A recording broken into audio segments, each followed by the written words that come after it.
Tantor Audio, a division of Recorded Books, presents The House Without a Key by Marin Montgomery.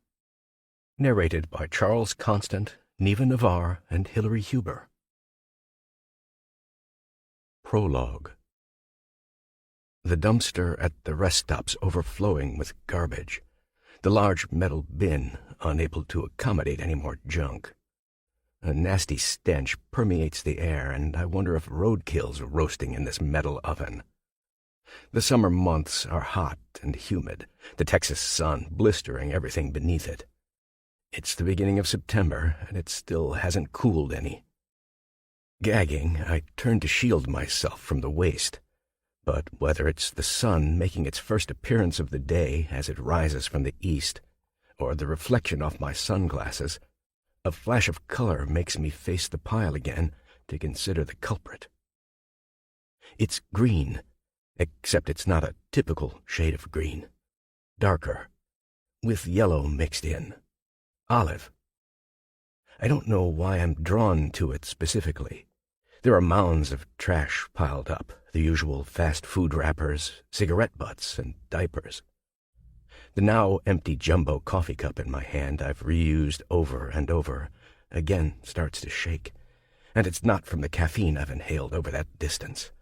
As I reach forward to toss it, the olive piece of fabric catches my eye again. I slide my sunglasses up before I step closer to inspect it. At first, I think it's an ornament of some sort. Lots of people have angels or crosses that dangle from the mirror in their vehicles as a sort of talisman. Myself, I have truck nuts, a replica of dangling balls that hang as a joke off my bumper, much to the disgust of women I date and the laughter of my friends. I realize it's a makeshift bracelet of some sort, since really it's nothing more than a piece of fabric acting as a trinket. I finger the material. It's shiny, kind of like the stuff dancers and figure skaters wear. Taffeta. Or maybe chiffon? Perplexed, the fabric seems to darken as it goes from olive to a putrid color, becoming greenish-black. When I pull on the material, I realize the bracelet is wound around a wrist, and that wrist belongs to a hand. No. It can't be. It's got to be a collar on the neck of a dead cat that ran in the road and got hit. Except I'm staring at a hand that appears as if it's sticking out of a grave. Jumping back in horror as if someone branded me with a hot iron, I gasp for air. This can't be happening. It must be some kind of sick joke. But the hand is small and human. I count 5 fingers before my mind goes into overdrive. An overabundance of flies swarm the open air around the skin, aiming for an empty spot to settle on. Their intent is to feed on her. I'm going to be sick from the stench, or maybe it's the fear of my discovery.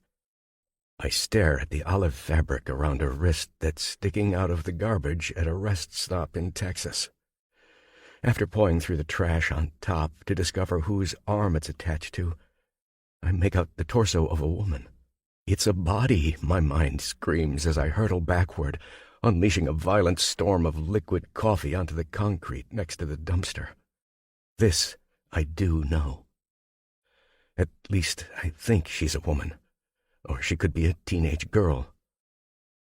The smell of garbage mixed with the putrid odor of the corpse is enough to make me drop my nose into my shirt. She's naked except for a tattered jean skirt with frayed edges. I tell myself the red stains are from ketchup. Surely someone left packets in a paper bag that spilled. From the many episodes of Law and Order and CSI I've watched, they instruct you to not move or touch a dead body in case you disturb precious evidence.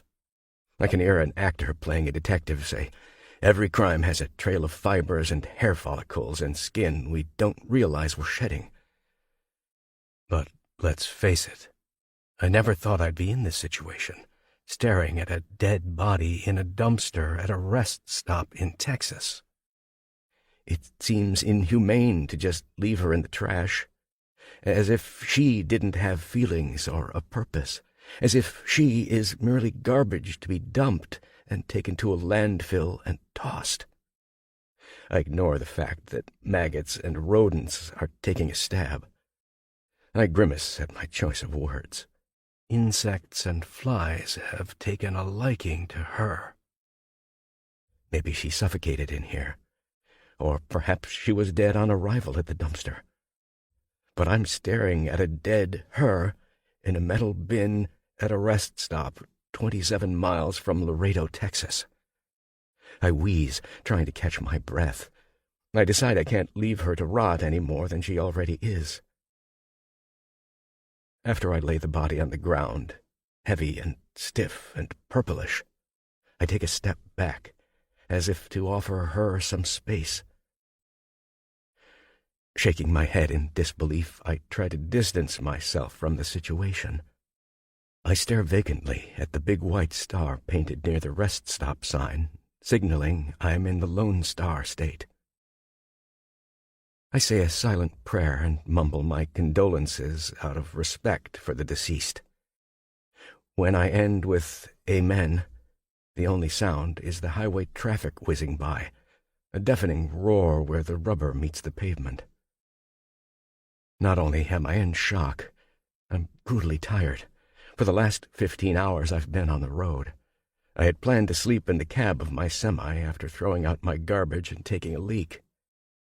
But not now. Now the police will come. The cops will ask a million questions. Will they think I'm somehow involved? That I'm a cold-hearted killer? I won't be able to sleep. I won't be able to eat. I'll see her every time I shut my eyes, and who knows what that does to a person. I'm not a bad man. At times, lost. I've done some questionable things, had affairs, stolen money, slept with prostitutes. Wait, my hands tremble. Now that I think of it, there was a woman in my cab last night. No, there's no way. I've been driving for the last 15 hours, right? I let out a grunt, as if the sound can guide my attention back to last night. I did stop and pick up a hitchhiker at a truck stop a few hours back. She was blonde like this girl, but this girl's been dead a long time, hasn't she? I feel nauseous just from the recall. It reminds me of a bad experience that twists your stomach from memory, like drinking enough rum and coke to hug a toilet all night. Speaking of alcohol, the woman and I drank until the road blurred into something other than the glare of oncoming traffic. And we did more than get drunk. Her name slips my memory, even if she gave me one. She had a baggie of drugs, and we snorted and got high and lost our inhibitions, if we had any to begin with. We must have stopped here at some point during the night, because in the back of the sleeper cabin we snorted and screwed and slept. Then we repeated all three. In fact, I sling my hands on the hips of my Wranglers. My high came crashing down when I caught her trying to steal money from me, out of the stash I keep for emergencies in an old rusted metal box. It ended in a vicious fight. Not a screaming match, but worse. I choked her. Closing my eyes, I attempt to remember how luminous her blonde hair was as I dragged her out of the cab by it. Maybe I should forget, I think nervously.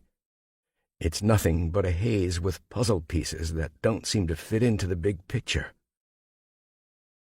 Could I have done something like this?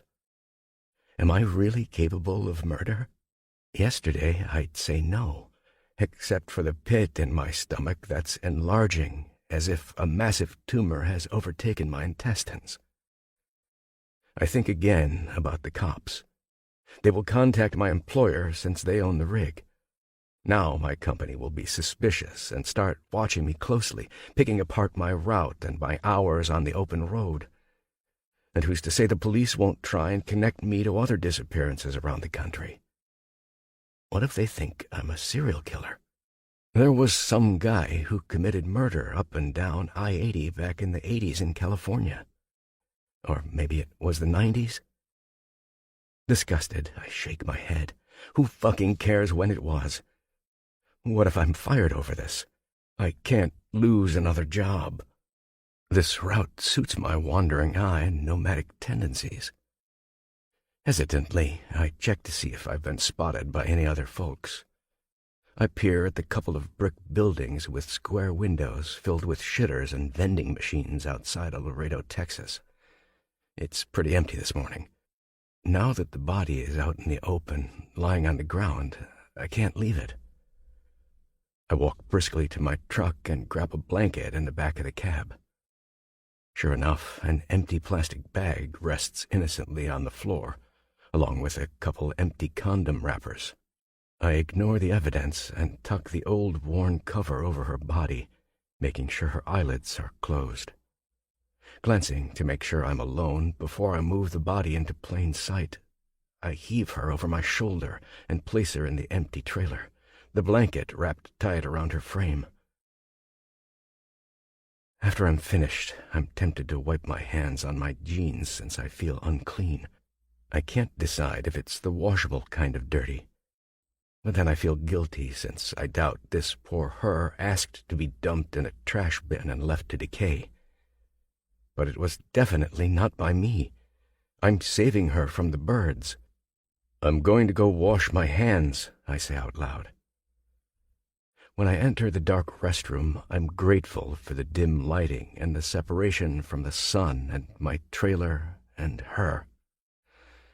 The filmy mirror above the sink gives away my emotions as I glimpse my haggard appearance. I stare at my dilated pupils while I wash my hands. The tremors subside as I press them together under the lukewarm water. You're supposed to count to 10 or recite the alphabet to get them entirely clean. Except I can't seem to stop lathering them under the soap dispenser.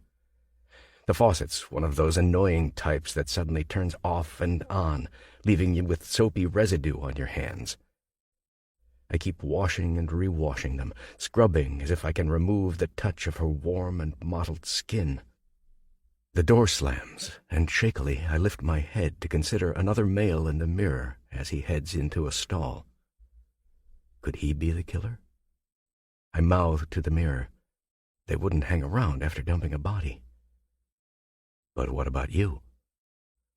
The sound of the man pissing reminds me I still have to go, so I move to a stall, barely able to stand upright.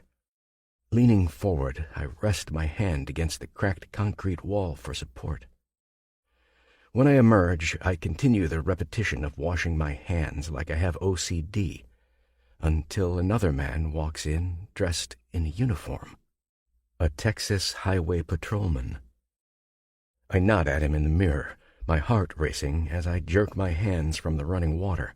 Careful not to draw attention by running to my semi, I walk with purpose, my head held high. The lack of sleep has my eyes weighted with sand, not to mention the images of her flash in rapid succession like I'm watching an old home movie. I can no longer manage the drive home without stopping for a shower and a real bed. As I stand underneath the scalding water at a seedy motel, I let it wash over me as if it can cleanse me of any mistakes I've made, absolving me of them. Then I cry. I break down, the running water mixing with the tears. As I dry myself off, I feel like I should call someone, a substantial need to unburden myself. I scroll through my contact list and decide on Marge, my ex-wife. We've been divorced for almost 10 years. A lifetime, it feels like. I was never good at being married. A shit husband, worse father. So I left, and now we've never been better. Once you take the piece of paper away and the vows and quit sharing the same roof, it's incredible how much better your relationship can become when you're not under someone's thumb. When I call, Marge's television is on in the background. She mutes it when I begin to speak, and telling my ex I found a body doesn't help. She shrieks, and instead of feeling relieved, it brings up more questions she peppers me with, none of which I can answer. I was throwing out a coffee cup at a rest stop outside of Laredo, Texas, I tell her. I omit the part about the young woman in the back of my cab. I don't want the inevitable jealousy that will sneak into her voice, 10 years gone or not. Of course, I'm not capable of murder. The woman stole from you, I remind myself. I could claim self-defense, but the tiny voice in the back of my head reminds me she weighed barely $110, and I'm double that. Marge is gabbing, the topic now changed to an infomercial or something equally unimportant. I make up an excuse about work calling and disconnect. I try and sleep, but it's useless. She flashes across my mind, followed by the what-ifs of how someone could reach their breaking point and kill another human being. But what if I did this? With no choice but to swallow a couple of sleeping pills, I toss and turn through a few hours of sleep. Then I climb into the cab of my semi and drive home, another few hundred miles to Oklahoma, and bury the body where I know it won't be found, 6 feet deep in a makeshift grave in my backyard. Over the next couple of days, my senses are heightened, expecting the blare of sirens to upset the peace and quiet. I picture someone pounding on my door, demanding to know where she went. Parts of our night together come back at the damnedest times, like when I'm mowing my lawn or watching television. I pass on the true crime channels and focus on game shows or reruns of Happy Days. I now remember her telling me she was on the run, but from what or who I don't know. But it wasn't from me. Deep down, maybe she knew she'd never make it far, dead or alive. Part 1. Present Day. 1. Madeline. "Brian, stop!" I yell. "You're hurting my arm."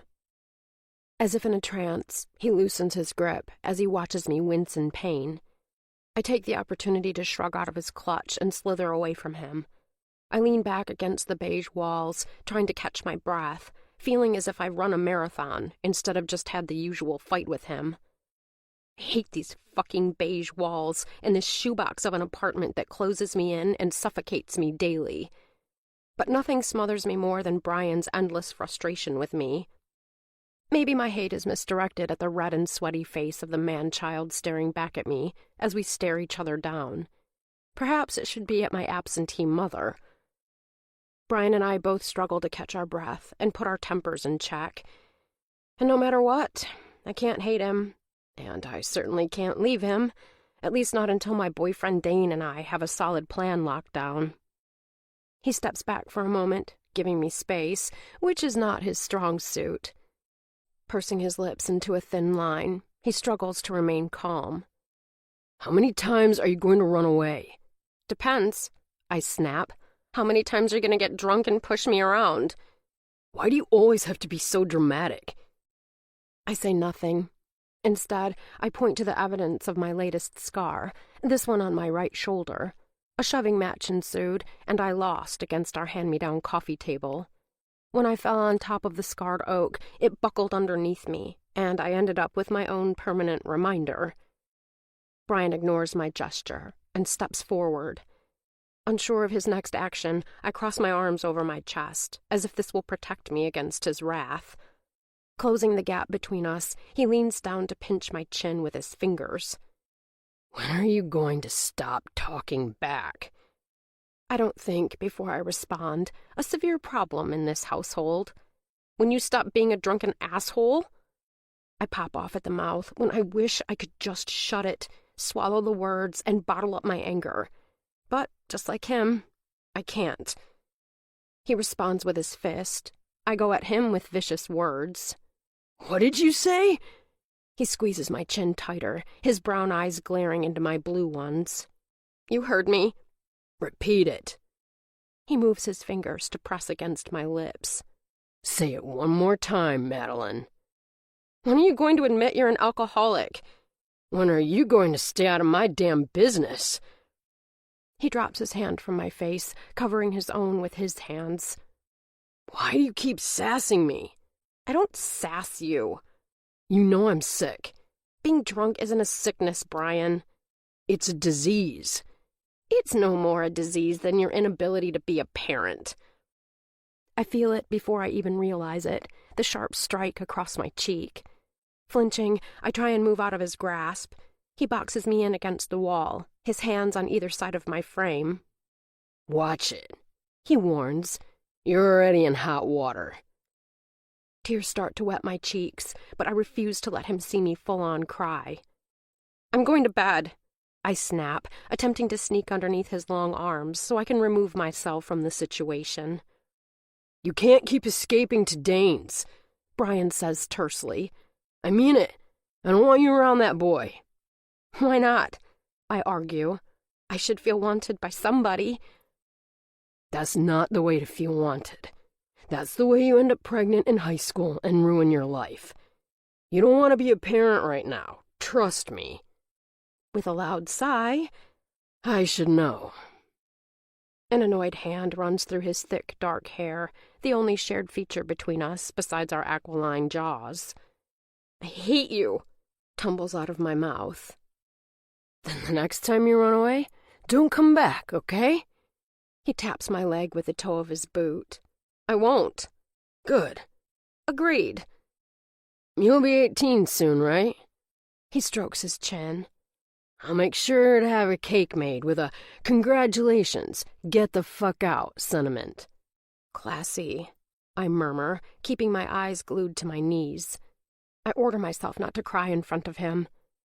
I fail at this as the tears pick up speed, rolling down my cheeks. Thankfully, my hair partially covers my face. And speaking of accomplishments, he smirks, you've earned yourself a grounding. So congrats. Joke's on you, since there's nothing to ground me from. I almost giggle. He can't take away my phone because I don't even have one. Or my car. I don't have one of those either. Pathetic, I know. Really? Tell that to your boyfriend. This fucking place is a prison, I jeer. You're not seeing Dane for a week. Whatever. I mean it, Maddie. If I have to lock you in your room, I will. Again, I try to scuttle away, scooching over before I try and stand. It doesn't work. He's faster, and in an instant, he grabs my wrist, yanking me towards the couch. He practically pushes me onto the worn leather. Have a seat. I land with a thump and a scowl. Why am I being grounded for running away when you never want me around? He sinks down on the opposite end of the couch. Maddie, he sighs. Come on. I glare at him. You're a shitty dad, and trying to act like a good one because you found a new Insta-family isn't my problem. He's kept his girlfriend and me at arm's length, but I know she has a kid because I hear them talk on the phone in hushed voices. I'd prefer we concentrate on your senior year of high school. His jaw is set. You're going to start doing better. You're only a few weeks in. I don't even have a laptop, I point out. Then spend time in the computer lab before or after class. This is your last chance to improve. Why do my grades matter now? Because you need to figure out what you want to do with your life. I seethe. What I want to do with my life is none of your business. Madeline. The steely tone in his voice portrays his anger. You're excused. Whatever you decide, you better hope the cops don't get involved because that'll be the end of this living arrangement. And as much as you think you hate me, being a foster isn't any better. Next time, don't look for me. With a sneer, I jump up. Hopefully I'll be gone before I meet your fucking girlfriend. I know I better run for my room or risk him throttling me. He's hot on my heels as I slam the door in his face. The lock on my door was removed after I snuck out of my window a few weeks ago. He threatened to take it off the hinges the next time. This is the next time. All I can do is lean against it, my back pressed hard into the wood. Panting, I catch my breath as he does the same on the opposite side. He utters a curse word, and then his footsteps retreat. Back to the kitchen, back to the fridge, back to his favorite companion, alcohol. When he's drunk, he gets belligerent. That leads to destruction, which leads to him blacking out with no recollection of what he said or did. Wearily, I slide down my door and curl into the fetal position. I have to be ready in case he comes back to take a swing. This is where I will fall asleep, using my hands underneath my head as a pillow. Tomorrow I'll wake up with circles underneath my eyes and a red mark on my cheek from his palm. But tomorrow is another day. And when I shut my eyes, I remind myself how bad it used to be with my mother, who was just as selfish. The problem, Brian emphasizes, is me. How easy his life would be if I weren't around. He'll soon get his wish when I leave for good. I've been saving money, and he doesn't know this, but I started my own business. It's not exactly legal, but I've got a stash saved up. It's cliché to hide it underneath my mattress, so I shove it in the pockets and lining of a jacket that I never wear. I outgrew it years ago, but leave it hanging in my bare closet. It was the last thing I was wearing when my mother hugged me for the last time and disappeared into the snow. I blame him for that, and he blames me for being born. I guess we're even. The start of a throbbing headache pounds as he plays death metal at full volume, and resting my head on my hands, I close my eyes. 2. Madeline.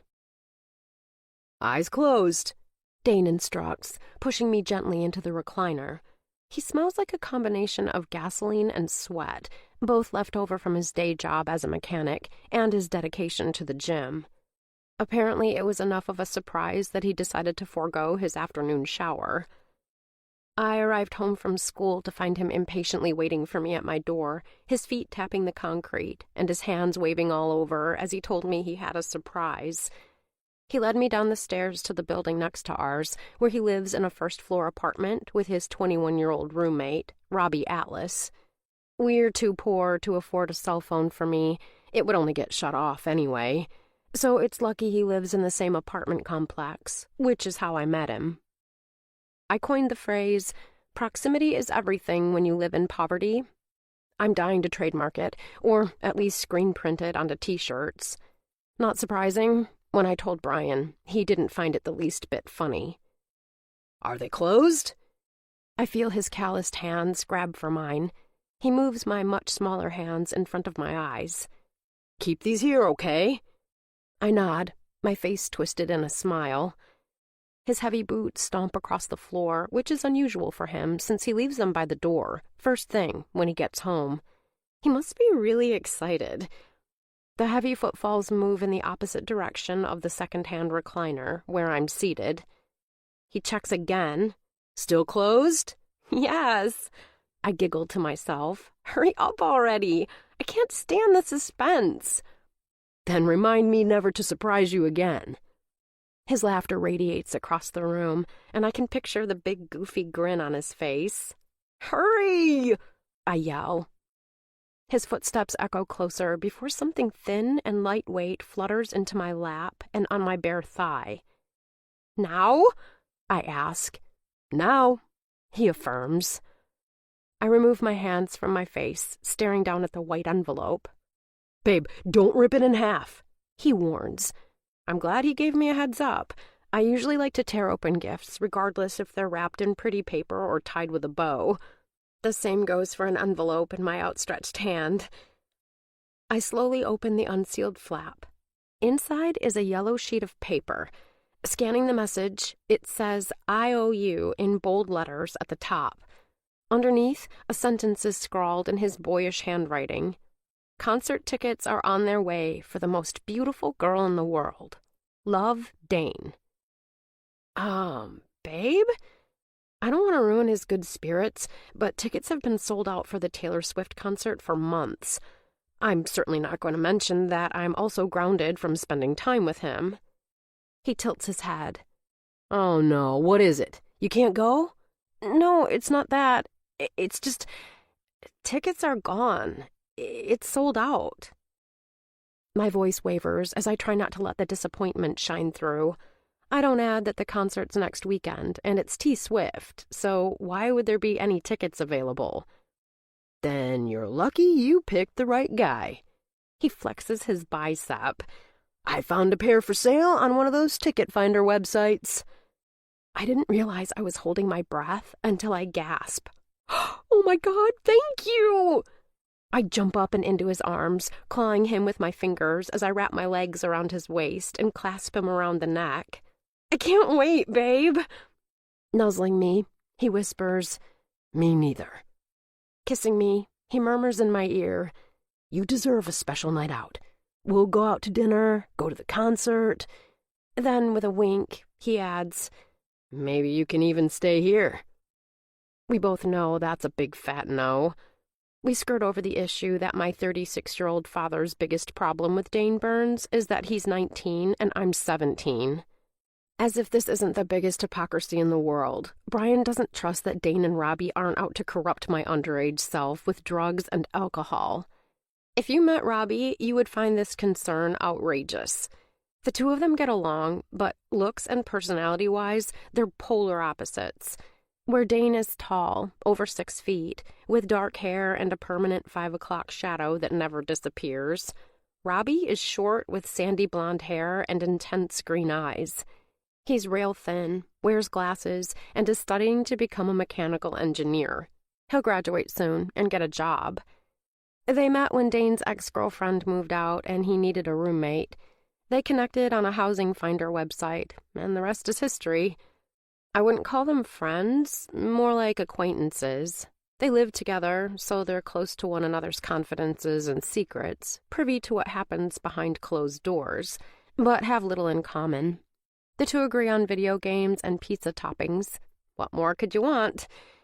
Dane thinks Robbie has a crush on me, but I think he's just socially awkward and I'm a female. The door opens, and Robbie walks in. Hey! He greets us. You both look super happy. What's the word? We tell him about the concert, and he gives us both a high five. When are you going to get the tickets? I ask Dane after Robbie heads into his bedroom. I have to grab them tomorrow. Worried I'm still going to miss the show, I scrunch my nose. And they're legit tickets? Yeah, girl says she has them in hand. Hard copies. This is going to be the best night ever. I kiss him hard as we let the world fall away, let my problems, his problems, melt into a ball of nothing. Even though I'm grounded, I'll think of a legitimate excuse. Brian did tell me to study. So I will. He doesn't need to know I'm studying a crowd full of superfans known as Swifties. All I can think about is the thrill of the concert, Dane's mouth on mine, and the blank slate of life we're about to begin. I can't wait until we ditch this town and move in together, far away from Brian and the constant reminder that I'm the reason behind his disappointment. When Brian's upset, he always says, like mother, like daughter. She was smart to leave him, and soon it'll be my turn. 3. Madeline. A knock on the door startles me as I unload the dishwasher and tidy up the hurricane Brian left during his poker game with his buddies the night before. He's passed out in his room, so I rush to answer it. I don't want him to wake up, grumpy and hungover. Surprised to see Dane, I give him a hesitant smile, checking over my shoulder to make sure the sleeping lion is still in his den. Dane seems depressed, his attitude the opposite of yesterday. Eyes downcast, he greets me with a nod. Hey, you, I whisper. Hi. He leans in to give me a kiss. Would you mind giving me a ride to pick up the tickets? Oh, no. Is Magda having issues? Magda is Dane's 16-year-old car. She's a piece of shit, a real metal trap, but he loves her for life. And I can't deny that loyalty is an attractive trait. She needs a new engine, and though he's a mechanic, some miracles can't be imagined, such as a new heart under her hood. Dane can replace it himself, so it cuts out the cost of labor, but it's still not cheap. No, a flat tire. His brown eyes flash in annoyance. Robbie had to give me a ride home from work. He points to the duffel bag in his hand. I don't have a car, but Brian does. Brian doesn't have a license, and I do. Hesitating, I look again over my shoulder. The hard part isn't stealing his truck, it's finding his keys. I'm not going in his bedroom, where I'll likely slip in a pile of piss or vomit. Okay, we just need to search. I wrinkle my nose. I hope they aren't on him. Lucky for us, I find them underneath the scarred table where they played poker last night. It's no surprise they're on the floor next to a beer can and an overturned ashtray. Dangling them in front of me, I press them into his hand. You want to drive? Sure. He shrugs. But let's at least drive down the street before I do. It makes sense he's careful about who spots him driving Brian's truck. In our complex, Brian has acquired friends that watch his possessions like a hawk, and me even closer.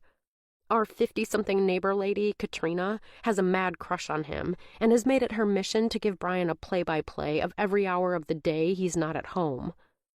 Unfortunately for me, because there's assigned parking, she always knows when his battered pickup is here, frequently finding a reason to knock on our door, sometimes with a casserole, sometimes with a light for his cigarette, sometimes with gossip. I dart my eyes around as we slide into the truck, aware of the flutter of her curtains. Nosy bitch, I think to myself. Slamming my hand on the steering wheel, I mutter angrily, I bet she knocks on my door as soon as we pull out of here. Dane directs a smile and a wave through the dirty windshield at her. I'm more worried about the smell in here. His fingers pinch his nostrils. If I'm around sweaty men and rotten egg smells in a shop all day, and I notice, it must be bad. It's awful, I agree. He's such a slob. I drive through the broken gates that never seem to close or open when you need them to. When I reach a side street down the block, I turn right and park the pickup. Your turn. I crawl over his lap to reach the passenger side. Where are we meeting for the tickets? Just up the street at the convenience store. I thought it would be, well, convenient. He squeezes my knee. I'm so excited about this. Me too. I press a hand to his neck as I rub his shoulders. You're the best. No, you are, babe. You deserve what's coming to you. He taps my nose with his finger. All good things, baby. All good things. The drive to the gas station is a short one, so I busy myself with tidying up the truck and putting the fast food wrappers, empty styrofoam coffee cups, and the cigarette butts in an empty plastic sack I find at the bottom of a pile of clothes and tools. We pull into a space around the side of the gas station. A gray Toyota Camry idles next to us, and in the driver's seat is a girl with jet black hair. She flips it over her shoulder and stares at us, squinting. Motioning for Dane to roll down his window, her passenger one lowers as she leans over to holler, "Are you here for the tickets?" She finishes with a drum roll on her steering wheel. Yeah, we are. I'm Dane. Damn it, she says with a smile. I was hoping you wouldn't show. I watch as she grabs her purse and comes around the driver's side of the pickup. Hi, I'm Sapphire. She's tall enough to lean through the open truck window, staring at us intently. Why didn't you want us to show? Dane's curious. She giggles, and her purple eyeliner lights up her green eyes. My boyfriend hates pop music, but I really want to go. You can't take a friend? I elbow him hard in the ribs. Stop trying to sell our tickets back before we even have them. She stares past Dane at me. And you're one lucky gal. Also known as Madeline, I offer. Nice to meet you. She reaches past Dane to shake my hand. I love your nail polish. I look down at my hands, the electric blue color starting to chip. Thanks. Will you hand me my wallet in the duffel? Dane motions towards the black bag resting at my feet. I brought $300 cash, all 20s. I hope that works. Sapphire reaches into her purse and pulls out an envelope. I watch as her face drains of color. Oh, shit. Oh, shitballs! What's wrong? Dane and I ask at the same time. I decided to sell my tickets for another band, Kings of Leon, and I accidentally grabbed the wrong set of tickets. Dane whistles. You have those, too? Yes. Sapphire grins. You live around here? Yeah. I say. Cool. She digs around in her purse, pulling out her cell phone. Let me call my boyfriend and double-check he's got the T-Swift tickets with him. Are you guys in a big rush? She whispers as the phone rings. Just to get the tickets. Dane shrugs. I hear a male voice answer, and Sapphire steps away from the truck. We wait until she reappears next to Dane's side. Shoving the phone back in her purse, she says to us, My boyfriend works at a bar, the Roosevelt. He can't leave work since he's about to start a shift, but we could go get them. Would you guys want to follow me? Dane starts to nod, but I point out the obvious to him. Dane, Brian will kill me. That's at least a 20-minute drive from here. I'll put gas in his truck, Dane offers. He'll still check the mileage. To Sapphire, I say, It's okay, we can wait until tomorrow to get the tickets. It's not a big deal. I'm so sorry. Sapphire looks crestfallen. She wrings her hands around the chain of her purse. This is all my fault. Are you available tomorrow? Dane asks. That's the thing. She runs a hand through her hair. I'm going out of town for a week. Could we meet your boyfriend and get them from him? Dane suggests. He works until 2 a.m. and then sleeps. I can't believe I'm such an idiot. She taps a long fingernail against her cheek. If gas is a problem, I can give you gas money or discount the tickets by $20. No problem. As we consider her offer, she screeches, Better yet, why don't you guys just hop in with me? I'll call my boyfriend back and tell him to come outside with them. Again, hesitation on my part. I don't think... Dane nudges me. Babe, I'm here. But she's a stranger. I hiss under my breath. I'm a stranger, huh? Sapphire hears me and cuts in. Yeah, I can't help that part. Brightly, she adds, But I'll tell Sean to feed us when we get there. Platter of wings on me. She bows down to us. Again, my apologies. Really, it's no biggie, I say. To Dane, I murmur, I guess we can drive. I have to come back here anyway. She nods her head down the street. I live over on Marsh and Bellows. About 5 minutes from here? Dane asks. Yep. Don't worry about inconveniencing me. I inconvenienced you guys big time. Dane and I look at each other, or I should say, I try to meet his eyes while he tries to avoid mine, as if he's looking past me toward the gas station pumps. Will his truck be okay parked here? I eye Dane with concern. I'll move it down the street. Dane peers over his shoulder. That way they won't tow it in case they have a time limit here. I can't be gone that long, I groan. I know. He brushes a strand of hair off my face. You look pretty when you're flustered. Aw, thanks. I smack him gently on the knee. Just follow us around the corner, Dane tells Sapphire. I don't want to park in this tow-away zone. Got it. Sapphire smacks her gum before she retreats to her car. I worry we're going to lose her because she is hell-bent on finding something in the back seat of her car. She's not even paying attention as we reverse. Her neck never raises back up to watch us drive off. I think she's still hoping she can find the tickets, I muse. Kind of a dingbat, huh? That or she's scattered. I shrug. Who knows? It's not until I watch her turn the opposite way of us when we exit the gas station that I change my opinion. Never mind. A total dipshit. Dane attempts to get her attention by honking. We take another turn down a side street that's full of dilapidated houses that look like their owners abandoned them or they had a zombie apocalypse. I never said I live in the rich part of town. Think she'll find us? I wonder out loud.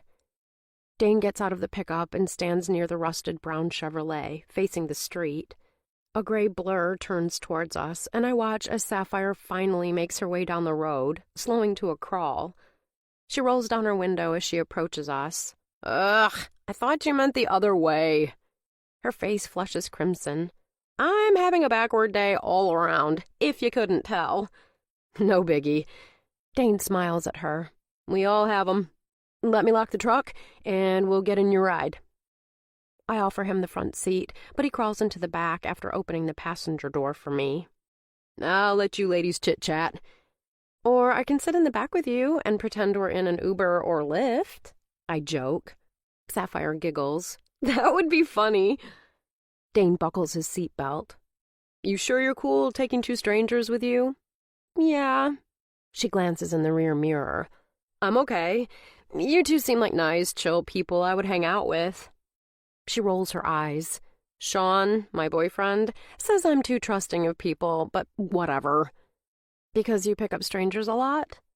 I stare at her side profile and notice she's wearing a lot of makeup, besides the purple eyeliner. No, I just think people are good, you know? One bad person can ruin humanity for everyone. I'm lucky I haven't encountered that, you know? I keep my mouth shut since I don't agree.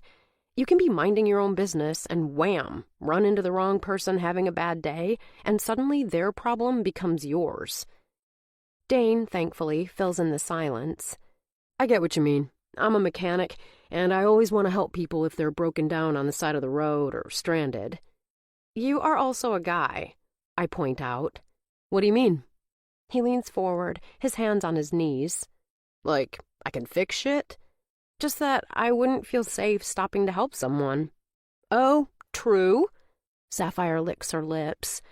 What if it were another girl, or a woman with kids? Maybe. I tilt my head, considering her question. But probably not, because I couldn't really be useful. You mean because you can't actually fix their car? Dane tugs on a piece of my hair gently. Yeah, I say. You could call them a tow truck, Dane argues, or let them borrow your phone. But everyone has a cell. Sapphire throws her glossy hair over her shoulder. That wouldn't apply in today's world, you know? I get what you're saying, though. She turns to look me straight in the eye with her purple-lined, almond-shaped eyes. I wouldn't stop either for random strangers. What about us? Dane teases. You are officially no longer strangers. She gives a curt nod. Plus, I messed up, not you. She taps her steering wheel with her extraordinarily long but fake fingernails. Are you both in school? I am, I say. I'm not, Dane replies. I just started my senior year, I offer. And I'll be a freshman, Dane mutters, finally.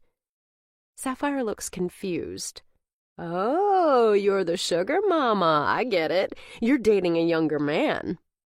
She makes a sound like a cougar, letting out a loud cackle as if this is the funniest thing she's ever heard. No, I motion backward. He means college. Her face turns ashen behind her caked-on makeup. What about you? I ask politely. Oh, I'm 19. I kind of, dropped out of high school. She raises a hand up as if placing it on a Bible. Mark my words, I thought you guys were a lot older. What? Why? I ask. Because you look like you're at least 18. No, I mean, why'd you quit school? It wasn't for me. A wistful look crosses Sapphire's face before it passes just as suddenly. I'm curious as to what she's up to now. What do you do with your time, then? She seems taken aback, as if I asked her to reveal her deepest, darkest secret. I watch her side profile as she tightens her lips into a thin line, as if I offended her. Quickly, I add, I just mean, what do you do now for work or whatever? Gotcha. I'm way better off now. Got a better thing going? She seems flustered. I make money, and I hustle. In the rear mirror, Dane mouths, drugs. I wonder if that's what she does for money. Suddenly, I feel very uncomfortable sitting next to this stranger. Even with Dane in the car, I get a bad vibe. Do you like school?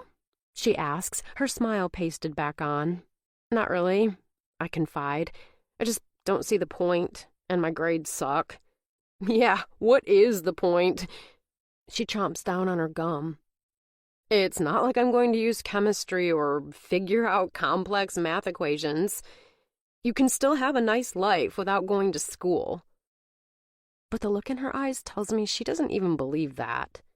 Take this, school! She cackles again as she flips the bird. Dane and I exchange another glance in the side mirror. This girl seems lost. I look at the clock on her dash. We should be at the Roosevelt in just a few minutes. Maybe we can make an excuse and grab an Uber home so we don't have to ride back with her. I can tell Dane's thinking the same thing, and I'm grateful I have a guy that's so dialed into how I think and feel. Giving him a small smile in the mirror, I settle back against the headrest as Sapphire turns up the radio. It's a good sign. Kings of Leon are wailing through the speakers as if beckoning us to go along and exchange the tickets. Laughing as Sapphire sticks her tongue out at us, I begin to feel at ease. 4. Madeline. A sign announcing the Roosevelt hangs in cursive, and a billboard boasting about their famous chicken wings towers above it. This isn't in the best part of town, but it's not the worst either. It's brick, slightly run down, yet in such a way it could be considered hip. Sapphire pulls into a spot as she shuts down the engine. "The tickets are inside. Let me go in and grab them. You guys want a drink or some wings?" "Nah, it's okay," Dane says. "We don't want to impose on your time. If it's easier, I can go in with you to get the tickets." "Nope, I'll grab them. You guys wait here." She grabs her purse and shoves her door open. "I'll see if Sean's got a batch of wings we can take to go. They seriously make the best, spiciest, tastiest ones here." I watch in the mirror as she disappears through the back door marked "Employees Only." Turning in my seat, I grab Dane's knee. "Is this weird to you? Jumping in with a complete idiot to get the concert tickets she forgot?" He rubs my shoulder in agreement. "Totally." "If it had been a guy in her place, would we have got in with him?" Doubtful." He grins. "But I can kick anyone's ass, especially when it comes to you." "I know, babe." I scratch the dark shadow lining his jaw gently with my fingertips. It makes him look rugged, yet dangerous. I tease, "I'm surprised Sapphire wanted to take us with her. With those muscles, you look like you could do some shit." "Good, then I'm useful." He moves my hand to his lips to kiss my fingers. "I'm so happy with you. I hope you know that." I gaze in his eyes. I do. My reflection mirrors how I feel, happy and giddy. This concert is our first big outing. "I know." He runs a hand over his face. "Look, I know you could have anyone, and I'm not much, but I care about you, and even though I'm not good at saying—" Entirely focused on Dane and his words, I miss Sapphire spitting out her gum as she exits the back door of the bar. I don't notice the man that steps forward, clamping a hand on her mouth so she can't scream. I don't see her raise her hands in the air to try and warn us, or watch as he half drags her to the car we're in. It isn't until the passenger side door is yanked open that Dane and I, both wearing matching horrified expressions, watch as she's shoved into the seat beside Dane. This can't be her boyfriend. What was his name? Sean? What a dick. He can't be that upset about the concert tickets. It was an honest mistake that Sapphire mixed them up. It takes a second for me to realize she doesn't know him, to understand that the metal object in his hand is a gun, and he's waving it at us. With a menacing glare on his face, the man tells us there's been a change of plans. Dane springs to action and twists his body like a human shield, trying to shelter me in the front seat from the man with the gun, while yanking Sapphire behind him. My boyfriend has muscles, but this middle-aged man looks like he's been injecting steroids in his veins since he came out of the womb. The gun steady in his hand, as if this is a typical afternoon. It's as if he's not afraid to murder anyone who interferes with his day. "What do you want?" Dane tries to keep his voice level. "You want money?" He nudges Sapphire, who's cowering behind him in the back seat. "Where's the money I gave you for the tickets?" "He took it," she whispers tearfully. "What about my girlfriend's purse?" He motions his head towards me. "Babe, can you lean forward and grab it?" I want to argue, but now's not the time. There's nothing valuable in my purse, unless you have a craving for a buy-one-get-one-free iced coffee, or a coupon for 10% off your next eyebrow wax. The man doesn't seem like either would be of interest. Money-wise, there might be a wrinkled $20 bill. "Sure," I squeak. "Hand it over." The man reaches forward to take it from me. My hand shakes as I toss it at him. The gun is still centered in the middle, pointed viciously at all three of us. Not wasting a minute, he dumps it out on the seat. He unclasps my wallet and checks in the pockets for cash. He shakes his head at the lack of money. Where's your phone? I'm a little slow. Phone? Yeah, you dumb bitch. He fixes me with a glare. Where's your fucking cell? I don't have one. Get out. He jabs the gun toward me. Get out of the car. Take your clothes off and show me. She's not lying. Dane raises his voice. She doesn't need to do that. As if pleading with me like I have a choice in the matter, he begs, Please don't do that. She's telling the truth, Sapphire confirms in a shaky voice. She doesn't have one. I've decided to name the unhinged man Crazy Pants because his low-slung jeans are at risk of falling off his hips. He directs the gun and his anger towards Sapphire. Why would I believe you? She lowers her eyelids as he cocks the gun at Dane. Where's your phone and wallet? It's in my bag, not here, Dane explains. In our truck. I'm floored that Dane doesn't have his cell on him. He always carries it with him. How are we supposed to get help? The man looks at Sapphire, then back to Dane. Out. He chews his lower lip in disgust. Sapphire and Dane exchange quick glances. Go ahead, Crazy Pants murmurs. No, not the girl, dipshit. He rolls his eyes. You, get out of the car. Dane holds his hands up in protest. I can't do that, man. Crazy Pants scratches his head like he's about to blow a gasket, his face beet red. Why the fuck not? Tell me what you want. Her. Crazy Pants motions the butt of the gun at Sapphire, then at me. And her. Please, man, let's figure something else out. Dane pleads. This annoys Crazy Pants, and he kicks the panel of the car with a thud. Do me a favor. Don't tell me what to do. There's nothing to figure out. I'm taking these pretty asses with me, and ain't nothing you can do about it. No fucking way, Dane thunders. Over my dead body. What? A scowl twists the scar above Crazy Pants' upper lip into a crease. Get out. It's not a question. Or this will happen. He raises his leg to kick Sapphire in the side as she screams. Out. The man shrugs. Or I'll shoot her. Trepidation builds in Dane's eyes, but I can tell his concern is for my safety. Fine. I'll get out. But I'm taking my girlfriend. What's her name? Crazy Pants asks. Neither of us answer. What's your name? Crazy Pants looks straight at me, and as much as I want to look past him, I force myself to stare into his cold green eyes. Swallowing hard, I stay quiet. Fine. Nobody wants to play by my rules? He directs his gun at Sapphire, and I hear a loud pop. At first I think he shot her by the way she claws with her long fingernails at the cloth seat, her sobs reaching fever pitch. I join in when I see the blood appear on her hands. Realizing it's from the large gash on her knee where he kicked her with his steel-toe boot, I force myself to breathe, except a burning smell taints my nostrils. My eyes focus on the source, a patch of fabric upholstery where a bullet hole entered the seat behind me. I murmur, Jenny. Huh? Jenny's my name. I lie. Out! He screams again at Dane. I'm not playing. Stomping his foot like a 2-year-old having a tantrum, he aims the gun at him. The next one is for real. Turning to face me, Dane whispers, I love you, before kissing me hard on the mouth. Do what he says, and he'll let you go, okay?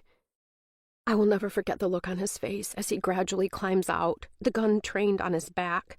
It's one of sheer terror laced with disappointment, as if he knew at that moment how much he let me down, that he alone couldn't save me. Crazy Pants yells, Not so fast, hotshot. Spinning around, Dane is met with a shot to his chest. This time there's no denying where the bullet hits. I watch in horror as the dark red liquid muddies his light-colored shirt. You said over your dead body. Crazy Pants shrugs. Acting like a maniac who just watched the first guy she's ever loved get shot, I lunge forward to jerk the arm holding the gun. Another deafening sound releases from the pistol. I scream as it whizzes past Dane. I'm rewarded with a smack in the face from the butt of the gun as Crazy Pants leans past Sapphire to slam and lock the door Dane just slid out of. My cheek goes numb with pain. Now that I have your attention, He points the gun at me. you will stay up here with me. Buckle your seatbelt. And you, Gripping Sapphire's chin, will stay in the back seat. If you try any funny business, I'll put a bullet in both of you. It doesn't matter who did what. Crazy Pants jumps into the front seat and throws the car in reverse before I can shove my own door open to escape. We peel out, the tires squealing in protest. Dane is on the ground, his chest heaving as he holds his hand over the wound. I watch in the mirror as he tries to stand, stumbling after us. Horrified, I watch as he falls over and crawls, his hands outstretched. My last memory of Dane is his bloody fingers waving in the air, the excruciating pain on his face. Shock. My earlier thought about bumping into the wrong person crosses my mind. We just wanted concert tickets, I think wildly. 5. Brian. I wake up to a pounding, and mistaking it for my headache, I ignore it.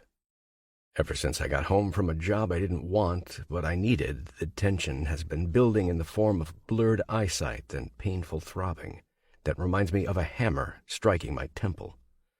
Except this time it doesn't go away. It grows louder and more annoying. "Maddie," I holler, "get that, will ya?" No answer. Not even a cuss word aimed in my direction. "Damn it, Maddie!"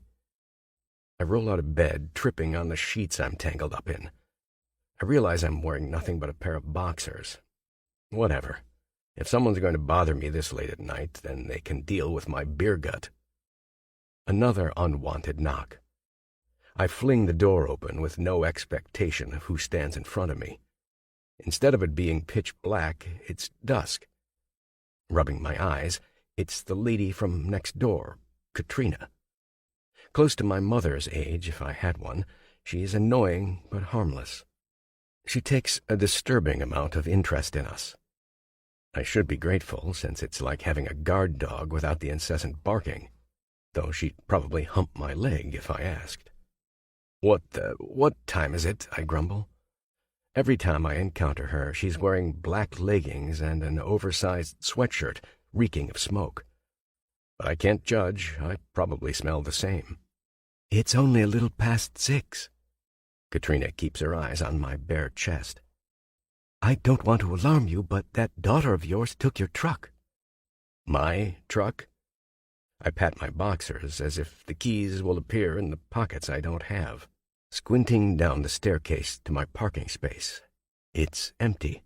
An oil stain the only reminder my Chevy was parked there. "What the—" My voice trails off. I run a hand through my hair in disgust. "She's alone?" "Nope. Dane Burns from Building B was with her." She bites her lip. "Maybe I shouldn't say nothing, but he had a duffel bag. Looked like they were going somewhere to spend the night." "She's driving?" "Uh-huh." She puts her hands on her hips. "Teenagers, right?" "I'm going to blister her ass," I bellow. "And his too." Katrina plays dumb. "Oh, they're not supposed to be using your pickup?" "She's grounded." I sigh. "Anyways, thanks, Kat. I appreciate you watching out for us. Everyone needs a neighbor like you." I reach forward to pat her shoulder. At the same time, she leans in for a hug. It's awkward as I accidentally brush my hand across her boob. Have a good night," I say. She leers at me. "Let me know if there's anything I can do. I'm more than happy to keep you company while you wait for her." "Thanks, that won't be necessary." I give her a wink. She's a big girl. After I slam the door in her face, unintentional of course, I head into the kitchen. Reaching into the battered fridge, covered in dents, likely from my drunken fist, I yank the only magnet off the surface, a bottle opener. I tug the lid off a cold one and chug it down. It tastes like heaven coating my throat as I finish it and start on another one. Then I settle onto the couch and flip on the television to wait. Except I'm not sure what I'm waiting for. If they went to spend the night somewhere, then she won't be back until at least tomorrow. And I just want my rusted Chevrolet back. I crack my knuckles. I don't need this shit right now. I've got enough to worry about. I consider going to Dane's apartment, but what's the point? Robbie isn't going to give him up. I spend the night on the couch, moving only to grab the chilled bottles from the fridge, finally stacking them in their leftover box I never bothered to recycle, preferring instead to let them pile up next to the sink. This way I don't have to keep transporting them two at a time back to the living room. Eventually I pass out, after chain-smoking and ordering a large pepperoni pizza. Unsure how long I slept, I wake up to a female voice pounding on my door. "Again?" I mutter. "No way." I ignore it this time. Since I fell asleep sitting up, I can feel the shooting pain radiating down my spinal column, an old injury that flares up from an earlier car accident. Choosing instead to retreat to my bedroom, I stop in the bathroom to take a leak. I search in the medicine cabinet for some pain pills.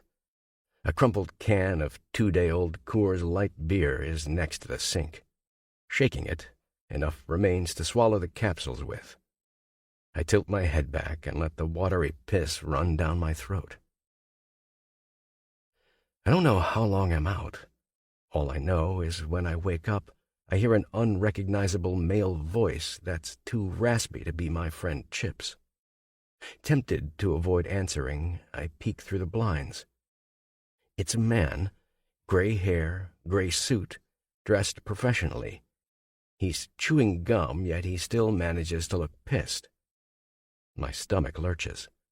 The man looks like he could work for Child Protective Services, yet his suit is tailored and screams expensive. It's not an off-the-rack one he picked up on clearance. Deciding I'm unimpressed and he's clearly not CPS, I stomp back toward my bedroom. It isn't until I hear him rap his knuckles on the door and yell, "Police! Open up!" that I vomit all over the ugly beige carpeting in the hallway. 6. Madeline. Sapphire wails in the back seat, repeating, "I fucked up. I'm sorry." No shit, you fucked up. Crazy Pants lobs his hand out at me. What was that, Sapphire? You didn't call. You know better. You always call. I couldn't, she huffs. And you could be a little more understanding. And what's with kicking me? Good point. He gives her a slight smile in the mirror. I shouldn't do that. At a stop sign, he turns to backhand her across the cheek. I should have done this instead. Her eyes fill with tears as he forewarns her. Don't ever fucking talk to me like that again. When I turn to glance back at her, she stares straight ahead, refusing to meet my eyes, arms crossed over her chest. I silently beg her to tell me she doesn't know this man, that she didn't set us up, that the thoughts running through my head are insane. Instead, she chews her lips and stares glassy-eyed out the window, pretending not to notice. Crazy Pants does, though. Don't look at her. He smacks me on the shoulder. Don't you dare look at her. Is this Sean? Were they planning to rob us all along? I have to say it out loud. Is this your boyfriend? Hardly, she mutters. Who are you? I ask the man who shot my boyfriend, the gun now removed from sight. His response isn't surprising. Your worst fucking nightmare. Shut up. When I open my mouth to speak, the gun reappears next to my cheek. We like 'em pretty and alive, but if you'd prefer, you can be dead. Who likes them pretty? I want to ask, but my gut tells me it will mean instant death. And right now, I'm not at a point where I want to die. At least not yet. I try again to meet Sapphire's eyes in the side mirror, but she's frozen in place, her sight glued to the front windshield. "What's going to happen to Dane now?" she asks him. "He took a bullet for you." "It was hardly for me," Crazy Pants snorts. "He'll get paid." "Paid?" I narrow my eyes at him. He growls, "Shut it." "Listen to him," is all Sapphire mutters to me. I watch the scenery whiz by, my mind frantic to figure out where we're going, now that I realize it's the opposite direction of where we came from. When I watch the news or crime shows, they always tell you to pay attention to every detail, every sound, every noise. This way, you can retrace your steps. It sounds straightforward enough, like common sense, except it's impossible to focus when you were just kidnapped and taken from your just-shot boyfriend. Not wanting to lose my shit, I can't help it. The tears fall as I stare out the smudged window, and I silently cry. I want to be strong. I have to be strong, I remind myself. Remember what Brian always tells you? Not to let anyone see you cry. Don't let anyone know they can cause you pain. And up until now, he was the only one who could. My mouth is bone dry, like a piece of cotton is lodged in my throat.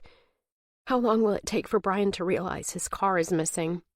I wish now that Katrina marched up to our door and woke him, explaining she saw me and Dane take it. My heart sinks. He'll think Dane and I ran away together. I let my mind drift to Dane, the pain on his face, the gunshot. What do they mean about him getting paid? He arranged for us to get concert tickets. End of story. Dane wouldn't hurt you. He loves you. A small voice whispers in my head.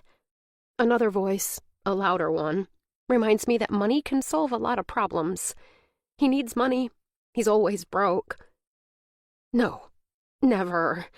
He'd never let someone hurt me. He loves me. I scrunch my face up as my stomach turns sour. The nagging voice in my head screams at me. He was supposed to get the tickets on his own, without you. How convenient to have a flat tire on the day you are robbed at gunpoint. He encouraged you to get in the vehicle with a strange girl. But he got shot, I remind myself. It's not like he faked the bullet wound. No, stop it. Stop these thoughts. I pinch my leg, directing my attention to the road.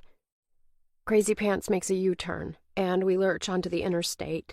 His eyes gaze at the speed limit sign, and he sets his cruise control. With one hand on the wheel, he reaches into his pocket with the other, pulling out an old-school flip phone. He hits one button only, the redial one. "I got her," he murmurs to someone. "Said her name's Jenny, but I checked her ID to confirm it's Madeline." My mouth caves at what he's saying. If Crazy Pants knew his target ahead of time, this wasn't a coincidence in the slightest. And who is this girl behind me? What could they possibly want with me? Crazy Pants continues. "I know we're late.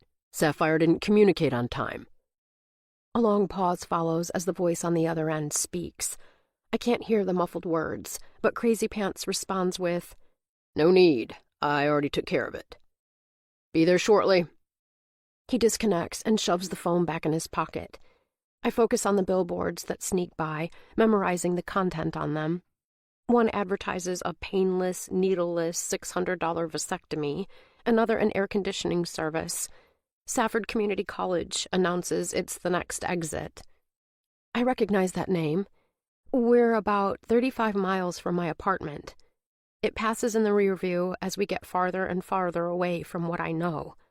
A few more miles pass, and without signaling, he maneuvers off exit 167A. I keep repeating the mile marker in my head, still hopeful, at this point, we'll be stopping soon. Except he makes a right turn, then another, and as I try and connect the dots and keep the directions straight, he goes in a loop and merges back on the freeway in the direction we just came. At the next exit, we hang a left and keep going until he turns onto a gravel road that's barely visible from the highway. A large warehouse looms up ahead. My eyes scan for signage or recognizable road signs, but a speed limit warning doesn't seem useful. Reading my mind, Crazy Pants says, "Don't get too excited. We're not staying for very long." He slows to a crawl and drives down another gravel road that leads to a tan building. We park in the back, the gray Toyota hidden from sight. He pops the trunk button before removing the keys from the ignition. Jumping out, he sticks his head back in to address Sapphire. Get her ready. Yes, sir. She nods and leans forward to gently touch my shoulder. Stay here. I'll be right back. Ready for what? I shriek. What are you going to do? You're safe now. I got you. She applies pressure to my arm with her long talons. Heads up. If you don't follow my lead, they'll kill you. I shudder, jerking my shoulder out of her grasp. Without another word, she exits the vehicle. Holding my breath, I wonder what I'm getting ready for. Is Crazy Pants going to rape me? Is she going to hold me down and help him? Sapphire alluded to more than one person. Am I going to be part of some gang initiation ritual? Frantic, I unbuckle my seatbelt, darting my eyes wildly around me. If I hit the door locks, that won't buy me time. Crazy Pants can just unlock them and drag me out. In the mirror, I watch as Sapphire pulls a dark navy pillowcase-looking thing that has a cord attached out of the trunk. She yelps as another man slinks up to her, surprising her from behind. He envelops her in his arms. This one is covered head to toe in tattoos. Even his shaved head has a massive one in the shape of an eagle riding on something. Maybe a motorcycle? They say a couple words to each other before he settles on a rough kiss.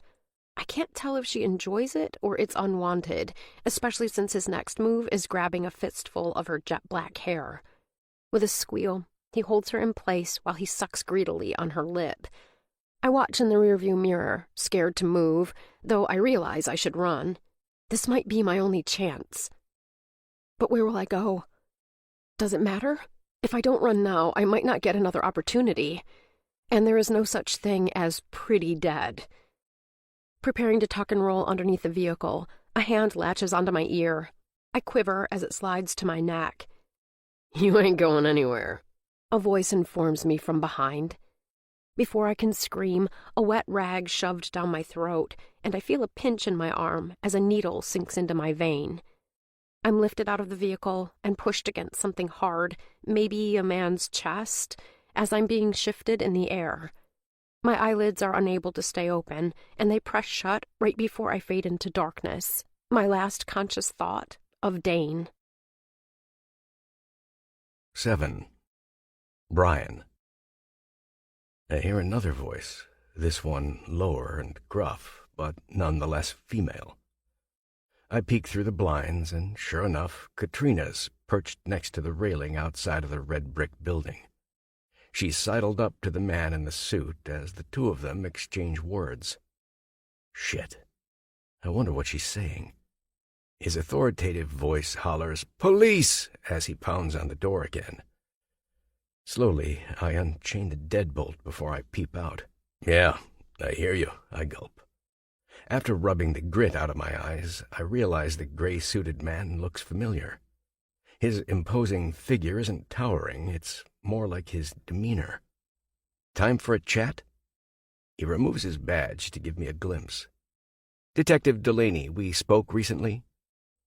My mind drifts to the events of the last couple of days. The sinking feeling in the pit of my stomach expands. Recognition flickers. "We met—" "Indeed, we did," he frowns. "Less than a week ago." Yes, I remember." I squint at him. Not the best of circumstances. He opens his mouth to respond, and his gum falls out, the stickiness landing on my bare foot. I meet his gaze with a glare. "Accident," he shrugs. "I had no idea you were the father of Madeline Pruitt. I guess even law enforcement can be surprised at times." I never loosen my grip on the wood as he stares at me with contempt. "And my reason for stopping by, I'm afraid you're not going to like," Delaney says. "Then by all means, make yourself at home." I lean into the door jamb for support. "Mind letting me in?" He pushes past me. "I've got some questions, and you better have some answers." I forgot about Katrina, who has stood silently behind him until now. Her wrinkles are more pronounced today, or maybe it's the glaring sunlight, or perhaps it's concern. She gives me a wink and follows Delaney in. Is this woman batty, I wonder? Why does she want to be here when the detective is? I'd like to talk to you about your 17-year-old daughter. He scrunches his nose at me.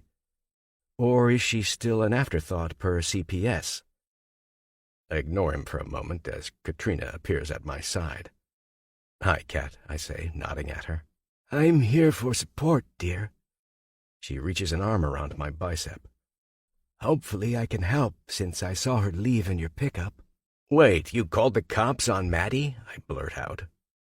This is unfucking believable. She knows I can't afford another incident involving CPS or law enforcement. Narrowing her eyes at me, Katrina shakes her head.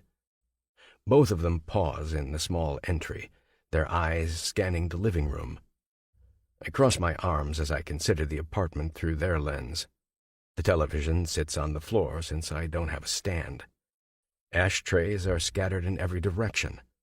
The same can be said for the overabundance of beer bottles and cans, empty and unopened cartons of cigarettes, dirty magazines next to earmarked auto mechanic ones, and a greasy pizza box.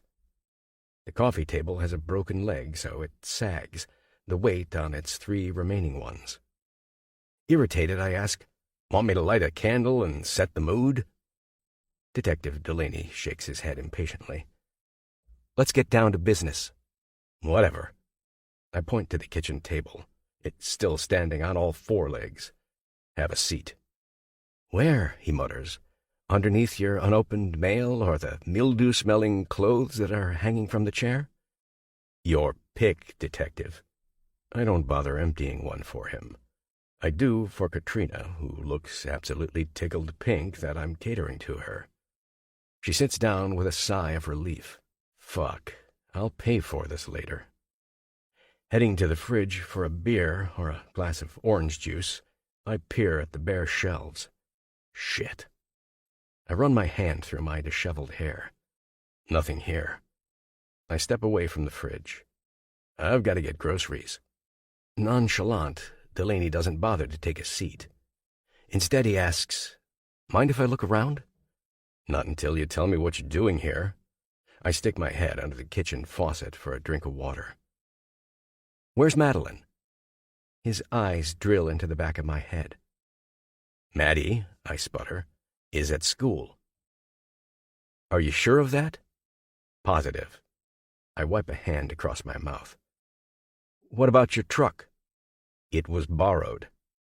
I skirt around him and Katrina to the front window, peeling back the curtains. "Still not here." "Wait, your vehicle is missing?" Detective Delaney whispers through his teeth. Katrina jumps in, thrilled to be part of the conversation. "His daughter stole his truck a few days ago." "Yesterday," I correct her. I'm surprised at her senile moment. Usually she's on her game. "It was yesterday." She shrugs. "It was 4 days ago, actually." Delaney stares at me. "Have you gone to work this week, Mr. Pruitt?" "Of course." But a bead of sweat furrows on my brow. I never miss a day of work. "Your co-worker Chip said you were gone for the last 3 days in a row at the shop. He hasn't heard a peep from you. Your daughter hasn't shown up for school all week. And, conveniently, your truck is now missing." "Wait." I feel my temper flare. "What are you implying, dude?" "Detective," he corrects me, "not dude." "Whatever." "Maybe you're suffering from guilt." He makes a face like he sucked on a sour piece of candy. "Nah, not you." I want to tell him to... Never mind. Point blank, I ask, "Detective Delaney, why are you here? To arrest me for Maddie skipping class?" "No." He shakes his head. "Not yet. I've got a couple questions, though. Do you know Dane Burns?" "Dumb fuck Dane?" I swipe a hand across my forehead. "Wait. Did that asshole wreck my truck?" He ignores my sentiments. "We've been trying to get in contact with you, not to mention the hospital and Madeline's high school." He steps back like I'm a rabid dog about to attack. There's been an accident. Dane wrecked the truck and they got hurt? I scratch an itch on the back of my neck. Shit. And let me guess, he wants to sue me since Maddie was driving and I don't have insurance. I notice Katrina's hands grip the back of the chair tightly as she rises. Aren't you going to tell me what you know? I snap. Why? His voice is laced with sarcasm. You don't care. I curl my hands into fists. You don't know shit about me, I spit out. Don't you dare come into my place and act like you do. His disgusted gaze trails over every inch of the front 2 rooms. I don't need to spend time with you to know who you are. I could walk through this place and give you a step-by-step. By all means. I wave my hand in the air. Let's hear it. You numb yourself with alcohol. He kicks an empty bottle, then moves on to the patched walls and dented fridge. You fight with your fists. He walks forward down the tiny hall, stopping at the bedroom on the left, which is Maddie's room. His eyes inspect the missing door handle. You probably removed Madeline's lock after a bad argument because you tell yourself that's the only way to control her. Stepping inside her room, he reaches for the blinds to peek out of the dirty window. And you blame her for your mistakes. With a glower, he turns on his heel. Would you like me to continue on to your bedroom? Flustered, I say, be my guest. My face burns as I consider the bottle of pain pills on my bathroom counter, not to mention the invasion of my personal space. What's your point, detective? I sneer. I support Maddie in all the ways she needs. Then why don't you know where she's at? In the hospital, according to you. In fact, it's a blessing I didn't know about the accident because I would have beat the shit out of that loser boyfriend. Detective Delaney sighs, and a flicker of emotion crosses his hazel eyes, a touch of sadness tinged with despair. Mr. Pruitt, Madeline is missing, not injured, and I find it rather suspect that you don't know where your daughter is. In hindsight, it seems you hinted at a confession then. What do you mean? I narrow my eyes. Is this some kind of sick joke? What's wrong with you, dude? You can't go around putting words in my mouth. You're an officer of the law, aren't you? Madeline is gone, he grits his teeth. Dane Burns is in the hospital in critical condition, not from a car accident as you presumed, but from a gunshot wound. It's unclear if he will make it through the night. Taking a deep breath, he adds, though clearly he's a fighter. They said that a few days ago when he was found, and he continues to amaze the doctors. My mouth is open, wide open. Spittle flies before I realize I need to close it, and then reopen it before starting a sentence. He was shot? Where's Maddie? Was she shot too?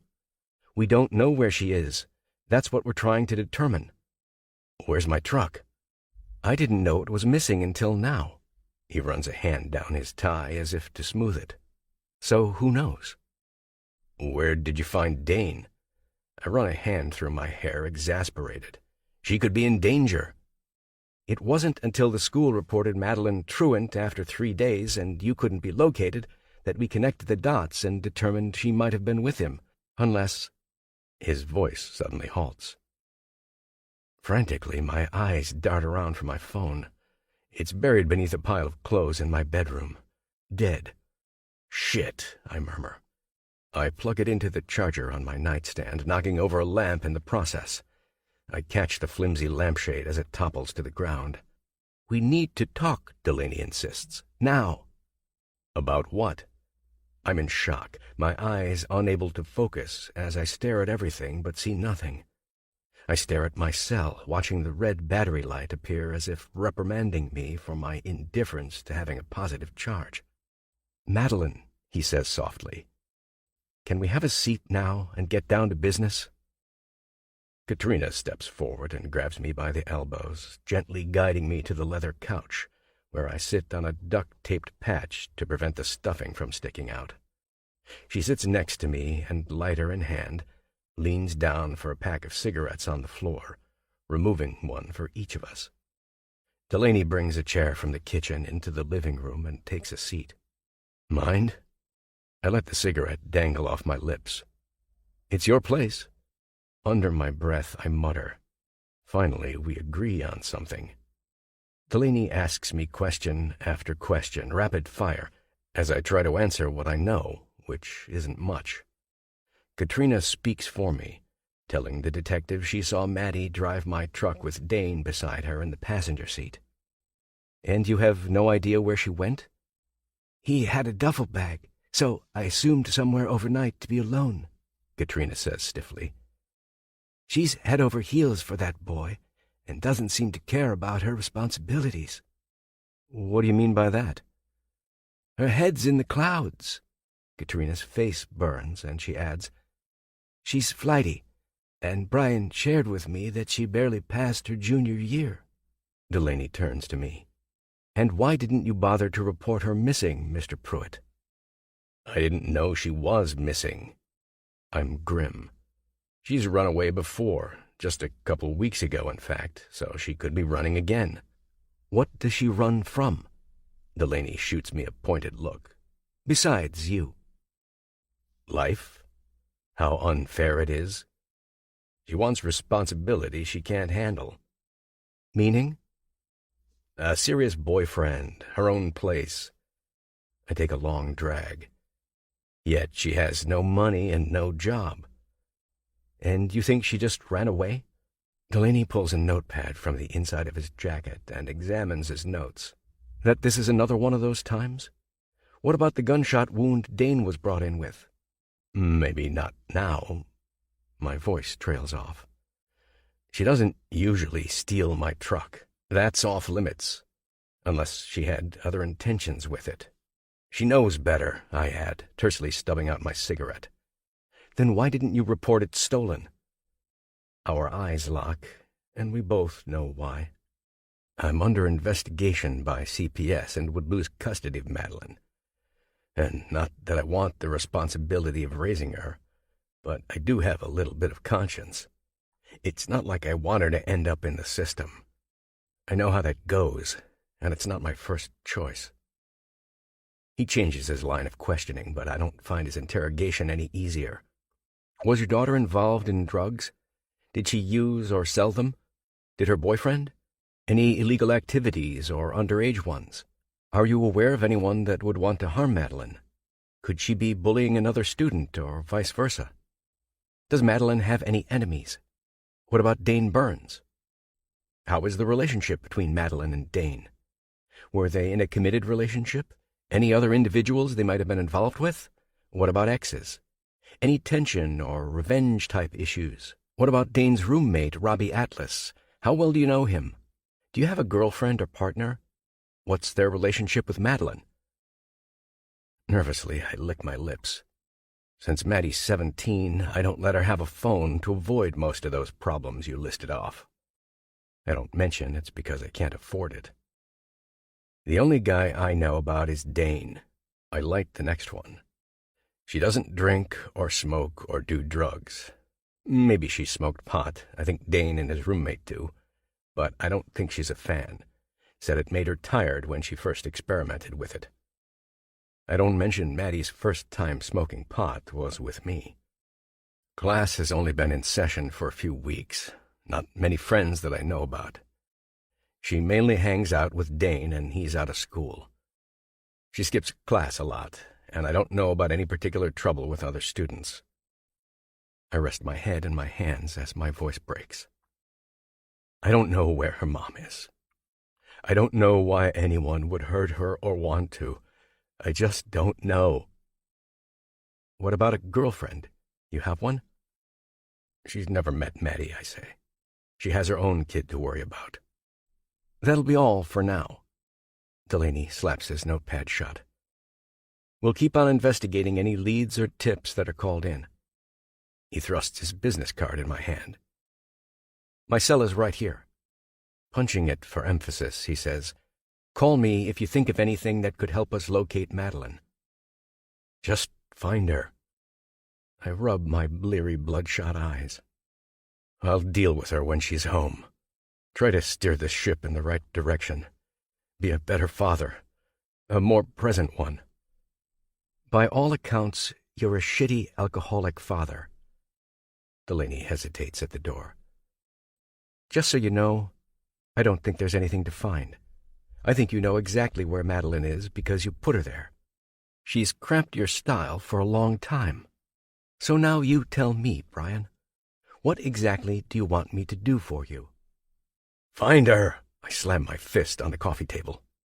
And one more thing. Anyone else who might have it out for you? Delaney yanks at his tie as if it's suffocating him. I'd do him the honor, I think. You know, someone you might have pissed off at the garage. Maybe a car not fixed properly or any issues with customers. My heart pounds out of my chest. I can think of a particular person from my past that might want to do us harm. Before I can say the name out loud, I swallow it. I'm not ready to give it life just yet. If it turns out to be accurate, then not only is Maddie in trouble, her old man is too. No. I keep my voice steady. Damn, that's too bad. He sounds anything but contrite. You should clean up this pigsty. Asshole, I mutter under my breath. What's wrong? I'm trying to be a friend. Delaney pauses at the door, saving you the embarrassment when I come back with an arrest warrant. We wouldn't want the media to add slob to deadbeat dad, would we? Because I can push him out the door and slam it, he takes my cue and exits. Part 2. The week before. 8. Brian. Isn't it slumming to come down here? I asked the tall, leggy woman who just exited her fairly new Jeep Grand Cherokee at my piddly mechanic shop. Don't tell me you had to trade the G-Wagon in for that. Funny, she retorts, even though her mouth never twists into a smile. It's Allegra's new Jeep. Thought she wasn't allowed to have one. We just won't tell her father. She shrugs. I'm giving it to her as a surprise. Where are you going to keep it? I was hoping here. She gives me a tense smile. I'd pay you to store it. I raise a brow. What happens if he finds out? Allegra and I will be dead meat. You ain't lying. I stub my boot in the dirt. And no need for payment. I'll store it behind the shop. There's a makeshift covered garage. You need money, right? Val, I say with a warning tone. Can you do a tune-up on it?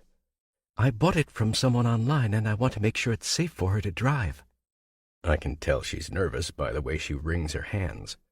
I want to give her shoulder a small squeeze, but I don't dare. Instead, I offer, You know, you're a really good mom. Thanks. She blows a chunk of chestnut-colored hair off her face. I need you. Chip, the only other mechanic, is staring at us with intense scrutiny, so I interrupt, motioning her to meet me at the hood of the Jeep. Follow my lead. I move the chew forward in my mouth, clipboard in hand, as I pretend to write down issues with the vehicle. A quick study, Valerie comments loudly on a rattle it's making, so Chip overhears. He's a good man, ornery as hell.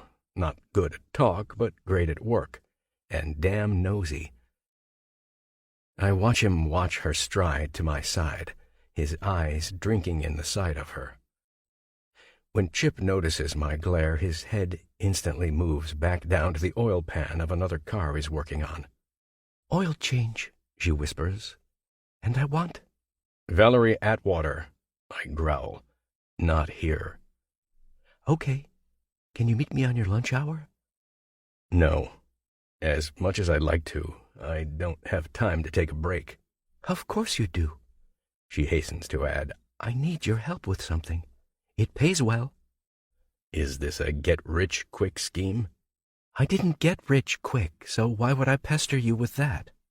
She tries not to roll her eyes as Chip replaces his stare, trying to place where he knows her from. That... and she's a well-heeled woman, stunning today, even dressed down in a beige trench coat and dark jeans. I need help, she pleads. But you gotta keep a handle on the drink. You want to start in on that now, too? I grumble, distinguishingly spitting my chew in a plastic bottle. Chip notices my flash of anger and eyes us suspiciously, a rag paused mid-air. She stuffs her hand in the pockets of her trench. It involves driving. Okay, I shrug, if you say so. I only say so if you can be sober. I can, I mutter, and only if it brings us one step closer. I don't have to finish my sentence, her eyes indignant with understanding. Without another word, she starts to head into the office of the shop. Wait, I yell after her. Mrs. Atwater. I clasp the clipboard to my chest. If you can sign the slip, we can complete the job. She turns on her heel and takes the pen and clipboard from me. With a flourish, she pens a fake name and pays cash. Chip must have figured it out, because he shakes his head and mouths, "What's an Atwater doing here?" I shrug, unable to tell him that no matter where you go, you can't seem to get out from under the Atwater spell, or curse, depending on which Atwater you're tangled up with. 9. Brian. My hands punch the steering wheel in emphasis as I belt out a Guns N' Roses tune. They just don't make grunge rock like they used to, I reflect. Looking for a parking spot at the mall is proving rather difficult today. I spot a silver sedan with a man standing near the tailpipe. Slowing, I wait for him to throw his packages in and go. He's not moving very fast, which makes me impatient. I have limited time, and his slowness is cutting into it. About to honk, I realize that he can't go anywhere, as his front left tire is deflated. No wonder he's taking his sweet time. I'm about to gun my engine and pass as he pops his trunk and fumbles for a spare. Except he's too good-looking, too dressed up, too prim to be able to handle this blue-collar job by himself. Usually, I'd drive right by this type, but there's a familiarity about him. Maybe it's just his type, the quintessential rich, suave type, who think the world owes him something. Tilting my head, I catch a glimpse of the license plate. He's local. I snort at the personalized license plate. It's a silver Jaguar that identifies itself with momentum. In my book, people who bother to set themselves apart with some bullshit tag are ridiculous.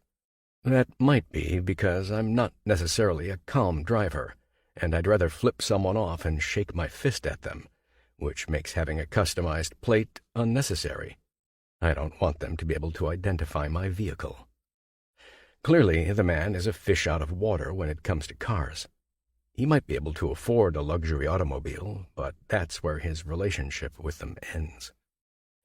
Disgusted, he kicks the bad tire as he pulls out his cell. I presume to either call AAA or roadside assistance. Sighing, I pull my pickup into a newly vacated spot. I'd prefer to watch him unravel, but I have my own place to be.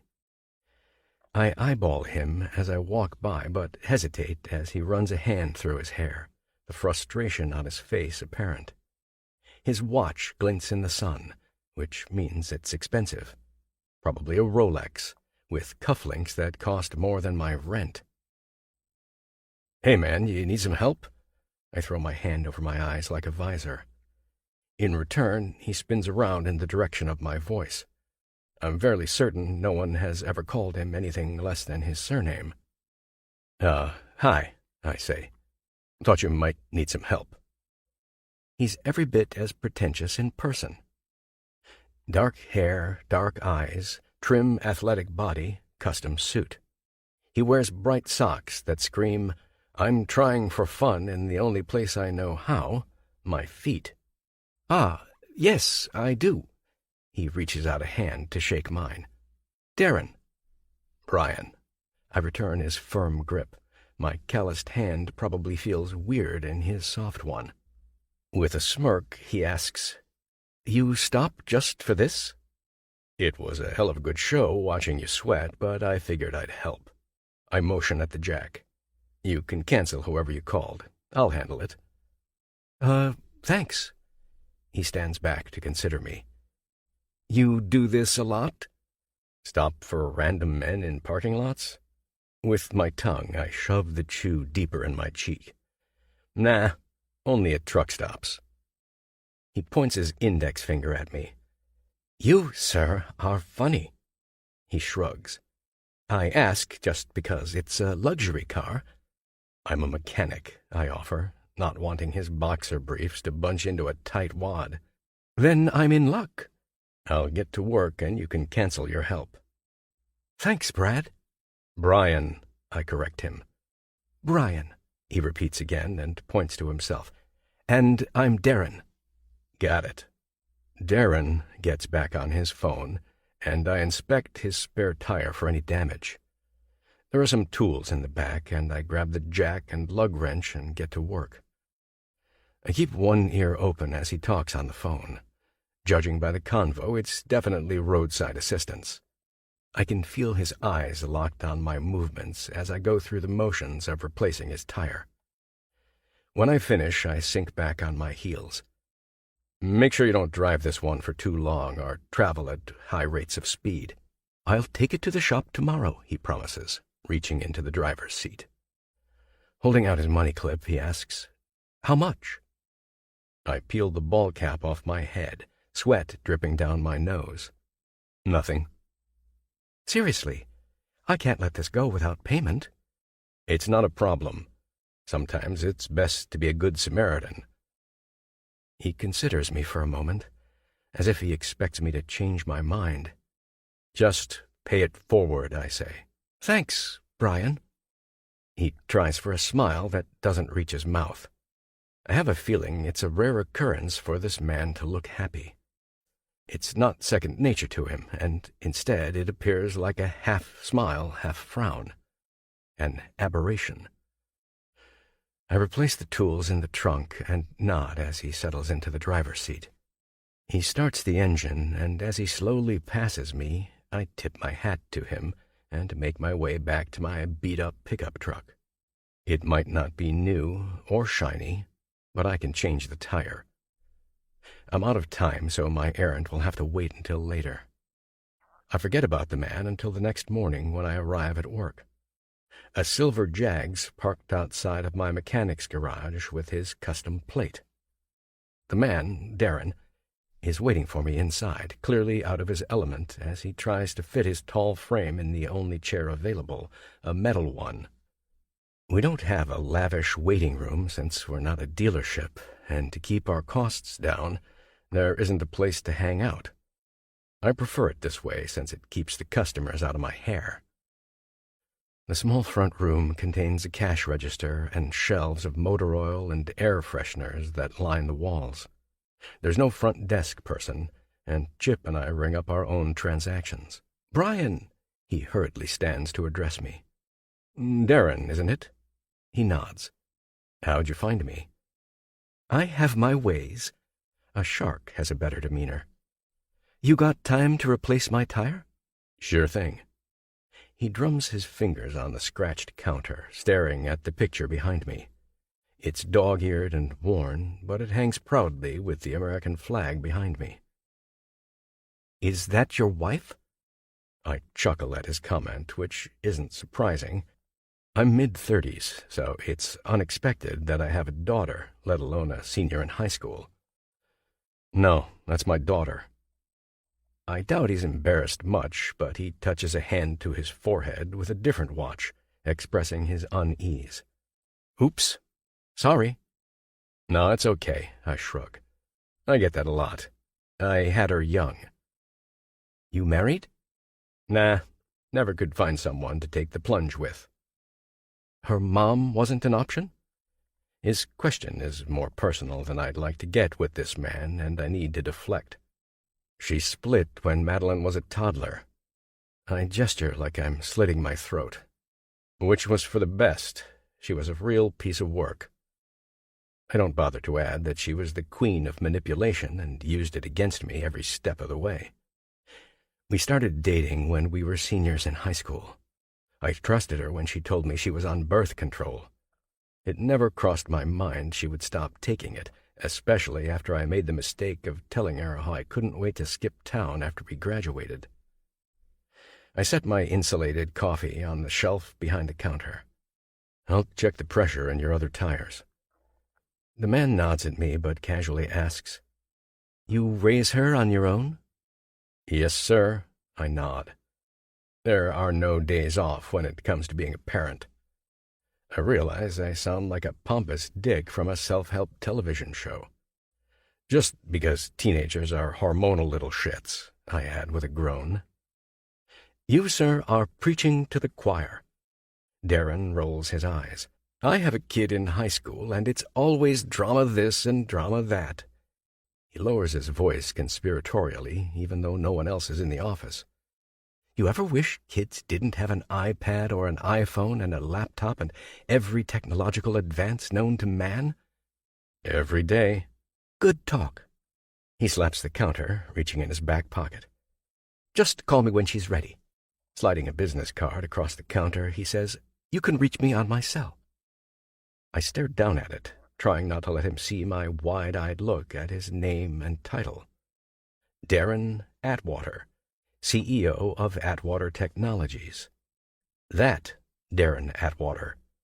Drilling and blasting into impossible surfaces are their specialty.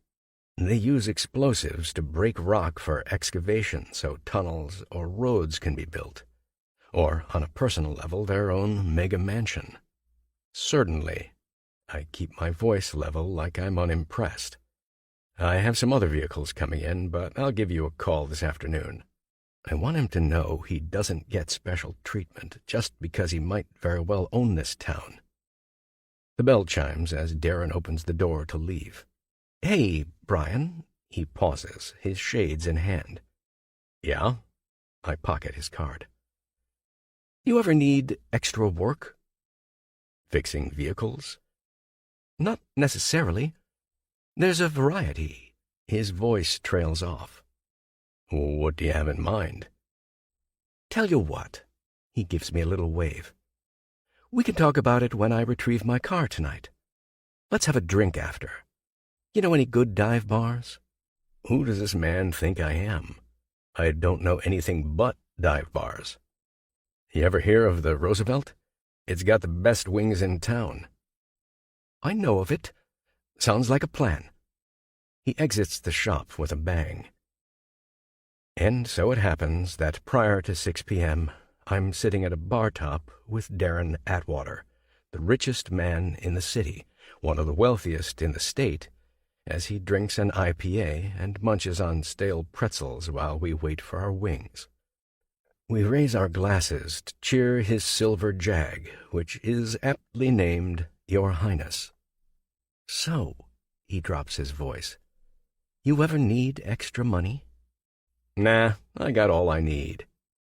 He doesn't expect this answer, and I wait him out. I must have misread the situation. I almost chuckle. Men like Darren Atwater don't get to their position in life by misreading situations. They are calculated and cunning. Plus, I happen to know that he's self-made, which makes him tolerable. "What situation?" I cock an eye at him. "Thought you might want more income, that's all." He slaps a palm on the table. "But if not, I understand." "Let's hear it." I shrug noncommittally. I'm always down to hear about new opportunities. I always take an interest in people that are driven and hard-working. He wipes his mouth with a napkin. "And I'm looking for someone to help haul some extra loads," he says. "It pays well. Would you be interested?" "Possibly." I rest my elbows on the table. Need more details, though. "I have a truck that needs to go close to the Mexican border." "Is it for your regular business?" "No, and yes." He swallows a swig of his beer. "It's a separate company, but not explosives or anything like that." I'm dying to know the price he's willing to pay, but I'm supposed to act like I don't need the money. "Okay," I say. "How about a round of shots?" Sure. I never turned down free alcohol. Oh, and payment. He runs his hand over the wet condensation from his beer on the table. 5 when you pick up the load, 5 when you return. $1,000 for one weekend? No, he shakes his head. $10,000. I choke on my pretzel, and he's forced to thump my back. Are you okay? Wrong pipe, I stammer. I thought you said $10,000. I did. What is it? My heart starts to pound in my chest. I could really use the money, but he doesn't need to know that. Let's keep it simple. He runs a hand through his slightly thinning hair. You don't need to know a lot. You just need to drive. I start to interrupt, but he stops me with a hand in the air. It's nothing illegal. It's just that my right-hand guy, Joseph, quit. He had drama with his pregnant girlfriend, and he was in charge of this load. It just has to have an on-time delivery. What am I delivering? I'm curious. Explosives? Parts. Like car parts, I ask. Automotive? He nods. It would be a Friday through Sunday trip, so all weekend. Think you can do the job? Potentially. I act nonchalant. Let's make sure my daughter doesn't have any activities or plans I need to attend with her. I'll put you in touch with Mickey, the man in charge. He handles all the details. Fair enough. I chug the rest of my beer, setting it down with a bang. Then consider yourself hired if you want the job. We do a round of tequila shooters, and the next morning everything's a blur. If Mickey's number hadn't been written in black magic marker on my inner wrist, I'd think it were a dream. $10,000 to drive? For far less, I'd do just about anything. 10. Brian. I try not to act overeager when I dial the number and a man barks, Yep. Hi, it's Brian Pruitt. Darren gave me your number. Silence. For a driving route. Said Joseph quit. Another pregnant pause before the man, I assume is Mickey, responds, You have a current license? Yeah, I lie. And you can go Friday? Guess so.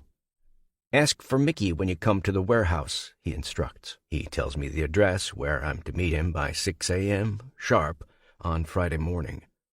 I look at the clock. Shit, it's Thursday. I've got today, and that's it. See you then. I disconnect just as the front door opens and Madeline strolls in, her jaw set in a hard line. She's a pain in the ass, a strong-willed and stubborn version of me. A spitfire, as my mother used to say. I might be a drunk and let my tongue or hands lash out, but I also think Maddie deserves it. She doesn't know when to quit. I guess the same could be said for me, but she purposely twists the knife in deeper and pours salt in the wound. She's been a ghost for the last couple days since our last blowout, and I've had it. If she did tell me where she went, I was either piss-poor drunk or not listening. And being hypocritical, since I don't set the best example, I'm not going to tell Maddie where I'm going tomorrow.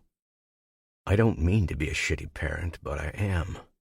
I didn't set out to be a drunk, but I am. And isn't that the lesson in life? We develop bad habits without realizing them until it's too late. And it's not like I care that Maddie left for a few days. What I do care about is drawing attention, unnecessary attention, negative attention to my personal life. Once they're in your shit, they're in your shit. So when CPS came knocking on my door, it didn't help the situation. It was made worse by the fact that I had no clue she hadn't been attending school. Shouldn't you be in class? I pretend to glance at a watch that isn't there. Shouldn't you be at work? She retorts. I run a hand through my rumpled hair. Enough. I try a different approach. You want some breakfast? We don't have anything, she grumbles. I give her the dreaded withering dad look. "If you don't believe me, check the fridge." "You wouldn't know since you've been gone," I say coldly. Her shoulders slump and she grabs a lone protein bar from a box. I couldn't even tell you where it came from. I bet it's expired, if that shit even spoils. "Hey," Maddie settles on the couch next to me. "Do you mind if I go to a concert next week?" "You disappeared for a couple of days and CPS got called and now you want tickets to a show?" "I try to stay out of your hair as much as possible." "That's not the point." I reach down for an ashtray. "You haven't been going to school and the year just started." "I don't like my classes." Again, not the way to become self-sufficient. "So what now?" "You're grounded." I watch as she picks at the stuffing from the couch. "Stop that." I stand. "You need to clean this place up. Spend your weekend doing homework and chores." "Why can't Dane take me to Taylor Swift?" she huffs. "You're not going to that damned concert with that boy, and that's final." I pull a cold beer from the fridge and pop the lid. "Any more questions?" My voice drips with sarcasm, since we both know that I won't be coherent in a short while. "I'm not your punching bag," she argues. "No one said you were." "I'm tired of you never letting me do anything." Another withering dad look follows. It used to stop her in her tracks, but it's becoming less reliable as she gets older. "You don't even give me an allowance to do chores," she snorts. "It's like I work for you for free." "You live here for free, don't you?" "Hardly," she mutters. "I have to deal with your bullshit." "Keep that tone up, Madeline, and the next sip you take will be of soapy water as I wash your mouth out with it." I slam my chair back into the wall, already dented with scars from this same grand gesture. I grab my car keys. "I'm out." "Have fun getting drunk," she says over her shoulder before I hear her bedroom door slam with finality. Blame is second nature, and the truth is, I'm not lying when I tell Madeline she ruined my life. I shouldn't have had a child when I did. It's fair to say I didn't have a choice in the matter. Madeline's mom, my ex-girlfriend, was a sadistic bitch. I guess she thought there was no future for her without me, and she sure as hell wasn't letting me go. As soon as I was about to be free of our small town and her, she told me she was expecting. We were 18. This certainly wasn't the responsibility I had in mind. She called me a baby killer for wanting her to have an abortion, a deadbeat when I mentioned adoption, a piece of shit for suggesting we break up. And what I'm afraid for Maddie, I'm scared to tell her. She reminds me so much of her mother, it scares me. I worry she'll get pregnant under some guy's thumb and mess up her whole life. Her boyfriend is some dumb hick that lives in our apartment complex, which has led to some explosive blowouts between the two of us. She thinks I hate her, but I don't. I just never wanted her. I still don't. And now that I have someone I can see myself spending my life with, I resent Maddie even more. She's in the way. I'd like nothing more than to move to another city and have a fresh start. It's something I've been planning for a long time. My girlfriend also has a daughter, but that's different. She's not a single parent. The girl has a dad. Maddie doesn't have a mother. And with that, I spend my evening getting shit-faced. Tomorrow's a new day. I'll be rich. And for once, I won't have to worry about how to pay my bills. 11. Brian. My alarm blares at 5:30, and I hit it with my palm as it rocks back and forth. Bleary-eyed and hungover, I take a quick shower, check that Maddie's sleeping soundly in her bed, and pack an overnight bag and some lunch. I leave her a strongly worded note that she better be in class today. The address Mickey gives me leads to an industrial warehouse outside of town. There's nothing special about it in the early morning hours, so I doubt it looks any more memorable in the daylight. I ring a bell outside of a tan garage. In response, a metal door squeaks as it slowly rises. Behind it, 2 men load a truck. One is Hispanic and one is white. Both are shorter than I am, and both eye me warily while the white guy reaches in his waistband for something. Immediately, the Hispanic guy murmurs something, and the white guy releases his hold on whatever it was. Phew. I shake my head, assuming it's likely a gun. Before I pass the concrete threshold of the garage, the door screeches to life as it maneuvers down towards my head. Mustering a cocky swagger I don't feel, I say in greeting, "I'm here for Mickey." Both exchange glances, but seem to relax. "He's in the office," they say in unison, not bothering to stop or hold their positions. The Hispanic one nods towards a back area with the shrug of his head. I can feel their eyes burn into the back of my skull as I walk down a dark hallway. A pounding headache matches my steps, a reminder of the copious amounts of alcohol that churn in my stomach. The office is to my left, and when I walk in, Mickey's not what I expected. I thought he would be some guy covered in tattoos, even on his face, maybe even a teardrop one. The man is muscular and dressed well, not like someone I'd expect to work or run a warehouse. He's dressed in jeans and a button-down. His jet-black hair is slicked back, and he's clean-shaven. His suede loafers rest on his desk as he motions for me to take the only metal chair in the small office. "You must be Brian." "Yeah," I say, "and you're Mickey." "Yep." He doesn't make a move to stand, but stays seated. "Darren speaks highly of you." "Good." "The driver who usually makes this run is down for the count." He taps the metal top with his knuckle for emphasis. "This is last minute, but I think we can make it work." I ask innocently, "What am I hauling?" "We have some equipment for a rock cut in Mexico." "Oh, I didn't know you dealt with Mexico." I kick my legs out. "Darren said auto parts." He eyes me suspiciously, and now when he talks, it's with a semi-twang, like he grew up in Mississippi or Louisiana.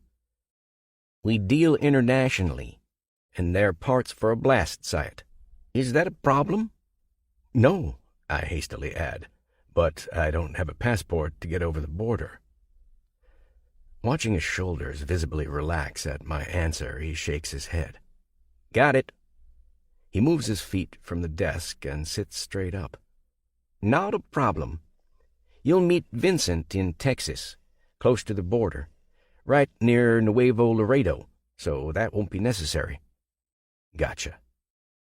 "Drive should take around 18 hours. Vincent's expecting you in the morning." "Okay." "We have sleeping quarters at the ranch if you want a nap when you arrive, or you can get a hotel before you head back. Makes no difference to me, but it's on you. We don't pay for it." I nod my head in acknowledgement. "Just contact me when you're an hour out from here on Sunday, and I'll meet you back at the garage or have one of my guys let you in. I expect it'll be later that day or evening." I lean my head back against the glass of the office. "Anything else I need to know?" "Nope. You'll deliver the truck. Vincent and his guys will unload it, and you'll head back. Pretty straightforward." "I'm ready." I slap my knee. "Good. Let's get you paid.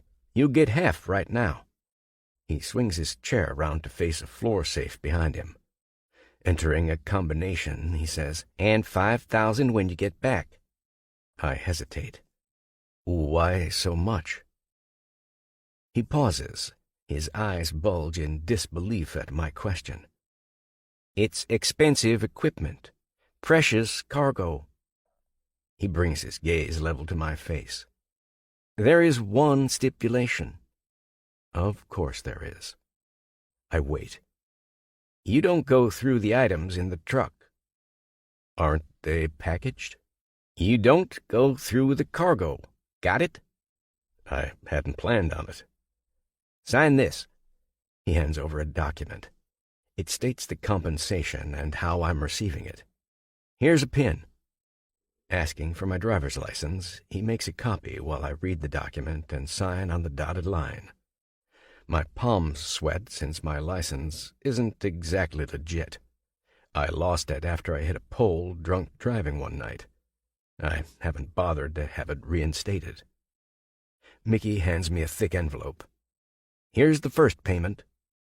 Thanks. Okay, let me show you the truck. We walk back out to the garage stall. The two other men have disappeared from sight. I notice the large truck parked in front of us is advertised as Office Pros, where we go the distance for our customers. It's not an 18-wheeler, more like the size of a bigger U-Haul. Mickey goes over the equipment and outlines my job duties. What's Office Pro, I ask. Another company we have. He throws the keys at me. Any other questions? I start to open my mouth, but he cuts me off. I didn't think so. You better get on the road so we don't piss Vincent off. By we, he means me. I take that as my cue to leave. He stands next to the garage door, pressing the button to open it as I slide in and get situated. I set my coffee thermos and lunch bag on the seat next to me. Turning the engine, I lower the window and slowly back out, relying heavily on the mirrors. I'm used to my tired pickup, not something this heavy. When I'm completely backed out, Mickey reaches his hand through the window. Oh, one more thing. I need your cell phone. You need my cell, I repeat. Yeah. That's not convenient. He gives me a hard look. I have a daughter, I explain. So? He shrugs. I do too. Then you understand emergencies. It's a day and a half. Do you need me to go check on her? Certainly not, I mutter to myself. Fine, he says with a snide smile as he pulls his hand back. Good. Sheepish, I give him a smile in return. That was easy, I think to myself. Put it in park. Huh? Hand me the money. What? If you can't turn over your phone, you can't drive for us. He leans forward to grab at the keys from the ignition. What about Vincent? He reaches into his pocket and pulls out a black phone. This has his number programmed in. That's all you need. No other outgoing calls. I hesitate before I hand my cell to him. You'll get it back when you return. I nod. No other calls. Do I make myself clear? You drive, deliver items, and come back. It's easy. You drive, get paid. Nothing else needs to be said or done. Okay. Don't make Atwater your enemy, he warns. Directions are in the envelope I gave you. The phone is basic, so I printed these out for you. I open the flap and pull out a sheaf of papers with the route marked. One is for going there, and one is for coming back. Oh, and no smoking in there. I won't. And with that, I salute him as I bounce out of the parking lot onto the gravel road.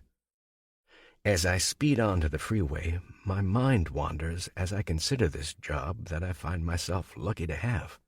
If luck is involved, and this job is as straightforward as Darren and Mickey said. But a feeling of nagging doubt sends a chill down my spine. Just drive and stay out of trouble, I tell myself, already wanting a cold beer to quell my anxiety. Don't speed, don't draw attention to yourself from the highway patrol. I pick a talk radio station to listen to. The paper instructs me to keep going straight for the next 97 miles. 18 hours there, 18 hours back. Add in breaks and unloading time and some sleep. It'll be over before you know it, I think encouragingly to myself.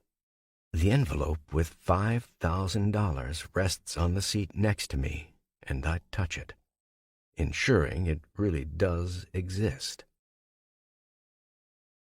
12. Brian. The drive to the border of Nuevo Laredo, Mexico is more prolonged since I don't have my cell phone. I'd planned on making calls to pass the time. Usually I'm at the shop on Fridays, so there was no reason to tell my girlfriend I was going for a drive to make a delivery. And if Chip happens to stop by the apartment, Madeline will figure out fast I'm gone. Except I didn't communicate to either of them I was leaving for the weekend. My girlfriend's never been to our apartment yet. It's too risky. I contemplate how much longer I have to keep our relationship a secret before it gets out and becomes town gossip. In some ways, I want it to. I know she's married, but I don't care. I'm in love. Bring it on, judgmental city folk. When I get hungry, I pull over at a rest stop and eat the lukewarm sandwich and chips I brought, chasing it down with a can of Coca-Cola. My hands quiver, tempting me to add some rum. A flask is tucked into my waistband, providing me comfort and security. I didn't know if Mickey would search me, so I hid it out of sight. Some people pop pills and need them as a placebo effect, regardless if they take them. I'm the same with my liquor. I know before long I'm going to drain it. For this long haul, I'll need both alcohol and pills, the numbness and tingling in my nerves inevitable. Ever since I crashed my car in high school, my back has never been the same. Just wait until you get closer. You don't want to get pulled over, I warn myself, especially since you're not exactly sure what you're hauling. And then there's the suspended license. I pass the time by listening to old-school country like Willie and Haggard. The new poppy country shit drives me nuts. The next time I stop to take a piss, I try not to focus on what's in the back, but curiosity gets the best of me. I justify sneaking a peek, telling myself I should know what I'm carrying in case I get stopped over by an overzealous cop. Before I can talk myself out of it, I release the locking clasp to haul the pull-open door open. Large boxes are stacked from floor to ceiling, and there's no walkway towards the back, so I create a small path myself, zigzagging between the heavy cardboard. All of the cartons are the same until I reach the very back, or the front, depending on how you consider it. A container sits in the corner, a different shape and color than the rest, what I guess to be a 50-gallon blue drum. Something's caught in the lid. At first, I think it's a piece of fabric, but upon closer inspection, I realize that the material is practically see-through. Taking a step back, I let out a cuss word as the box behind me scrapes against my tailbone. It's not material caught in the lid. It's strands of hair, so fine they seem translucent. I tell myself that whoever closed the steel drum got a chunk of hair entangled in it. That must have hurt, I muse. My hand grazes the drum, and it's surprisingly cool, as if it had been frozen and is now thawing. When I lean down to inspect the bottom, I notice a pool of liquid has darkened the floorboards. I lower my face to smell the liquid, but it doesn't give off any type of noxious odor. Darting my eyes, I look for something to open it up with, but there aren't any tools. When I check the glove compartment, all I can find is a flashlight. Exiting the truck, I tug the door down, lock it up, and head to a hardware store. The phone Mickey gave me is elementary. It doesn't have internet, and it's a good thing because I don't dare research hardware stores in the vicinity. A few miles up, I see a road sign that mentions points of interest ahead. A big box home store is mentioned, and I take it as a sign to pull off. The salesperson points me in the direction of aisle 6, after I asked what I could use to remove the head of a steel drum. I grab a couple items and a drum deheader, using some of the cash in hand to pay for it, not wanting a paper trail. I stop and peer at the outside of the trailer for a moment, deliberating on what to do as I chain smoke, my hand trembling as I suck the comforting smell down my lungs. "Keep driving," I murmur. "Stay on schedule." My heart thuds in my chest, but I stay on the interstate until I come upon another rest stop. Then I veer off, parking in an isolated spot. With a sharp pounding in my chest, I repeat my earlier steps of opening the trailer. Using the newly purchased tool to yank the lid off the drum, I grunt as I apply pressure to remove the top and disengage it. Flashlight in hand, I stare down into the dark chamber. It takes a moment to realize I'm staring at bare skin, the shoulder of a folded-up body. First, I assume the female is alive, her features delicate and feminine, with blonde hair and pale skin. Eerily lifelike, I realize she's been frozen, and that's why the drum is so cold. Her preserved body is now starting to defrost and will eventually decompose. A small scar on her cheek is the only flaw lining her face. Sinking onto my knees, I let out a loud yelp. This explains perfectly why Darren and Mickey are paying me an exorbitant price to deliver a load of precious cargo. Whoever did this is ready to get rid of her now. I'll be damned. Is this the end result of crossing an Atwater? But the girl doesn't look very old. I can't see her entire body, but she's either a late teen or a young woman. What harm could she possibly have done? She looks innocent, unlike some punk you would kill for causing trouble. Wait. Is Darren part of the Mexican cartel? Are these boxes full of drugs or contraband? Maybe even weapons? Is this the child of someone who betrayed them? Even with the cold drum next to me, sweat pours down my back as I consider my options. If I open the boxes to check their contents, it will be obvious if they've been resealed. That was a big no-no, according to Mickey. In regards to the drum, I can replace the lid and hope for the best. Or I can drive back home, drop off the truck, and feign sickness, which would make today's drive a waste. I'd have to return the money, and it's not like I can unsee a body. My pulse quickens. If I don't deliver the cargo, I could end up like this. I think of the life I've been planning on, and I swallow hard. My girlfriend and I are getting close to moving. Maddie will be graduating soon and starting her own life. And what if Darren or his crew came after her? Stepping outside, I kick a tire, cursing the day I helped Darren Atwater by fixing his flat one. If I don't follow through, he'll become suspicious, paranoid even. Someone could start following me. Darren knows where I work, what Maddie looks like, my driver's license number. Hell, they also have my phone.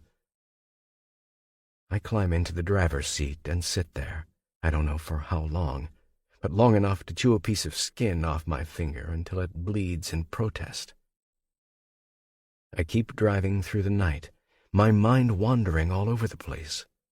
Who is she, I wonder? I know Darren has a daughter, and she's blonde. There's no way, I murmur to myself. He wouldn't kill his own child and put a stranger up to it. Or would he? I only know of the man. I'm not sure what he's capable of. My hands shake on the wheel, and it's time to remove the flask from my waistband.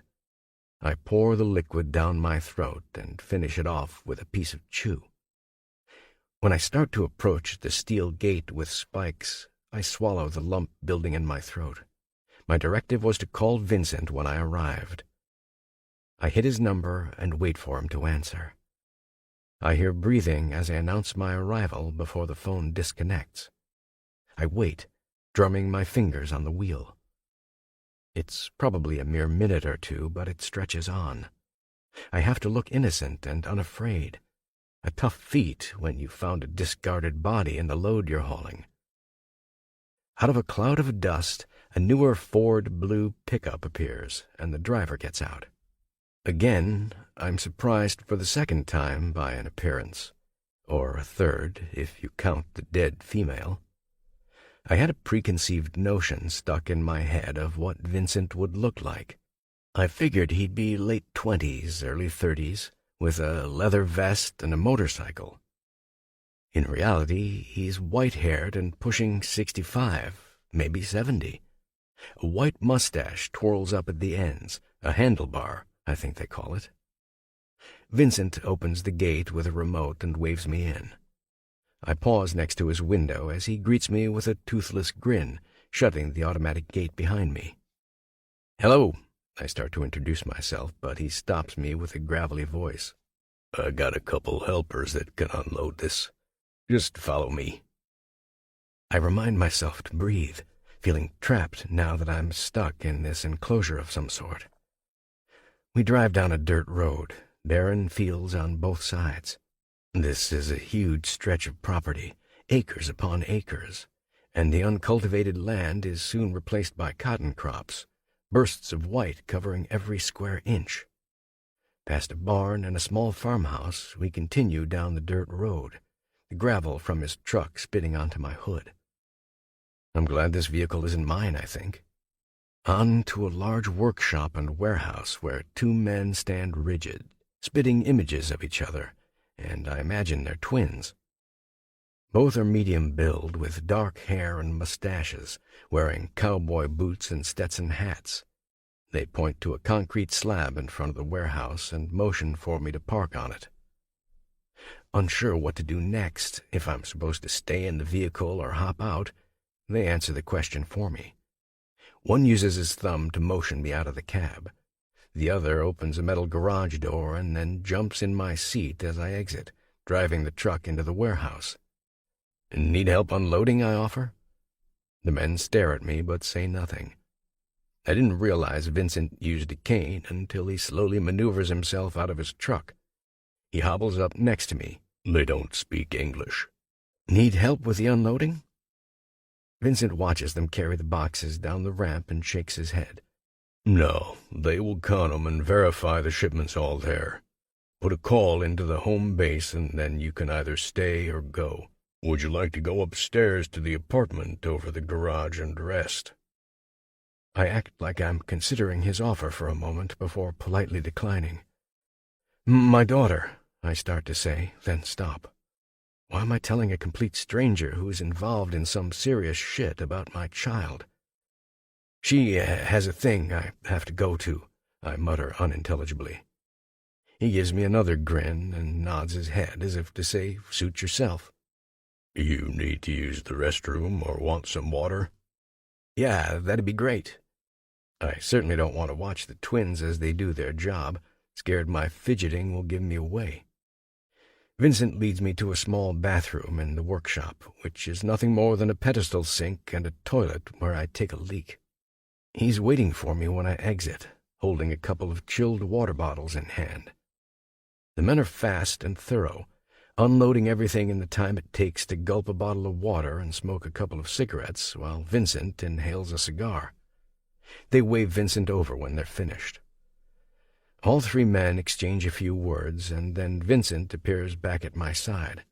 "Hand me your phone and follow me back to the gate." With a nod, I climb back in the truck as he hands me a replacement phone. "This has the number for Mickey when you need to call him programmed in. You know the drill. No other calls." I try not to leer at the men and the stack of boxes as I back out, the blue drum innocently sitting against the farthest wall. When we reach the oppressive gate, Vincent pulls to the side and motions me forward. A toothpick hangs off his lips, replacing his cigar. As the gate opens, I manage a salute as I head the hell out of there, my only concern to find the nearest liquor store and get hammered. I'm ready to get shit-faced and sleep before I get home. As much as I don't want to stop, my body is dead tired. I can't keep driving. My lids are heavy and my head keeps jerking, warning me it's about to nod off. There's a motel up ahead, and I exit. A gas station across the street where I grab a 12-pack. Originally, I thought I could just sleep in the trailer or rest my head against the front seat, but I want to distance myself from what I discovered back there, the space now tainted. From the phone in the motel, I dial the only person I can think of. "Something's wrong," I say before she can speak. "What?" Valerie whispers. "Something's not right." I can tell she's busy by the way she's not saying much. just giving me short responses. "Where are you?" she asks. "Doesn't matter," I say. "I'm with my daughter. We're watching a movie," she mumbles. "I gotta go before she notices I'm on the phone." "This can't wait. I need to see you. When can we meet?" "I can sneak away late Sunday night." "Not until then?" "It's tomorrow," she sighs, "and I need to see you." "Yeah." I slur. "Okay." I try and sleep, but I toss and turn. Restless, I flip through channels to find something to watch. Not even basic cable, I snort. I pause on the news. A reporter is discussing a gravesite located near the Texas and Mexico border, and my hands crush an empty beer can in their grip. It seems to be a common theme in this area. Girls dumped in shallow graves like garbage. It sickens me, just like the image of her body. As much as I try and tell myself it was a doll, her features were anything but artificial. It takes me a couple more beers to relax enough for sleep. When I wake, I'm cranky, and my back aches from my stationary position behind the wheel. I pop a muscle relaxer and rub my spastic muscles. After eating cold toast and filling up my coffee thermos, I hit the road again, my palms sweaty as I close the gap between the open stretch of highway and home. Perspiration drips down the back of my t-shirt as I drive. The time I have to reflect inevitably leads to different scenarios involving the unknown female. Did Darren set me up, I wonder? Could he have found out about my relationship with his wife? I try not to let my mind consider all the possibilities, but who's to say he hasn't had someone watching Valerie? If they ever split, their divorce will be contentious, that's for damn sure. Gripping the wheel, my hands turn pink from exertion, and I squeeze the hard plastic with doubt. It doesn't help that my throat is dry, itching for a drop of alcohol, ready to crawl out of my skin, but I can't afford the smell of liquor on my breath when I return to the warehouse. I need the drop-off to go smooth with minimal questions. I'll get my remaining 5K, and then I'll be done with Darren and his goons. But is one ever really done with them? I doubt it. I certainly haven't been able to untangle myself since Valerie and I found each other. "An hour out," I tell Mickey when I hit the call button. "Good," he says. "All good?" "Yep." "See you soon." When I pull into the lot, it seems impossible I was just here on Friday morning, and now it's Sunday afternoon. Just as I thought, the building looks worse in the sunlight. It needs a fresh coat of paint and some TLC. The warehouse is run down, and for someone like Darren Atwater, this is a far cry from his usual lavish digs. I ring the bell, and the garage squeals to greet me. The nameless white guy from the other day stands in the empty stall, motioning for me to drive in. He does a quick inspection of the truck when I wobble out and gives a thumbs-up sign. I'm hoping that I still get paid today. I don't want to have to come back here. "Office," is all he says. Sure enough, Mickey is perched with his suede loafers on the desk, my envelope already in hand. "Here you go." He slides a paper towards me.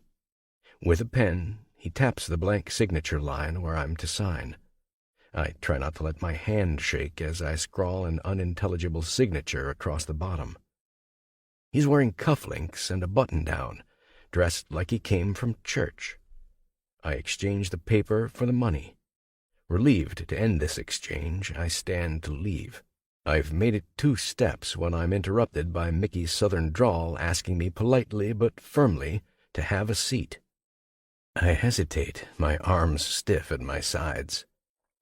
Turning around, I exhale as I sink down into the metal chair, my butt on the very edge. "Vincent said you seemed off. Everything okay?" Mickey asks conversationally. My palms twitch, but I try and remain calm, careful to not fidget in my seat. Does he know about the drum? Of course he knows, you idiot. "Yeah, I'm tired from the long drive. I'm not used to sitting on my ass for that long." I give a nervous laugh before I ramble on. I'm used to being under the hood of cars and moving around, not stuck in a seat. He pins me to the chair with his icy gaze, and I swear he can see my soul and every piece of food I've digested in the last 24 hours and every thought I've ever had. Are you drunk? No, I say. Of course not. I smell booze on you. I shrug. Where's the flask? I dumped it before I drove into the parking lot. I don't have one. He motions for me to rise and show him the waistband of my jeans. Satisfied, he folds his arms across his chest. Is the money for Madeline? What do you mean? My hands clench around the envelope. Why is he bringing up my daughter? For college?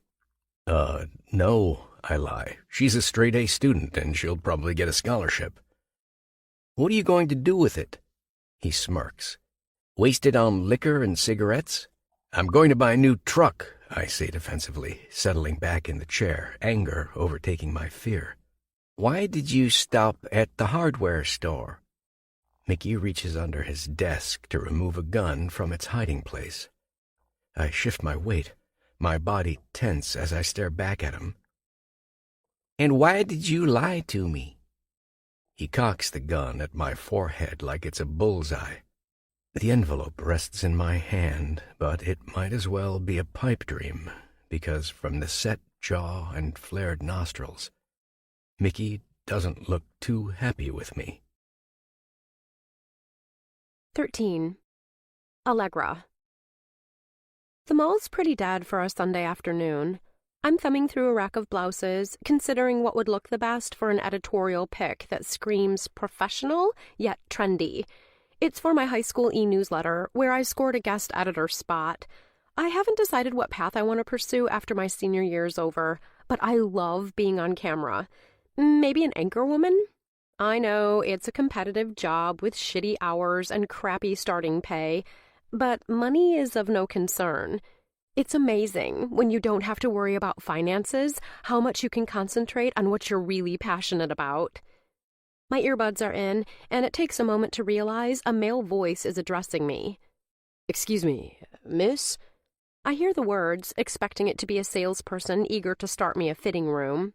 They work on commission in this department store, so without even glimpsing over my shoulder, I thrust the hangers toward a hand behind me. I don't work here. I spin around and come face to face with a male, probably late 30s or early 40s. He's not bad-looking, just older, wearing a pinstriped suit and tie. He has dark hair and a clean-shaven face. He's not tall, but he's not short either. He reminds me of the actor Gerard Butler. I wonder if he just came from church. Oh, sorry. I shrug, yanking my earbuds out. They usually give exceptional and annoying customer service here. I know. I learned that the last time I shopped here. He gives me a small smile, revealing even and perfectly white teeth. Look, this might be forward, but... No, I'm not allowed to date. I return his small smile. But thank you. Not what I was after. He chuckles, resting his hands on the rack nearest to him. You must think I'm some sort of pervert. I eye him curiously. Not the first thing that crossed my mind. I'm looking for a birthday gift for my daughter. He seems embarrassed to confide this to me, his eyes trailing down to his feet. I follow his gaze down to the Gucci loafers he's wearing. I just wanted your input. Okay. I'd ask the sales girl, but as you said, they work on commission, so I want an unbiased opinion. I nod, waiting for him to continue. Perfume, a handbag. Is there something hip I should be aware of? He asks. How old is she? Younger than you, I think. I'd guess you to be 18 or 19. He looks me up and down in an appraising manner. By the way, you're beautiful, in a classic sense. Have you ever modeled? 17, and yeah, mostly local stuff, I say, as my phone vibrates in my pocket. He looks like he's waiting for me to accept his compliment. And thank you. My daughter's 14, he offers. She likes clothes and makeup, but I guess most girls do. What's her vibe? I don't know how to answer that. He fiddles with his tie. She lives with her mother most of the time. Does she have social media or anything I can look up? He gives me her Instagram account. Her name is Cassidy, and I see a girl that seems older than 14 in every sense of the word. She has darker hair than her father and a punk rock vibe, a silver studs in both her ears and nose, and her hair is streaked with burgundy red. I'd suggest you get her a pair of Doc Martens. What are those? I giggle. Shoes. Or, to be specific, boots. He repeats the brand name out loud. Done. Shoes are on the first floor? Yes. Thanks for your help. I really appreciate it. He gives me a winning smile, one I'm sure has helped him out in life. The small lines around his green eyes crinkle. And here, I'd like to give you my card, if that's all right. I notice the Louis Vuitton wallet as he pulls out a thick, creamy white card with shiny gold lettering. I'm Pierce Arden, by the way. I'm Allegra. I examine the card he hands over before sliding it into my back pocket. Nice to meet you. He politely shakes my hand, offering up a firm handshake. Please call me sometime if you'd be interested in a lunch or coffee meeting. Bring a parent, whatever makes you feel comfortable. I'm in town for a few more days. I nod, my face burning with pleasure. Do you have an agent? No. I'm not local. Just happened to be here for a business meeting. He flashes me that smile again. Los Angeles? You might have heard of it. Rolling my eyes, I grin. I might have seen it on television once or twice. Then you're probably thinking of the right place. He winks before he turns on his expensive loafers. Over his shoulder, he murmurs, "Talk to your parents and call me." I try to contain my excitement as he disappears down the escalator. I almost forget the reason I came to the department store and have to retrace my steps back to the rack to pick something out. I'm about to call my mom when the sales girl approaches me. "Can I start a fitting room for you?" "Sure," I stammer, momentarily forgetting about anything else but the grand visions in my head. Me opening a glossy magazine and seeing my picture splashed all over it, modeling the latest Milan fashions. Maybe this chance encounter with Pierce is the answer to getting out of here and getting closer to Coy Kaufman, my boyfriend, who lives in California. The idea of signing with a real live agent gives me the chills. I can't wait to tell my mom. Scattered, I can't decide what I like and don't like, so I text a couple of pics to Coy for his advice. When he doesn't respond right away, I decide on a striped blouse before heading to the register. The salesgirl upsells me on a navy camisole and a pair of earrings when I check out.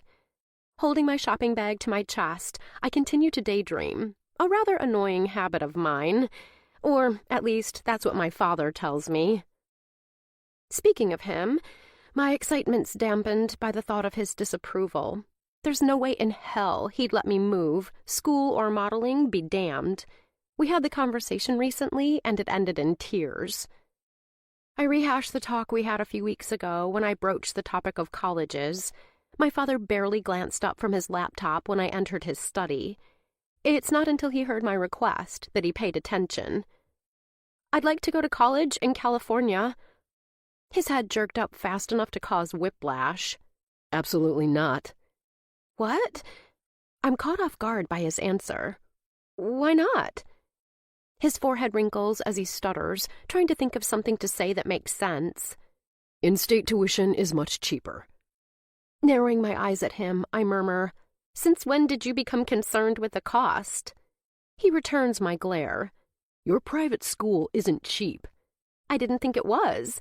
I thought I went to an elitist school so I could get the best education money could buy, so I could get into a top university." "Exactly." He snaps his fingers. "Bingo." "Then why would you want me to stay here instead of applying out of state? What if I get a scholarship?" "It's not about the money, sugar." "But you just said—" Before I can finish, he interrupts. "You go ahead and apply in-state for freshman year. If it goes well, maybe you can transfer later on," he adds. "Or maybe not. Maybe you'll make a lot of friends and want to stay." I don't want to have to transfer in the middle of college. "Young lady, I don't think this discussion needs to continue." He seals it with his look, the dad look that usually causes me to shake underneath his firm tone. "That's final. You'll start in state and get adjusted to college first. It's a big change, and you'll be glad later on that the transition wasn't worse than it had to be." Rolling my eyes, I sarcastically salute him and am quickly rewarded with a warning glance. With a quick hand motion, he dismisses me, signaling the end of our little chat. We've never discussed it since. Annoyed at the memory, I bite my lip as tears prick my eyelids. My father tries to hold on to me, and I'm tired of being treated like a child. If my mother didn't secretly agree to my relationship with Coy, I'd have run away a long time ago. It's suffocating having a father that takes every decision so personally and makes them all about him. I don't understand how my mother can be married to him sometimes. Speaking of my mother, I'm supposed to text her when I'm ready for a ride home. Another sensitive topic. My father's forbidden me from having my own car.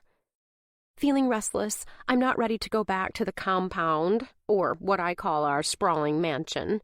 It's isolated and matches how I feel most of the time. I relate to Rapunzel stuck in a tower with no way out. Instead, I decide I'll go across the street to the thrift store. Sometimes they have vintage pieces I love. One time, I got a worn leather jacket for Coy that he prefers to his expensive wardrobe. I look both ways before I cross the street, except the sun hits me head on. Stepping out into the road, a shrill honk blares in my direction, and I jump back in surprise. "Watch it!" a man screams at me as he flips me off. Stopping in my tracks, I turn my head as another loud honk causes me to leap backward. I notice the metal grille on a late-model sedan with a Mercedes emblem. "Allegra!" I hear a male voice yell through the barely opened window before I connect the dots. It doesn't register at first until the tinted glass is all the way down. It's the man from the department store, Pierce. He's seated in the back seat and cupping his hand in a megaphone to greet me. I wave, and just as I'm about to turn and start walking in the other direction, the vehicle slows to a stop. "Freddie, mind waiting a second so I can talk to my friend?" He turns his head to address me. "You need to learn how to cross the street." "I'll ask my parents for a lesson tonight," I say with a smile. "Did you already ask them about meeting with me?" I laugh. "Not yet." He seems surprised. "I thought that would be the first call you would make. I knew you wouldn't bother with a boyfriend, since you said you're not old enough to date." He taps the window. "But I understand it. My daughter's locked in a room until she's 21. Whatever. I giggle. I don't get why parents act like we're the ones making poor decisions. I know plenty of adults who make bad ones. "Do you need a ride home?" No. It's automatic. He might be charming, but he's still a stranger.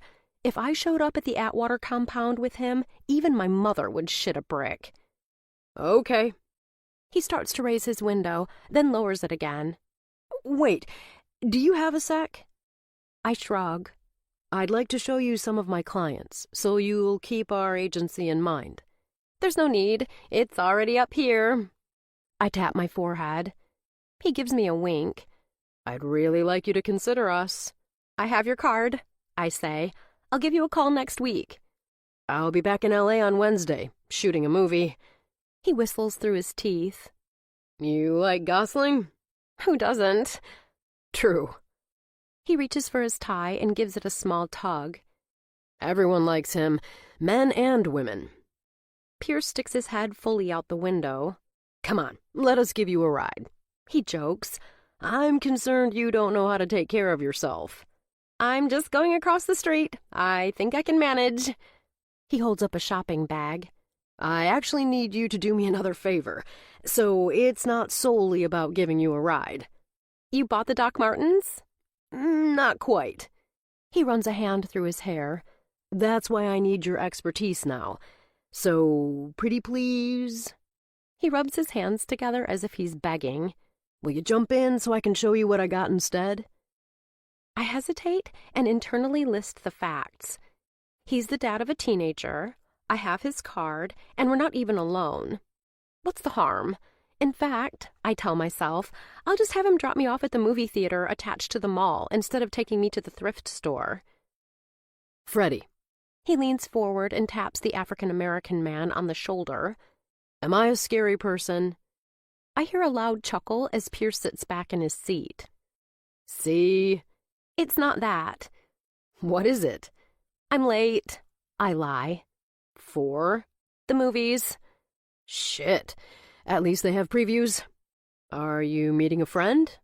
He stares at me intently. Yeah. Is it the one on the other side of the mall? I nod. Okay, how about this? We'll give you a ride there, and you can look through my client book on the way over. If you like what you see, I'll arrange a meeting with some of my colleagues. He adds, in L.A. My first thought is of Coy. This would give me the perfect opportunity to go out and see him. I'm sure my mom would lie to my father for me to meet with an agent. When she was younger, she dipped her own toes in the modeling biz and loved it. Plus, having a long-distance relationship is killing me. I imagine him all the time with other girls. Coy could have anyone. As much as I know how great we are together, I know he has his pick in Cali, especially with college girls that have more experience than me. The black passenger side door opens an inch, and Pierce waves me in. As I settle in the back seat, I ask, You drove all the way here? Nah, but Freddie takes care of me when I'm in town. We go way back.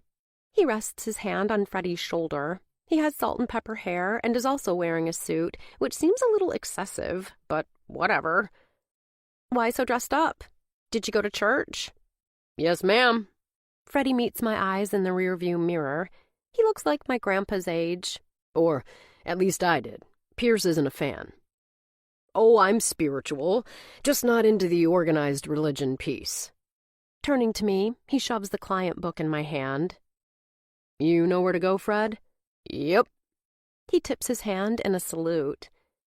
I open the black book, and inside is a laminated list of companies. I work with all of them, he says without airs. His tone is matter-of-fact. Handing me another binder, it's a bunch of headshots of models and actors he's worked with. And these are clients of mine. I think you'd photograph nicely. I'd like to do a test session. We pull up next to the theater. Do you feel comfortable giving me your contact information? Sure. He hands me a pen and turns the page to a media release form. It asks for my name, address, phone, email, and clothing sizes, shoe size, bra size, and measurements. Don't worry about what you don't know. My assistant can measure when your mom or dad bring you. Sounds good. I hand it back to him. I'll need a parental signature at some point, but I'm assuming that won't be a problem? Nope. I'll cross that hurdle with my mother. Oh, and before you go, can you show me the Doc Martens you think are best for Cassidy? You mean like on the actual website? He nods. Yeah, sure. I pull my phone out of my small handbag. You didn't find any you liked? That's the problem. I didn't know there were so many styles. I should have had you come to the shoe department with me. I don't want to mess up, since it's Cassidy's birthday, and her mother has already made her hate me. He sighs. We are going through a divorce, and it's turning out to be nasty. I hate that she feels caught in the middle. He seems genuinely sad. No problem. I suck on my lip as I scroll through the Doc Martens website. What about these? A pair of burgundy leather boots with black laces seem to be a good fit with her style. Those look hip. Wait, is that the right word? Sure. I give him a small grin. Mind if I see that? He reaches for my phone. I thought I saw another pair that caught my eye. He presses on a suggested link for a white pair of pleather-looking boots with black laces. These cool enough? I nod my head in agreement. Sure. Okay, done. He looks up from my phone screen.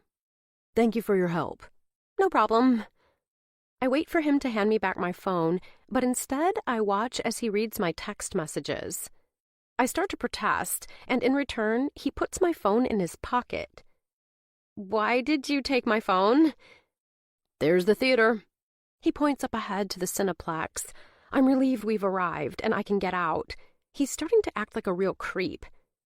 What movie are you seeing? Answer my question first. In a moment. What movie? I scan the movie posters, unsure of what's out, since I'm not really seeing a movie today. I pick one and mention it. And who are you meeting? My phone. My voice trails off. Can I have it back? I plead. Please? Freddie? He ignores my question to speak to the driver. Would you turn around and look at Ms. Allegra, please? Sure thing, boss. Freddie's face turns to consider me. At first, he gives me a smile and locks eyes, and then, just as suddenly, it turns into a sneer. Ms. Atwater's side profile. What do you think? I don't think so, boss. He tilts his head. Her nose isn't right. Her face is chubby, not angular enough. Baby face, I'd say. It's like she needs... Interjecting, I stammer, What do you mean? Shh, just a second. Pierce shoots me a pointed look. Let Freddie finish his appraisal of your worth. She's not right for acting or modeling. Freddie finishes flatly. Maybe something else. Dismissive now, Pierce's voice is no longer kind, but brisk. You can go. He motions with his head towards the passenger door. What about my phone? Snidely, he says, Would you just go already? My face burns as I try to exit the vehicle. The only problem is I can't get the door to open. It's locked. I pull on the handle, frantically trying to unlock it before I turn back to Pierce. Well, go on. Pierce stares at me like I'm dumb. It's locked. I yank on it again. Can you hit the locks? Maybe you have the child safety on? Puzzled, I look at Pierce. Freddie, care to unlock the door so Ms. Atwater can get to her afternoon matinee? No, it displeases me to say I can't, sir. Freddie presses hard on the gas and we lurch forward. Why not? Pierce asks. I do not care to do so. And with that, we speed off, the theater sign getting smaller and smaller behind us. But, Pierce, I stutter. Can you please have Freddie pull over and let me out? Sit back, buckle up, and shut up. Freddie glances in the mirror at me and shakes his head in annoyance. Please, I beg. Please, just let me out. You heard the man. Pierce instructs me. You better buckle up and do what he says. You don't want to see Freddie angry. Tears start to run down my cheeks while my mind races. Allegra? Pierce's voice softens. Would you like your phone back? I don't know what kind of a sick game this man is playing, so I only nod. Hold your hand out, he instructs. I reach my hand towards him, and in the next instant, what I think is my worst nightmare occurs. Except I don't know how deep nightmares can go or how bad it can get. At least, not right now. Because instead of being reunited with my phone, I watch as he reaches down in the seat cushion for something. Before I know what's happening, something metal flashes, and I hear a click as my wrists are secured with a pair of handcuffs. 14. Allegra. What the hell? I scream as I stare in horror at my bound wrists. You need to be a good girl. Pierce nods his head slowly. I'm not getting the sense that you can follow instructions. Closing my eyes, I shriek, clawing at everything in sight. The leather seats, the door frame, the window. I feel Pierce grab at my knee, his nails digging in my skin until I yelp. Be quiet. His voice brooks no argument, but I'm not done fighting. I twist my body so I can start pummeling him with my fists. Because of my shackled hands, I'm unable to hit him with full force anything, not to mention he's almost double my body weight. I'm rewarded with a slap across my cheek. Momentarily stunned, I fall back against the leather seat, my back drenched in sweat. Why are you doing this? I sob, my skinny wrists now clasped together in my lap. I thought you wanted to be a model. No, I'd like to go home. Please take me home, I beg. Is that what you'd like? Yes, please just drop me off. I watch as the landscape turns to suburbia with housing developments and the usual chain fast food restaurants. We're on the highway heading out of town. Before long, I will never have been this far east. My voice and eyes both plead. I promise, I won't say a word. You would keep silent? Pierce jabs a finger at my cheek, twisting my chin so our eyes are level. You would just let us get away? I nod, tears streaking down my face. You aren't pretty when you cry. He taps my nose. You shouldn't cry. You ugly cry. Snot runs down as the sticky wetness drips onto my lips, the taste of my salty tears enveloped by my mouth. Please, I say. Please. You would just let us drop you off in a field and forget the whole mess? Of course, I whisper. A misunderstanding. He smacks the back of the headrest. Okay, then. Freddie, mind finding somewhere we can drop Ms. Allegra off at? Not a problem, boss. I rest my head against the buttery leather, breathing a sigh of relief. This has taught me an important lesson.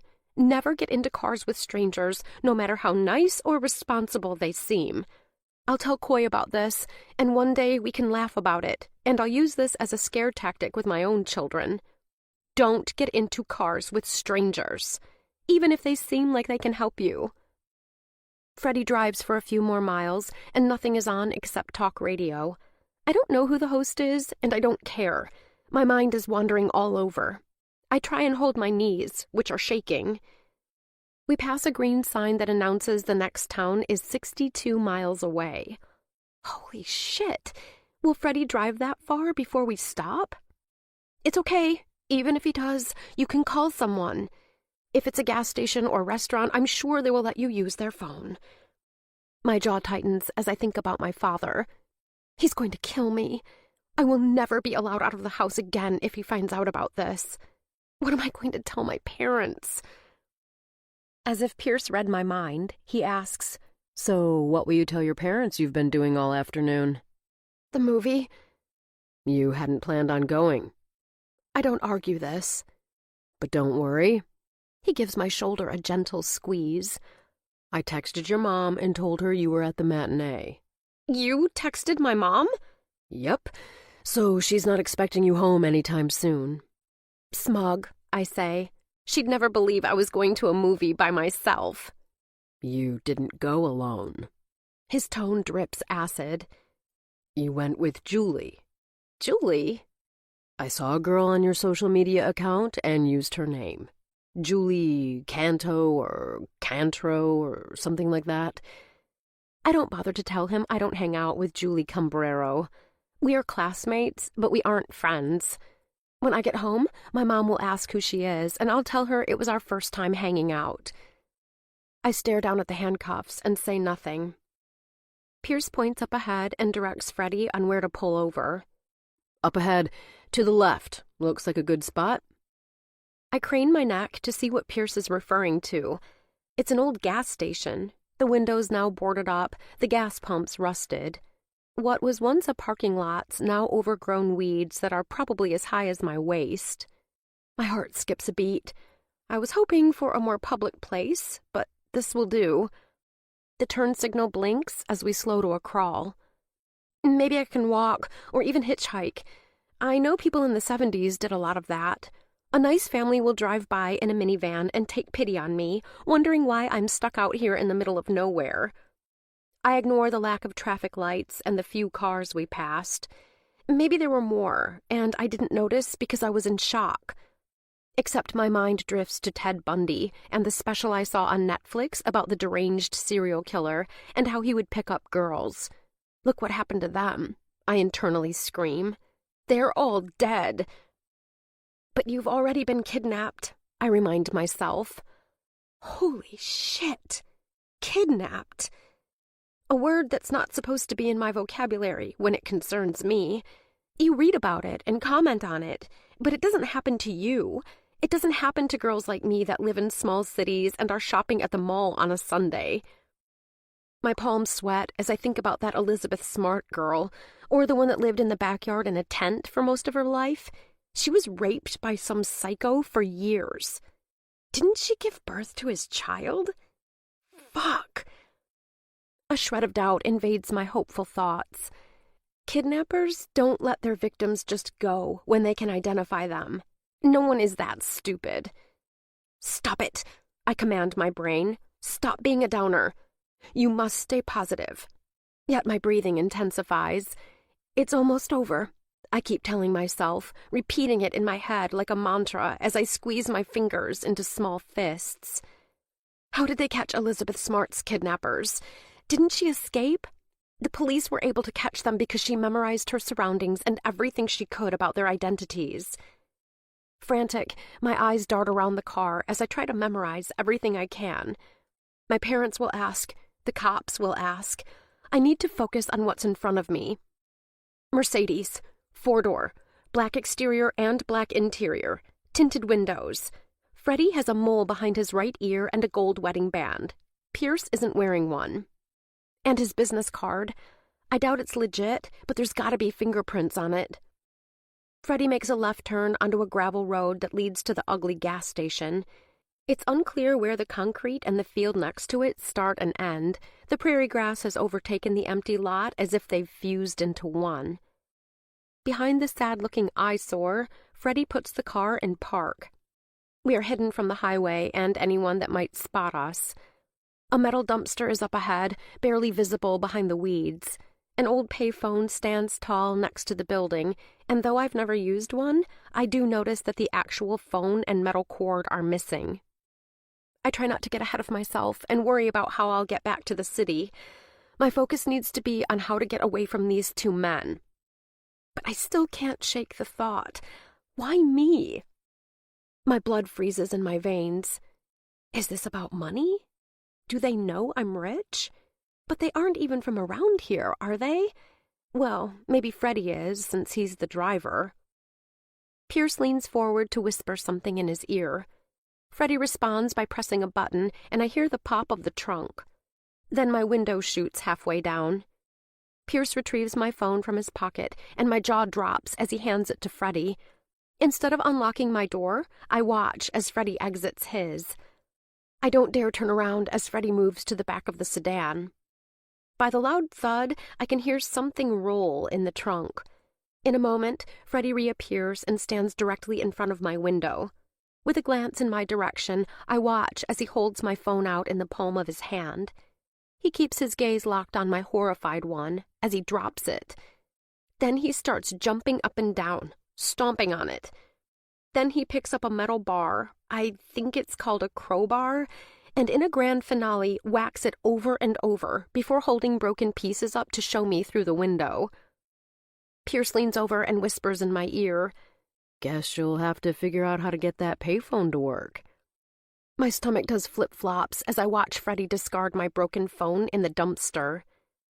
Pierce reaches into his pocket and pulls out a key fob and hits the locks. "Get out." He doesn't have to tell me twice. Holding my wrists out to him, he shakes his head. "Nope, those aren't coming off." My hands shake as I reach for the handle. It's awkward with my hands bound, but I don't care. I just want out of the car. I try not to let him see how excited I am, fighting to keep my voice even. "Thank you." "Of course." I practically fall out of the back seat, my fingers grazing the gravel underneath. Freddie holds up the metal bar and points to me. "What? No, please." Terror forces me backward, and I half crawl, half run behind the vehicle as Freddie lunges forward with the weapon. "You didn't think we could just let you go?" Pierce hasn't exited the vehicle, but watches, a look of boredom on his face as he checks his watch. "Hurry up, Freddie," Pierce complains, "or we're going to be late for our next appointment. Take care of it." I'm hysterical as I stumble over the uneven concrete, my eyes locked on Freddie and the crazed look in his eyes. I keep my bound hands in front of me, using them as a shield against him. Don't run too far, girl. Please don't hurt me. I take a giant step back as he crouches forward, the metal bar in hand. It'll be over before you know it. Pierce hollers from the back seat, Hurry the fuck up and kill the damn girl. I don't need another warning. With one last glance at Freddie and his weapon of destruction, I run towards the highway, crashing through tall grass that does nothing but hinder my ability to run. I get tangled in it, batting my hands to separate it, which is made tough by the fact they're handcuffed together. I feel like I'm in one of those cornfield mazes they have in the fall. Adrenaline propels me forward, and I manage to break through to the front of the abandoned gas station. I'm relieved I'm in wedges and not heels, which would make my ability to run difficult. What if I miss my chance, and Freddie and Pierce murder me out here and throw me in that dumpster? No, that's not how this is going to end. My heart races as I hear a vehicle getting closer, the tires on the pavement appearing like a figment of my imagination as it rises from a dip in the road. I see a blur of white.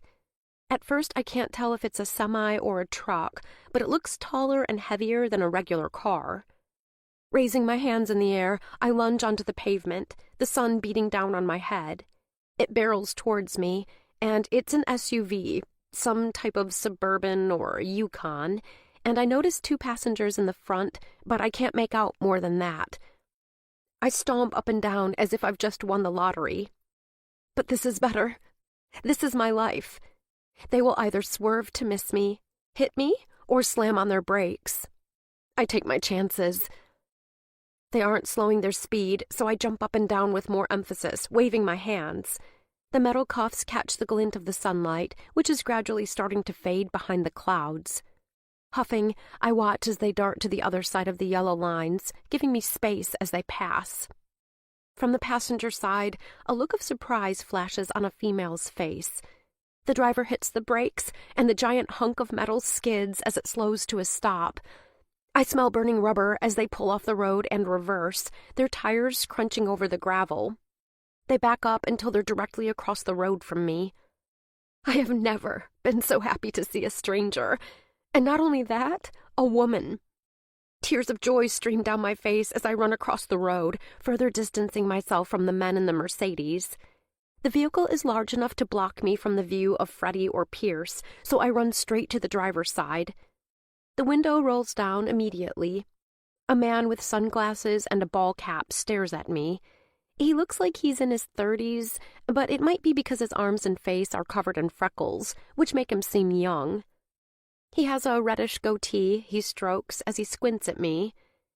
You need some help, young lady? His eyes dart up and down, making judgments about why I'm wearing handcuffs, probably thinking I'm an escaped convict. Yes, I need help. I pant. Please help me. I lean forward to rest my hands on my knees. I feel like I'm going to throw up. The woman sitting next to him leans over to ask what happened. All I can do is point to the abandoned gas station. We need to call the police. They tried to kidnap me. I keep saying over and over. Did someone hurt you? I nod. The man pulls out his phone, and without a word, I hear him speak to someone. Hi, I've got an emergency on Highway 90, past mile marker 126. A young girl has been hurt. No, not a car accident. Possible kidnapping. She's safe, though. My wife and I found her on the road. The woman flings open her door and rushes around to where I'm standing. She's short and stout, with black hair pulled back into a tight ponytail. She's wearing black jeans and dark sunglasses. Are you injured? She asks. Are you bleeding anywhere? Please, I stammer. They might still be there. Where do you live, honey? I point towards the direction I think I came from. In the city, I scream. They took me from the mall. Who? Puzzled, she examines my face. Who took you? 2 men in a black Mercedes. I point again to the gas station. They're behind there, parked. Please help, I need help. I burst into tears. I want my mom. Take me to my mom. He Heaving, I fall forward as the woman catches me. She runs a hand down each of my arms, focused on the cuffs. "Oh, my God, sweetie," the woman gasps. "They did this to you? You poor thing." "Come on."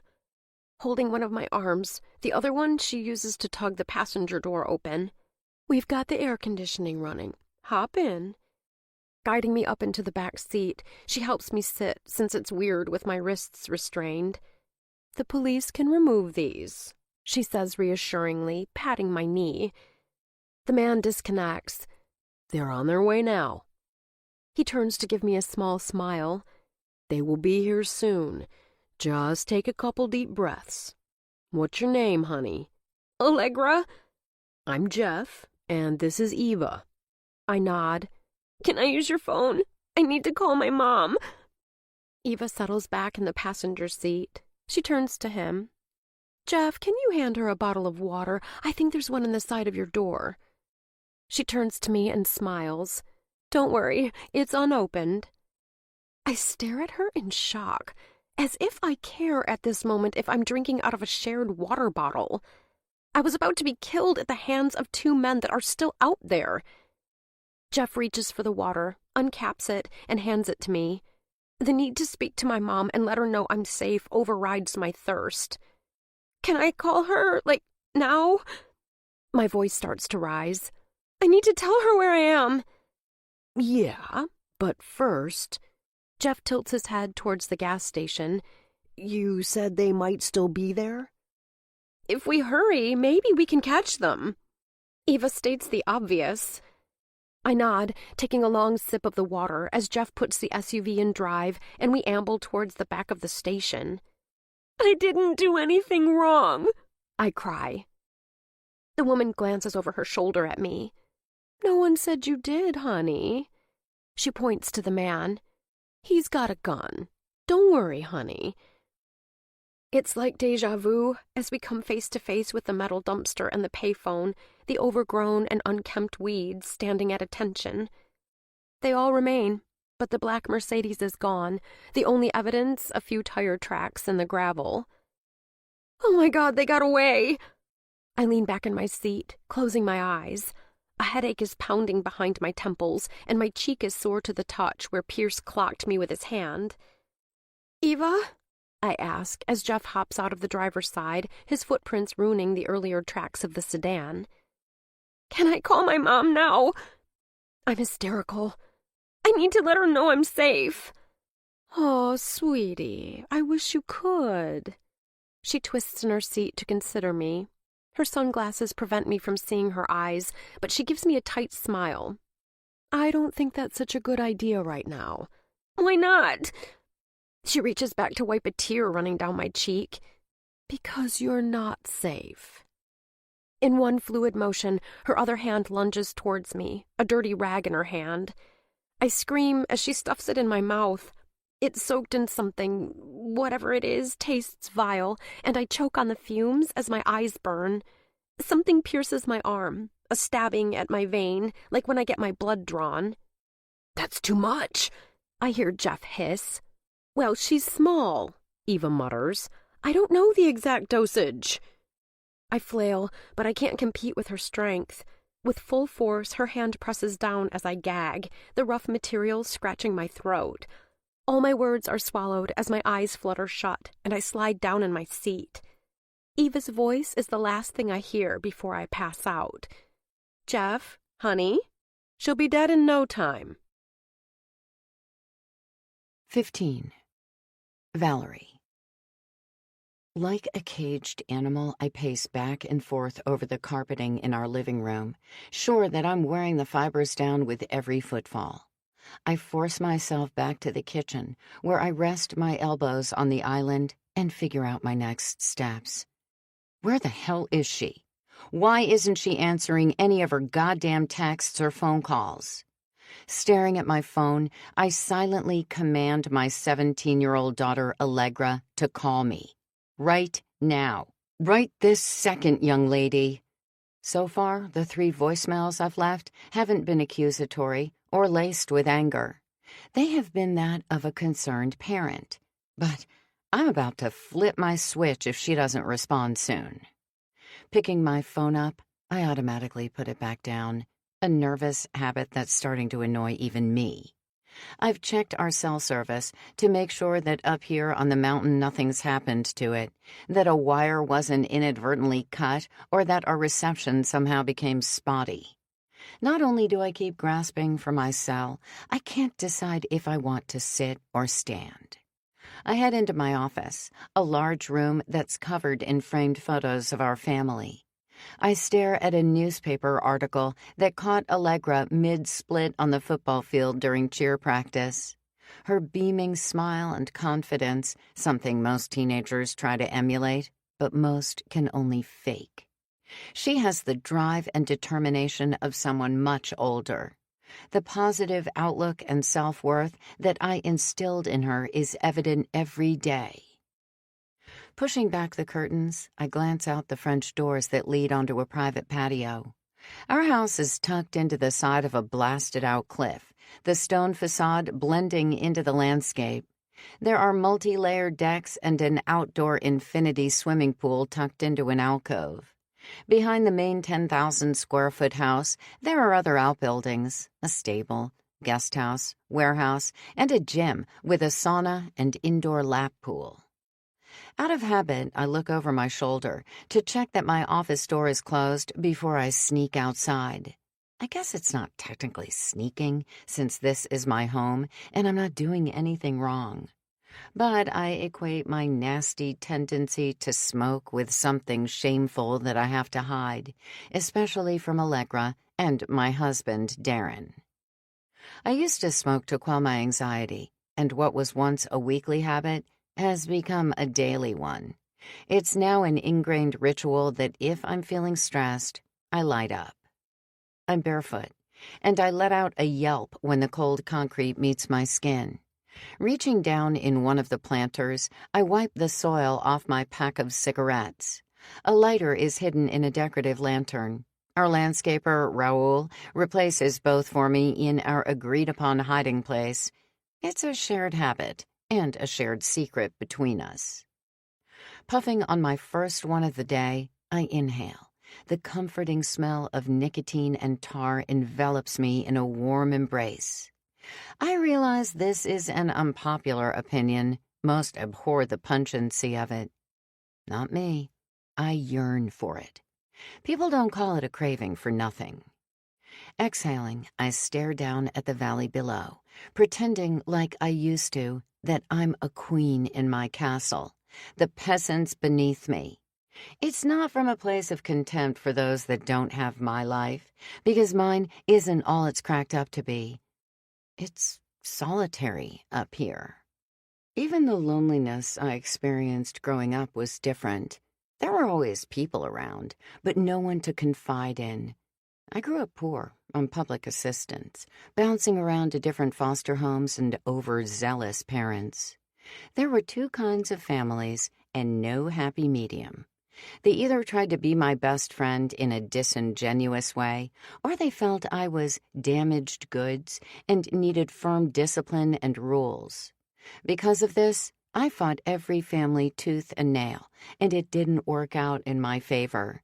I bounced around until I turned 18 and was on the street. I lost a relationship and child shortly before I met Darren. Fast forward over 17 years later, and here we are. I take a long drag before I stub out my cigarette, drifting to my own child's bout of temporary insanity. Allegra is her father's daughter. Deciding to light another, I check my phone, just in case Allegra's decided to resurface. She sent her last text to me this afternoon. Instead of picking her up at the mall, she said she was going to a movie with Julie. And then I heard nothing, not a peep. As Allegra would say, crickets. It's now after 6. Since it's Sunday, the mall is already closed, so there'd be no reason for her to be walking around and goofing off in stores. And who is this Julie girl she said she was going to the matinee with? I can do 2 things at once, so I smoke while scrolling through Allegra's Instagram account. Nothing new pops up on her stories today. Snapchat is also void of her usual antics. She barely uses Facebook, but I double-check just in case. Sucking in a deep breath, I've already confirmed the length of the movie she supposedly saw today. It's 102 minutes. It should have been over a little after 4:45. Before I started nervously treading over our carpet, I called the theater to confirm the movie let out and that there were no incidents to speak of. The man who answered couldn't tell me if Allegra and Julie were there because he didn't arrive until 4 for his shift, and he was in the office working on payroll until 5. I nervously tap my fingers on the wrought iron railing that borders the patio. Maybe I should drive to the theater. I will toss my cigarette butt into the planter, knowing Raoul will discreetly discard the remnants of my tasteless but necessary habit. I'm tempted to call Darren, but a bead of sweat crawls down my back.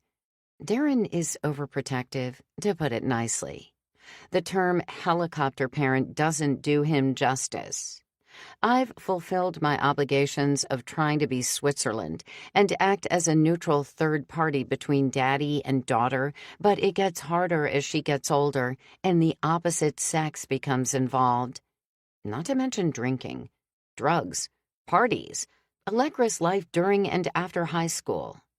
And damn it, I used to humor him because he'd lost a toddler. I'd make excuses for his controlling behavior. I'd go along with some of his antics because he was my husband, and I wanted Allegra to view us as a team, a solid parental unit. Dread overcomes me as I settle back against the overstuffed chair. I chew a nail as I think about my husband. He's become more and more unavailable, distant, combative, and absent. Even when we're in the same room, he's on his phone or laptop, the focus never on me. He spends some time with Allegra, but mainly it's him pestering her and putting stipulations on her time and how she spends it. To me, he's become elusive. The man I married, like a stranger to me. Yet, I'd hate to ever give this up. This life I've built 1 year at a time. I wasn't his first wife, and I'll be damn sure I'm his last. Settling a decorative pillow on my lap, I unlock my phone for the umpteenth time and scroll through Allegra's social media accounts, searching for girls named Julie or Julia. I find 3. Julie Cambrero, Julia Larson, and Juliet Jefferson. If I had to guess, it would be one of the first 2.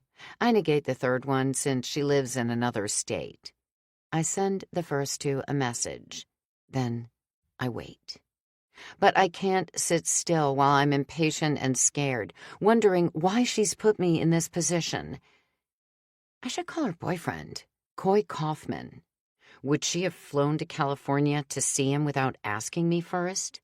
No. I gouged the skin around my nail bed with my teeth. Allegra wouldn't do that to me. We have an implicit understanding that if we are to disobey her father together in the worst way possible, there can be no secrets between us. I cover for her and obscure the fact she has a boyfriend. Darren has no clue, and right now, I'm not sure he'd notice since he's preoccupied. In return, Allegra and I don't have the usual mother and daughter teen issues that stem from secrecy and distrust. I'm not going to lie, it's worked out in my favor. I can keep her safe because I know when she is with Coy, and it forces her to involve me in every relationship or personal decision she makes. A win-win if you ask me. I'm the only reason she gets to communicate and even see Coy, considering he doesn't live in the same city, let alone the same state. He's a sophomore in college in California. But no one can know how high the stakes are to keep Darren from finding out. Because he can't find out. He'd kill me with his bare hands if he knew Allegra not only had a boyfriend after he'd banned it, but that Coy's 20, and I've let her visit him multiple times. I've accompanied her on the trips, but I've acted as a co-conspirator with our daughter. I try coy, but it goes straight to voicemail.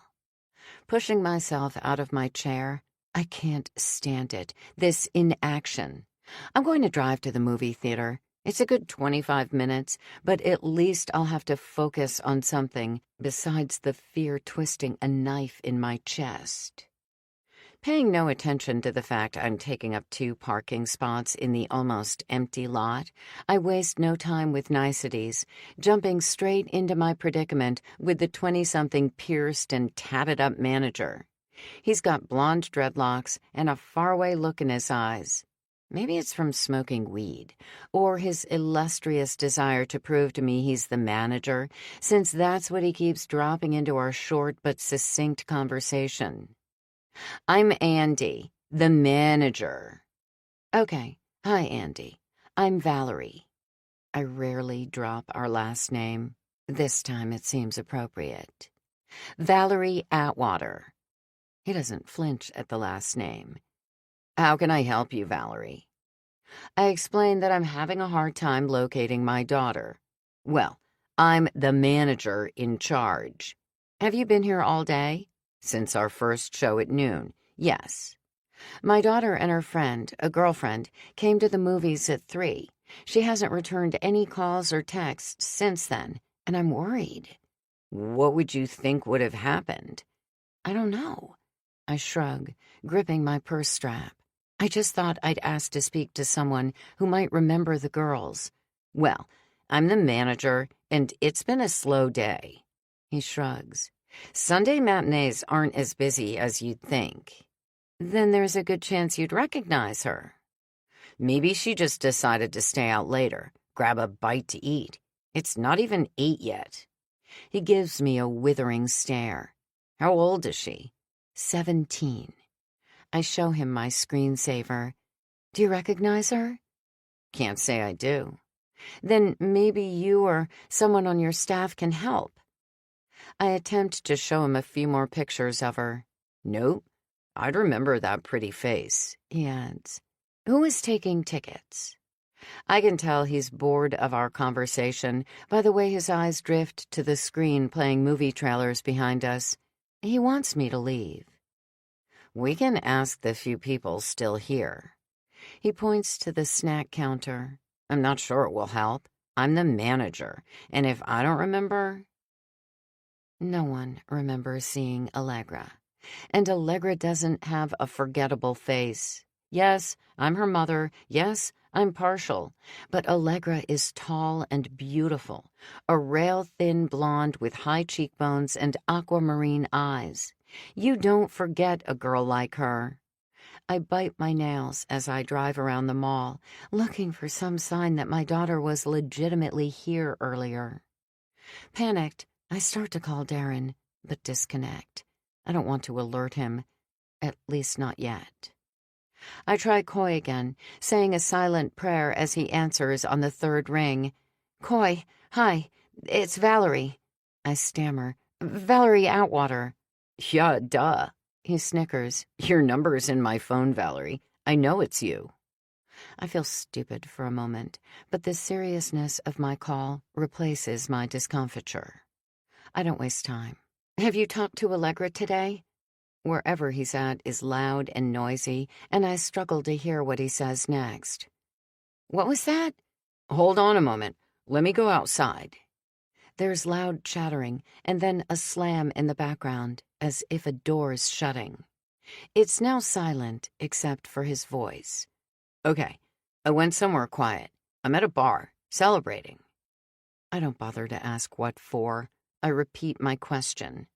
Have you talked to Allegra today? By text, not on the phone, he adds. I had a soccer game this afternoon. We won, so the team is eating wings and having a couple of beers. And you haven't heard from her this afternoon? No. Allegra asked for my opinion when she was at the mall trying on outfits, but I didn't get a chance to respond until a few hours later. I haven't heard from her tonight. There's a long pause as my stomach churns acid, and it's Coy who breaks the silence. Why? What's up? Coy, she's been unreachable since she texted to tell me she was going to a movie at 3. A movie? Nonchalant, he asks. With who?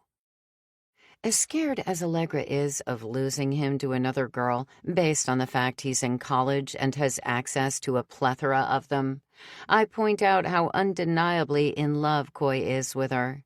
There's no denying his affection toward her. When it comes to Allegra, he sees what the rest of the world does. What a catch she is, how beautiful she is, and intelligent and talented. Allegra is a straight-A student, captain of the cheerleading squad, a talented dancer, and an aspiring editor. Her friend Julie, I offer. Are you sure they weren't grabbing dinner or something after? No, I was supposed to pick her up. We have family dinner on Sundays. I don't bother to mention we used to have family dinner every night until recently, and that Darren didn't bother to come home last night or the night before, nor has he set foot in the house all day. I live with his shadow. That's right. Coy murmurs, yeah, it's weird she didn't reply back to me. I'll keep trying to call her. You promise she didn't hop on a flight to see you? As much as I'd be pissed, right now I'd welcome it. In fact, the word hopeful comes to mind. At least I'd know where she went, and it wouldn't be a mystery. I promise I'm not mad, I add. No, Valerie, unless it was a surprise I didn't know about. Plus, how would she get to the airport? He can poke holes in my stories all day long, but I'm going to keep coming up with scenarios until I know my daughter is safe. Okay. Coy, please. Call me if you hear from her, will you? Sure thing. You got it. We disconnect, and I rap my knuckles on the steering wheel in frustration.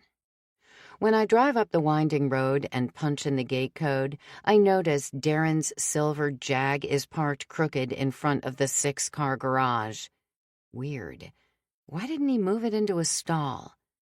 I notice it's still running. What is he doing now? Darren! I call out when I enter the house. Storming into the foyer, I try to keep my voice from betraying my anger at him. He's either in his office or his man cave, except I find him in neither. That leaves our first-floor master. Sure enough, he's buried in his walk-in closet, which is the size of most people's apartments. Our bedroom has a his and hers, one on each side. His back faces me, and I watch in surprise as he unpacks his overnight bag, only to replace his outfit with a fresh change of clothes. I murmur his name. He doesn't turn, his focus on his sock drawer, as he greets me lethargically. Hi, Val. Coward, I want to scream. Instead, I say, what are you doing? Grabbing a change of clothes. Are you leaving? I am. 16. Valerie. I lean against the door jamb. Where to tonight? Does it matter? I shake my head, but he doesn't see my nonverbal communication. Out loud, I say, our daughter is missing. This gets his attention, and swinging around, he glares at me. Funny.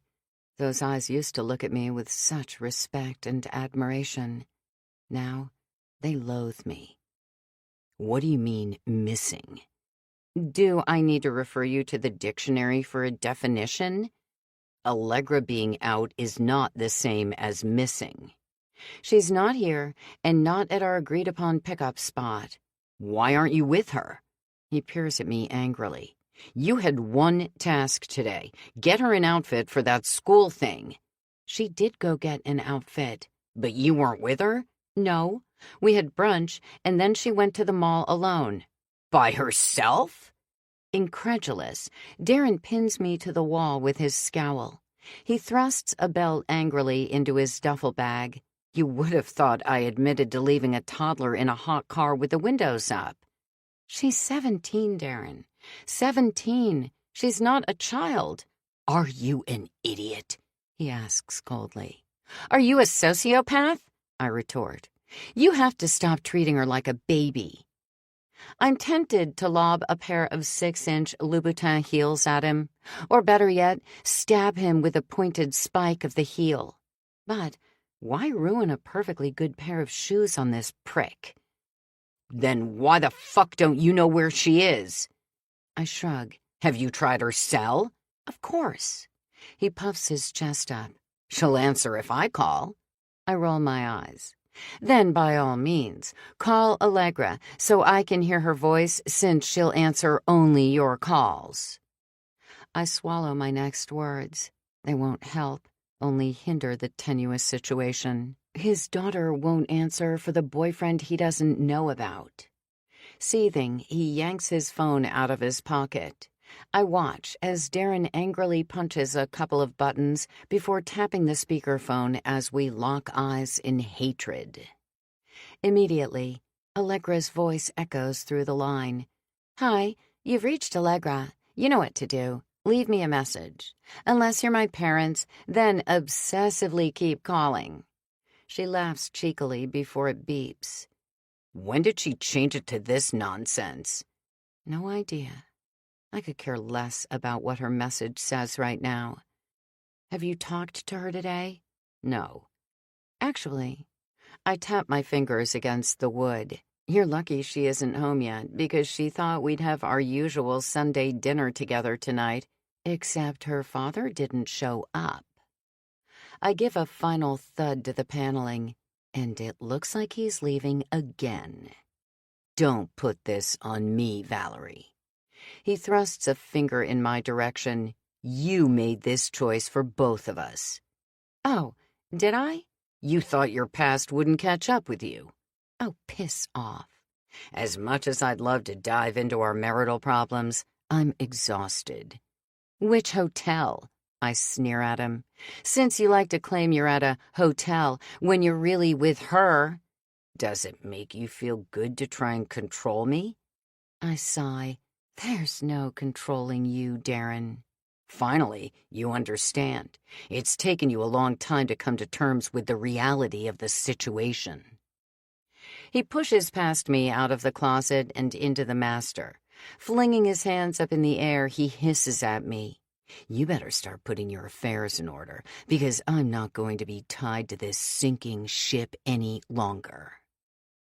I watch as he zips his bag and exits the bedroom. Abruptly, he stops, as if he had a sudden change of heart, but it's only to shoot a dirty look over his shoulder at me. His voice is low and controlled, but the threat is very much embedded in his words. If anything, and I mean anything, happens to Allegra, if one hair on her head is so much as disturbed, I will fucking destroy you, Valerie. Destroy you. I'll murder you and throw you off the fucking cliff up here. I won't bother to pretend it's an accident, because I'll do it with my bare hands. Do you understand me? We both stand, facing each other, my arms crossed over my chest, his gesticulating every word. You are an incompetent mother. I told you that you would never succeed at this. You are the most selfish person I know, and Allegra is a product of you.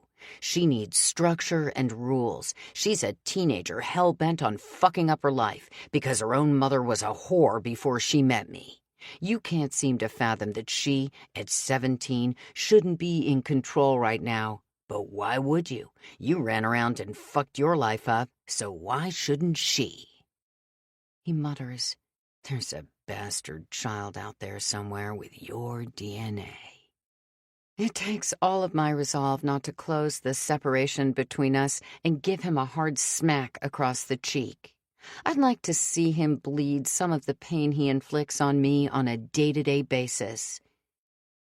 Instead, in a calm voice that doesn't relay any of the anger I feel, I say, Allegra is not 7. She's 17. She will be an adult in 6 months. You want to control her because you can't control me. Well, Guess what, dickhead? You're going to lose both of us. She can't live up to your expectations. No one can. It's fucking impossible. And if she ran away because she got tired of living in your prison, I wouldn't blame her one bit. I blame you. Good. He shakes his head, pitifully, because I want a divorce. He strides out of the room, his footsteps treading across the plush carpeting. "Darren!" I yell after him. "What?" He turns around to face me once again, like a head-on collision. "If I find out the woman you're fucking is messing with our daughter, you will never see either of us again." "What the hell are you talking about?" "This." I grab a red envelope drenched in annoyingly sweet perfume out of my tote.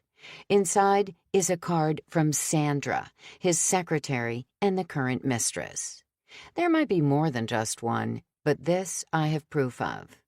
Frozen to the spot, I read out loud what Sandra wrote to him. His face turns cherry red as I emphasize each word. "Darren, my love, I can't wait until we can wake up every day in the same bed. I know I'm the most important woman in your life. Soon your daughter will be in college and you'll be divorced and we can be together. That's all that matters, and I will do anything to make this happen." So, I close the card. "Tell me, Darren, my love, how far would you and your lover go to get rid of Allegra and I? And what about the other girl, the former one, Alyssa? Did they have to share you on certain days of the week?" A fist comes pummeling towards my face. Expertly, I step to the left as he barrels it into the wall behind me. Stunned, I glower at his beet-red face.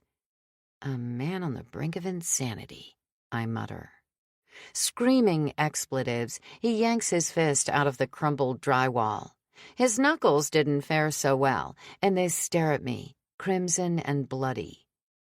"You better have Sandy take you to the ER. I point to the door. "But for now, get the hell out of my house." "Enjoy it, because you'll lose it in the divorce." He cradles his injured hand in his other arm. "Remember when you were my secretary?" I stare at him, hands on my hips. "You were in the same position once. It must be hard to know that I've moved on to a better and younger version of you. They always say karma comes back around." He narrows his lids at me. "Once a cheater, always a cheater. You should have picked better." "Have a nice evening," I say sweetly. "Give my best to Sandy or Alyssa." 17. Allegra. When my eyes flicker open, all I see is black. Pitch black. At first, I think I'm blind, that whatever they injected me with caused vision loss. As my eyes adjust, I rock back and forth, my knees hugged tightly to my chest. I assume it's my weight shifting, but really, I'm in motion. I can feel the tension in my muscles from the awkward position I'm twisted in. I must be in a van or something with a higher roof line. If I were in a trunk, the roof would be directly above my head. When I move my hand up to rub my tired eyes, I realize I'm still handcuffed. Using my palm, I massage my other wrist. They're sore from being shackled, and I can feel the rope cutting into my ankles, cutting off circulation. Even though the rag is no longer shoved down my throat, it might as well be. My mouth is bone dry. Nothing but a hollow eek comes out, as if my vocal cords are also strained. My senses are heightened, but the only sound is the thud of the pavement beneath the tires. I hear nothing else. No chatter, no music, no bass from the speakers. I try and focus on noises, but my head feels like someone dropped a brick on it. The massive headache only increases with intensity. These are different than the ones I have a few times a week. The pain overtakes my entire head instead of just my temples. I struggle to sit up, and carefully I move my arms in front of me to see what, if anything, I can touch. My hands sweep over the rough carpet of the floor, but come up with nothing. Tears prick my eyes as I think of my family and Coy. How could this happen to me? And why? The sobs torment me as unchecked tears drip down my cheeks.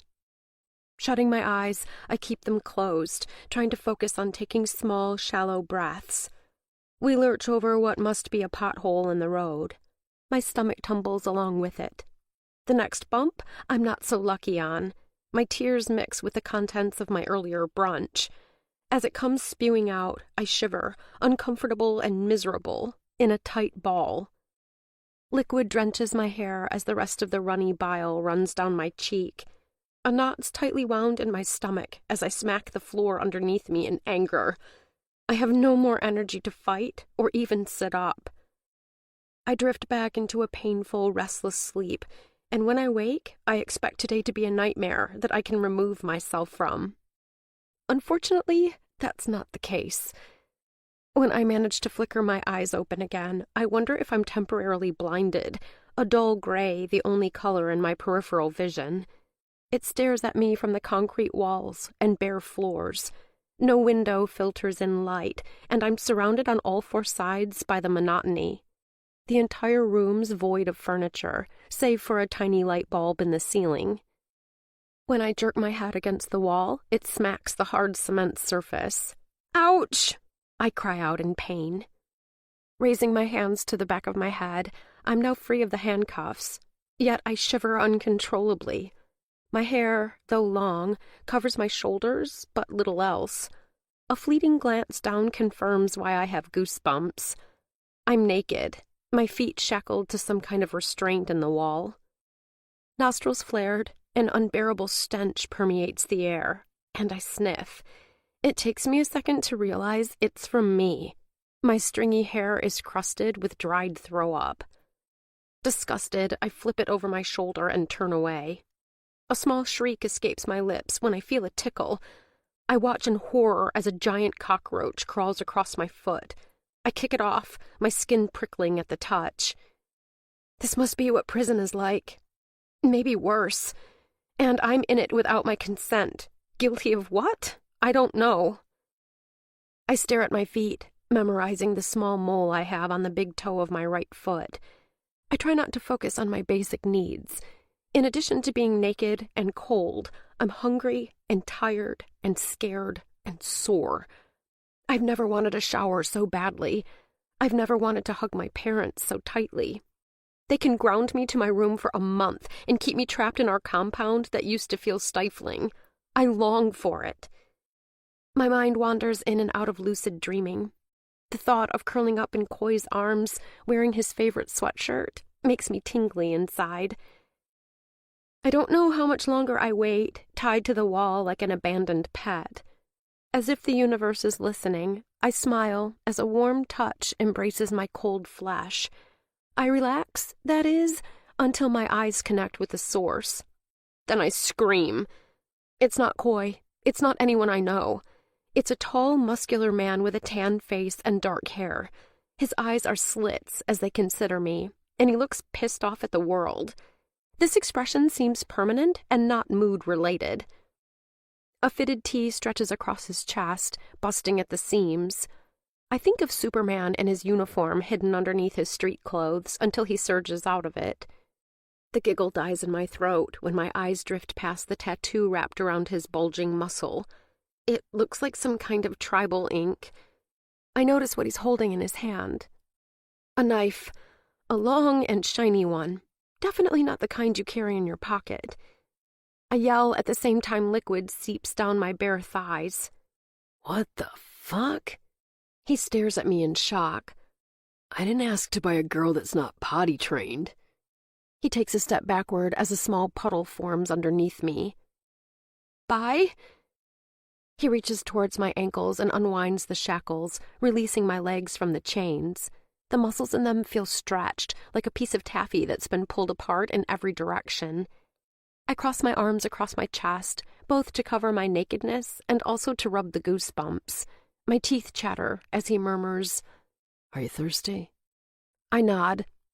"First lesson. I stare at him with wide eyes. You need to learn to address me as sir. Everything from now on is yes, sir. Do you understand?" I don't, but I can tell you don't mess with this man. He waits until I reluctantly whisper my agreement. I must not be loud enough to hear because he kicks my bare ankle with his sneaker. "Yes, sir," I yelp. A tap of heels echoes through the room, and expecting a woman, I peer in surprise at the man that appears. He's short, bald, and fat, his belly hanging over his enormous belt buckle. The clicking is caused by his reptilian cowboy boots. I wonder if they are made out of real alligator. He speaks. "Is she what you expected?" "I don't know. She just pissed all over the floor." The man throws his hands in the air. "Fucking pig!" Disgusted, he also kicks me, but his boots leave a sharp sting, and the spur claws through my skin, leaving a gash behind. "Stand up," the dark-haired man commands me. "Let me see you." The bald man yanks on the string of the light bulb, which doesn't help with the lighting situation. A small glow doesn't reach the corner where I'm being held. It's still dim in the room, which further intensifies the dark-haired man's wrath. He grabs my wrist and drags me to my feet. Unable to avoid the puddle, I step in my own urine as I stumble towards the middle of the room. Once, when I was a child, my grandparents took me to a county fair. We walked through a barn full of animals, and I stared with curiosity as a man inspected each one, in this case cattle, as he carried around a clipboard and wrote down notes. He examined every scar, every crevice, as if the animals were nothing more than a slab of meat, which they were. Covering my eyes with my fingers, I watched as a hot iron was pressed directly into their flesh, a permanent mark, branding them for life. This is no different. The dark-haired man holds one arm up, which I can barely lift myself, as he stares at the red welts on my wrist and works his way up. He does the same with my other arm before twisting me around to inspect my back. His commands are short and clipped. "Now, spread your legs." "No." "What did you say?" "No, sir." A hand wraps around my neck. "The word no is not in your vocabulary when it comes to me." He squeezes harder. "Do you understand?" I blink. "I need verbal reassurance." "Yes," I manage to whisper. He jams his thumb into my clavicle. "What was that?" "Yes, sir." "Spread your legs." Closing my eyes, my sticky thighs went from sweaty to now streaked with urine. The last thing I want is some strange man examining my private parts. Or worse yet. I try not to let my mind drift as hot tears slide down my cheeks. Ashamed, I force my knees to lock, which does nothing. He just prods them open with his fingers, smacking my inner thigh as I resist. I let them buckle before I exhale, my eyes trained on the bare wall behind him. The bald cowboy stands there, sweat pouring down his forehead, while I tremble. "Turn around." The dark-haired man runs his hands through my tangled hair, his breath hot on my neck as he glides a finger down my spine, his palms pausing on my butt before he travels down the back of my legs. My cheeks burn as I try to stay calm, anger and resentment threatening to bubble to the surface. "Okay, she'll do." The dark-haired man stands back, a finger on his chin. "You want me to clean her up?" "No, I will." He shakes his head. "But at least give me something to cover her up with. I have a feeling she'll be my new prized possession." The bald man licks his lips in agreement. "She'll make me a lot of money, that's for sure." Pressing my eyes together, I'm afraid to learn how I'll make him money. I don't allow my mind to travel to the dark chambers of what's going to happen to me. All I can do is shut out the small voice that tells me I might have been dealt a fate worse than death. Someone has to come for me. They have to. It's been at least 24 hours. For once, the fact I have an overbearing mother and a controlling father is on my side. The police are surely involved, scoping out the mall and talking to witnesses. Did the driver who honked before he almost ran me over admit he saw me trying to cross the street? I soothe myself with the fact that the saleswoman at Casual's department store saw the man, who said he was Pierce, approach me. He also bought something for his daughter there. They will trace his receipt to his credit card, and then the police will contact him and arrest him. He'll have no choice but to lead the authorities to me. It'll be over soon. I give myself a pep talk, just to be brave. Except Pierce Arden's nowhere in sight. And where are the people that took me? Where is Freddie and the couple, Jeff and Eva? And what if Pierce doesn't know what happened to me? Could this be an awful coincidence? My eyes release a fresh string of tears as I realize I have no control over my fate. This agitated, dark-haired man with the tattoo is the one in charge now. He makes this absolutely clear as he twists my hair into a ponytail with his hand and yanks it. Follow me. He pulls again, using my hair as leverage. His mouth twists into a scowl, and I decide then and there to name him Muscle Man because of his bulging biceps and his resentful demeanor. 18. Valerie. After I watch Darren peel out in his Jag on our security cameras, I pour myself a glass of Merlot, twisting the stem of the glassware as the liquid dances at the bottom. For a minute, I'm lost in a trance. The dark burgundy makes me think of blood and destruction in the form of my marriage. It's a dead carcass with nothing left but vital fluids. The organs permanently stopped working. We're getting worse, and this is disconcerting news to me. We swore we'd never get to this point, where we can no longer stand to be in the same room, let alone the same house. Our fights are becoming tedious and destructive. As much as I haven't wanted to say it out loud, I'm relieved Darren mentioned the dreaded D word. I'd hoped we could hide our problems until Allegra went to college. Obviously not. Draining the wine in a long sip, I refill my glass before I snatch up my laptop and head outside on the patio, which has become my sanctuary, at least while it's not too cold. I rest it on the patio table as I locate my lighter. My hands tremble as they illuminate another cigarette, and I lean on the railing. The bulbous moon hangs above. The clouds offer little in the way of cover. "Baby girl, where are you?" I whisper, gazing at the moon. Flicking ash into an empty bottle that I left out here to cover my tracks, I remember when she was little, probably 5 or 6, and she'd ask questions about outer space. She'd want to know about the stars and the sun and moon. When she used to go stay at Darren's parents', her grandparents' house, she'd be scared to sleep in another bed and be away from us.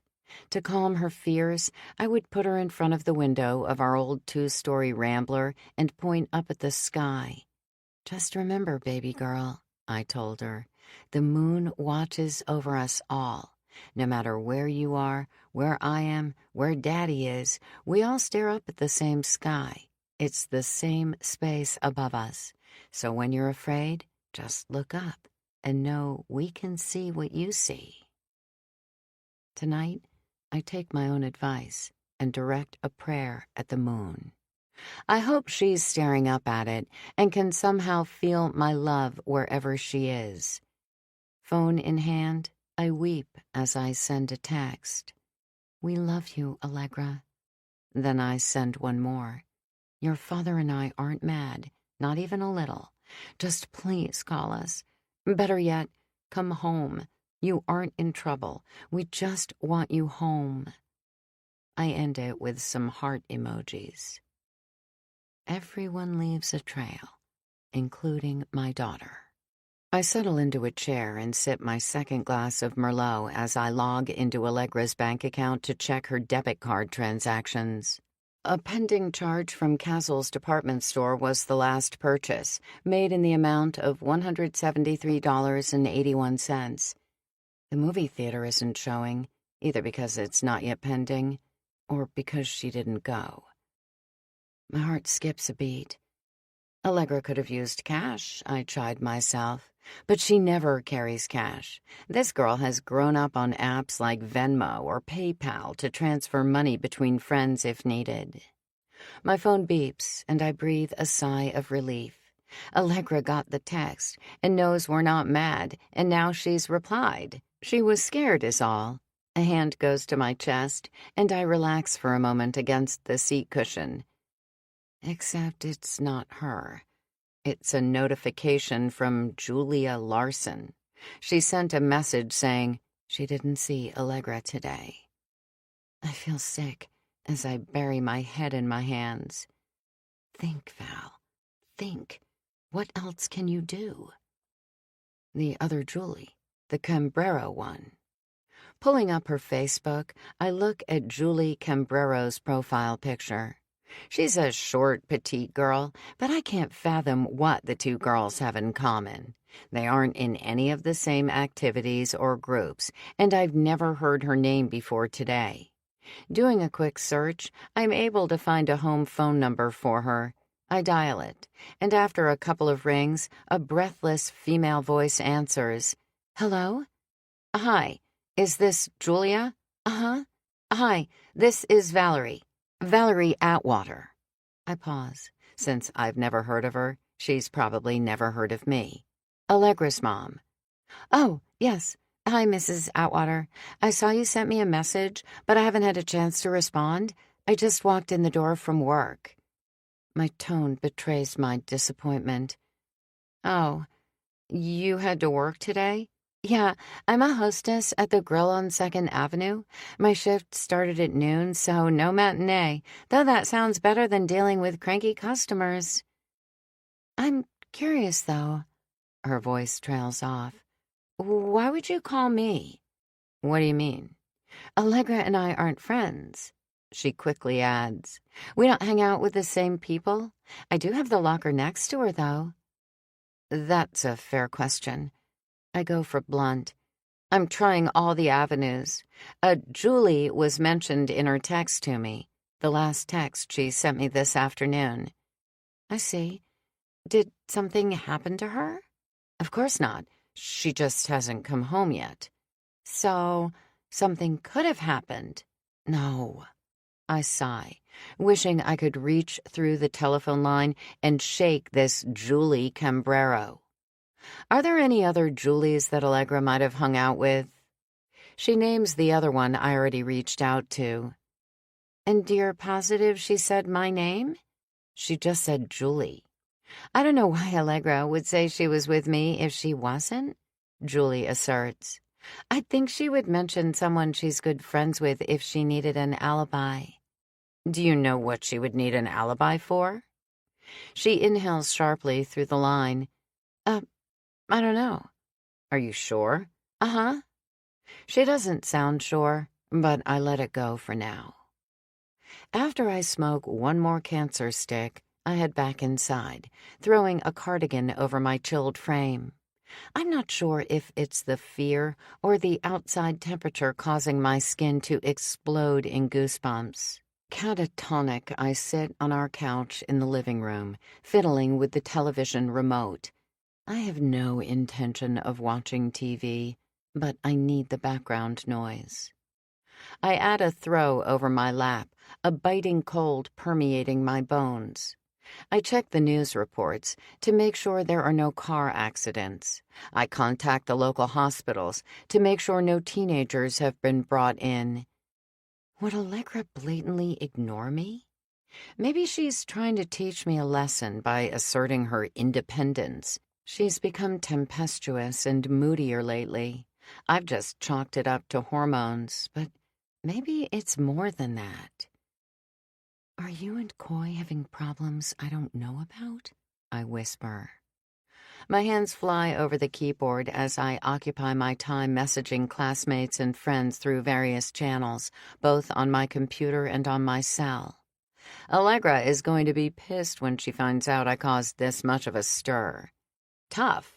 That'll teach her to disappear without so much as a text. My phone rings, and before screening the call, I automatically answer. Valerie? It's Coy, his voice laced with concern. I grip my phone. Please tell me Allegra showed up in California. No, he mutters. I wish. I haven't heard from her. It goes straight to voicemail. A sharp exhale of breath on my part is followed by silence. Neither of us speaks for a moment. I twist the frayed edges of the blanket as I wait for him to inundate me with ideas of where she could be. They never come. Instead, he asks, "Did you tell her father that she hasn't come home?" "Yes." "And?" "He seems to think his voice will magically make her appear." I mutter, "Father of the Year award." "Are you okay, Valerie?" "No, I'm not, but I have to rein myself in. I can't project my marital problems on this young man who is starting to worry about his girlfriend." Keeping my voice even, I apologize. "I'm sorry, Coy. I'm just worried about her. Allegra's never been uncommunicative this long." His voice suddenly sounds small, and it's no longer that of a 20-year-old, but reminiscent of a young boy. "Tell me nothing's happened to our girl." In a voice that conveys a confidence I don't feel, I say, "She's going to walk in the door any minute. She probably dropped her phone and it's now busted, and there'll be a funny story when she gets back." But deep down, I know there's nothing humorous about her absence. After we disconnect, I sit back and close my eyes. My heart flutters as I realize I got the last text. It should comfort me, but in actuality, it terrifies me, because it forces me to consider the fact that she didn't plan on being out of touch. I respond to messages on various social media accounts, all with the same outcome. No one's talked or heard from Allegra today. Every minute feels like an hour, yet when I look at the clock and realize it's now past midnight, a sense of dread wraps me in its embrace. If it were just Darren missing from the Atwater residence, I could tolerate it. It would be welcome. But not both of them. Not my daughter. Calling the police weighs heavily on me.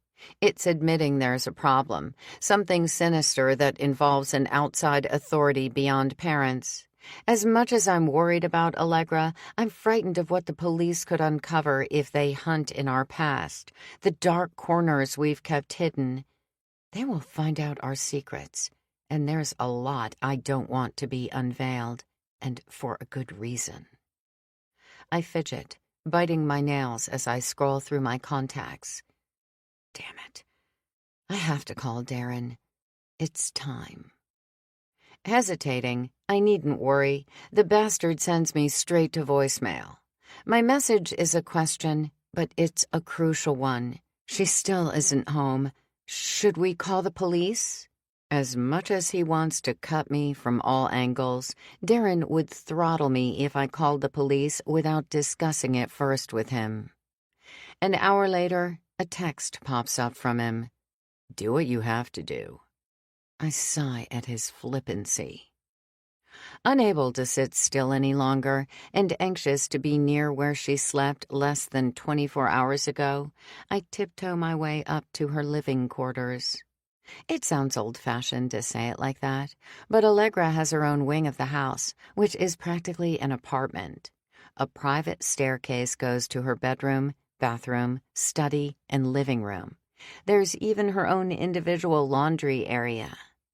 My hand pauses on the doorknob of her bedroom. When I open it, I'm overwhelmed by the fragrance of everything Allegra.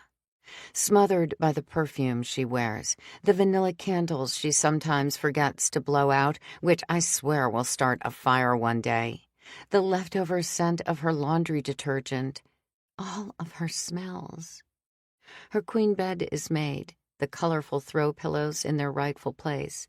She takes after me in orderliness and cleanliness, same with privacy and space. Allegra isn't a big fan of people in her actual bedroom. She'd even asked me that the maid not tidy up in here. We agreed that as long as she kept it clean, we'd respect that. We've both kept our end of the bargain, at least with that one. But did she stop confiding in me when it comes to relationships? With all the online dating that goes on, could she have met someone else? Or was someone harassing her online? Was she afraid to tell me? Or afraid to break up with Coy? I glance at the wall made of corkboard, a surprise I had installed so she could hang pictures of friends and her pom-poms from cheerleading. My fingers touch a snapshot of Coy and her taken at the beach. Allegra's wearing oversized sunglasses, and Coy's grinning from ear to ear as they pose in the sand, her legs draped over his chest as she sits on his shoulders. My throat constricts. It's not merely the fact that they smile adoringly at each other, both attractive enough to pass for models straight out of a commercial for suntan oil or sunscreen. It's the weekend this picture was taken that has me reflecting in stunned silence. Sinking onto the edge of Allegra's bed, I rest my head in my hands, recalling our 4-day trip to Manhattan Beach, California. I invited Darren, knowing he wouldn't go. He feigned disappointment when really he couldn't wait to have the compound to himself. With little disregard for our marriage, our cameras caught him screwing Alyssa and then Sandy. I told Allegra the beach house was a rental, except it wasn't. It was a little white lie, part of an intricate web of hyperbole, none of which she needs to know. Allegra invited Coy, and I was solo until he came. A friend had suggested the trip and the property, convenient because of his proximity next door. The house I brought Allegra and Coy to was used as a rental. My friend would sneak to the top floor after Allegra and Coy were asleep, the master the only room on the 3rd level. Because 2 staircases were leading up to the enormous suite, one hidden with a separate entrance, it was the perfect setup. On our last day, Coy and Allegra were on the beach, squishing sand beneath their toes and running into the waves, while I sat on the deck, reading a summer romance. I didn't hear the man come onto the deck until I felt a hand caress my neck. As if it were second nature, I lean back into his touch, but only for a moment. "We can't do this right now," I murmur. He pulls away, and where his hand was, a coldness tickles my skin. Inside, I'm screaming for him to keep going. His affection keeps me going. I stand at the same time he tries to wrap an arm around my waist, where my see-through sarong hardly covers up the thin material of my bikini. Why not? Because she might see. I giggle as I lower my hat. It's a fun hat, I call it. A straw one that begs to be worn on sandy beaches and near water. He scoffs at this excuse. She's not a child. I can't argue this. He's not wrong. We watch as Allegra playfully kicks water at her boyfriend Coy, who, in return, grabs her by the knee and pulls her into the ocean. Besides, I push my chair forward. If you ever meet, you're the landlord renting the place out. I can pretend to fix something else. I feel his warm breath as he reaches down to taste my skin. Maybe you, meaning us, broke the bed, and I need to reinforce the legs or something. I was awful clumsy when I lay down last night. I giggle. Clearly too much wine. Clearly. He pushes a tendril that escaped my loose ponytail off of my face. You are so beautiful. He presses a thumb on my lip. I want this so much. I know, I sigh. He moves to lean against the deck railing. Say you'll move here. Caught off guard, I'm floored. What? Tell me you'll be mine. We can start a life together. I am yours. Staring at the book in my hand, then up at him, I wonder if this is insecurity talking. We've only been together a few months, and this is coming from out of nowhere. Are you jealous? I prod. You know that I'm still married. No. He lowers his Ray-Bans. This is not about that. I can't. It would be a disaster. No, it wouldn't. Not to mention, where would I live? I motion to the vast horizon, my daughter frolicking out there on the beach. Where would we live? Listen to my idea, he begs. If we can make this work, then there's no problem with us building a life together. Sure. Okay. I nod, unable to meet his eyes as I stare at the small tuft of chest hair escaping from his half-unbuttoned shirt. I listen as he explains how this is a doable situation. First with fascination, then with absolute horror, my expression froze in fear. Startled by this, he pauses mid-sentence. Is this too much? A gentle tap on my nose takes the heaviness of the talk down a notch. Shit, baby. I should have known it would be a lot all at one time. I give him a dirty look. Babe, Allegra will be much happier out here. I've got a place for us, and she's so happy. Look at her. He motions to the beach. You can see that glow from here. You're renting this place out to someone, you said. Yeah, but they'll be gone by the end of summer. Labor Day weekend is the last of my renters. He runs a hand through his tousled hair. I don't plan to rent it out after that, so I can make this work for us. Again, I can't argue this. I stare at my only child, my only daughter, my lifeblood. I'd do anything for that girl. She has no idea how strong a mother's love can be. If I'm not bringing in rental income, I'm going to need some help with finances. He shrugs, but I have some ideas. He reads my emotions to a T and watches a look of disdain twist my lips into a frown. Only for a short time, he promises, just until we get our own thing going. We can start over here, a new state, new beginning. I slide my sunglasses up on my head. I don't see this happening. Crestfallen when I rebuke him, I give a string of excuses and reasons why it'll never work. It's too dangerous. Then I don't have any other thoughts right now. Please, don't be like this, I plead. I'll think of other alternatives. He pushes away from the railing. I'll make it happen. I don't have anything else to say, so I return to my book, opening up to the chapter I'm currently on. I hear his footsteps retreat and watch him return inside. The words in my book swim in front of me. Did he really just say what I think he said? Sure, this is a reprieve from the monotony of my life, but he can't be serious. I'm so lost in my own thoughts, I don't hear Allegra call my name. Mom, she hollers. Earth to Mom! She's standing on the sidewalk beneath me. Startled, I shift my gaze down towards her. Hi, honey. We're going for a walk. She peers up at me. Koi saw a wetsuit he wants to check out. Be back in a couple of hours. Don't go far. Is this too far?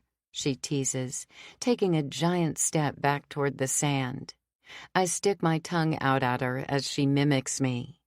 Shaking my head, I grin as Koi runs up and grabs her, tossing her over his shoulder. Young love, I think, smiling at them.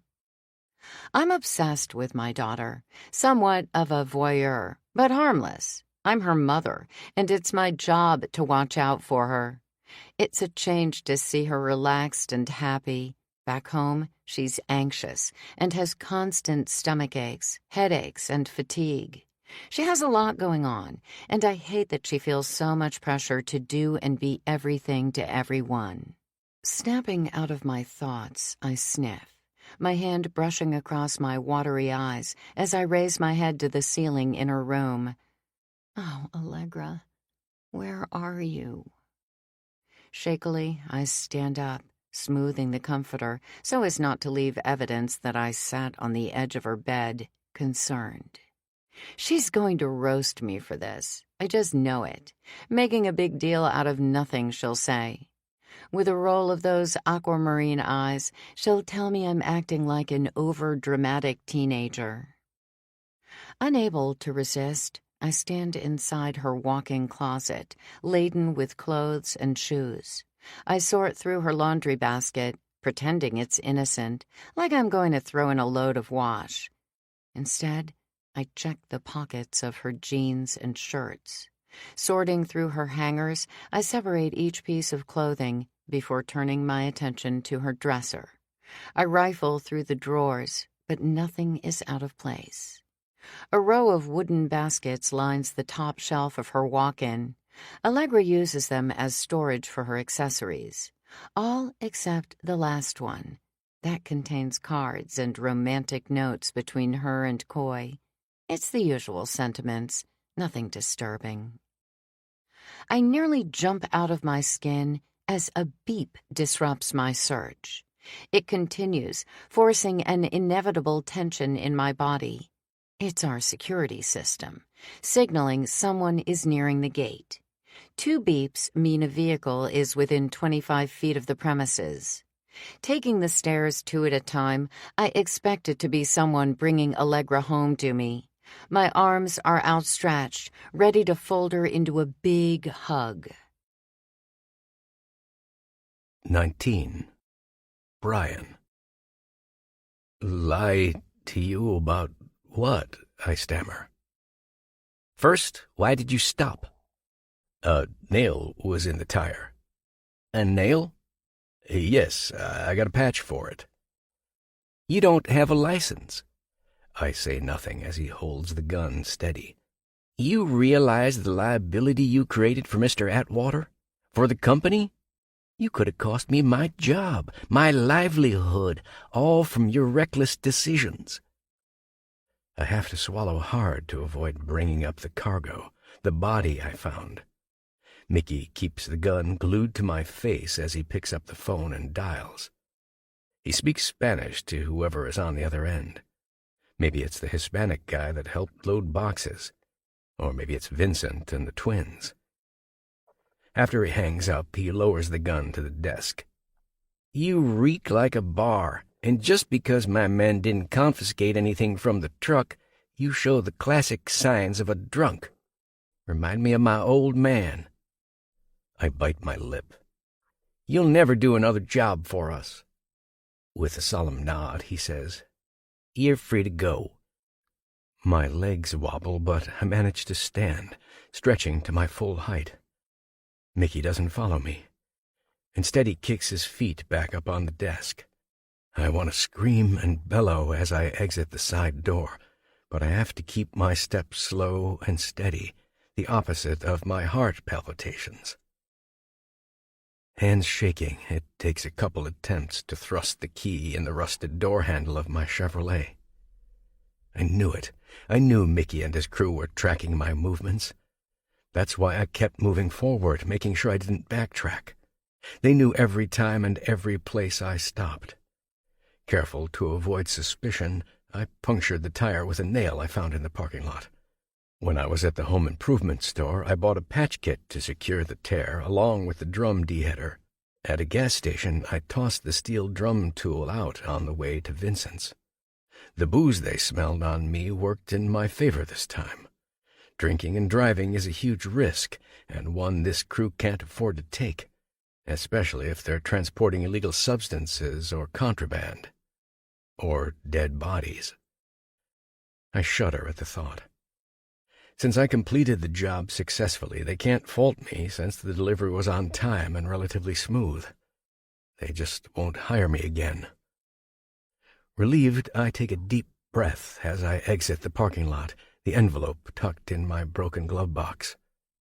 I immediately dial Valerie's cell, incensed when it goes straight to voicemail. I don't want to be that guy, the one that repeatedly calls and has stalker vibes. However, this can't wait. Heading to a dive bar, Harold's, I pound a few beers and then get lost in a game of pool. Or should I say I lose money on a bet during the game of pool. I'm bent over the felt green billiards table when his scent overpowers me. I can smell him before I see him. Losing my concentration, I almost sink the cue ball. A whiff of expensive cologne follows him inside.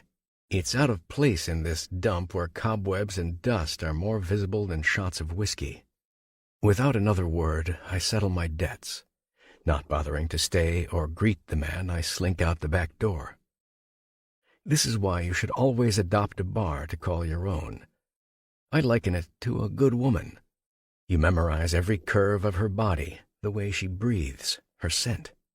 In the case of Harold's, I know where the bathroom is and where the exits are. I'm tipsy, but my tolerance is built up, so I don't worry about driving. Depending on the source, some will say I'm a better driver when intoxicated. At least that's what Chip says. It might be a combination of wound-up emotions or liquid courage, but I have to see Valerie right now. I groan as I'm sent to voicemail again. Flustered, I toss my phone against the dashboard. I know better than to go to her house. Valerie and I have a strict policy, which, in my foggy state, I'm ignoring. Common sense hasn't entirely left my slow-functioning brain. I don't dare enter the compound with my pickup, so I ditch it on the side of the road a mile or so back from the Atwaters gate. It's crooked, but hidden in the dense brush. As long as it's out of sight, no one seeks out this road unless they're pursuing an Atwater. And in my case, I am. My footsteps crunch on the silt underneath as I walk up the steep terrain to the massive gate that's more fitting of a prison. Isn't it the truth that even if you have the freedom to leave, you're still shackled to what holds you there in the first place? And in this case, Valerie to Darren. I try not to think about it. The liquor burns fire in my stomach as my guts twist with worry. Fishing in my jacket pocket for a bottle of antacids, I swallow a handful. Valerie's going to be upset. Hopefully what I have to tell her will lessen her anger. Before I can buzz the gate, it opens, inviting me in. Like a madwoman, I watch as Valerie's tall shadow darts down the drive.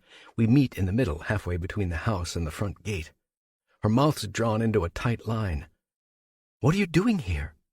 No greeting. This can't be good. "I came to check on you."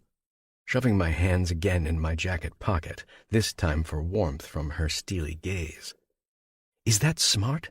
she murmurs. "That's a risk I didn't think we could take." Darren's at the bar, the one on Mountain View. "Harold's?" "Yeah. His Jag's in the lot." I shrug.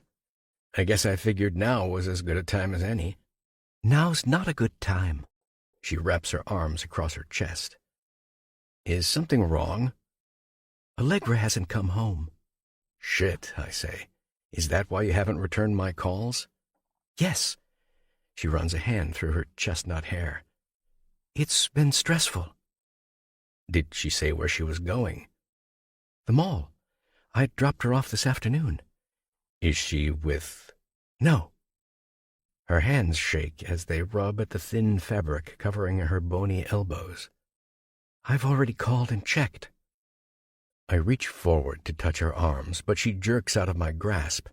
"Not here. We need to go somewhere else." My eyes scan around the inky blackness.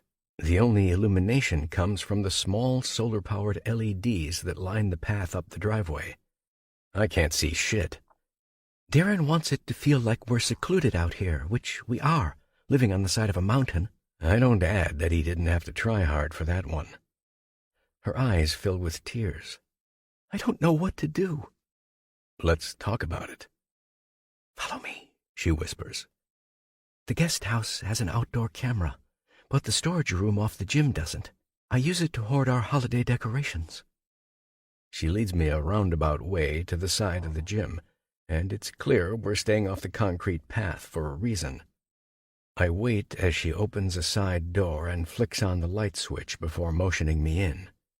She wasn't kidding about the storage. It looks like Christmas threw up in here. There are rolls of wrapping paper and box after box labeled ornaments. Facing each other, I notice her red-rimmed eyes and the small wrinkles tugging at the creases. "I'm worried she's not coming home," she cries. "What if she ran away because Darren is such a helicopter parent? I've tried to offset his restrictions, But Allegra has to feel like she's living in a fishbowl. Does she have any money? She could easily get it. She's resourceful, and I'm sure Coy would help her. She turns 18 soon? Yeah, this year. Then she's free to do what she wants. She groans. Unfortunately. We're silent for a moment. Valerie's eyes hover over a box in the corner that advertises a realistic but fake 9-foot Christmas tree. I wonder if Allegra has noticed the tension with Darren and me. If she knows about... I interrupt. Would it cause her to run? Darren is all but flaunting his latest affair. Another one? Still Sandra Declan, his personal assistant. She shrugs. But there have been others. She's what, like 30, 31? Close, 32. And what about you? I'm left to pick up the pieces. I don't want to ask, but I do it anyway. You upset? Not that he left. I know it's time. She grabs my wrist. I didn't think this would be so hard. Life is hard, Val, I grunt, even for people like you that make something out of themselves. And now I'll lose it all. Don't talk like that. You built it together. Fair is fair and half is yours. Except it's not. What do you mean? She snaps. I need to focus on my daughter. Now's not time for this. For what? Should I call the police? It depends. I chew my lip. Are you sure she's not hiding out with her boyfriend or crashing with a friend? I don't know. She drops her head in her hands. Everyone claims they haven't seen her today. I'm worried about her. Are you ready for them to come sniffing around? I have no choice. The longer I wait, the more suspicious it looks, she sighs. Maybe I'll talk to the press first. See if we can draw attention to her disappearance that way. That'll get the police fired up, I warn. They'll come a-knockin' sooner rather than later. I know. I have to prepare myself for that.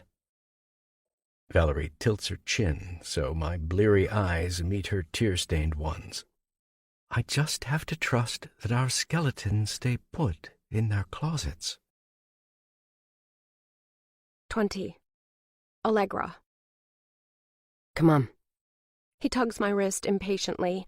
I wince where he grabs, the angry red marks a reminder of the rope and handcuffs. The cowboy comes back with a ratty men's t-shirt that's about 5 sizes too big. I'm grateful for the length. It reaches an inch above my wobbling knees. Muscle Man eyeballs the dirty room disgustedly. We're going to get you out of here. And go where? I ask timidly. Where you'll be staying when you're with us. Who is us? We can talk about it later. Why can't I go home? Please? I try to sink down to my knees, but he jerks my elbow up. Please! My mother and father will give you anything you want. Money, cars, jewelry. You're rich, are you? His eyebrow raises. We can talk about compensation later. I start to protest, but his grimace reminds me to tread lightly. With a giant step towards me, I leap back. Good. You're already learning. What do you say to me? Sir. Better. But what is the answer? I lower my gaze to my dirty feet. What always comes first? The word yes. He waits, tapping his sneaker on the floor. Yes, sir. Good girl. He leans forward to pat my hair. I've got something to cover you so we can go outside. Before I can respond, a piece of fabric is thrown over my head. I feel some type of string or cord tighten around my neck. You'll follow me, Muscle Man instructs. or I'll pull on this. He gives a tug as it clenches around my throat. And you'll strangle yourself to death. Do you understand? There's no air inside the darkness, just fear I'm afraid I'll choke on. Yes, sir. My voice is muffled, and I'm unsure if he can make out my words underneath the fabric. Good girl. His calloused hands grab mine, and I feel the deep lines and indentations of his skin against my soft one. He wrenches me forward as I walk in total blindness. It's as if we're playing a game, except I don't know the rules, following him on blind faith alone. A couple of times, I crash into his rigid back, sturdy as a tree trunk. It's almost painful how solid he is. The cover-up is immovable, the fabric stiff. My inability to fully take a breath of air frustrates me. I hear metal scraping, and it sounds as if a lock's being unchained. There's a smack as it clatters against wood. Then the slam of a door. Instantly, the air changes as a gentle breeze tickles the bare skin of my arms and legs. Now 2 steps going down, He cautions before we continue. next. He says, I'm going to lift you up. Unsure if this requires a verbal response, I say nothing. He launches me over his shoulder like a sack of potatoes, and I can feel a draft on my bare ass where my shirt rides up. He doesn't seem to notice my discomfort as I try to reach my hands behind me to yank down the cotton. There's a beep of a key fob, and then a thud of what I presume is a trunk hatch. You're going to stay back here and keep down. His voice gruff. Understand? Yes, sir. I'm laid out on some type of cotton fabric, likely a sheet or blanket. Behind the dark cover, and in a small, confined space, the stench of urine and vomit overpowers me, not to mention the body odor and fear that seeps out of my pores. As if he agrees, he says, We'll get you cleaned up in just a bit. Are you hungry? Yes, sir. Okay, we'll stop at a drive-thru. He lists off a couple of options on the value menu, and, surprised, he asks me to choose what I want. I respond before he braces the cord around my neck. I'm shutting this now. Don't you dare let me hear you scream. Understand? Coughing, I sputter. What was that?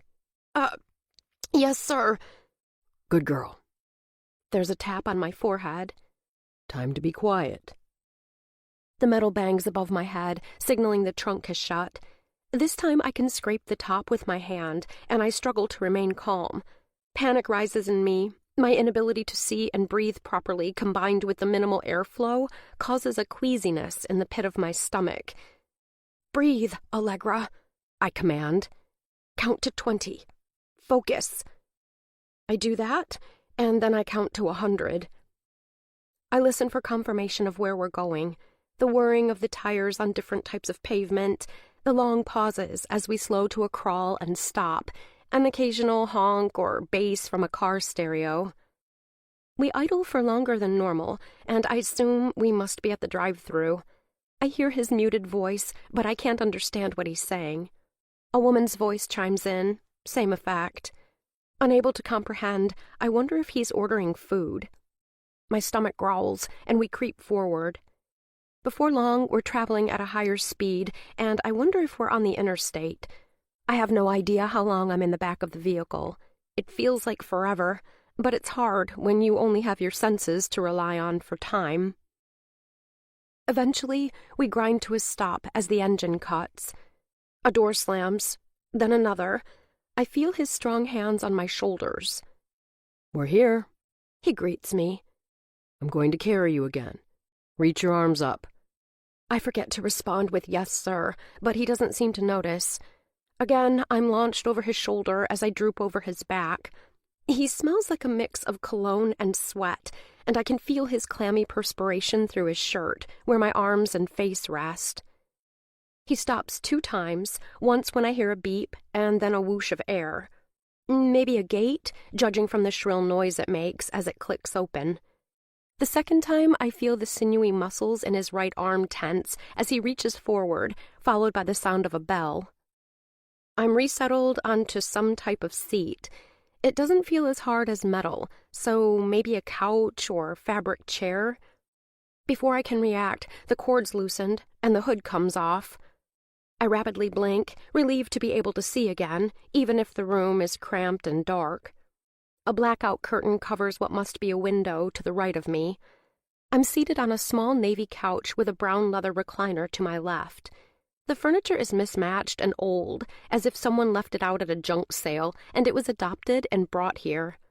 A wooden coffee table rests in front of me, and the only item of value is the television mounted on the wall. Muscle Man pushes the coffee table closer to me. We're going to eat and then get you washed up. He lays the bag of food down and arranges my burger, fries, and water in front of me. I want to scarf it down, yearning to taste the salty fries and fill my empty stomach. Brunch with my mom was a long time ago. An image of her face comes to mind, but I force it away. Instead, I concentrate on my fingernails, dirty and ripped. Before I eat, I ask if I can wash my hands first. He responds with an automatic no. I'm about to shovel the food down when he barks an order. Hold up your hands. Afraid he's going to handcuff me again, I shove them in my lap. Little girl. He grits his teeth. I wouldn't do that if I were you. Bringing them up slowly, one at a time, he examines them. You're disgusting. Why did I even want you? He mutters. Let me grab some hand sanitizer. Don't move. He commands. My mouth waters. I concentrate on my surroundings instead of the food in front of me. The kitchen is a few feet away, and he starts rummaging through a couple of oak drawers before he finds what must be antibacterial wipes. A fridge and stove are in view, but I don't see a microwave or dishwasher. Everything looks like it's been there for decades, from the faded linoleum floor to the rusted sink. I don't bother to ask why I can't stand up and wash my own hands, terrified he'll take my food away, or restrain me. He strides back over to me and hands me a couple of wipes. I try and clean my hands as best as possible, wishing I could erase the memories of all the people that have handled me since the mall. Eat. He points down to my food. Then we can talk about rules and expectations. He doesn't turn on the television. Instead, he pulls a phone out of his pocket to watch something that has sound, but I can't hear it because he puts earbuds in.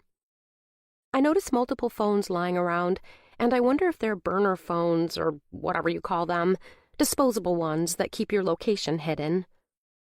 Forcing myself to chew and swallow each tiny bite, I don't want to get sick from devouring it too fast. As I take one small nibble after another, I search for a clock. With no clue on the day or time, I feel out of sorts in addition to every other emotion. I don't see one on the wall, and the oven blinks, signaling the time is wrong. I glance for a watch on his wrist, but it's bare, which is weird to me.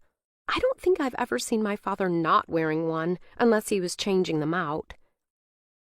One phone buzzes to life, and he jumps up quickly. His eyes never leave my face as he takes a couple of steps back toward the hall. I ignore his fixated stare as he has a tense conversation with someone while I finish my meal. I can only hear his clipped tone in response to them. It goes like this. What do you mean? I did what I was supposed to. How much? Let me know, because if not, she's going to earn her keep. The fries gurgle in my stomach, and I instantly feel bloated. Is Muscle Man talking about me? His voice lowers to an incoherent jumble before he disconnects. Are you done? He chirps in my ear. Uh-huh. I suck down the last sip of water with a straw. What was that? His hands twist in my hair. Grabbing a chunk, he yanks me sideways towards him. Tears spring to my eyes. Yes, sir. Instantly, he releases me and straightens up. Do you need money? I ask. His stare admonishes me, but I don't stop. My family has money, I whisper. They will pay you lots of money if you let me go. I sniff. If it's about that, I promise my parents will come through on their end. We could pretend you rescued me, and you'd get a reward or something. He glowers at me. I'd never tell. I just want to go home. I clasp my hands in my lap. It's unclear if he's angry or intrigued. Do you know how to get in contact with them? The tension in the air is suffocating. I shift my gaze to the wall behind him. Pierce took my phone, and whether the two men know each other hasn't been established. I want to ask, but it doesn't seem like a good time. I can give you my mom's number, and she will take care of everything. Are you the one with the money? No, but I'm their only child. I shake my head sadly. My father would do anything, as long as you promise not to hurt me. I didn't promise. He lowers himself back into his chair. In the meantime, we should discuss our business plan. I gulp. Business plan? Yes, you are going to provide a service. The food I just swallowed rises in my throat. What do you mean? Until your parents pay for your return, He motions toward his chest. you work for me. Work for you, how? He looks at me like I've asked the stupidest question in the world. You provide pleasure to men. Ah. My voice comes out shaky. Like prostitution? I prefer to call it an escort service. It's a trade, fair and square. He raises an eyebrow at me. And you have all the control. How so? You'll be a high-end escort. You don't look it now, but I've seen some pictures of you. You're pretty when you don't look like a slob. Ignoring his backhanded compliment, I hesitate. To whom? You don't need to concern yourself with the details. I'll take care of that. In return, you'll have a roof over your head and a decent wardrobe. But what if I want to go home? You'll stop asking that.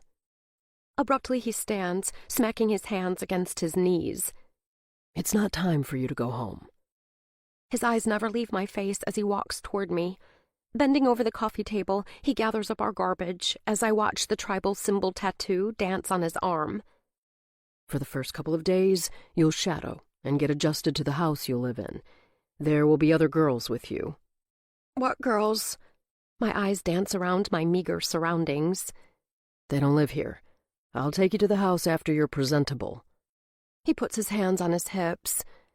Right now, you smell like shit, and your looks aren't much better. Should I point out if I had a bathroom, a shower, and a bed, I might be passable? Nah. What about if I leave? I stammer. My family won't want to reward you for forcing me to be an escort. Let's choose our words. He lifts my chin up. I'm not making you. I'm allowing you the opportunity to better your life. I already have a good one. We lock eyes, his narrowed, mine tear-filled. Tell you what, little girl, you do as I say and get along with your sister wives, and we'll see how it plays out. If I don't get paid by your father, you'll be working off his debt. That's all there is to it. Sister wives? That's what we call the girls at the house. He rubs a hand over his mouth. You all work together for the greater good, as a team. My knees tremble with fear. I can't risk the sound of my own voice. Is that a yes? My mind races with the thought of random men touching my private parts, their hands, and... Without finishing my train of thought, I stumble forward to release the meal I just finished. Muscle Man stares at the vomit on the floor, repulsed. Scared of an outburst, I stay down on the floor, my gaze trained on something other than the contents of my stomach. I don't dare meet Muscle Man's stern-looking face. The tears become full-on sobs. Before I can control myself, I'm huddled beneath his towering limbs. I shove a hand in my mouth in a useless attempt to be quiet. What will I tell my boyfriend, Coy? He's the only person I've ever been with. He'll never want me again. Not to mention, what about diseases and pregnancy? I tense, waiting for Muscleman to strike, but his feet don't move from his standing position. On the verge of hysteria, I slap my palm against the floor, swaying my body back and forth. He says nothing for a minute, retreating to the kitchen. Wiping my nose with my hand, I sink back on my heels. You're done, he says with finality. Time to clean this up. A wet towel is shoved in my grasp, and he points at the watery bile. My nose drips with snot as I wipe up the mess, trying not to repeat the same reaction again.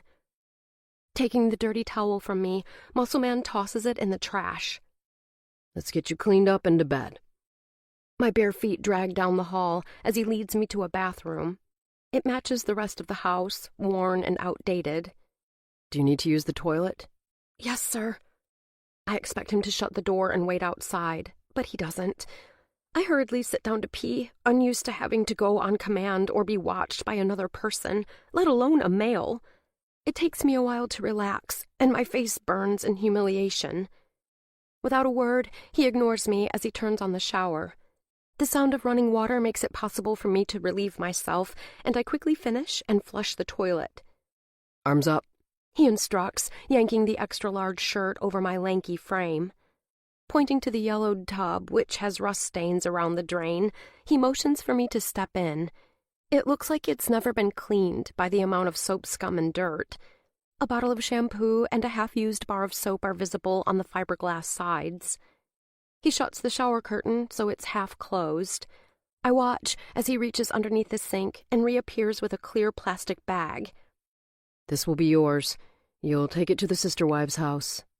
It contains travel-size bottles of shampoo and conditioner, a new bar of soap, a razor, a box of tampons, and a miniature can of shaving cream.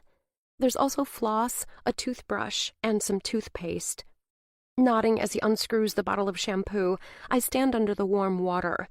He roughly lathers up my hair and massages my scalp, then moves the bar of soap around my body, making sure to scour every crevice. My face flames as he leaves no part untouched. He scurries up and down my skin as if it's a chore, like a caretaker would. After he finishes, he flips the lid down on the toilet seat and sits. I'm going to watch you shave. I lick my lips nervously. Watch me? Yeah, from here. He motions toward the razor and shaving cream in the plastic bag. I want to make sure you don't slit your wrists. It hadn't crossed my mind at this point to cut myself, and I doubt he'd take me to the hospital anyway. Staring at him in wide-eyed horror. Has that happened? Yes. He gives me an evil wink. But the worst is when we have to kill a girl who disobeys.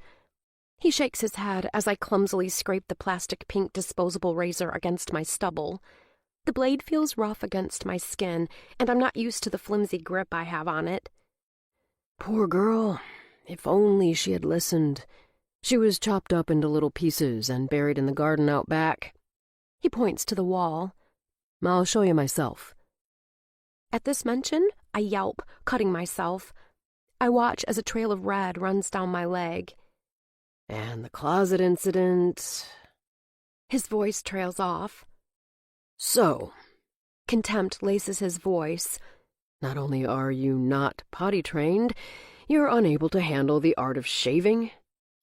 I glare at him with thinly veiled disgust. He drones on about another girl who didn't listen to his instructions. Her punishment didn't fit the crime when he strangled her with a necktie, or so he claims. Tuning parts of his story out, my mind's on overdrive with thoughts of dead females whose only mistake was encountering him. Since Muscle Man hasn't killed me yet, he definitely has an intended purpose for me. To make him money. Lots of it. If I don't, then I lose my value. I shudder underneath the stream of water as it loses heat. It's impossible not to be afraid of my future if my parents don't rescue me soon. 21. Allegra. Will you at least tell me something? I consider the top of his head as he focuses on his cell. What? Do they know I'm here? Who? Muscleman is distracted with his phone, his eyes glued to the screen. He's playing a game of some sort, and since he warned me about keeping the thin shower curtain open, it's in view. I'm able to glimpse the time. It's after 7 p.m. My parents. Of course. Then why am I still here? You'd have to ask them. Certainly. I reach my dripping hand out of the shower. Can I make a call? He smacks my hand away with a glare. Time to get out. I shut the water off and wait for him to throw me a threadbare towel to dry off with. He doesn't leer at my body, but keeps his head down. My wet hair drips water droplets down my back, and I uncontrollably shiver. From fear or cold, it's hard to say. My spine tenses as he runs a hand down it. You're freezing. I nod. Yes, sir. Handing me a thin robe from the back of the door, he motions for me to put it on. A pair of nondescript flip-flops are underneath it. Try these on. I think they might be the right size. He shrugs. They used to belong to Olive, except she's no longer with us. I can tell he wants a reaction out of me, so I stay silent. Are you ready? Ready for what? I want to scream. Instead, I say, yes, sir.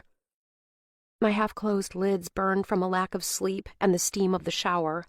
My body has been in a constant state of fight or flight, and I can feel the adrenaline starting to subside, at least for the moment.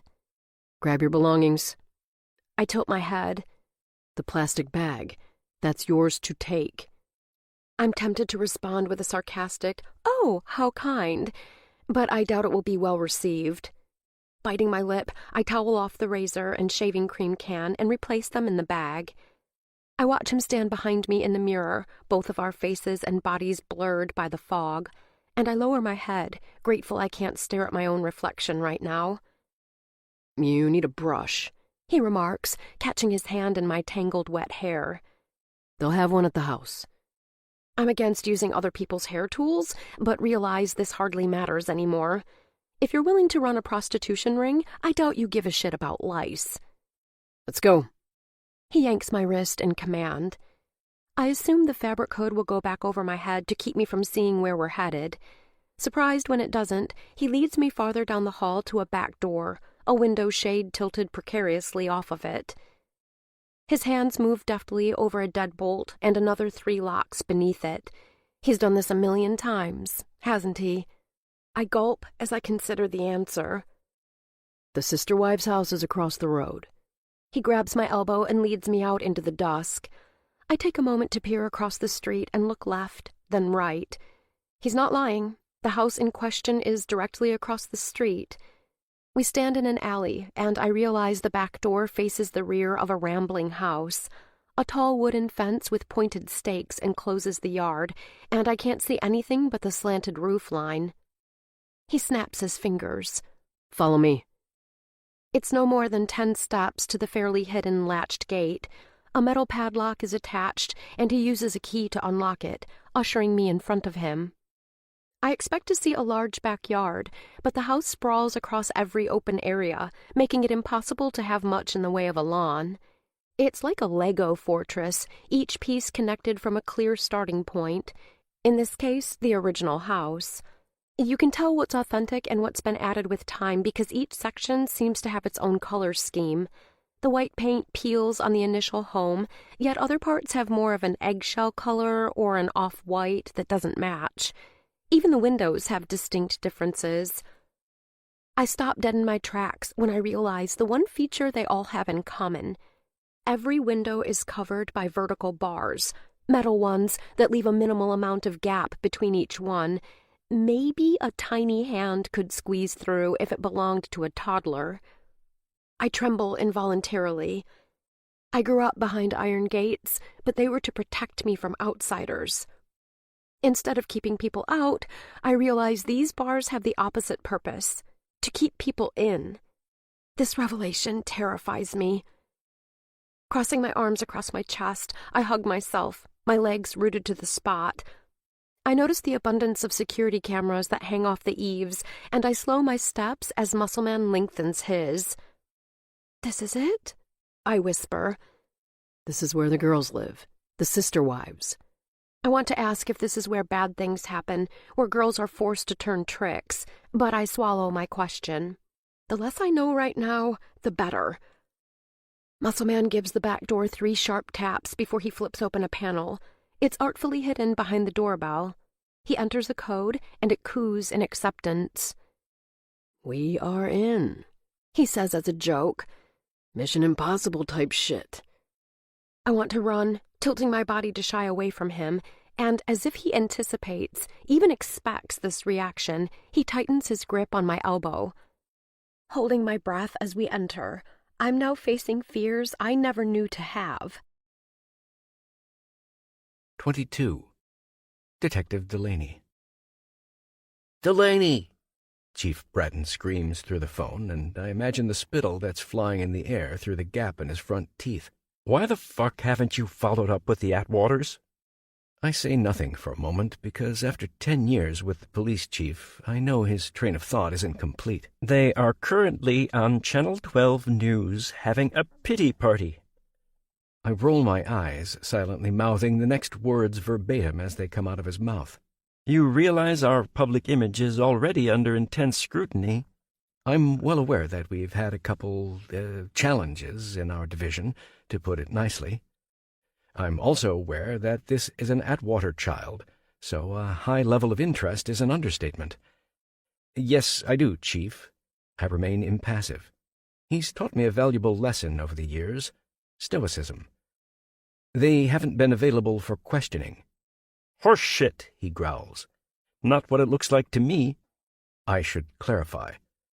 They haven't been welcome to an interview with me. I don't bother to add the obvious, that Valerie and I go way back, and it's not shocking she chose the press first. Who is in charge of this investigation? I will be. Then act like it. Before I can respond, the line goes dead. The man is like a father to me. All I ever wanted was to be him, bringing the bad guys to justice, especially insidious creatures that harm innocent children. Sighing, I dial Valerie Atwater's cell number, which, strangely enough, is still programmed in my phone. Odd she hasn't bothered to change it. I'm sent straight to voicemail. The same goes for Darren's phone and their business line. If I were following up on a date, I'd feel outright rejected. Not bothering to leave a message, I grab the keys to my beat-up Land Rover, one that has been off-roading, tires deep in the mud up in the mountains, and is now permanently covered in clumps of hair, the fur kind. My fur baby, the Great Pyrenees, is a big lover and a big shedder. He appeared on a trail before me when I was hiking a few years ago. He had seen better days, his matted fur covered in blood, dirt, and leaves. His face was scratched up like he'd been in a fight with prickly bushes or tree branches.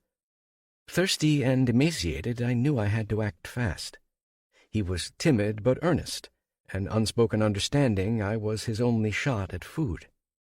Keeping his distance in case it turned out I wasn't his savior, he followed me down the mountain. I only had some fruit and a protein bar, and as he scarfed that down and drank some water from my bottle, I waited to see if he would get in the Land Rover with me.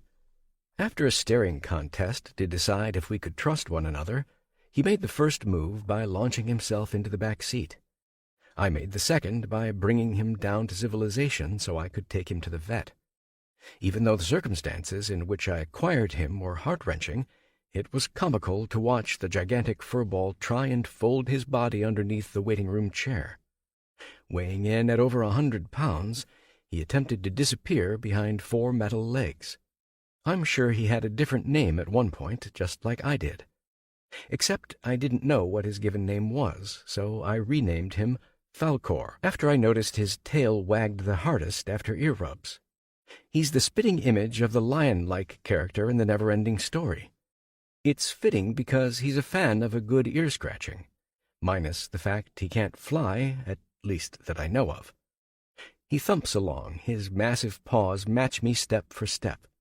We bonded over our love of hiking, long trail walks, and our ability to sniff out bullshit.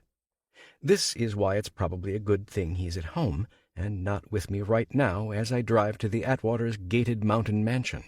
They are not like the local folk, as people in this city like to say. Darren and Valerie Atwater own a blasting, drilling, and explosives company that specializes in mining and construction projects. Because of Darren's unique skill set as a principal engineer and Valerie's business acumen, they were able to build the company from the two of them to a 200-employee enterprise. They contemplated moving their headquarters to another state, but after a bad publicity storm a few years back, they changed their mind. I never understood the issue. They worked out of a fancy trailer and only had 15 local employees. It wasn't like they were putting a chunk of their workforce out to starve. Most of their organization was located across the country. The Atwaters are known for their altruism, but also for their ostentatious nature.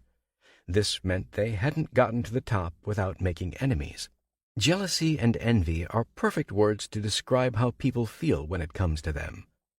The way Darren drives his silver Jag around town, the lavish trips they go on when they travel abroad, their second and third homes in Puerto Vallarta, Mexico, and Florida.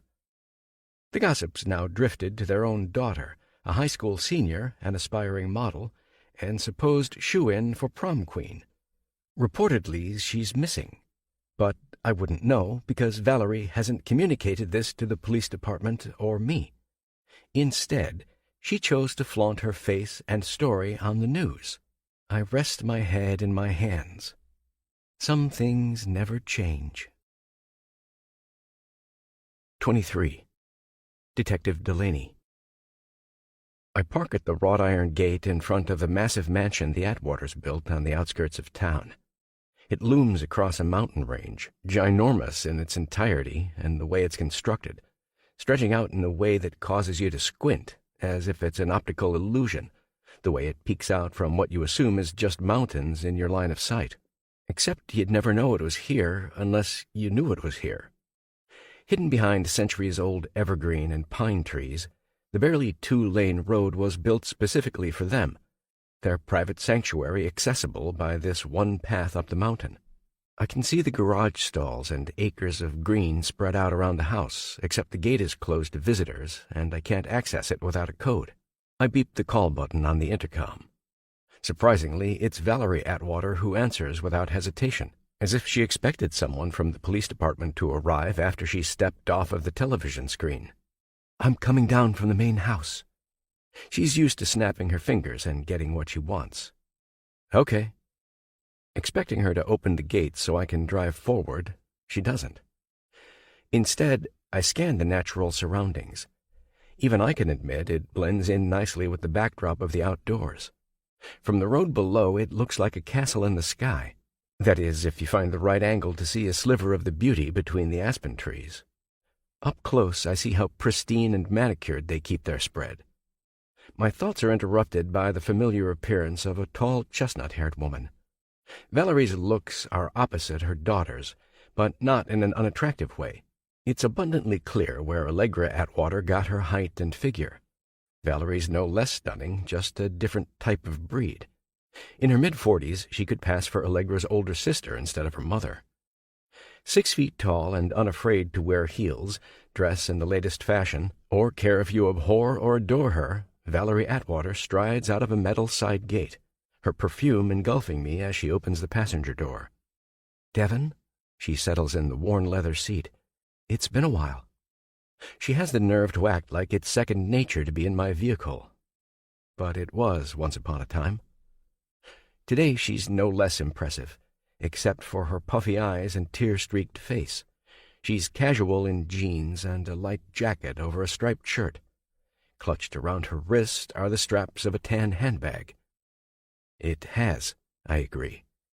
"And because of the ruckus you're making, it's Detective Delaney." My icy stare meets her gaze. We have history, her and I.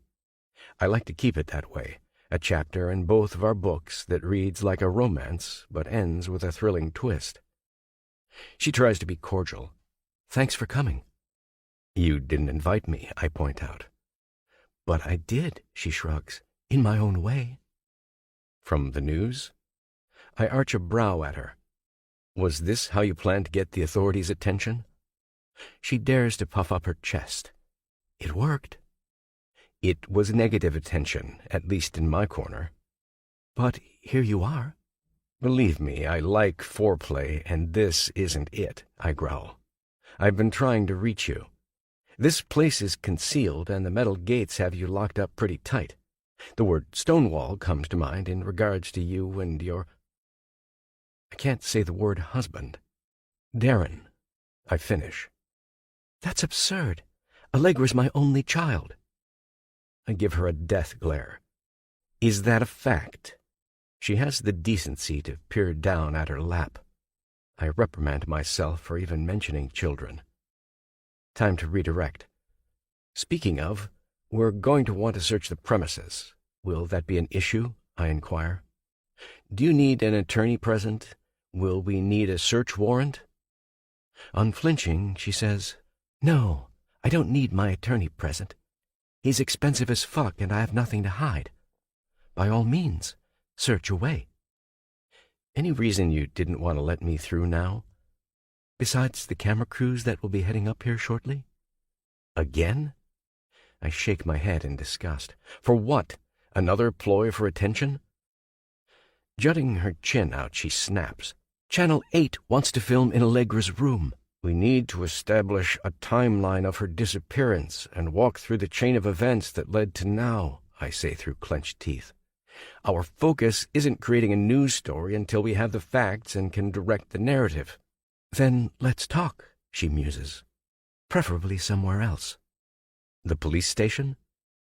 If you insist. I'd rather a coffee shop, or park in the wilderness. She adjusts the visor, the sun hitting her in the eyes. Look, I know I'm a suspect.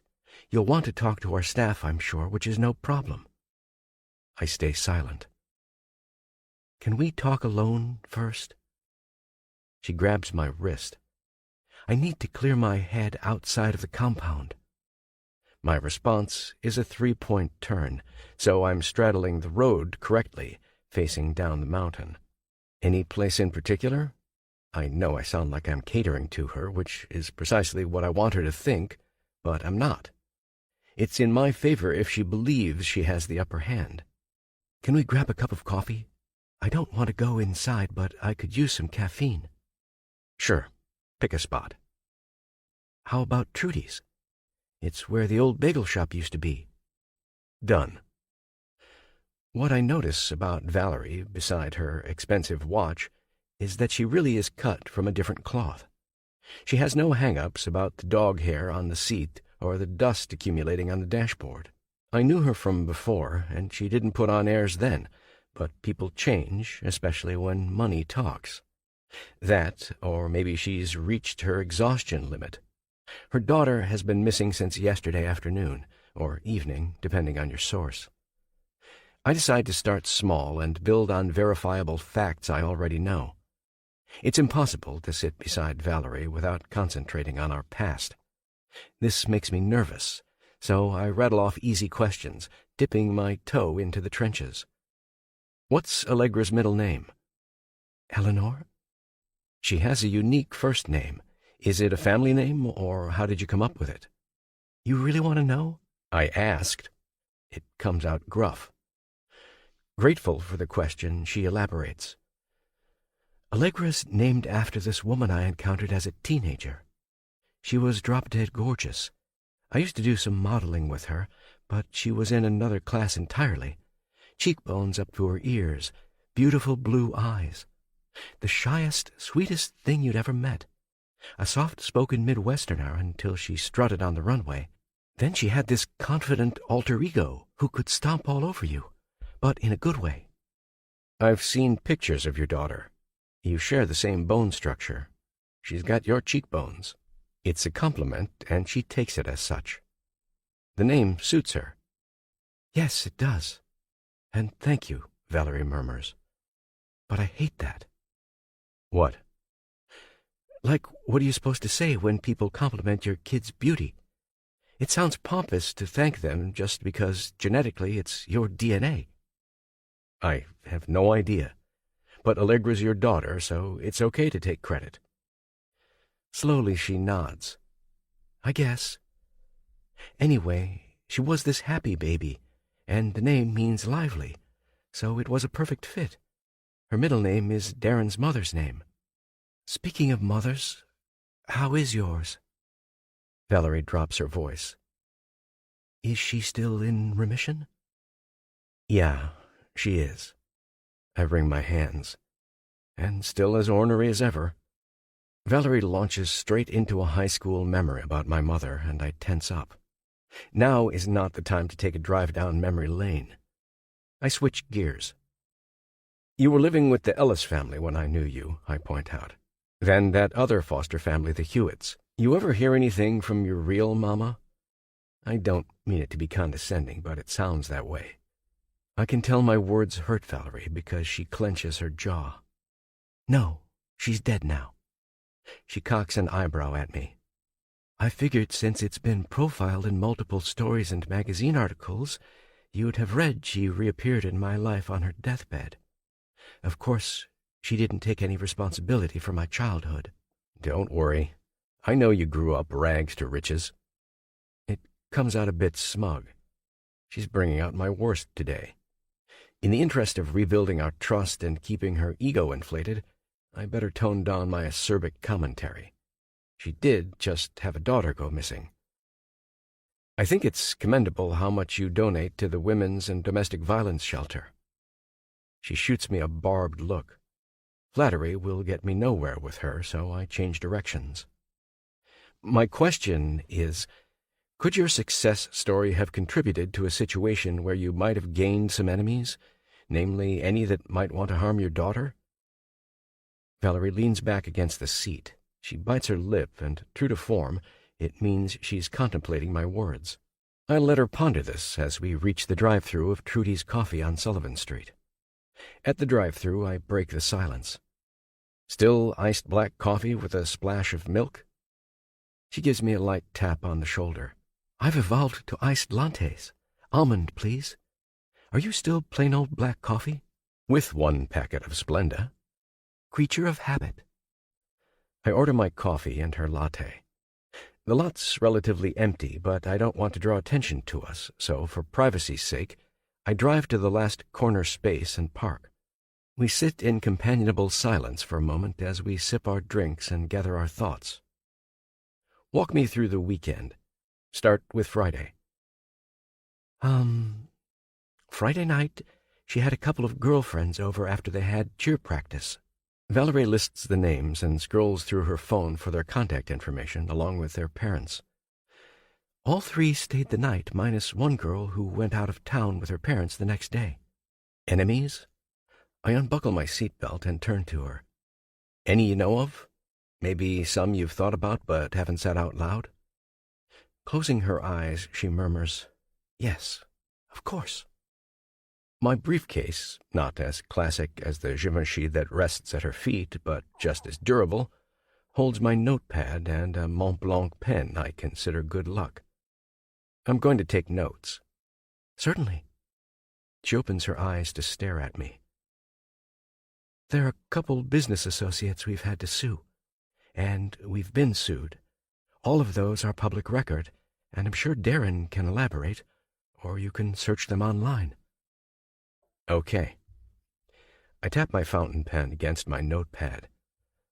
Allegra's obviously beautiful, wealthy, and as a high school senior, that can cause jealousy amongst her peers. Is there anyone she's been having issues with? A friend, boyfriend, or someone she's rejected? No. Valerie is firm. She's not allowed to date.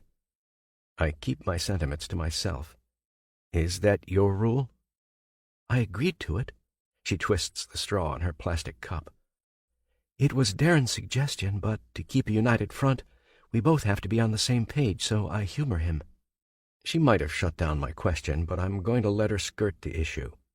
She keeps tugging her ear, as if hearing herself tell a lie out loud is painful. Okay, so without Darren here, let me ask again. Anyone she sees behind your back that you suspect or know about? No. Another pull to the ear. Her diamond stud catches the light. Valerie opens her mouth, and I wait her out. A brief pause follows. We didn't have all the temptations of kids these days. Cell phones, laptops, iPad, Tinder, Snapchat. It's possible she met someone through an app or online. Fair enough. I taste the last drop of my coffee. I can't decide if it tastes bitter or if my mood has infected it. Do you monitor Allegra's accounts and social media? She grimaces. Not as much as I should. Are you opposed to me pulling phone records for not only Allegra but you and Darren as well? I watch a sliver of fear settle on her face. No.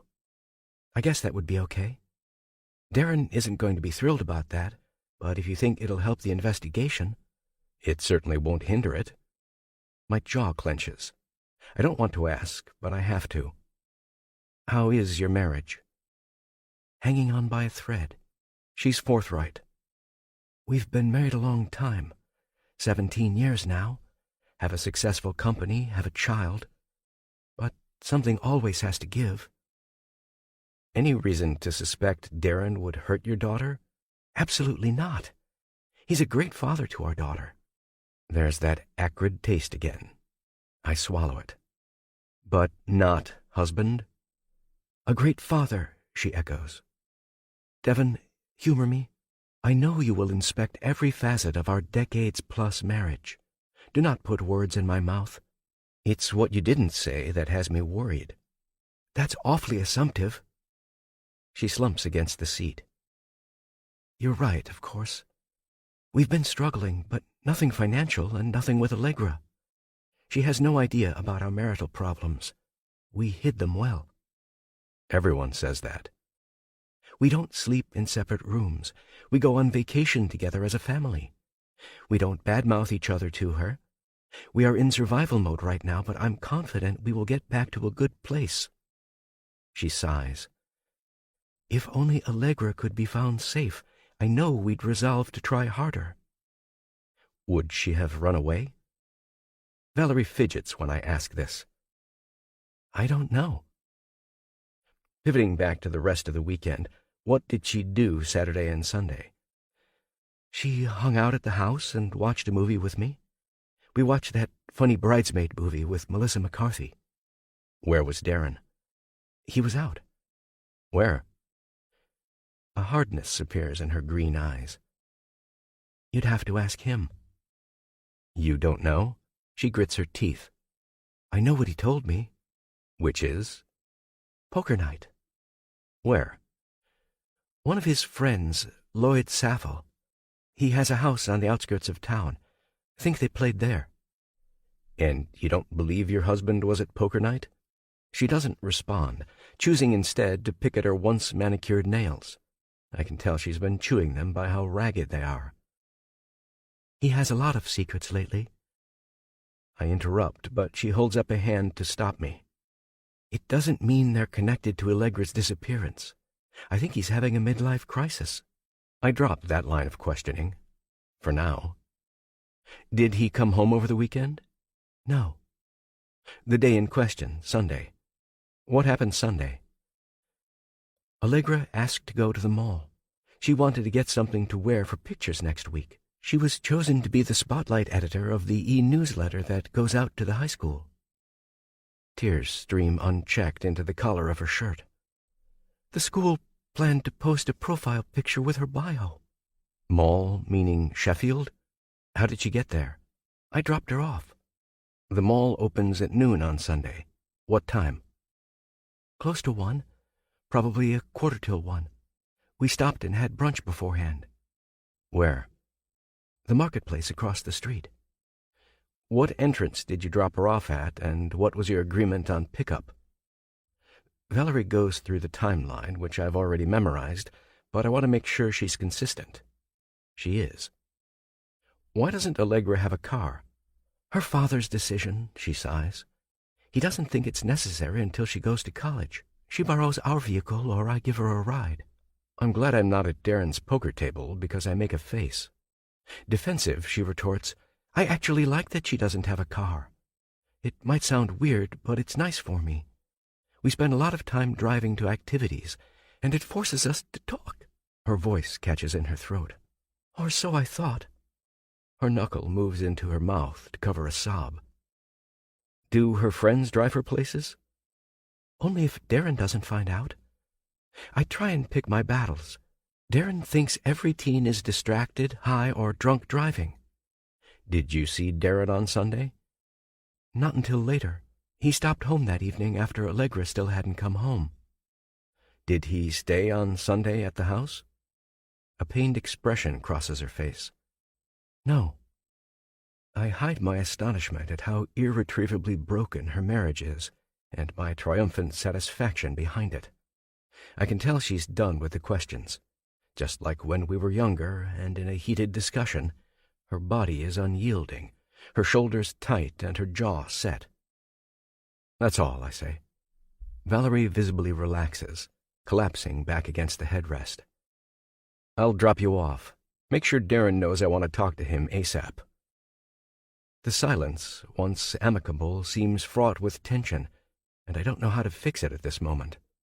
There's a lot she's not saying, and it's that elusive behavior that makes me wonder what's going on behind that beautiful face of hers.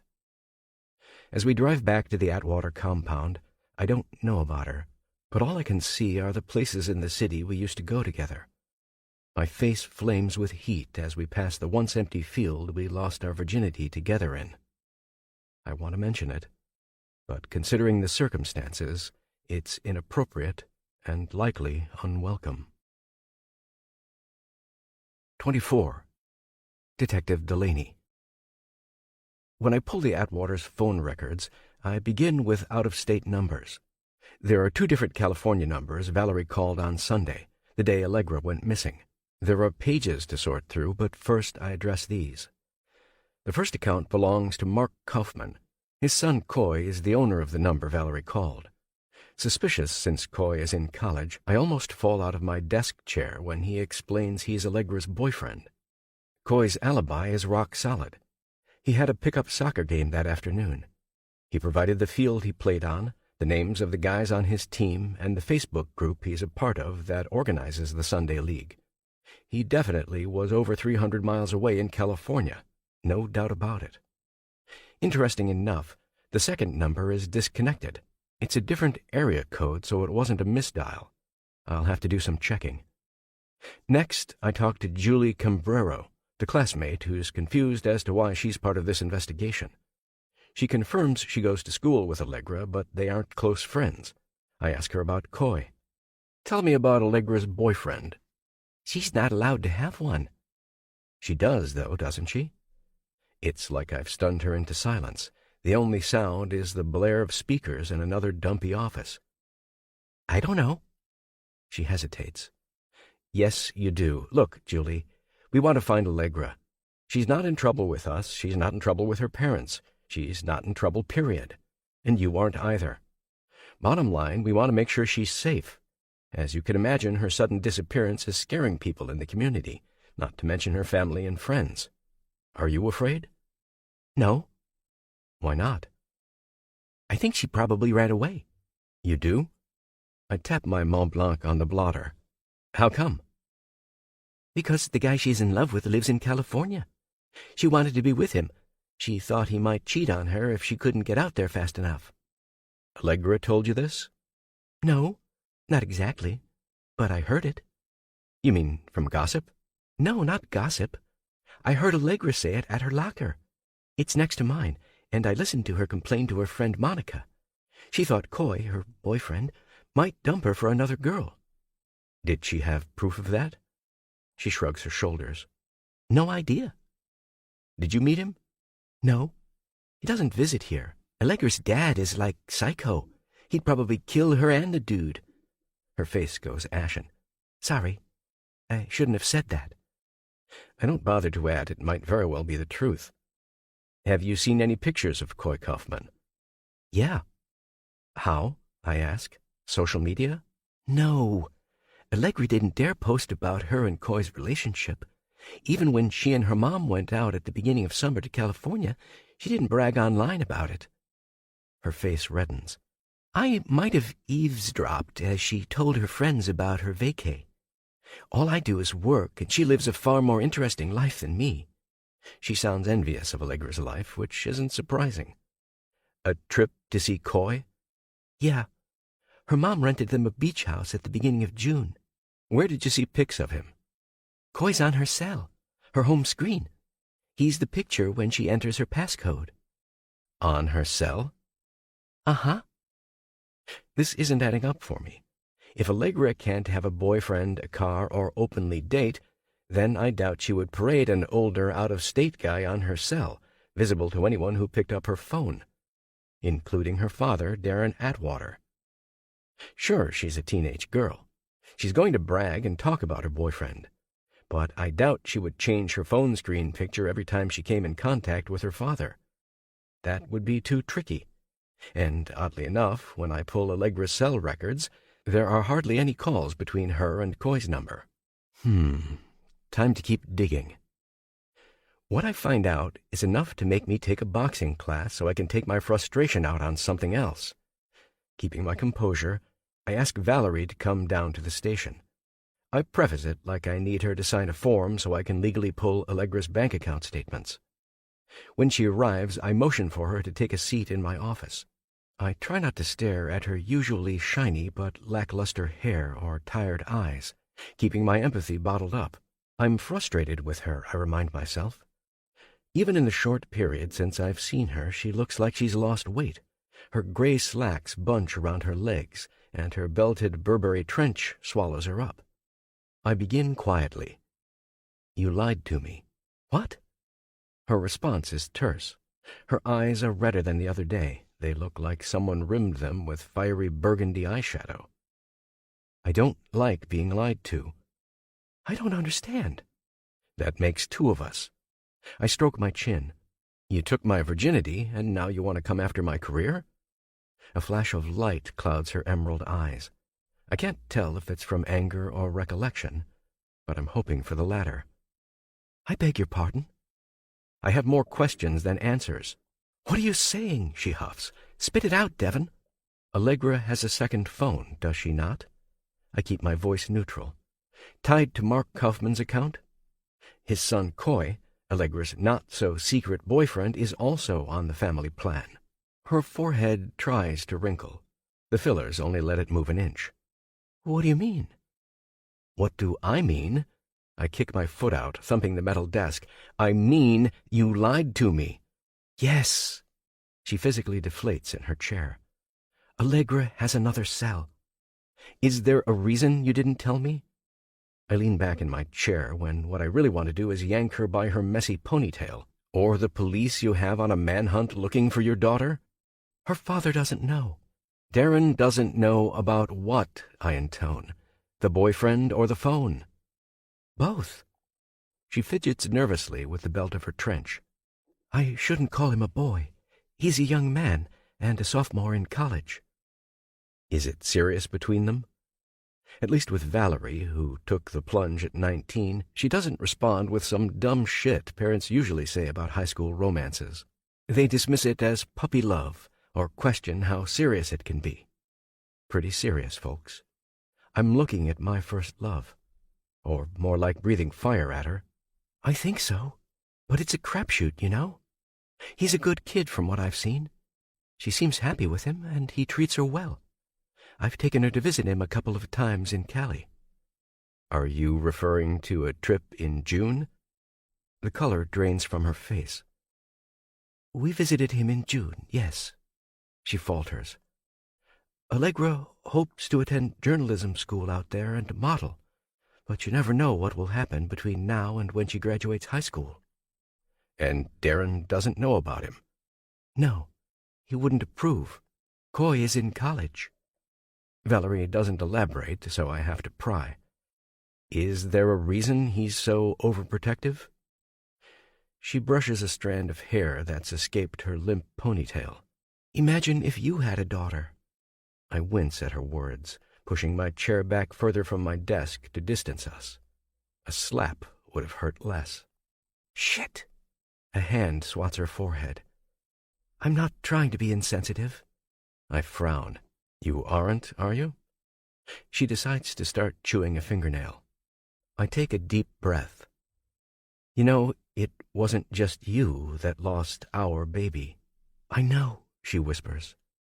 And I know I ran. I couldn't handle the disappointment in your eyes, the blame. Blame? I sputter. That's unfair.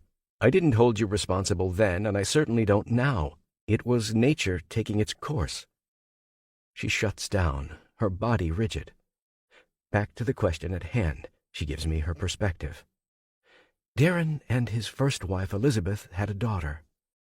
Wringing her hands in her lap, she adds, She died from an accidental drowning as a toddler. Darren's always been overprotective of Allegra, of her image. He's a strict father, a controlling one, but it's born out of love. Isn't that what they all say? I murmur in my head. So many of us feel like we have no control over what our kids are exposed to these days. We can only limit their exposure to a degree. Darren doesn't like what she wears, and he hates she's growing up. He's a typical dad that fears he's losing his hold on his little girl, who's not so little anymore. My emotions are back in check. And what about you? I don't want to lose her by keeping her on a tight leash. That breeds resentment.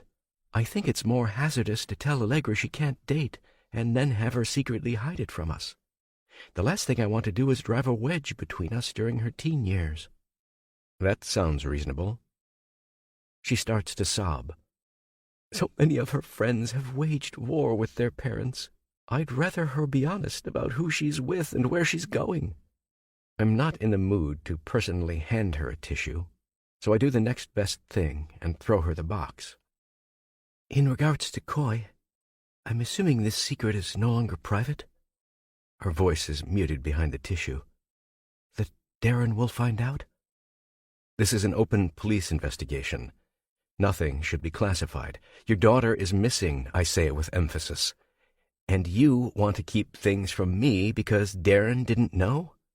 Grow the fuck up, Valerie." I add her maiden name, which fires her up.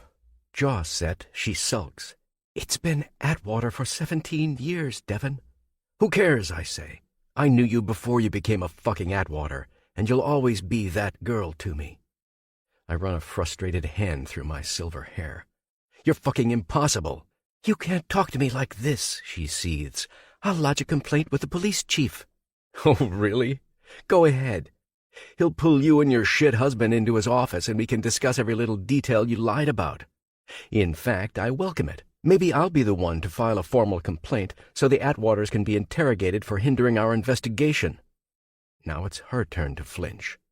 Slapping my palm on the metal surface, I say, "I am trying to help you. I have a police force trying to help you. This is all for and because of Allegra." I swipe my hand across the desk, piled high with loose papers and files. "All of this! If you have anything to hide, I swear to God, Valerie, you better lay your cards on the table right now." Her hands clasp together in her lap. "I mean it. It will all come out in the wash." I continue. "And what then? It might be too late to save her. Money can't solve everything, Valerie." Quiet for a moment, I strain to hear her next words. "I never understood that expression." "Excuse me?" "It all comes out in the wash. What does that even mean?" "When we start digging, nothing is off limits. Everything leaves a permanent stain, no matter how thorough you are in cleaning it up. A blight or some type of residual is always left over." "So nothing is a clean slate? Even with us?" "Exactly." "Don't you dare bring our past into this," she hisses. "Just because I didn't want to be stuck with you doesn't give you the right to verbally attack me." I whistle through my teeth. I forgot how tiring it is to deal with people like you. "Oh, a jab at the rich person? Actually, no. You and I go way back before you had a dime. I've seen you at your worst. I don't hate people because they have money. I hate individuals that think their positions of power put them above my call of duty, especially when a minor's involved." I twist the knife deeper. "It's your daughter. You should be ashamed." I rise to stand. "Now get out of my office." Surprised she doesn't follow my lead, I lean against my desk, impatiently waiting. Instead of hurrying to her feet, she settles back in her chair. "I'm sorry." "You're absolutely right. I walk to my closed office door. "No need to apologize, and we will wipe the slate clean, Valerie, regardless of how you feel about the expression. Right here and right now. But you forget we are on the same team. Regardless of our history, I want your daughter back safe." "I know." Her lower lip trembles. I clench my hands, wanting nothing more than to hold her. Her public persona is a facade, and I watch it crumble and become unvarnished, like her demeanor. Matter-of-factly, she states, "Darren is having an affair." A second ago, I wanted her out of my office. Now I sag against the door. "Care to tell me about it?" "Not really, but I will."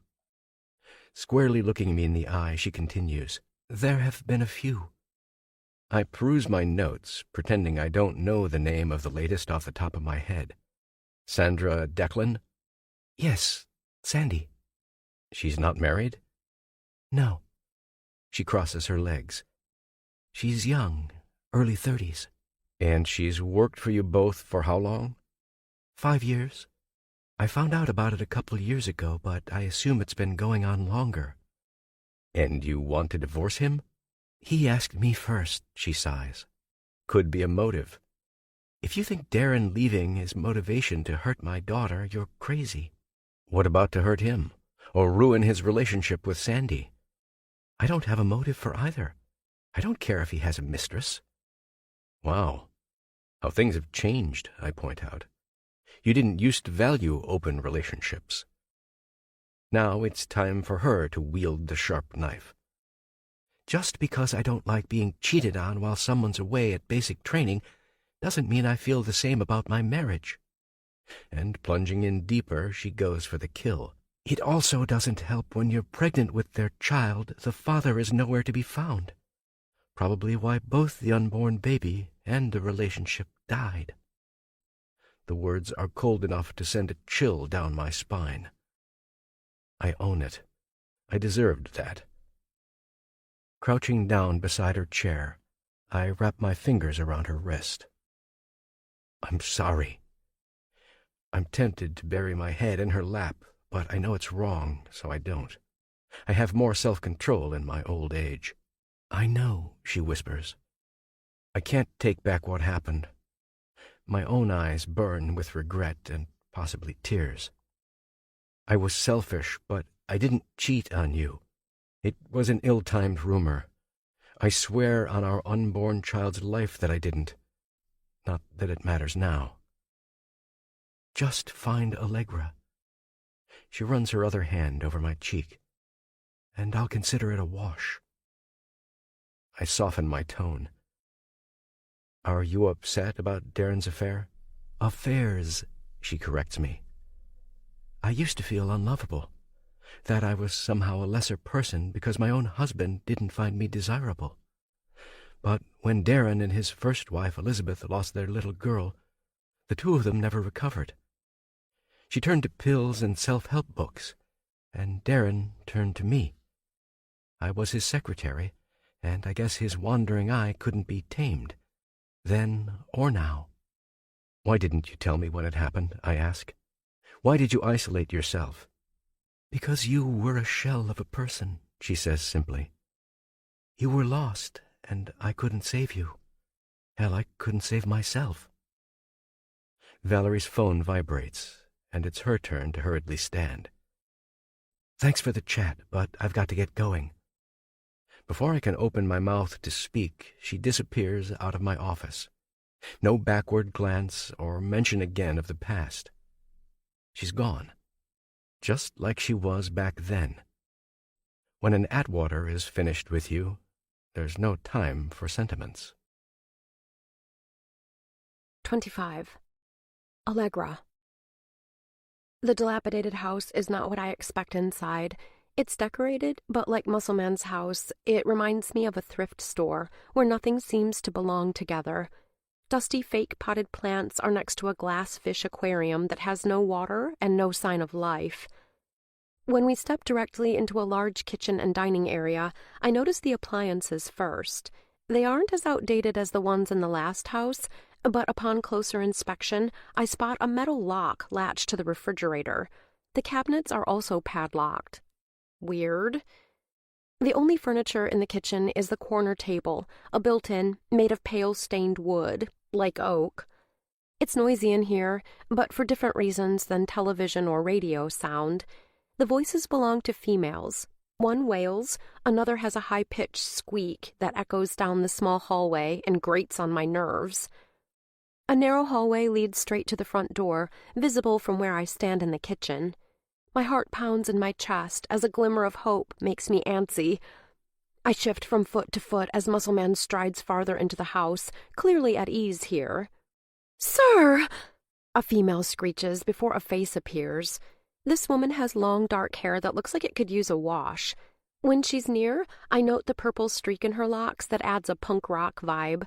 She's wearing a tank top and terry cloth shorts, nothing on her feet but chipped yellow toenail polish. "Ruby."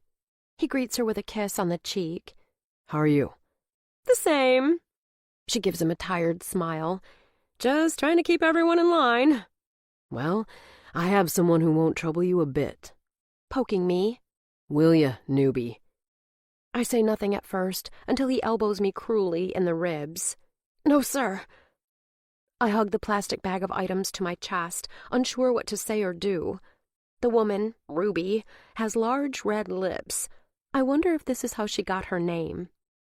With a welcoming smile, she leans forward to pat my shoulder. Nice to meet you. I glance at her with interest. Maybe she will be the one to help me escape. But if she hasn't left, then why would I be afforded the opportunity? My heart sinks. Where'd you find her? She's a pretty one. He seems uncomfortable, his eyes twitching. A friend of a friend?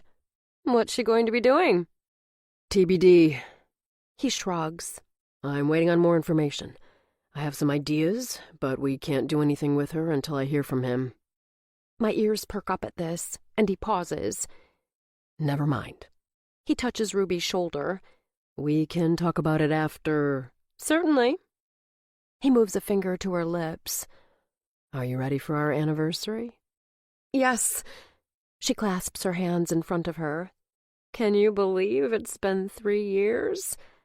Oh, you've been together that long? I say. Congratulations. Peering at me in confusion, Ruby nervously taps her foot, while Muscle Man fixes me with a steely gaze. She waits for him to address me, and when he doesn't, she offers, No, not a couple, at least in the traditional sense. 3 years as a sister-wife in the house. When I'm nervous, I sometimes giggle, so in response, I cover my discomfort with anxious laughter. He's unimpressed. That was stupid. Muscle Man snarls. Don't speak unless spoken to. I keep my mouth shut as they continue their conversation. Wait. He snaps his fingers. What was that? Someone's missing something. He turns to me, and I realize he's waiting for me to address him. Yes, sir, I say, as he mutters something under his breath. Whatever. He scowls. Ruby, how many girls we got right now? 4 now, with her. She crosses her arms. It's too bad about... He clenches his fists. Don't you dare mention her, or... I interrupt. What happened to Olive? Clasping a hand over my mouth. I've spoken without permission. To hide my distress, I lower my eyes to the tile floor. I keep my head down, but it's not enough to escape his wrath. Where can I take her? Muscle Man grabs me by the elbow. I need to tend to something. She can have Olive's old room, number 4. Ruby sighs. I still need to burn her sheets. What happened on that bed? I wonder, as dread covers me like a heavy blanket. I'm dragged by my elbow down a hallway off the kitchen. I can tell by the uneven step that this must be one of the multiple additions to the house. There are 2 doors on one side of the hall, both closed, and another door's ajar to my right. The rooms are labeled with a bold number written in black marker. Muscle Man grips my arm, his fingernails sinking deep into my skin. Jerking a set of keys out of his pocket with the other hand, I watch in horrid fascination as he shoves a key in the lock. I have no idea how he keeps them all straight. Various colors and sizes occupy a full key ring. Letting go, he pushes me over the threshold, causing me to lose my balance. I stumble toward a pair of dark curtains on the opposite wall of the narrow room. Take your robe off, he commands. What? Why? I spin around, alarm in my eyes. In one motion, he yanks the fabric belt off my waist and replaces it around my neck, tightening his hold on me. Take it off. Wordlessly, I let the robe drop off my shoulders and fall to the ground. Venom drips from his voice. Look at me. I shake in fear as I move my gaze up to his hardened eyes. You do not talk unless you are asked a question. Ever. Then you respectfully answer after you're given the go-ahead. Do you understand me? Yes, Muscle Man. This is the wrong name to call him, and he responds by slapping my cheek. You are never to call me anything else, he thunders. I am sir to you. Yes, sir, I reply. but it's too late. His hands are back around my neck. You're getting whipped for this. My protests aggravate him further. You will learn to control your emotions. He pinches my shoulder with his fingers, pressing them into my tender skin. Do you understand me? Yes, sir. I'll be right back, he says. Don't you dare move. Frantic, I dart my eyes around the little bedroom as soon as he leaves. I fling the curtains open, only to become tangled in the heavy fabric. There's no way out, I discover, finding myself face to face with a dirty window and metal bars. Twirling around, I search the room for something I can try and break the glass with. There's a cramped metal bed, one pillow, a sheet, no lamp. I tiptoe over to the open doorway he exited. Scanning the hall, I wonder if I can find an escape route. I shove out of the flip-flops and notice the corridor to the left stops in a dead end. With no choice but to go back the way he brought me, I run towards the kitchen, praying I can make it to the back door we came in. I don't get far. Both Muscle Man and Ruby, with the big lips, are standing in the kitchen, their backs turned to me. She removes something from a drawer to hand to him. Without pausing to consider what it is, I run full speed ahead down the hallway that leads to the front door. A large living room on my left-hand side is full of chatter, and 3 girls with 3 pairs of eyes stare at me. One in admiration, one in disgust, one in concern, all with surprise. But none seem alarmed by my nakedness or my flailing arms. Without speaking, I lunge for the front door. Of course, it's locked, dead-bolted, and chained. One of the girls lets out a yelp as the metal hits the door with a whack. This draws the attention of both the Muscle Man and Ruby. I jiggle the lock and steal a quick peek over my shoulder. The fury in his eyes tells me I'm in deep crap if I can't escape. Even the girls avert their gazes, as if making eye contact with him will only provoke him further. He closes the gap between us as he closes in on his intended target. Me. I stand at an angle so I can watch his movements. He rubs his hands together like he's gearing up to swoop in for the kill. I won't give up on the door, even though I know it's useless at this point. I know I'm in a pile of steaming shit. There's no question about that, which for some reason makes me want to fight harder. So I do, to my detriment. Behind me, his breath tickles my neck as my bare feet are lifted from the tile. He slings me over his shoulder, and his hands latch onto my bare knees like leeches, cementing me to him. Except I'm not ready to give up just yet.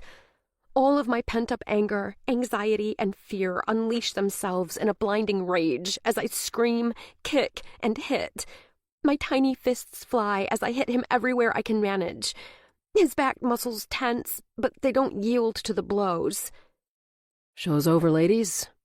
He twists his body so I can see the girls from my draped position on his back. They stare in both awe and amusement.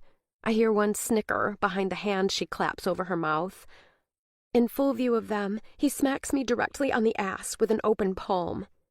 And let this be a lesson to you all. She's going to pay for this dearly, so you'd be smart to not follow her lead. They nod their heads in unison, human expressions on all their faces but one. The one that yelped has a gleeful look in her eyes. She's got fiery red hair, blue eyes, and porcelain skin with freckles. I can tell at one time she used to be pretty. Now she looks washed up. Even her emotions seem dulled. Will this be me too, I wonder? Ruby stands with her back against the wall, out of the way, rolling her eyes as she commands the other girls to go to their rooms. I hear one whine, "Why are we being punished for what she did?" "Yeah," another one grumbles. "She's clearly a newbie." The other one remarks, "She'll learn fast." Hopelessly, I kick as Muscle Man carries me back to door number 4. When we enter, he doesn't bother setting me down, choosing instead to let go at the same time he shoves me over his shoulder. I have no choice but to tumble to the ground and land head first in a crumpled heap. Gasping on my side, I try to catch my breath and contain my fear. He marches back to the door to lock it behind us. I examine my arm, scraped and bleeding from where I hit the uncarpeted floor, a floor I wish I could sink through. I'm afraid to look up at his massive frame as he towers over me. I hide my head in my hands when he takes a step forward. He stands, so one leg is on either side of me. If he sat, he'd be straddling me. Sobbing, I scoot back until I hit the metal side of the bed. "Don't you dare!" he roars. "Don't you dare act like you don't deserve what's coming to you." His bulging bicep yanks a chunk of my hair before he slams my head into the side of the bed. I scream in agony. He must like the sound because he repeats this a few more times. "You are a spoiled brat." He picks me up like I'm weightless and tosses me on the bed. It grunts underneath my body as I spring up in the air with force and back down. "Don't worry. It won't be long before you learn your place." My voice doesn't belong to me anymore. I only hear a terrorized girl screaming bloody murder. "And here I went to do something nice for you." He runs a hand through his hair. "I went and got you a new unopened brush from Ruby." I try to scoot off the opposite side of the bed, but he holds me in place. Giving me an evil grin, he wickedly says, "You're lucky I don't cut all your hair off. Maybe even shave your head. I'm tempted. Very, very tempted." This elicits another shriek from me. "I'll make that stop," he says confidently, pushing me onto my stomach and pressing down on my back. Afraid he's going to rape me, my instincts are automatic, and my foot kicks out and catches him in the chin. He loosens his grip in surprise, and I manage to flip over. Outrage follows, and in return, he punches me so hard in the back of the head, I see stars for a moment, my eyes unable to focus. I slump down, unable to fight anymore, the pain unbearable. "That's better," he murmurs. "Much, much better," as he flips me back onto my stomach. 26. Allegra. Letting out a small shriek, Muscle Man pulls me over his lap. I tense, expecting him to take his pants off and violate me internally, but instead, he injures me differently, a brutal punishment he doles out superficially. The hairbrush is now being used as an implement, cracking against my bare skin. Wriggling, I grip the bed sheets, trying to free myself from the sting of the bristles and the plastic handle. When that doesn't work, and I can't disentangle myself, I jerk my arms back to lessen the blows. This further irritates him, along with my gut-wrenching sobs. He pauses for a moment, as if he just lost his train of thought. The next thing I know, he responds by binding my wrists in the fabric belt from the robe. Yanking me up by my armpits, he restricts me to a metal bar that hangs above the small, lumpy bed. Each time I think he's at a stopping point, when he takes a moment to catch his breath, both of us panting from exertion, he continues with a renewed vengeance. The hard plastic of the brush is replaced by his open palm, and vice versa. He moves up and down my back, buttocks, and thighs, repeatedly following the same pattern. Beyond limp by this point, even the energy to scream has left my body. The pain is like nothing I've experienced before. I twitch from the burning sensation that radiates from every fiber of my being. Convinced he's going to break my body in half, I shut my eyes and try to take my mind anywhere but here. I picture my last vacation in June, the beach house my mom rented in California, burying koi in the sand and scouting for seashells on the beach, the romantic sunsets we made future promises on. A shattering blow brings me back to reality as my head jerks forward from a thwack to my backside, hitting the wall. Suddenly, there's no more movement. His hands no longer thrashing, my body's no longer jumping in response. I hold my breath while he slackens his grip. He inhales, then exhales, and I feel both of our hearts racing, his from exertion, mine from agonizing pain. I'm choking on tears and snot, coughing as I turn my head to the side while he moves to a side position beside me. A hand brushes over my cheek, and his fingers lace through my hair. I cringe, expecting him to be rough. My mouth gapes open as he picks up the hairbrush again. About to cry out, my breath gets caught in my throat, but instead of using it for further punishment, he gently brushes my hair, careful to delicately comb through the tangles. I don't know how long I lay there while he brushes my hair, long enough that I'm in a kind of trance. Each stroke through my hair seems to have a sleep-like effect. The motion provides a type of soothing comfort. My mind tries to settle down, but my body can't after such a brutal punishment. I'm drained, both physically and mentally, from lack of sleep, fear, and pain. With a final caress, he whispers in my ear, "You'll sleep restrained tonight." He seems sad about this, like he hadn't planned on this outcome, his brow furrowed. "But you'll turn over. I want you to lay on your back so you can feel the effects of your bad behavior." Removing me from the metal bar, he repositions me on my back. My skin's tormented by this, the cotton sheets worn and cheap, abrasive against my marks. I'd give anything for my expensive satin sheets and comfy mattress at home. I want my bed. I need my parents. I ache for Coy. "Tomorrow is a new day, and, hopefully, we can start over." He kisses my salty cheek, overrun with tears. "Good night." I try and move my lips to ask for a glass of water or something to dull the pain, but my mouth is too dry to form the words. Wordlessly, I watch as he slips out and the lock clicks shut behind him. As lethargic as I feel, I'm restless, drifting in and out of unsettling dreams. Unable to find comfort in either the strange bed or my new reality, I'm haunted by nameless men with masked faces invading my space. I can't tell if the voices and noises I hear are real or imagined, but the rattle of a carburetor and the squawking of animals must be. Life goes on outside of the barred window. Sleep is futile at this point. When I open my grainy eyes, I'm stuck to the sheets in a layer of sweat. I'm forced to stare listlessly at the popcorn ceiling while tears run fast and furious. With no way to wipe them, they slide into my ears. Feeling sorry for myself, I clench my fists, trying to wriggle out of my predicament. Before this kidnapping or torture, I had a good life. I never tried to hurt anyone, and my outlook on life was mainly positive. It's surreal to think about how quickly it's been upended. My thoughts are interrupted by a scraping sound. It must be a key twisting in the lock. As much as I tense up, I hope it means I can move and stretch my sore muscles. I strain to hear who's speaking outside of room number 4. It's the voice of Ruby. "What do you want me to do with her today?" "Introduce her to the sister wives." Muscle Man grunts. "Go over the house rules." "Should I get her ready for—" "Not yet." And then, "I'm trying to figure it out." "Are you sure you don't—" "I said no." He rumbles before she can finish. When he enters, Ruby is nowhere to be seen. Walking over to the bed, he sits down beside me. His tattoos are covered up today, and he's wearing a long-sleeve shirt and jeans.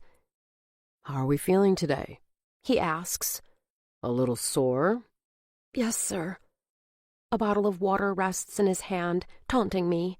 I stare at it, parched. "Would you like some water?" I nod, my lips chapped. "Yes." "Yes, sir." "Let me have a look at you first." He unties me from the bar and positions me so I'm back on my stomach. This time his fingertips start at my neck and trace down to my buttocks. Letting out a low whistle, he murmurs, "Wow, you are striped like a zebra." I wonder if he expects me to respond to his animal comparison. My face burns at his comment, and I bite my tongue. "What did you learn yesterday?" "To not run," is all I can muster. "And?" "To not question your authority." "Good girl." He pats my shoulder. "I brought you some pain pills, if you promise to be a good girl today." They don't look like regular aspirin, and when he drops them in my hand, I notice they're small and peach-colored. At this point, I could care less, as long as they dull the ache. He uncaps the water bottle and lets me drink greedily from it. My stomach growls at the same time I swallow, wiping a hand across my mouth. "Did you talk to them?" "Who?" "My parents." He lifts my chin. "It's official. I own you." "What do you mean, you own me?" "I bought you." He shrugs his shoulders. They declined to take you back. You mean they won't pay you what you want?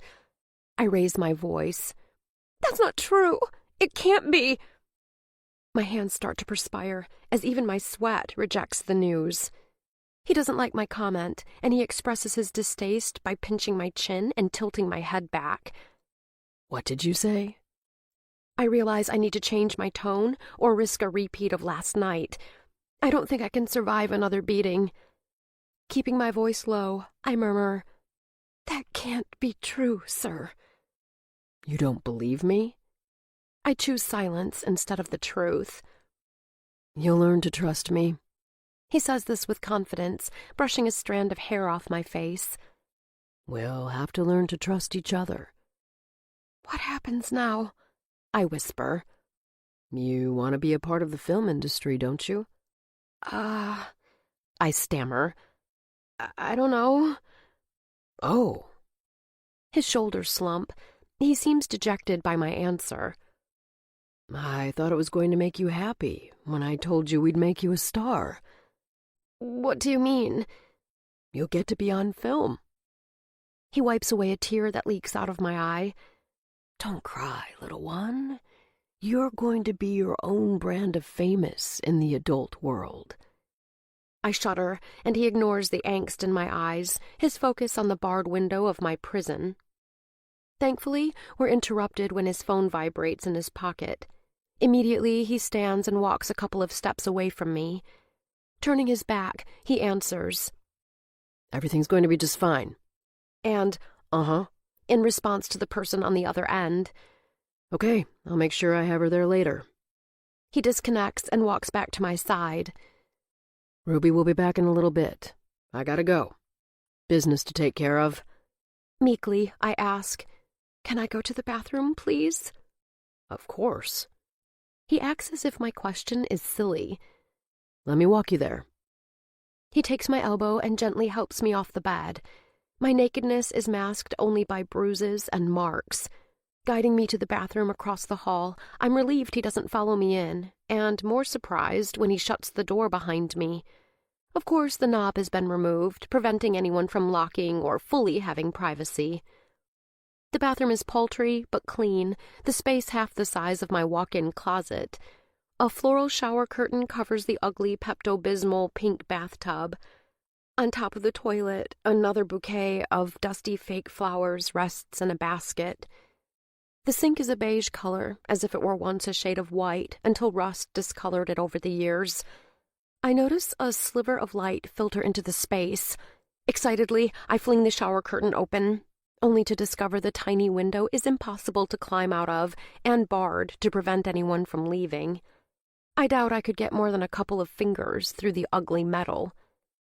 As I settle on the toilet, I notice a small cabinet next to the sink has a supply of bathroom necessities and contains various soaps and lotions. Underneath, a shelf is filled with plastic bins, all clear and labeled with different names, or, to be exact, shades of colors. The labels have been scratched out, black lines covering the old print. I pull them out one by one, expecting products to be sorted by color, but instead, each has similar toiletry items. Oddly enough, I don't see one for Ruby.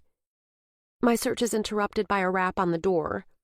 "Yes, just a minute," I say, except the person doesn't hesitate to open the door. I'm face to face with Ruby, her hair now twisted into a loose bun. She's not wearing any makeup today, and I notice a discoloration on her left cheekbone, a bruise that's faded to a yellowish color. "You gonna be long?" "I'm done now." I try and hide my nakedness behind the shower curtain. "No point." She smirks. "I can still see you." She's right. I wash my hands in the chipped sink as she gawks at my injuries, but says nothing. Uncomfortable, I ask, "Why are the bins labeled with colors?" "You'll learn." She motions towards the kitchen. "Follow me." "Can I please have something to wear?" She shrugs. "Not until the girls see what happened to you." We stop at door number 3, and Ruby knocks. "Violet!" she shrieks. "Family meeting in the living room. Now!" The door opens, and Violet appears, her big brown eyes clouded with confusion. She has limp brown hair and pale skin that's shiny, like she just finished running a marathon. "Okay." Violet starts to shut the door in our faces. Ruby catches the edge before it closes. "Tell Ivory, will ya?" Violet nods. Ruby waves a hand at me. "Let's go have a talk." We end up back in the living room. My eyes drift longingly to the front door as Ruby pretends not to notice. She squeezes my arm and directs me to the couch. The room seems unfinished somehow, but more than just the poor decorating, it finally dawns on me. The absence of a television or entertainment system makes it look incomplete. The couch and chair are both leather, but different colors. One is black, one is brown. A coffee table is jammed between them, and a piece of artwork hangs over the couch, a mass of colorful blobs. Just like the kitchen, it's as if nothing is part of a matching set. We both settle on the creased leather while I wait for her to speak. "I'm Ruby." She rests a hand on her collarbone. "And I run the household. I used to do what the other girls did until I got promoted." I don't ask how she came to be promoted. This might seem, unconventional to some, but I've grown to like it here. And if you follow the rules, you will too. Staring at my hands, I sit perfectly still. "You learned who was in charge. The only other man allowed in the house is John, his partner.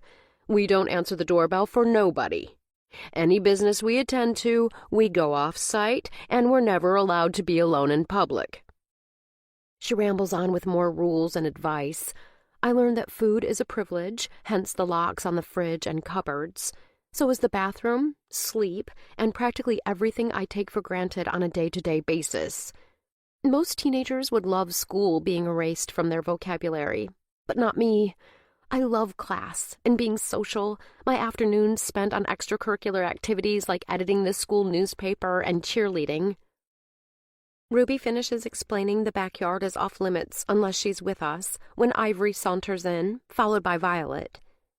Hands on her hips, Ivory looks more translucent in the daylight, her red hair wild and frizzy. Her blue eyes darken as she groans.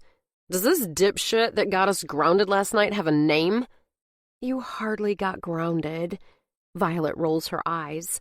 "You had to go to your room for what, like 15 minutes? So?" "It was a nice break," Violet mutters under her breath. "Girls," Ruby interjects. Well, we still have to come up with a name for her." She motions for me to fully reveal my marred skin. "Violet and Ivory, this is what happens when you try and leave. I doubt you need a reminder." Violet whistles at my marks, while Ivory seems overjoyed I got the brunt of Musselman's fists yesterday. Ashamedly, I try to cover up my exposed body with my hands, but it's useless. After the comment on my welts and bruises, Ruby reaches underneath the coffee table to toss me a blanket to cover up with. "Ivory," Ruby gives her a warning.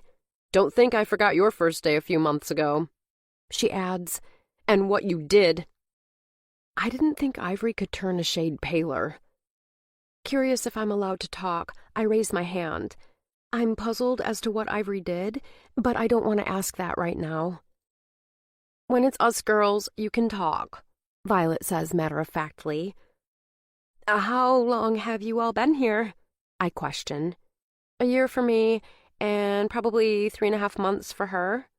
Violet smirks at Ivory. "But it feels like longer. Like way longer." "Are there other girls?" I wrap the blanket around my trembling shoulders. "Some come and some go." Ruby jumps in before the other girls can respond. "Until Olive disappeared, it was the 4 of us." Ivory raises her eyebrows while Violet twists her hands anxiously in her lap. I want to know about this Olive girl, but I'd rather question Violet when we're alone, if that's even an option. I can tell from Ivory's indignant attitude she's plain trouble. I'll have to watch out for her. Ruby changes the subject to the chore wheel and how they rotate every week.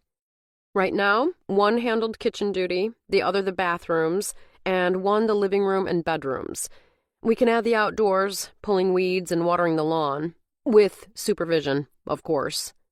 Of course, Violet and Ivory mutter. What about laundry? It's divvied up by all of us, Violet says. Let me give you a tour. Ruby rises, and we all follow her as she walks me through the floor plan of the house. Across from the living room is a hall closet stuffed with cleaning supplies and a vacuum. The first door on the right is the master bedroom and bathroom. It's where Ruby sleeps, and she quickly opens and shuts the door. Ivory's modest bedroom is next, followed by a half bath. You've seen the kitchen, Ruby says, and the pantry is back here. It's the size of a small closet and was clearly added to the house along with the laundry room. You and Violet are in the other 2 bedrooms. Ruby points down the other hall. That about covers it. Any questions?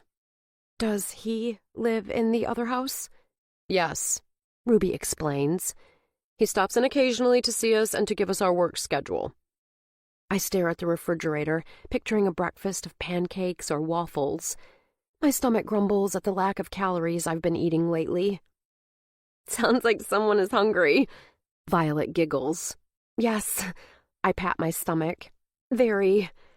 Okay, it's time for breakfast then. Ruby heads to the pantry to unlock it.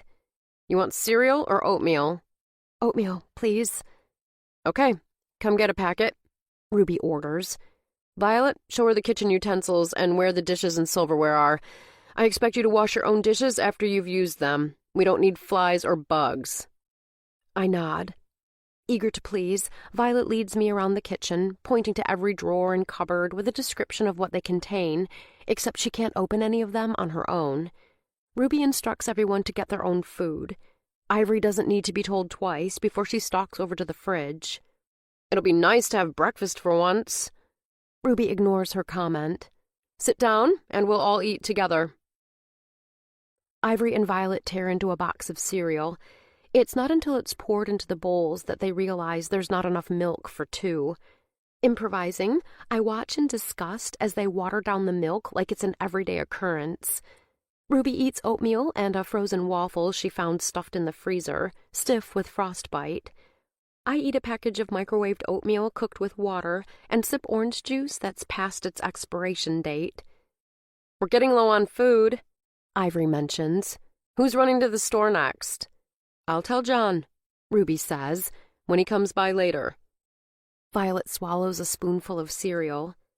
Does anyone know about John and... With a loud clank, Ruby sets down her spoon. Violet, please. Changing the subject, she turns to me. So what would you like your new name to be? It has to be a color. Ivory pushes her empty bowl across the table. What about something blue, like aqua? Violet stares at me. You have such pretty eyes. Ruby agrees. Yours are the prettiest color. I consider my watery oatmeal while Ivory mutters something rude about my appearance. I'm grateful everyone ignores her. I confirm. Something with the color blue? Absolutely, Violet says. It fits you. What about cerulean? Like cerulean blue? I intone. It's my favorite color. Cerulean? Ruby sounds it out, while Ivory spits it out like it's poison. Aqua's a lot easier to say. I don't have a problem pronouncing it, I demur. I love it. Violet claps her hands. It's perfect for you. And that's how cerulean was born, and Allegra Atwater died, at least in the house of sister wives. I'm now a one-named moniker in a house of other colors. Anything else? Ruby fixes me with a small smile. Why does sir, refer to you as sister wives? Ruby puts down her utensil, and the girls sit quietly as she explains. My knees wobble underneath the table, and I force myself to sit on my hands so they don't see them shaking. I regret my question as soon as I know the answer. Because I learned to become one, which they all have, there must be a ceremony. The ceremony is scheduled after you have a new name, which I now do. It must be held before anyone else, meaning another man, has access to you. The other sister wives bathe you for cleanliness, then you're dressed up in what they consider suitable garments. The color of the clothing matches your new name. The man who owns me, Muscle Man, is now permitted to have his way with me. He will spend the night teaching me how to pleasure him and do what he likes. You're expressly forbidden to share details with anyone else about their preferences, though the girls snicker when Ruby says this. The men do not share the sister wives. Each of them belongs to one man or the other. It's taboo for them to trade off. I guess it's like your ex dating your best friend, or something like that. Just like the other night, the food I swallowed refuses to settle in my tummy. I quickly stand and run to the bathroom, spewing the oatmeal and orange juice in the toilet. When I feel well enough to remove myself from the porcelain bowl, I meet Ruby's eyes in the mirror. She's watching from the open doorway, a vague expression on her face. After disappearing, she comes back with my plastic bag from Muscle Man, a toothbrush in hand. You can store this in the bin labeled Emerald. After I brush my teeth, I'm instructed to get to work. My first chore is to start his laundry, Muscleman's dirty clothes piled high in a laundry basket. I spend my afternoon washing, drying, and ironing. This was new for me, and when I asked how to iron, Ruby laughed like I told a funny joke before she walked away in disbelief. Ivory said she hoped I burned the house down, and Violet patiently walked me through a demonstration on how to use it. Now my fingers are numb from the amount of clothes I've made wrinkle-free. I slide the hot metal plate across another pair of his pants. As much as I despise the monotony, I'd rather be a 17-year-old housewife than one of the sister wives. A shiver runs down my spine at the thought of him undressing me in some sadistic ritual. Howling, something hot flickers against my finger.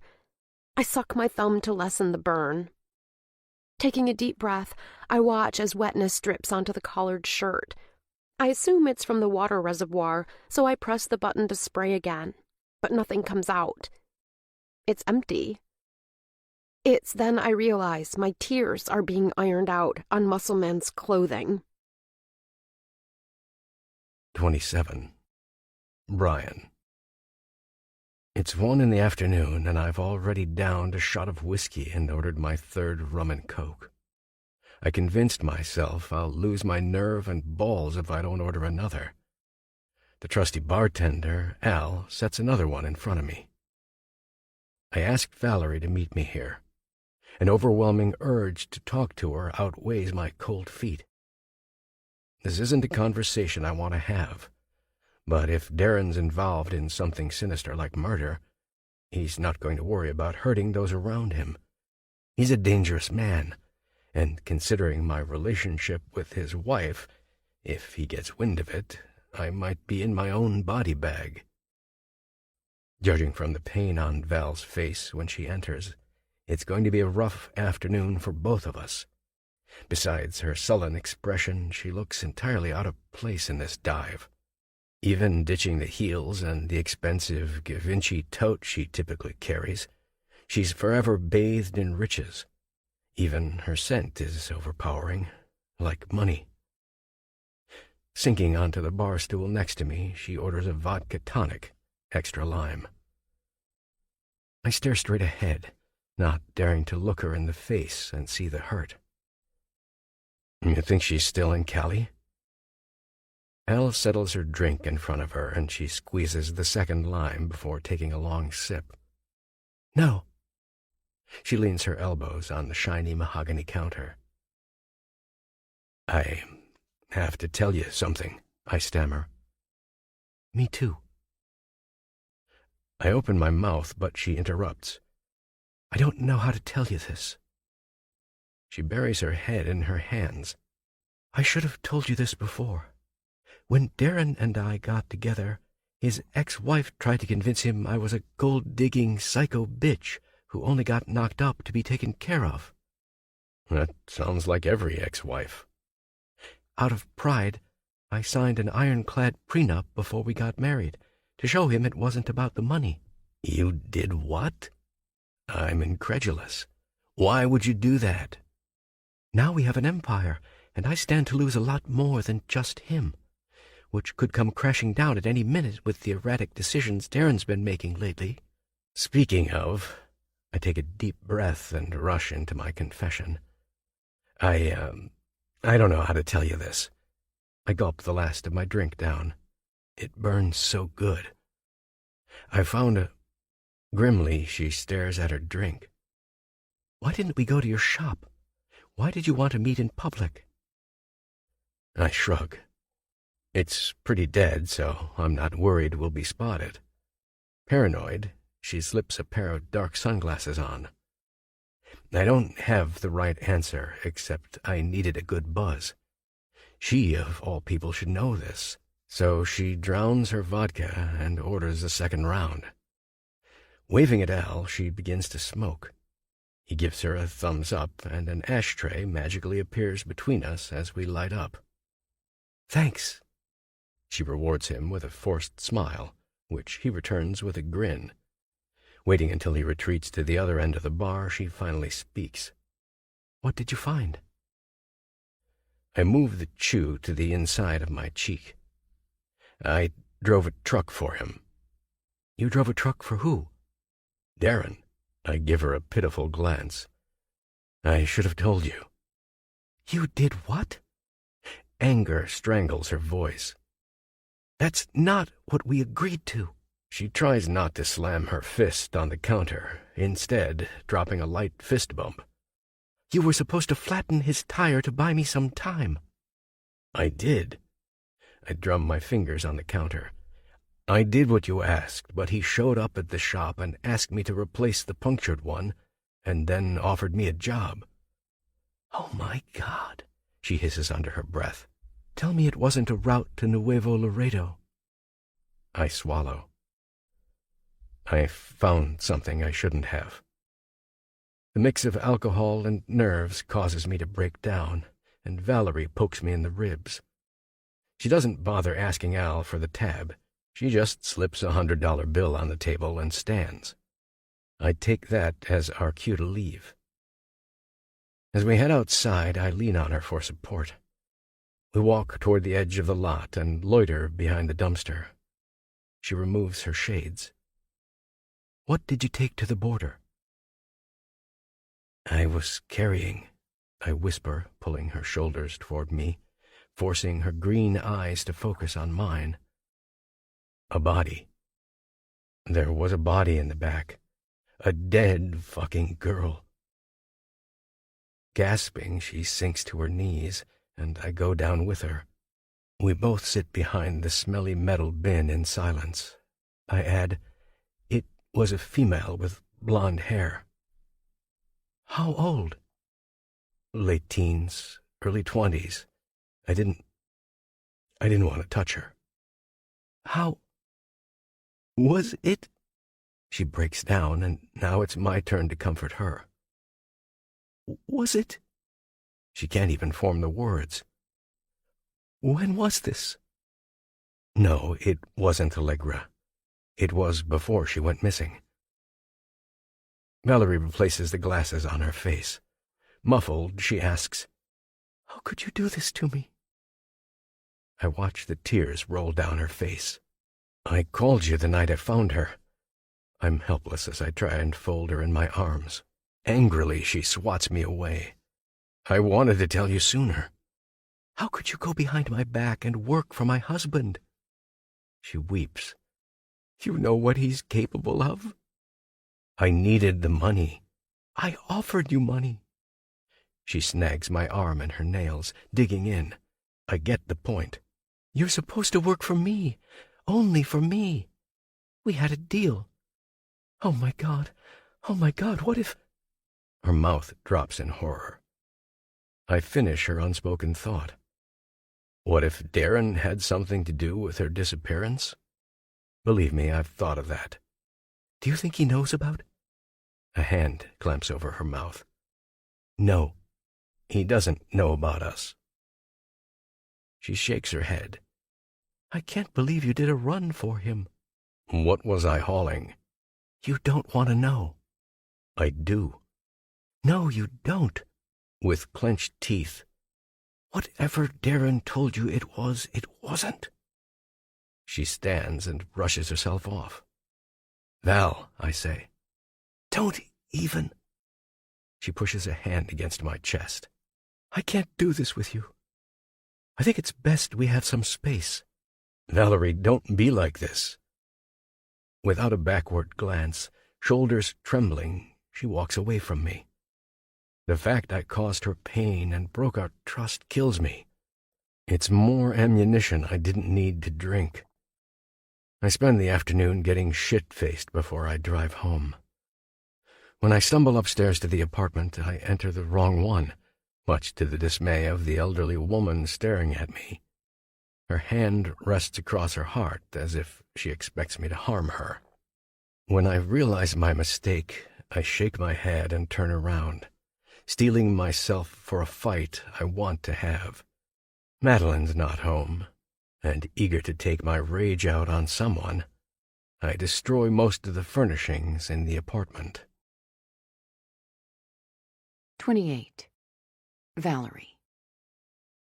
I'm nauseous the whole way home about what Brian told me. The pit only hardens in my stomach. He shouldn't be working for my husband, and my husband shouldn't be transporting dead bodies. We have a daughter. How could he be so heartless when he has a child of his own? What if something happened to his own flesh and blood? But it has. I clench my fists around my steering wheel. Did Darren piss off the wrong people? A drug cartel? Brian has no reason to lie to me, and even though he's an alcoholic, I love him. He's all I have right now, especially now. When I get to the house, I waste no time in opening my laptop. I have to know if it was all a lie. Since Allegra vanished, I have more questions than answers. The phone number I have has been disconnected. A delivery status notification alerts me it's no longer a valid email address. With no choice, I book a ticket to California. I have to see the truth for myself. The man couldn't have been lying about all of it. Could he? It's a short flight, and I'll be there by sunset. I find an email from June with the address. Printing it out, I fold it in my tote, not bothering to pack an overnight bag. This will be a quick trip. What about Coy? Should I contact him? No, I can't draw attention to myself. I have to go there and back. When I land, I grab a taxi instead of using my preferred method of rideshare. I want to pay cash with no paper trail. The sheet of paper now rests, tattered in my hands. Unfolding and creasing it multiple times on the plane ride, it quells my apprehension. When we arrive along the Strand, I quickly exit the vehicle, much to the driver's dismay since I forget to pay him. Sheepish, I hand him an extra $20 bill. The boardwalk's not as busy as it usually is. The barrage of skateboarders and cyclists and tourists have thinned out now that Labor Day and the summer months have passed. Life has resumed for most people, back to their corporate jobs and their sense of normalcy. The walkway to the beach house is lined by orchids and rose bushes. I waste no time knocking on the door. Even the waves can't enthrall my attention like they usually do. No one answers, so I peer in the small window and glimpse a bed, a couch, a television, and a kitchenette. There's no sign of anyone, and no personal effects, which is not what I expect. Numb, I walk back and ring the doorbell for the house we stayed in, the memories sweeping over me like the choppy water in the ocean today.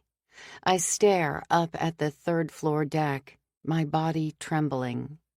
Allegra was relaxed and happy here, the beach a place of tranquility, not just for her, but for me too. An elderly woman answers, and at first I think I made a mistake. It's the wrong house. In my rush, I didn't bother to double-check the address. Out of sorts and shaking my head, I apologize. Sorry, I wrote the house number down incorrectly. She peers over her thick bifocals at me, leaning heavily on a cane. What's the address? Mortimer, I say. This is it, dear. She sags against the doorframe, but I wasn't expecting any visitors for another week. I'm not here to stay. Really? She lets out a breath. Thank goodness. The last thing this old bag needs is to screw up my reviews. Reviews? Guests book through a vacation rental site. You have to have everything just so. Oh, I'm at a loss for words. I was looking for a friend of mine.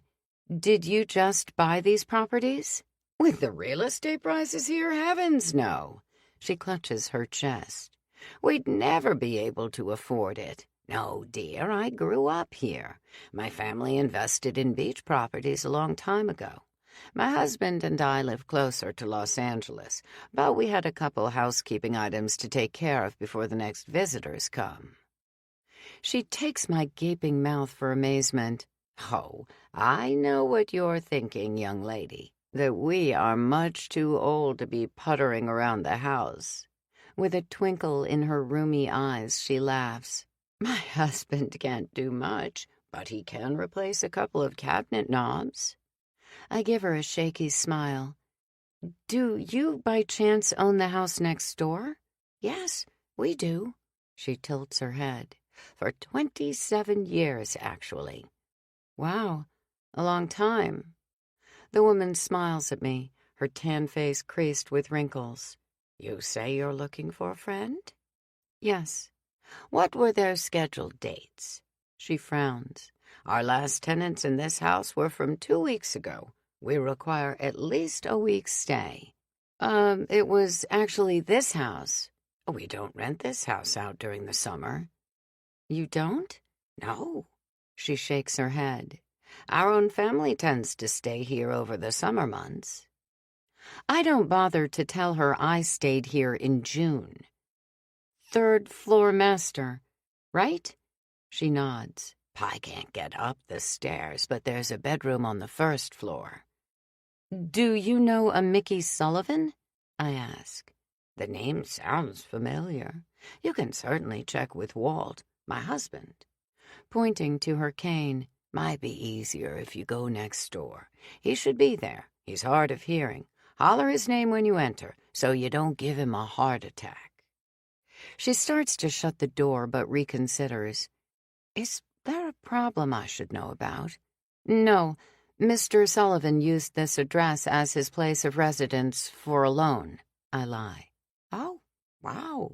I didn't know bankers were that thorough. Thought you approved every one and everything. Well, not all of us, I say lamely. Thanks for your help. I'm Joanne, by the way. Nice to meet you, Joanne. I nod. Picking the first name that comes to mind, I go with Jean. Turning to leave, Joanne watches me through the open window as I approach the other house. I holler Walter's name as I enter. He's in the back of the house, fiddling with a cabinet in the bathroom. He looks surprised to see me, but not alarmed. Explaining my predicament, I ask about a renter named Mickey Sullivan. His bushy eyebrows raise. I can look through our rental history. Not a problem. What did you say your name was? Jean Samuels. Can I give you a call? I hesitate. I need the information like yesterday. How long do you think it will take? I can pull it up tonight when Joe and I get home. I'm almost finished here. Thanks. I try not to let the disappointment show on my face. Forcing a small smile, I write down my phone number for him. Dejectedly, I fly back home. The landmine I've stepped on has blown up in my face, and if this realization wasn't bad enough, I'm greeted at the gate by the likes of Detective Devin Delaney. He could pass for a corporate traveler. His dark suit and briefcase screams businessman. My heart stops beating in my chest, and I'm convinced, by the scowl on his face, he's about to deliver alarming news I don't want to hear about my daughter. I slow down to a crawl, tempted to turn in the other direction.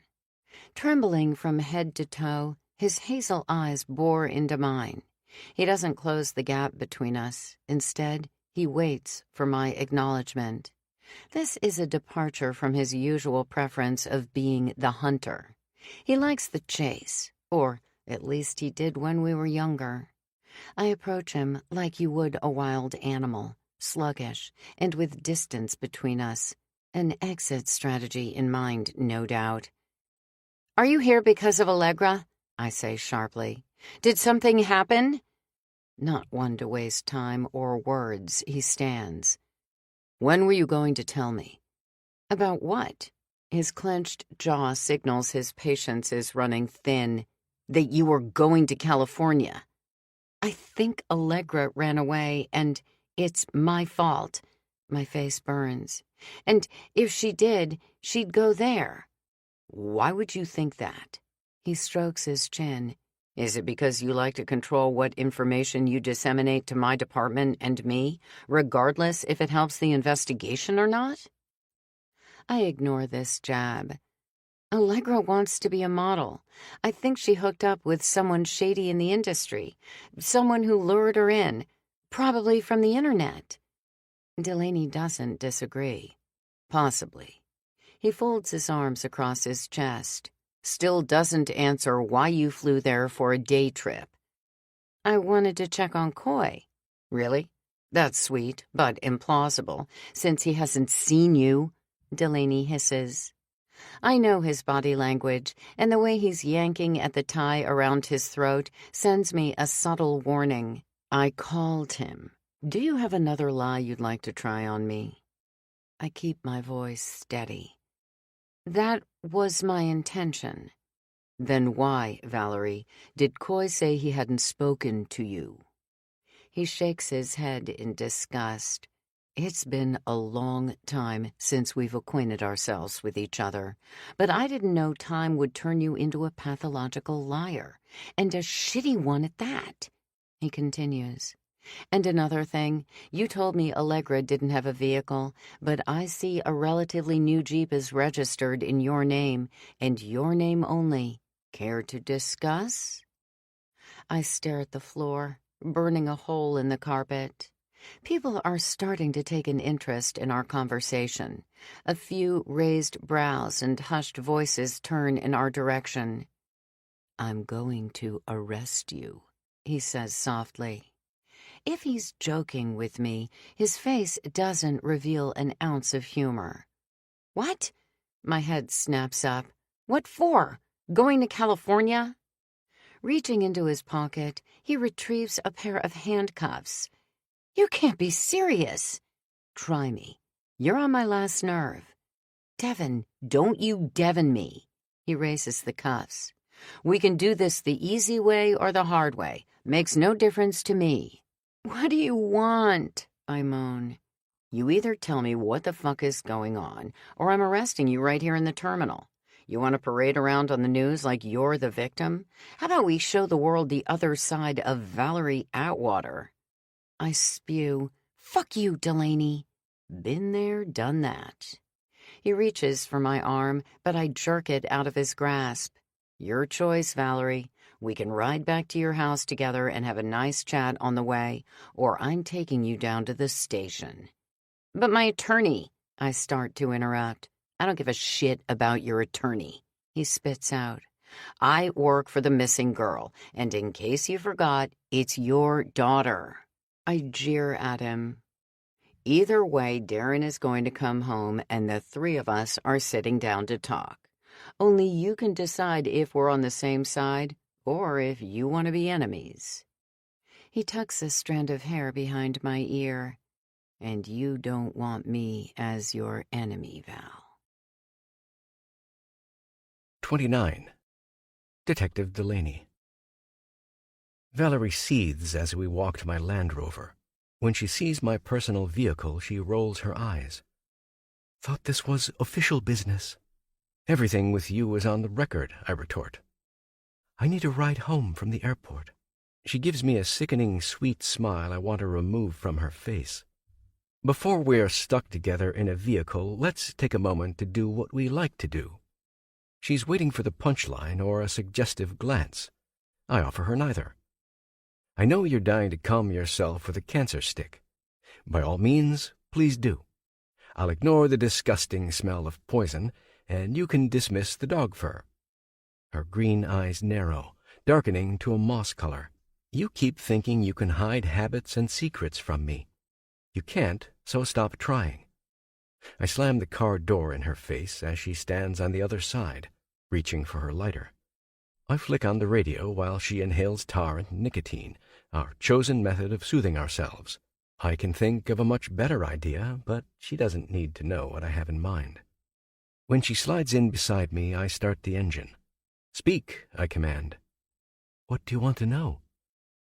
Let's start off with why you went to Cali for the day. To clear my head? I give her a sideways glance. Here, if you don't believe me. She reaches into her purse and pulls out a piece of paper. A receipt for a taxi. I went to the beach. Manhattan Beach, to be exact. The drumming of my fingers must tell her I'm unconvinced. Allegra loves the beach. I needed to feel close to her today. It was impulsive. She wrings her hands in her lap. If you don't believe me, check when I bought the flight. I already did, I say. Where's the Jeep? Parked in a garage. Where? I smirk. I am assuming not at your house. No, a friend is keeping it for me. Must be a good friend. It's our mechanic, actually. I whistle. Are they prepared to lose your business when Darren finds out? She chews her lip. I'm gonna want to see it. Why? So I know someone else isn't driving it. I snort. Or that you gave it to Allegra and you're assisting her in some harebrained scheme. Disgusted, she slams her hand on the glove box. How could you even think that? The rest of the way up the mountain passes in an icy silence, battle lines clearly drawn. Tension mounts as we arrive at the Gates of Hell, also known as the Atwater compound. I can tell Val's fit to be tied by the way she fidgets in her seat. She's itching for a cigarette, and most likely to stub it out on my skin. Can you buzz us in? I speak into the intercom. Our staff has left for the day, and I doubt Darren's here yet to let us through. Valerie sounds annoyed. Let me enter the code. Unbuckling her seatbelt, she leans over the console and my lap, stretching her long arms through the window. I smell her hair, and I try my hardest not to inhale. She taps in a code, mumbling that I'm an impatient dick or something to that effect. Not making a move to sit upright, she asks, Did you already talk to Darren? I gave him a specific time. My tone brooks no argument, and Valerie says nothing else. If you'll move off my lap, I'll drive us through the gate. I run a hand through her chestnut hair. Or we can stay like this until Darren comes home. She shoots up, glowering at me. I chuckle. By the way, does Darren know about us? I pinch her cheek. I'd love to tell him our history if he doesn't already know it. Does he know I took your virginity? I hate you, she mutters. But remember when you used to love me? I remind her haughtily. Blowing her a kiss, I park in the driveway and let her lead us inside. The property's eerily dark, and I notice there's very little in the form of outside lights. I guess some people like their privacy shrouded in darkness. The Atwaters are the perfect couple for that.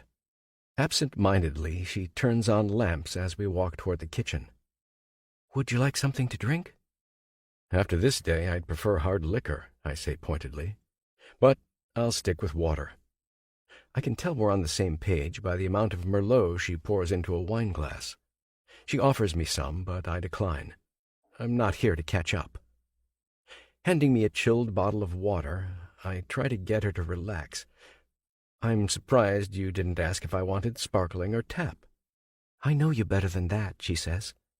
Frankly, I'm surprised Darren agreed to be in the same house as me. He didn't have a choice. I told him he would be under arrest if he didn't. I give her a small smile to show her I'm facetious. But yes, he said he'd be home. I follow her into what must be a sitting room. A massive stone fireplace is the focal point. On the mantel, instead of a deer head, there's a sculpture made from recycled auto parts. Floor-to-ceiling windows line one wall, and in the morning I bet this room is bathed in natural sunlight. An overstuffed couch, chair, and matching ottoman take up a majority of the space. An oriental rug spans the length, and polished hardwood peeks out from underneath. We lock eyes as the squeal of tires in the drive signals Darren is home. His headlights illuminate the paned glass. A car door slams shut, followed by another thud. "Val!" A harsh voice echoes through the hallway. "Where are you?" Flinching, she yells, "Sitting room!" Motioning me to have a seat, I take the couch, and she sinks into the corner chair. "Where is he?" Darren slurs as he strides into the room. "I see his piece of shit in the drive." Where Valerie stinks like smoke, he reeks of booze. Darren Atwater is a little under 6 feet tall, medium build, light brown hair that's thinning. The quintessential tennis player. He has what people term a dad bod. His expensive clothes hide the few extra pounds well, and his style shields him from being ubiquitous. "This is Detective Devin Delaney," Valerie scoffs. "How nice of you to grace us with your drunken presence. Glad happy hour was a must while your daughter is missing." And we're off to the races. She wasn't kidding about her marriage being in shambles. I hate the prick, so I don't point out the hypocrisy of her flying to Cali today. That's my POS in the drive. I don't stand to shake his hand. "Are you okay, Mr. Atwater?" "No, I'm not." There's a wet bar in the corner, and he reaches into the refrigerator for a bottle of San Pellegrino sparkling water. I try not to smirk as Valerie's gaze locks on mine. "I don't like the public spectacle this has become. Allegra is a child and should be treated as such," he sneers. "Not as some sensational news story." Valerie says nothing, twisting her hands in her lap. "Stony," I say. "Then maybe you both should stay off the television." He fixes me with a hostile stare. "Perhaps you should locate my daughter, so it doesn't have to be news fodder," he shoots back. Glad we know where we stand. It's time to dive in. Waiting for him to settle on the other side of the couch, I take this as my opportunity to drop the first bomb and see where it lands. If information was forthcoming, I'm assured you would feel differently. "Like what?" he snarls. "Darren, what do you know about Allegra's relationships?" He shrugs. "She has lots of friends. I mean, with the opposite sex. She's 17. Some have crushes on her, but that's it. Allegra has been in a pretty serious relationship for the last 8 months with a young man in California, Coy Kaufman. He's a college sophomore." Boom. His jaw drops, and it's almost worth it to see him not only confused, but fighting for composure. If it weren't for the pained look on Valerie's face, or the fact she'll get the brunt of his anger, I'd thoroughly enjoy it. Though, come to think of it, she's part of the problem with her stilted answers and lies. Darren breaks my concentration. "What are you talking about?" He swivels his head from me to his wife and then back, as if we planned to release this bombshell together. "There's no way. Absolutely no way. We have a zero dating policy in this household." He glances at Valerie with coldness. "Right, Val?" I'll let them hash this out later. I continue. "Coy isn't under arrest and isn't considered a person of interest at this time," I explain. "He's fully cooperated with our investigation." "Was this someone she met online?" Bewildered, he looks at Valerie, who stares with a deer-in-the-headlights expression at me. "Did you know about this, Val?" Now it's my turn to feel uncomfortable. I yank on my tie as Valerie's face crumbles. "Yes." Her shoulders shake. "I took her out to California a few times, always supervised to see him." Speechless, which is a first for someone like him, Darren opens his mouth, then closes it, unsure how to react. He chooses anger. His eyes practically bulge out of his head, which brings me to why I'm here. I claw at my neck. I hate these damn nooses around my throat.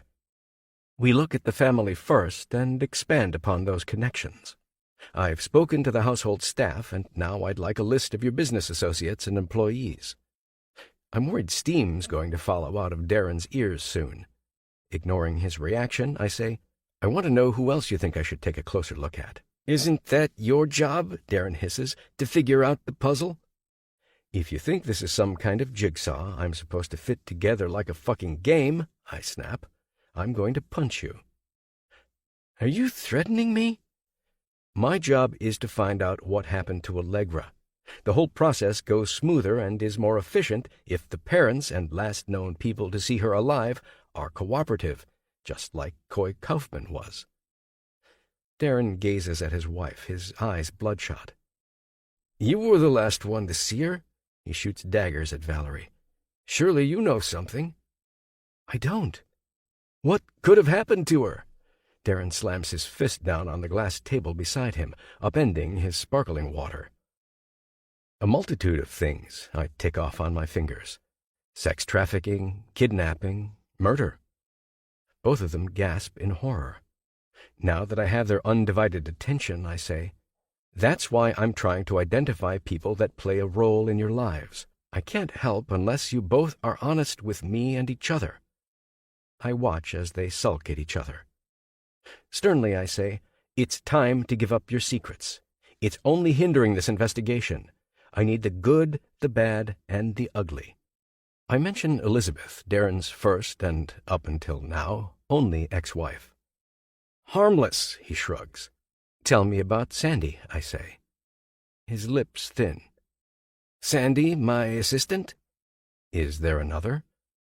I thought you came to talk about Allegra, he explodes. I don't see how this is relevant. We lock eyes. Are you and Sandy involved in your daughter's disappearance? His face reddens. Why would Sandy be involved in it? Why are you repeating my questions back to me? I chasten him. Don't you know that's one of the first clues someone is lying? It's an absurd question. Are you having an affair? I ask him. Yes. He lets out a deep breath, his eyes refusing to meet Valerie's. It's not like it's a secret. Val knows. It disgusts me how casual he is about the whole thing, as if he accidentally burned their dinner, not fucked his secretary. How about you, Valerie? Anyone I should take a closer look at? Darren points his finger at her. Yes.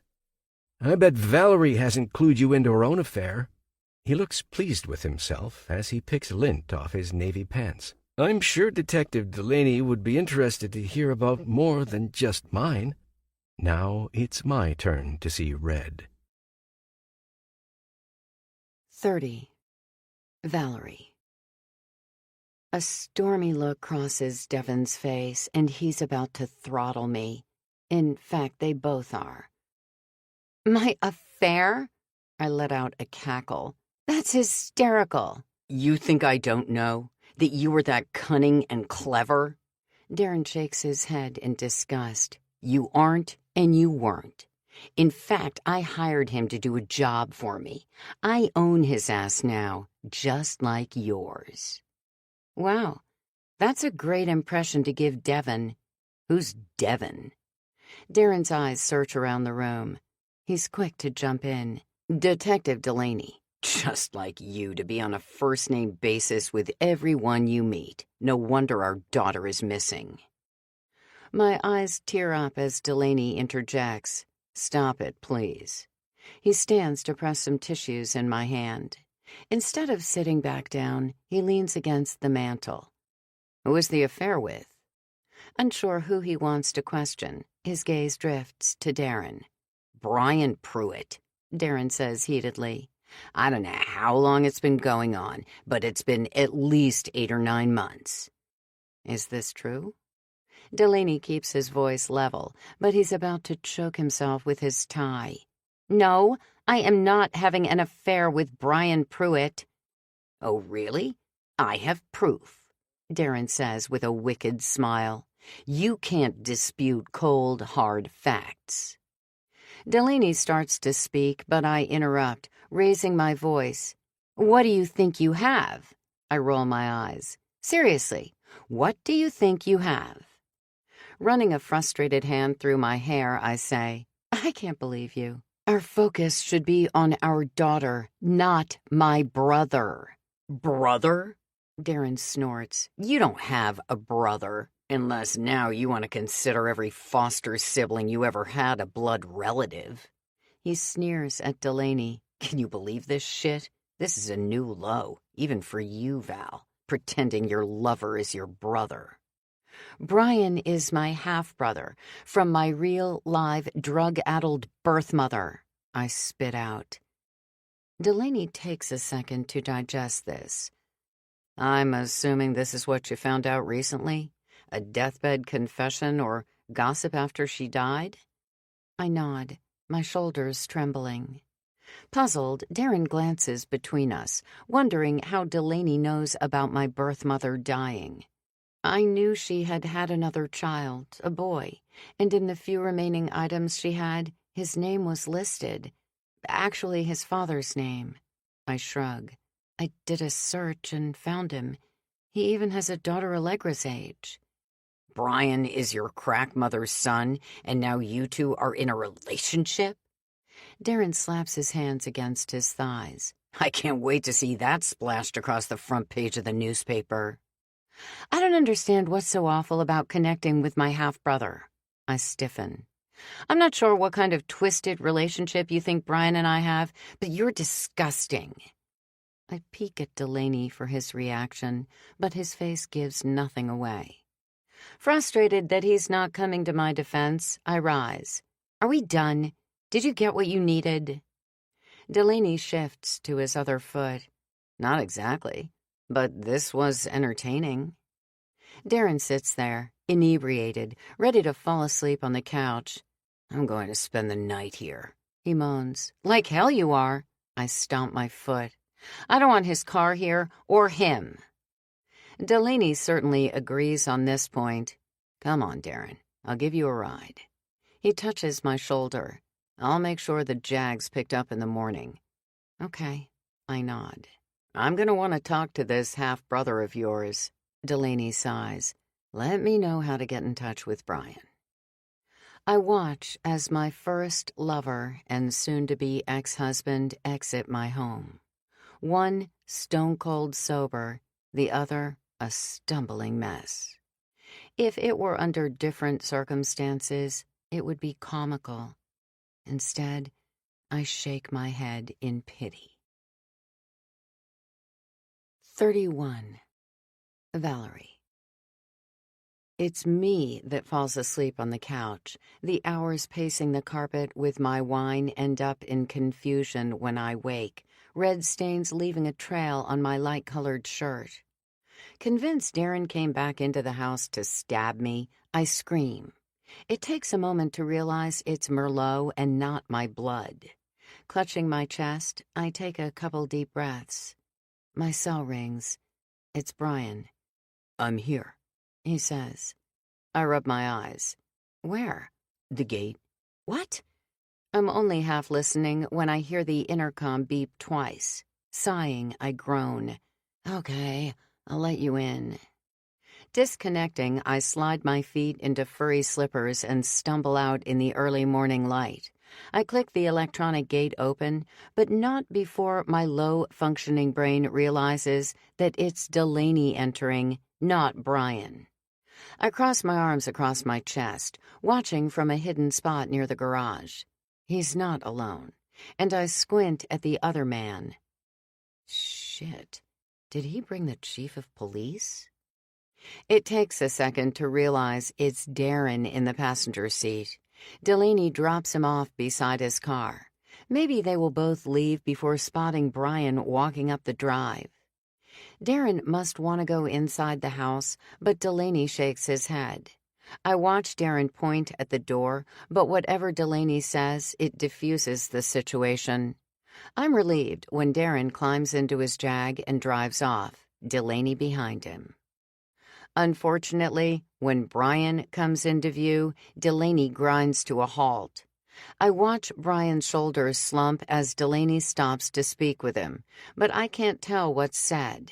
Delaney's going to wonder why Brian didn't park in the drive. A headache pounds in my temples.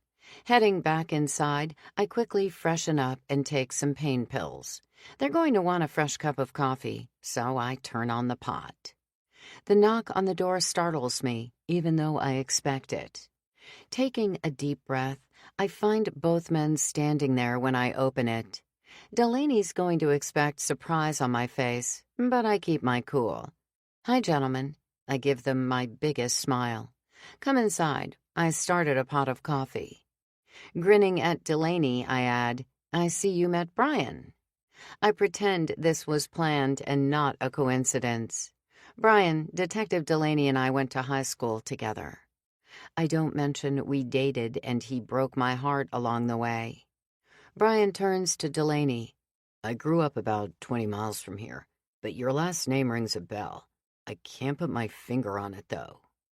Neither Delaney or I say a word. Brian is adamant. "I'm sure I'll think of it later." "I was going to contact you, but Valerie clearly beat me to it," Delaney says. I invite them to have a seat at the table while I pour the coffee. Burning myself with the hot liquid while I strain to hear their conversation, Brian twitches nervously. He keeps tugging at his ear. I exchange an anxious look with him. I'm relieved when the shrill ringing of the telephone interrupts their small talk. Caller ID is unknown. Hands shaking, I answer. A man sneers on the other end. "Why don't you want your daughter back?" Quivering, I tap the speaker button. Both Delaney and Brian freeze as the man says, "I thought you loved your daughter." "Excuse me?" I clutch the phone in my hand. "Who is this?" "Someone you don't want to fuck with." Wildly, I search Delaney's face for how to respond. In his haste, he knocks his chair over to reach me. "Is this a sick joke?" I cry. "She's missing, ain't she?" I pause, unsure what to respond with as my mind races a mile a minute. Delaney mouths for me to keep the man talking. I know he'll want to trace the call later. "What do you want? Money?" I whisper. "I can offer you money." "We sent a request for funds for the safe return of Allegra Atwater." The man snickers. "But no one responded, so we took matters into our own hands." "What did you do?" I scream. "Ask your husband." "You sick fuck!" I holler. Delaney yanks the phone away from me, slashing a hand across his throat as Brian pulls me backward. I shriek, "She better be alive! Don't you dare touch her! Don't you dare hurt my baby!" A chill goes down my spine as the man says, "Then you better answer our demands." "I want a picture showing she's alive," I wail. "Send me a picture." I start to ask a question, but it's useless. The line goes dead. Whoever the man is, he's gone. 32. Detective Delaney. After calling my department for backup to get a trace on the call, I console Valerie and write down Brian's contact information. I have a list of questions for him, like why he hides his vehicle in the brush near the Atwater property. I saw him ditching his pickup on the way up the mountains, but I didn't want to draw attention to him while Darren was messing around on his phone. He's so self-involved I doubt he'd notice a bear unless it was on top attacking him. I kept going, whistling as I paused at the gate. Reluctantly, I leave Valerie, who's pacing the floor, her eyes crazed. I suggest she take a chair and catch her breath. The dirty look she shot me was enough to silence my useless input.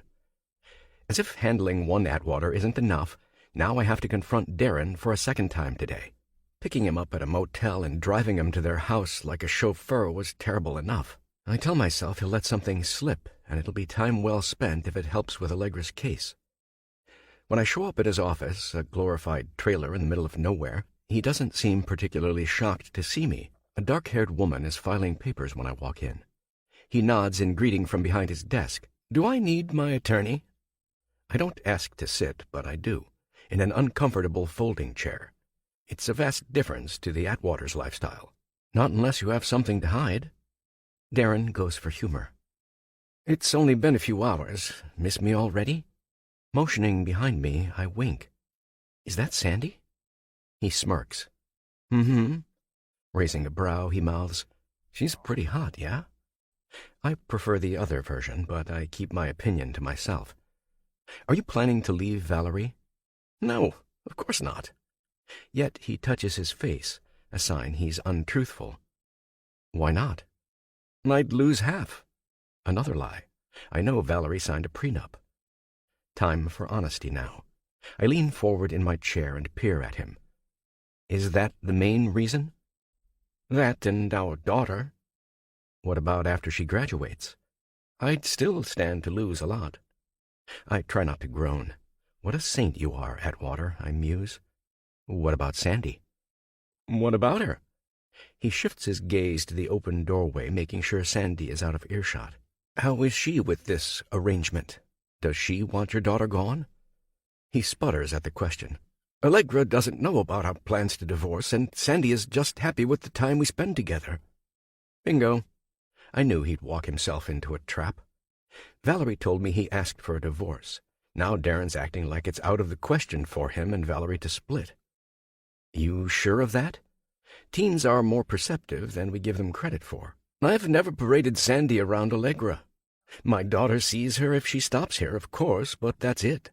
He flashes his expensive watch at me, checking the time. I don't mix business and pleasure. Is that so? I can't help but add, isn't that how you met Valerie? His eyes narrow into slits. Watch it, Delaney. I golf with your superiors. And the DA, he adds smugly. I ignore his self-righteous attitude and continue. Doesn't Sandy want more from you? He shrugs. Sandy knew what she was getting into. But people change, and so do their minds. Of course, and so their opinions. And in my opinion, Delaney, you have a suspect in mind and are trying to make it work in your favor. I'm the cheating spouse, so I must be involved with my only daughter's disappearance. Don't forget I had a wife when I met Valerie. She can try and rewrite the past as it suits her, but it's not reality. You had another daughter, right? His face goes ashen. Are you implying I murdered her, too? Whoa, I hold up a hand. No one said anything about killing. I shake my head back and forth. Now, if there's something you want to tell me... He takes a deep breath. I lost my first child when she was a few years old. Now I have a teenager who is the pride and joy of my life. She's missing. Find her, that's all I ask. I'd do anything for her. What about your business associates? What about them? Anyone have a reason to harm your family? Absolutely. People want what I have. Darren touches his ring finger, twisting where his wedding band would be if he were wearing it. Listen, Delaney, don't think you're pulling the wool over my eyes. I know Valerie paints me as this overbearing, controlling monster. That might be so. I tap my chin. But if you want your daughter back, why then haven't you paid the ransom? Mouth behind his hand, his voice comes out muffled. What ransom? The ransom note the kidnappers sent to you directly. No one sent anything. He doesn't know I haven't seen it. I call his bluff. It was sent here. How do you know? Because I talked to the kidnappers this morning. Now it's my turn to fib. They sent a copy to Valerie when they didn't hear from you. Really? Then why didn't you mention this last night? She opened the mail this morning. The lie falls easily off my lips. It was intercepted by yours truly. I took it to the station after I left your house. A look of disdain crosses his face. From where I'm sitting, it sounds like you want your daughter to die. I hope they don't make her suffer. I'm trying for a reaction, hoping for a confession, and worried he'll pummel me in the process. His beet-red face warns me he's about to flip his lid. I sit back in my chair and wait him out. He slams his fist on the desk. Enough! You can explain to the authorities and the district attorney why you didn't communicate a ransom letter you received from the alleged kidnappers, I say quietly. But I'm not going to. Why would you keep this from the police unless you have something to hide? I raise an eyebrow. I can't wait to arrest you, Mr. Atwater. I am not going to get into a pissing contest with some stranger, Darren yells, just because he claims he has my daughter. Even if said stranger is holding your daughter hostage and you just got her murdered?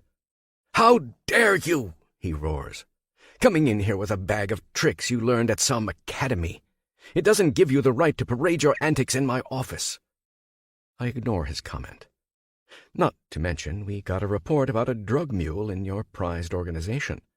I throw that in there for good measure. So what now, Mr. Atwater? Now, he points at the door, you get the hell out of my office. Great. I'm done with his charades. I'll be in touch, probably with cuffs and an arrest warrant. Like hell you will. And just like a typical Atwater, he has to get in the last word. 33. Valerie. Unable to stay at the house and calm myself after Brian heads to work, I scream at the walls and pound my fists in frustration.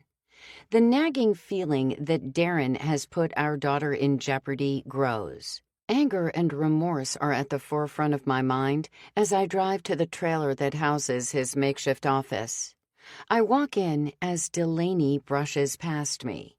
I'm tempted to follow him outside, but his set jaw and demeanor tell me to let him cool down. Forced to confront both Sandy and Darren, my hands shake at my sides. Her eyes widen when I enter the office. She abruptly stands and comes around the desk, her mouth in a frown, as she keeps a couple feet of distance between us. I say nothing, fixing her with an icy stare. He's in a meeting. She acts as if this will stop me. Really? I say sarcastically. Because his appointment just walked by me. She doesn't have a response. I'm going to speak to my husband. I slam Darren's office door in her face, clicking the lock behind me. Darren's not any less frazzled than Delaney. Staring out the window, his fingers snap the blinds angrily. I'm calling the chief of police, damn it, he snaps. That fucking detective needs to be thrown out on his ass. Coldly, I ask, how could you? I'm not strong enough to lift his desk and throw it at him, but at this moment, I feel like I could. That's our daughter. What if something happens because the ransom didn't get paid? How could you be so cheap with her life? They really called you? I nod. This morning. We don't have the money. Darren sinks into his chair with a sigh. What do you mean?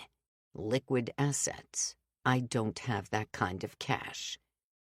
You're lying. I glare at him. Is this some kind of divorce tactic so you don't have to pony up anything? Christ, Val, listen to yourself. We are far from poor, but the kind of money they asked for, we don't have it. Then what do we do? He motions for me to sit in the chair Delaney vacated. We need to talk. I sit, but I don't dare move, my eyes misty with emotion. Darren threads his arms behind his head. You and I didn't think this through. We never should have involved the police to begin with. I tilt my head. It's not like the authorities wouldn't find out if we paid someone off in secret. And another thing. He slams his fist on the desk. Why didn't you tell me you had a past relationship with Devin Delaney? I was a teenager. Valerie, your ex-lover is tearing apart our assets, digging in deeper and deeper. You and I both know that's not going to reflect favorably on either of us. I have to stop it. Why did you send Brian to the border? I beg your pardon? What did you have him take? I stand up and lean my elbows on his desk. Are you transporting drugs across the border? He sits deathly still. Did you set him up because you thought I was having an affair with him? His gaze is locked on mine. Are you? Answer me, damn it! I don't owe you an explanation. He leans forward so I can see every pore and whisker on his face. You can never leave anything the hell alone, and look where it's gotten us. Now get out of my office. 34. Detective Delaney. I'm sitting on my back patio, feet perched up on the chair across from me, drinking a vodka tonic. My gentle giant is in his usual spot to my left, and I watch as his ears perk up at the sound of an engine motor. He lets out a shrill bark, so I hold my drink in hand, pausing for a moment. It sounds like the slam of a car door. Falkor immediately rises and takes off down the steps, heading towards the front of my one-story house. I assume it must be okay since I don't hear another yelp, either from him or an intruder. Plus, my gun is never far from reach. A voice hollers in the shadows. "It's just me," as the dark figure moves. As this quiet moment unfolds, let soft music guide your thoughts into a calmer space before the story returns.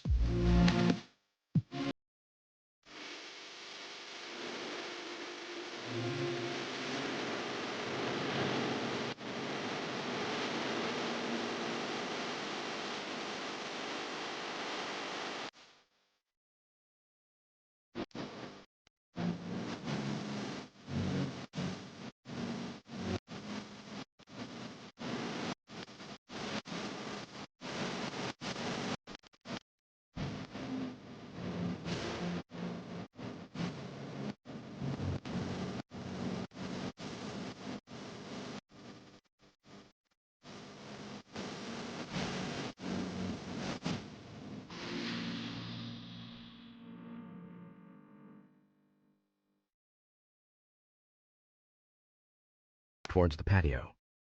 Chief Bratton. "Sir," I say in greeting. "You didn't answer the bell, so I figured you'd be out here." He climbs up the wooden steps with Falkor on his heels. "You always did like to be outside when the rest of your world was imploding." "You know me well," I agree. "I know this is a tough case for you." He points to the empty chair to my right. "Mind if I sit down for a minute?"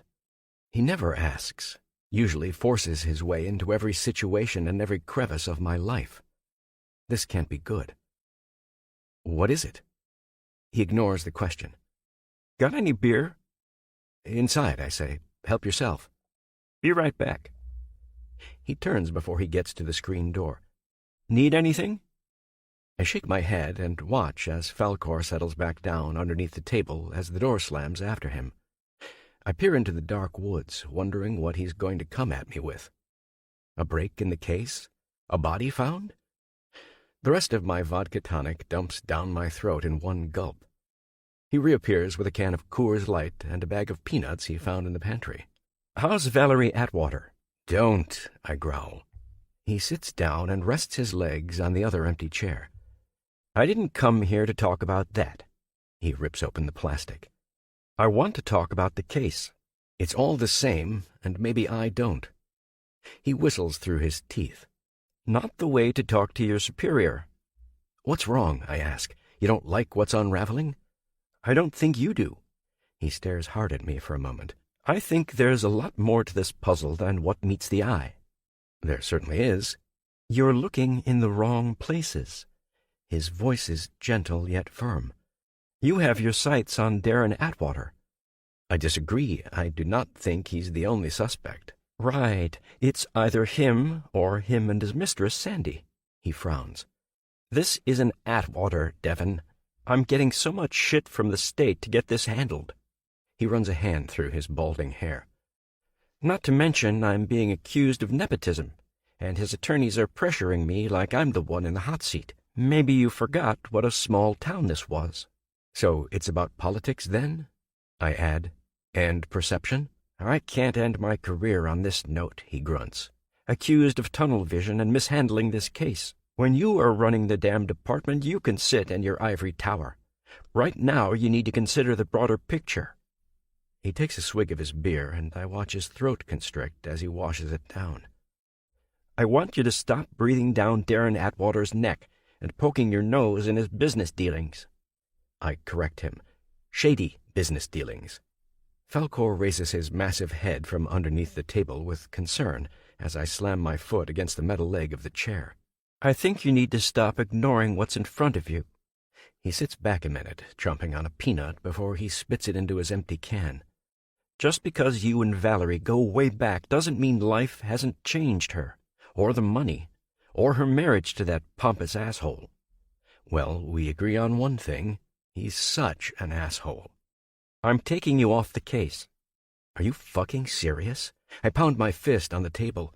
So much for pivoting. I changed my mind, he sighs. I need Darren Atwater off my back, off his friend the DA's back, who is now on mine. We sit in uncomfortable silence as I twist my glass in hand, afraid I'm about to break it from squeezing it hard. I'm going to have Siegel and Kantz on the case from now on. It takes 2 men to do my job? I whistle. Suit yourself. What can I say, son? You're impressive. I attempt to joke. I'm just glad I'm adopted, so I'm not bald, just prematurely gray. You're not that young, he reminds me. Didn't you turn 45 this year? Falkor must agree, because he gives a loud snort and then rests his furry face on my thigh. I rest my hand on his cold nose and give his ears a good rub. Chief Bratton, my father, stands and stretches. With an awkward pat on my shoulder, he says, "You're my son, and I love you, Devon." I ignore the wetness that forms in the crease of my eyelid, and I don't know if it's because he never tells me this, or if he's trying to ease his earlier news. In the next moment, he becomes gruff again. "And now I'll put my chief's cap on." He turns to me. "Tomorrow, you'll report to your office at 8 a.m. Siegel and Kantz will be waiting for you to brief them on the case." "Fine," is all I can muster. "Good." He gives my shoulder a final squeeze and addresses Falkor, who follows him down the deck stairs to the driveway. He's such a gentleman, I think, walking my father to his waiting car. Frustrated, I rest my head in my hands. If Darren Atwater isn't guilty of involvement in his own daughter's disappearance, then who is? An idea starts to formulate, and I wonder if I can pull it off. 35. Cerulean. Just as my name changed to Cerulean in the confines of these walls, so did my focus on survival. I have to reestablish my identity, which means Allegra had to die. The name sounds foreign to me in this house of sister wives. It used to match my bubbly personality, a distinct difference from the girl I had to become in here. As much as I miss her, I'm not that girl anymore. To survive, I had to become Cerulean. I'd hate to say I acclimated to the household, but I've had to adjust in some aspects. After a few weeks of crying myself to sleep, the sobs lessen, and I wake up resigned to the fact that this is temporary. Or at least that's what I tell myself. It works until reality sets in and I meet John, the business partner. It's then I realize that even in a house like this, girls are still females, and jealousy rears its ugly head.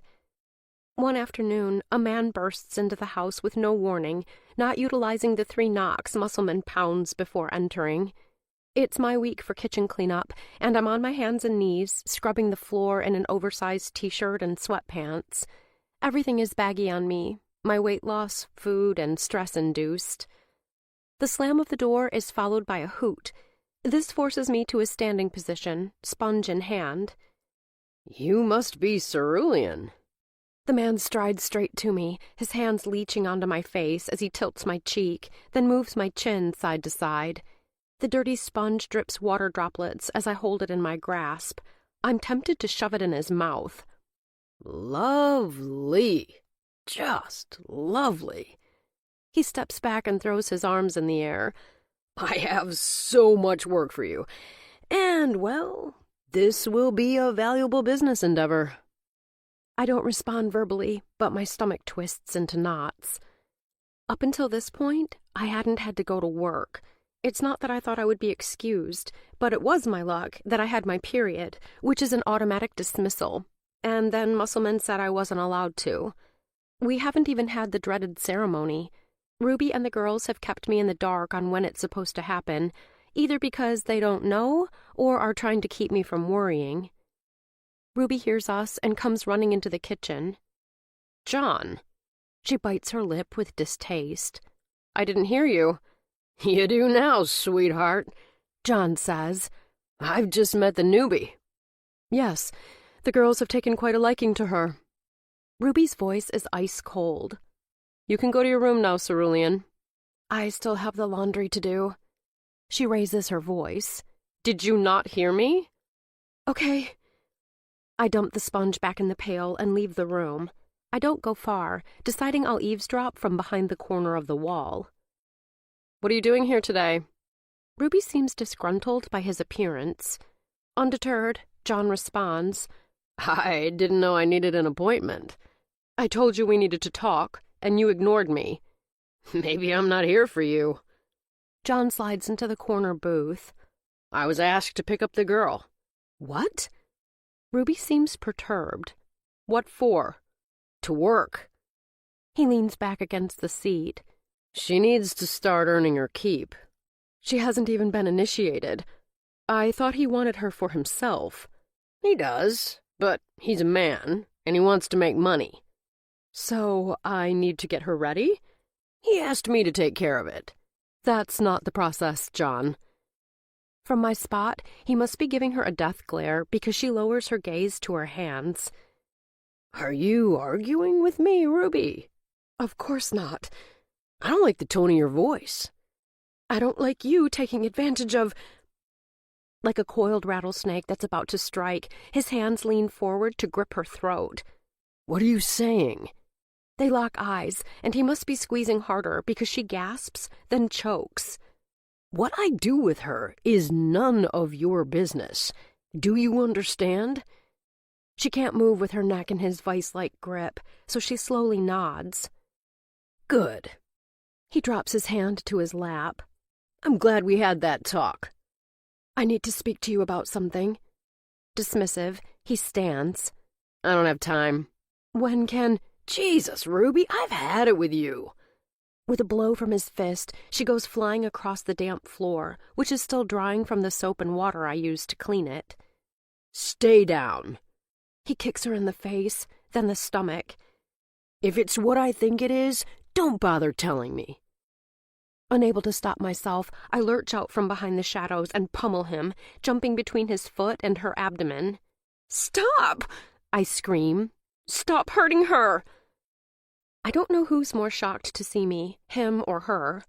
John's mouth hangs open while Ruby quickly backs up and out of his reach. He doesn't stop, and I continue to suffer his wrath until he exhales and steps backward. To make matters worse, I learn what the pantry is really used for.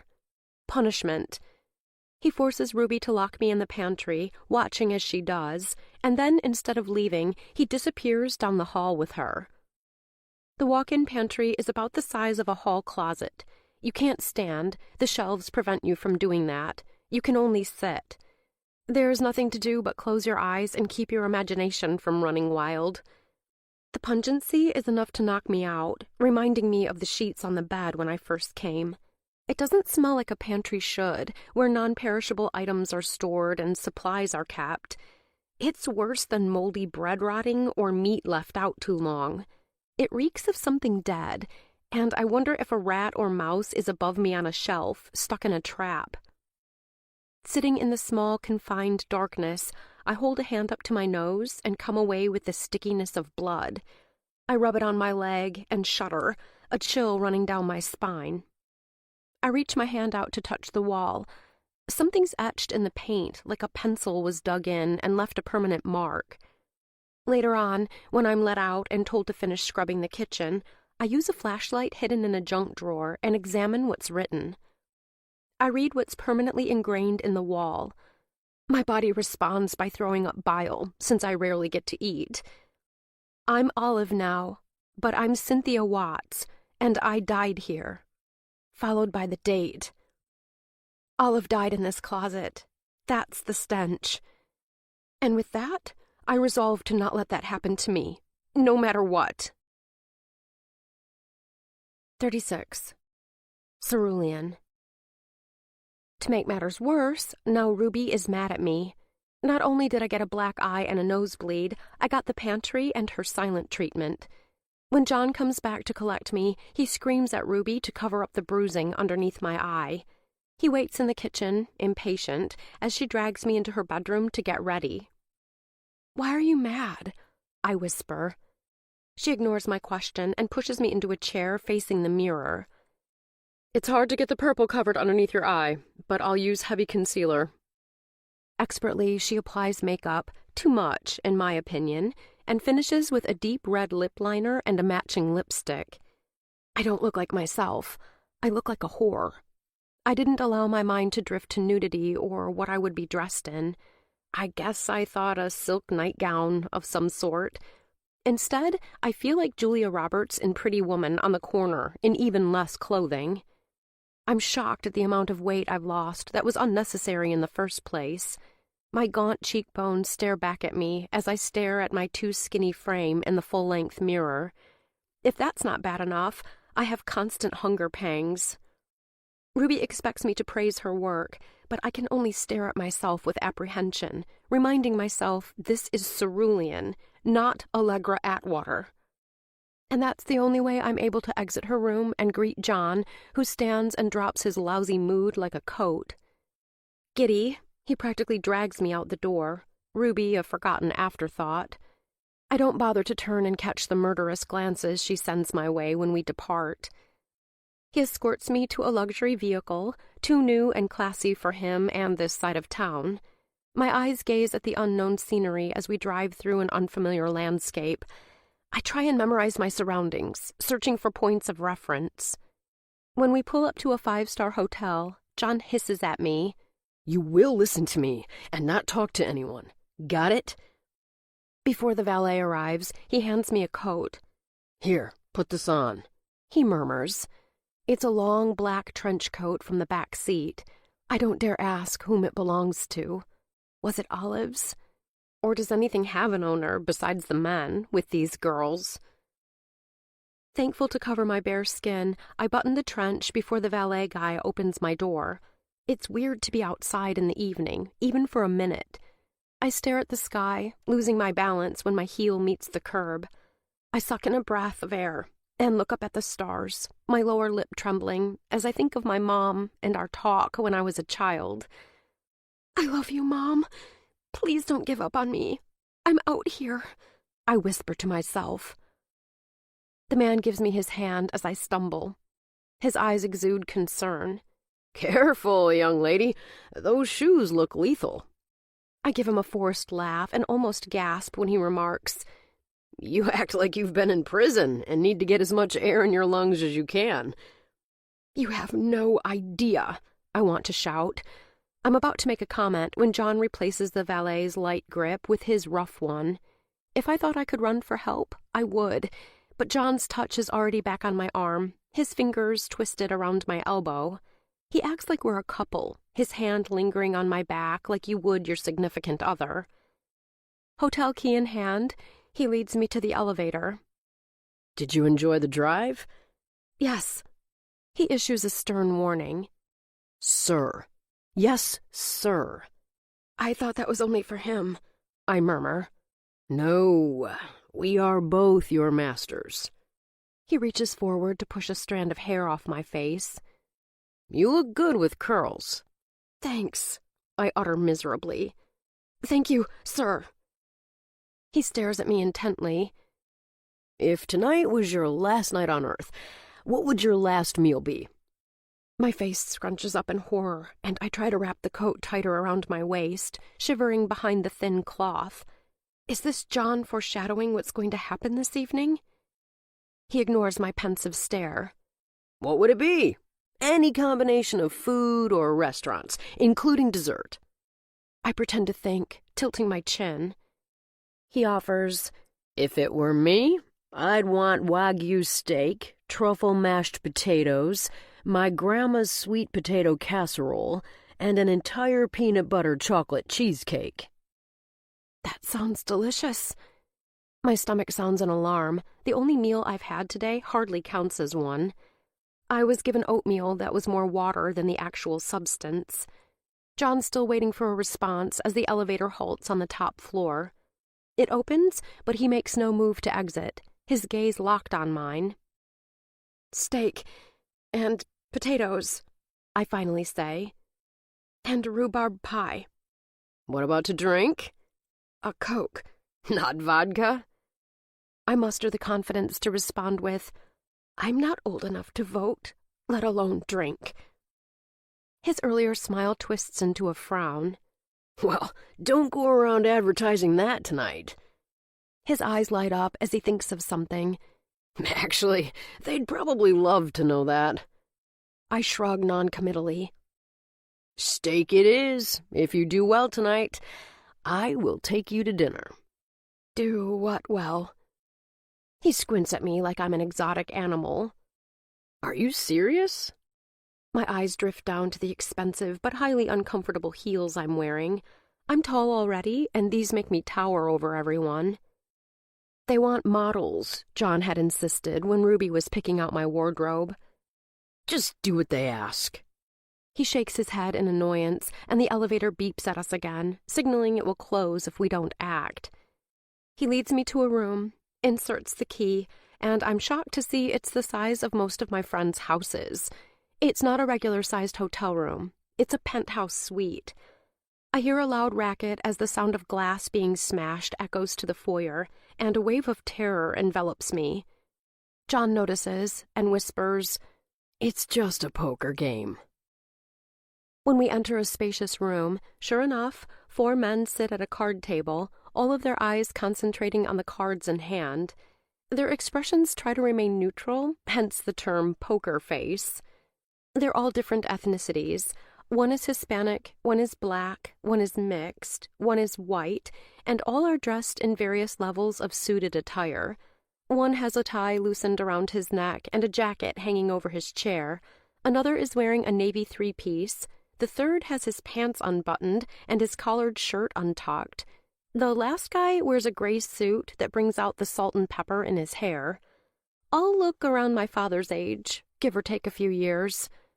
I try not to gag, forcing that comparison out of my head.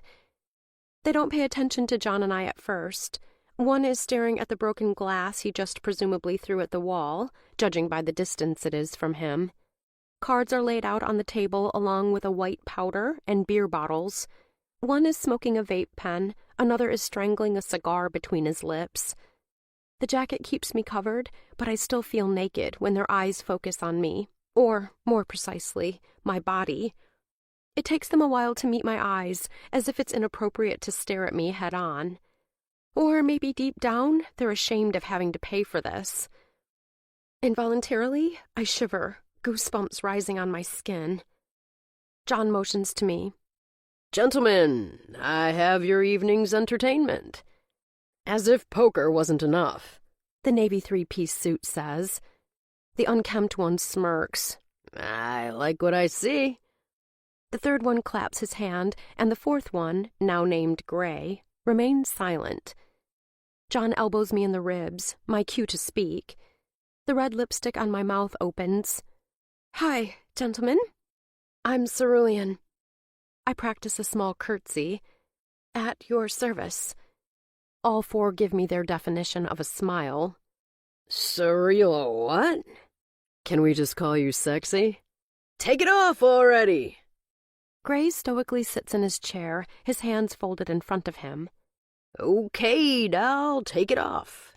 John sneers, backing away from me. "And try and look seductive." I give each man a small smile, my eyes drifting from face to face as I beg them to see the uneasiness. I remove the belt of the trench coat, then the jacket, unsure how to be provocative and sensual. Because my lip trembles and signals an onslaught of fresh tears, I spin around as if it's rehearsed and let the coat tumble off my shoulders. There's a mirror in front of me, and I refuse to meet my eyes in it. Instead, I look over my shoulder, but over their heads. When I turn and place a hand on my hip, the lacy black bustier and fishnet stockings seem to further amplify my sexuality, a part of me I do not want to share. The men leer at my breasts, pushing over the tight material. Even John licks his lips. My face flames in embarrassment, and I'm grateful the room is dimly lit. "Drinks?" The man in gray stands, as if repulsed by my show. For a minute, the men refocus on alcohol consumption. "Everyone but Randy," the 3-piece suit jokes, referring to the sloppy one. That glass is a reminder he can't hold his liquor. Yeah, he's still like a frat boy. Another one prompts. I think we should cut him off. Then I get a turn with the girl first. He settles back in his chair as if he won a contest. I've set up private quarters across the hall. John points behind us across the foyer. What if we want to watch? Better yet, the fully suited man says. What if we all want to join in? I'm not gay, one protests. It's not gay if a chick is involved. How old are you, sugar? Old enough. I scowl. Gray takes notice and hands me a drink. That'll help take the edge off. I don't know whether to pummel him or be grateful, so I nod my thanks. John pinches my arm and hisses, You better behave, or you'll end up like Olive. I assume he expects Ruby to use it as a scare tactic with us. I gulp, letting my lips twist into a smile. I'm old enough to know better, but young enough not to care. That's better. Relieved, John gives me a wink. Okay, gentlemen, if you need me, I'll be over here.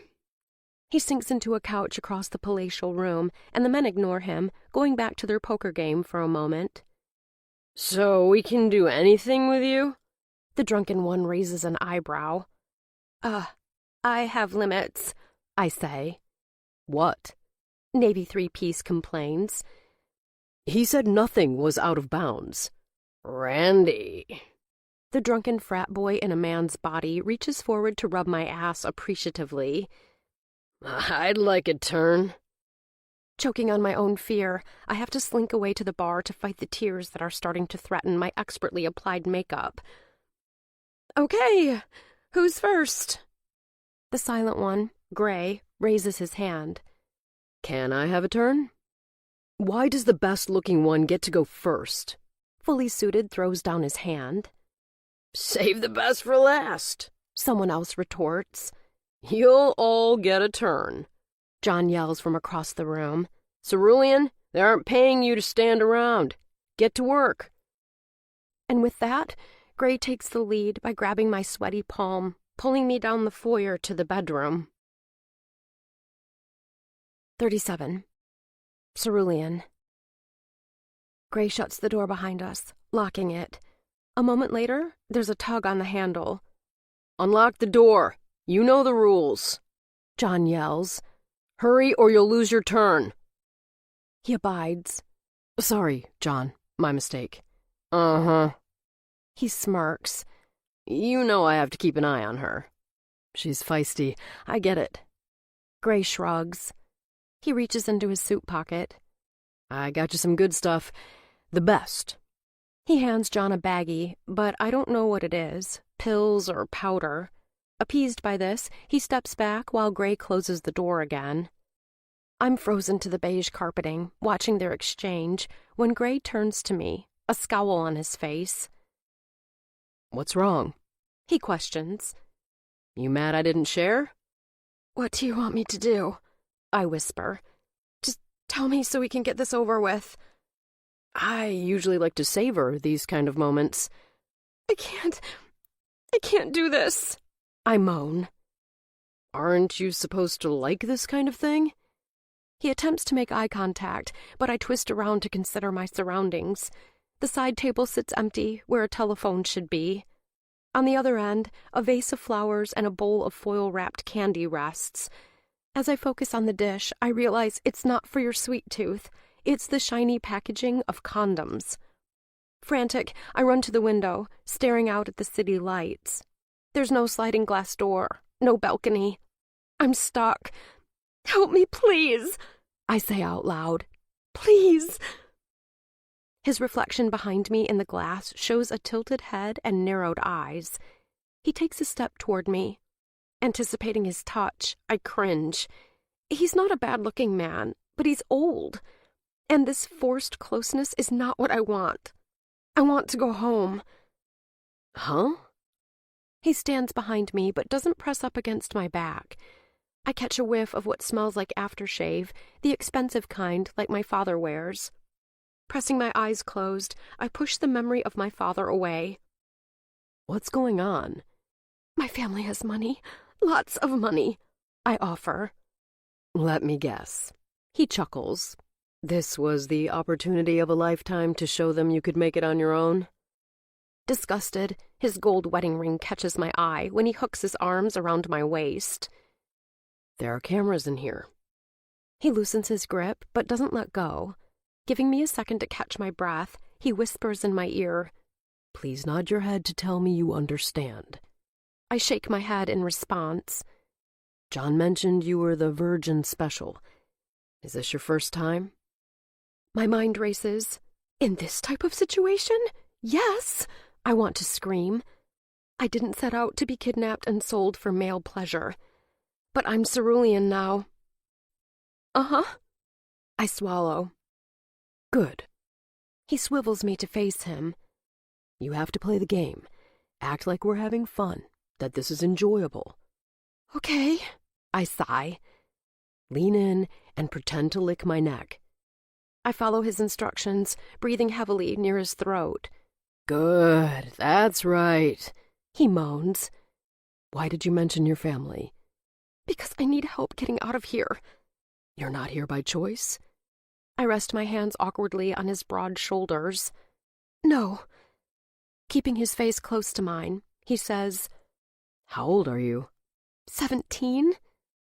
I watch his throat constrict. His face burns red. Do you have any kids? Don't you fucking dare, he seethes through clenched teeth. Please, I beg. I can make sure you're set up for life. They would pay you a lot of money, more than you could ever spend. He's silent. Maybe. He thumbs his chest. But these guys would kill me. I shudder at the thought. Not that I devalue my life, but why would the bad guys care if they have one less girl? Let me think. He yanks me toward the bed. We need to go through the motions at least. Shakily, I lean down to remove my heels. Can you buy me for the night and take me home? I plead. Back to my parents? I don't know what to do, he says helplessly, pulling me down beside him. I can try, but I've never been allowed to do that before. Are most of you girls underage? I shrug. I don't want to get in trouble. He instructs me to remove his suit jacket. I'd go to jail for soliciting, not to mention you're underage. I'd lose everything. There's gotta be a hotline or some way to stay under the radar. He points to the pristine white comforter. I want you to undress. His eyes hold mine. But underneath the covers. I don't want to touch you since you're a minor. I gulp. Just keep yourself wrapped up in the sheet so it at least looks like you're naked. My terrified expression gives me away. Immobile, he gently tugs me toward his body. If you're covered, it looks like we're doing something. If you don't, you're going to have bigger problems with your pimp. Pimp? I never thought of a word to describe what John or Muscle Man does. But it's the truth. They pimp girls out. It seems foreign on my tongue, and I hate the sound of it. Trembling, I remove what little fabric I'm wearing, which now seems like a lot compared to my nakedness. The thin sheet and comforter are not enough to keep me warm when I'm internally frozen. After I lose the minimal clothing I have on, Gray joins me underneath the covers, pulling the comforter over our heads. We have to put on a show. I'm going to pretend to take my clothes off, and then we have to make noises. He unbuckles his belt and tosses it on the floor, then his shirt. Fortunately, he leaves his pants on. Like moaning and other noises? Yes. He reaches his hand out for a condom by the bed and unwraps it. He holds the latex in his fingers.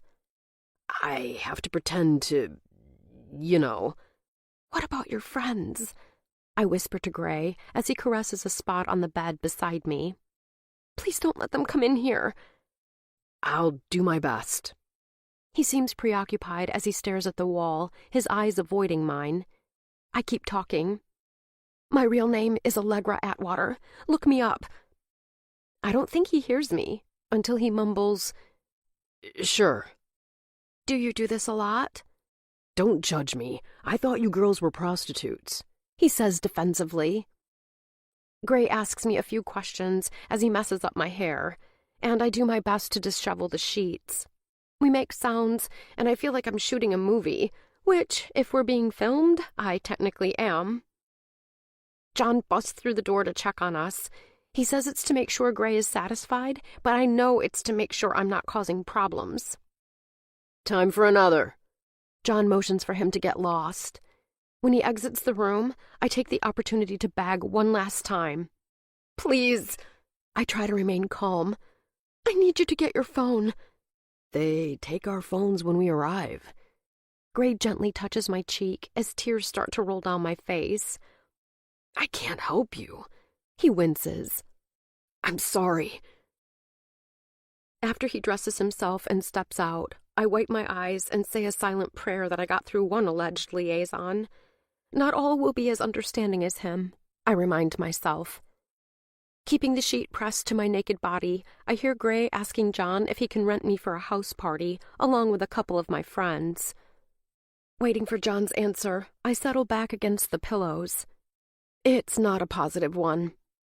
He flings the door open and jumps on the bed to grab the nape of my neck. What the fuck, Cerulean?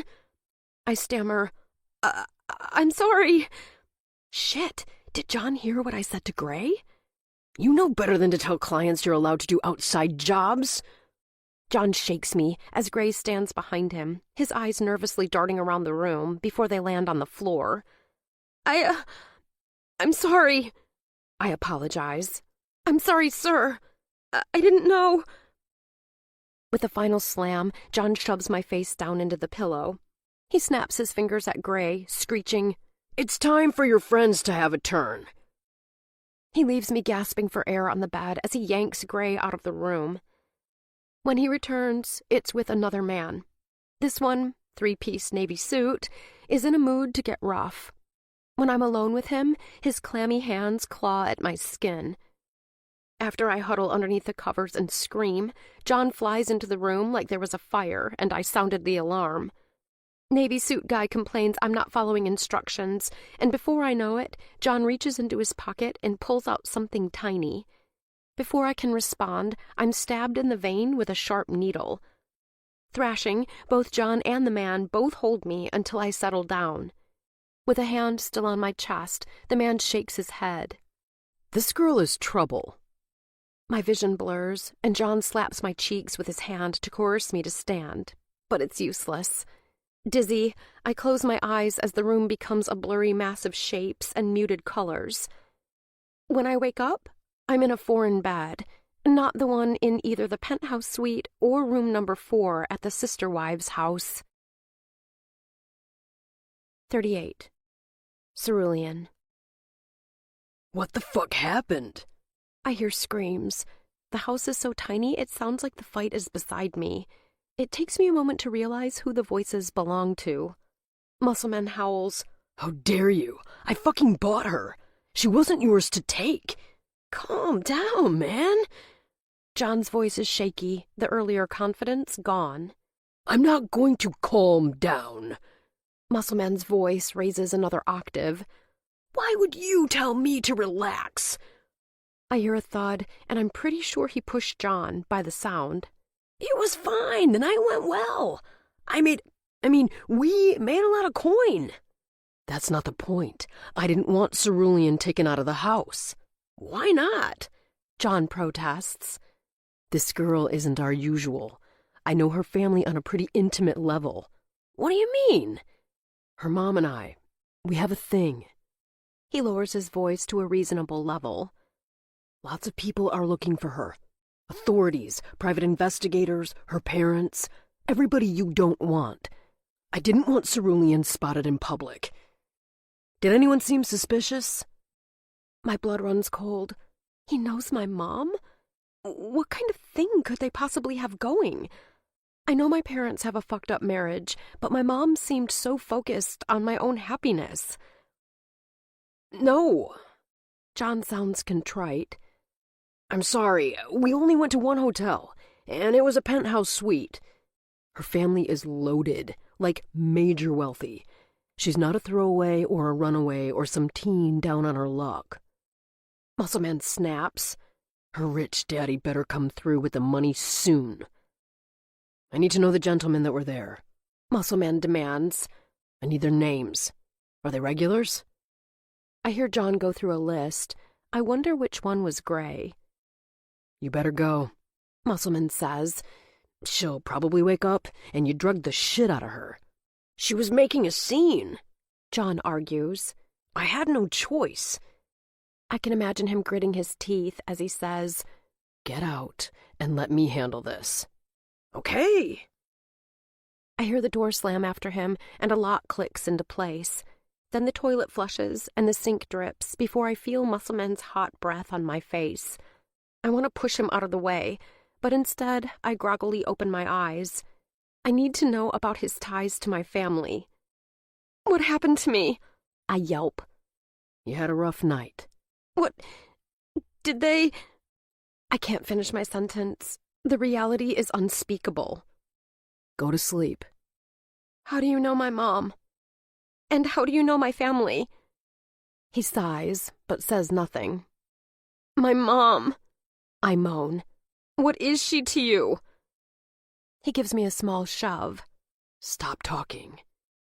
Muscleman isn't in an explaining mood. The drugs will wear off soon, and you'll feel well rested. I can tell he's troubled by the evening, but for a different reason than I am. Tomorrow we'll have a talk about your future here. He lays down next to me, but for once doesn't hover. Just sleep. I try to fight the fogginess, but like a light switch being turned off, I close my eyes and am transported to another time and place. A happy place. My childhood. Allegra's. I think of one of my favorite memories when my parents took me to Disneyland. They were glowing with pride, holding hands, and they acted like big kids, riding every ride along with me. My father begrudgingly wore the Mickey Mouse ears I begged him to. They were happy together. We were a family, and nothing else mattered. When I wake up, I'm not in a hotel, and I'm not in bed. Muscleman is nowhere to be found. My head lolls back when I realize I'm in the basement, restrained again. I vaguely remember waking up, thrashing around, until Muscleman reappeared by my side. I started to question him about my family, and, specifically, my mom. He did not like the Inquisition. Refusing to answer my questions, he dragged me by the nape of my neck outside. I figured he would tie me to a tree or something sinister, but his intentions were equally sadistic. He brought me to the backyard to show me something in the garden. I freaked out when he showed me a shallow spot in the dirt. With the toe of his boot, he uncovered what had to be plastic. It had to be a Halloween prop. It just happened to be shaped like a bone, and it was buried in the dirt. Muscleman claimed this would be my new resting place if I didn't stop upsetting him. My recollection is blank after that, except for the throbbing headache at the base of my head. I don't know how much more of this I can take. A guttural sound I think is mine escapes my lips, until I realize there's another me down here.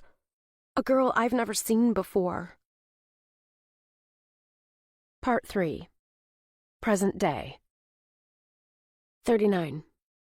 Madeline. When I wake up, I'm in a small room, a bare room, concrete on all sides, 0 windows. It's empty, and a sinking feeling twists my stomach into knots. At least, I thought I was alone, until I hear a whine. Startled, I see the fragments of another girl. I say fragments because of her gaunt appearance, like she's about to blow away. Her long hair is blonde and greasy, and her pale skin is dull and colorless. Sickly is what Brian would say. When I raise my arms to motion at her, they only raise halfway, since I'm forced to stop at my elbows. I'm latched onto something in the wall, a type of restraint. Defeated, I stare at my knees and pick at a scab. "Where am I?" I whisper. No response. "Where are we?" I ask louder. "Hell," the girl remarks. "Please," I tremble. "Can you help me?" "Probably not, since I'm chained to this wall." It should sound harsh, but it's full of pity. My boyfriend, he was shot, I shriek. They just left him. Who did? I explain what happened. She tells me she has a boyfriend in California. What's your name? Cerulean, she answers automatically. I watch as her mouth twists into a grimace. I mean, Allegra. I'm Maddie, I say. We stare at each other. I don't know about this girl, but I'm memorizing her face. I bite my lip, afraid to ask her any questions in case someone's listening. After another moment of silence, I can't stand it. How long have you been here? Her voice quivers. Long enough to know I don't want to be here. So you didn't just get here? No, I'm in here for punishment. Usually it's solitary confinement. I asked questions I shouldn't have. What? Never mind. She sounds hollow. You'll find out about Olive some. Enough. To herself, she mutters. She's buried in the garden. Who are they? I scratch at the rope, cutting off the circulation to my wrists. And who's Olive? She shakes her head at me. I just told you not to ask. Then don't tell me. I tap my knee in annoyance. But you shouldn't mention something unless you plan on telling the whole story. Whatever. She scoffs. I ask Cerulean, or Allegra, where she grew up, and when she tells me, my pulse quickens. You must be joking. That's where I'm from. In hushed voices, we share our stories on how we were lured by strangers.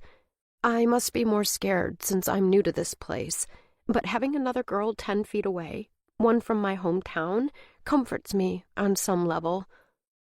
It isn't long before a woman walks in, her lips swollen, and it's either from injections, all natural, or swelling from a fist. She's barefoot and wearing a kimono, her hair loose. Ruby, Cerulean perks up. Can I go now? No, Sir sold you. What? Someone wanted you bad and bought you. Ruby shrugs. But don't get a big head, she adds. You won't see any benefits. Cerulean stubs her toe angrily on the cement. Who bought me? A man offered an exorbitant amount of money for you. He has a clientele that I could only dream of. You'll get California, and you'll get to be on camera. I'm not naive enough to think her new gig is strictly acting on film, at least not in the traditional sense of Hollywood. I thought he didn't want to sell me. Are you unhappy with the arrangement? Ruby's eyes glint at her. You should be thrilled, absolutely thrilled to move on. But what about you? Allegra cries. I have to run this place. Keep the sister wives in line. Speaking of, she turns to me. It's time for you to meet your owner, John. But first, you two need to get cleaned up. Relieved to be separated from the restraints and this room, I rub my sore wrists and follow Ruby and Cerulean. When we exit, I realize we're in a damp basement that smells of rust and sulfur. Upstairs, Ruby points to an ugly bathroom. I sneeze as I examine the pink bathtub and the dusty fake flowers. We aren't allowed to take separate showers, so Cerulean and I both take turns standing under the nozzle. I drink the water as the low pressure spits out a crappy stream. She takes pity on me and lathers my hair, turning over my wrist to examine a jagged line of rope burns and sores from the metal. She traces the scar on my right shoulder, but says nothing. To make me laugh, Cerulean acts like an elephant, lifting her trunk, or, in her case, an arm, and I cup my hand to keep the giggles from escaping. Ruby barges in through the open door to rip the shower curtain from my grasp. No more talking. Shut up. I want silence. Her lower lip trembles, and I think she might cry, but I don't know what's causing her reaction. Apologetic, Cerulean nods, and I chew my lip. When it's her turn, I help wash her back, trying not to show my outward horror at the bruises. The imprints describe a cruelty that's worse than even the abuse I endure at the hands of Brian. She was struck by something sharp. Certain parts have a deeper indent that will surely scar. Her ribs show underneath the translucent skin, and her hip bones jut out. With a swallow, I wonder if this is foreshadowing of how I'll look, my skin reminiscent of a boxer after a match. Ruby stands impatiently as we towel off, a makeup palette in hand. "Come with me," she instructs.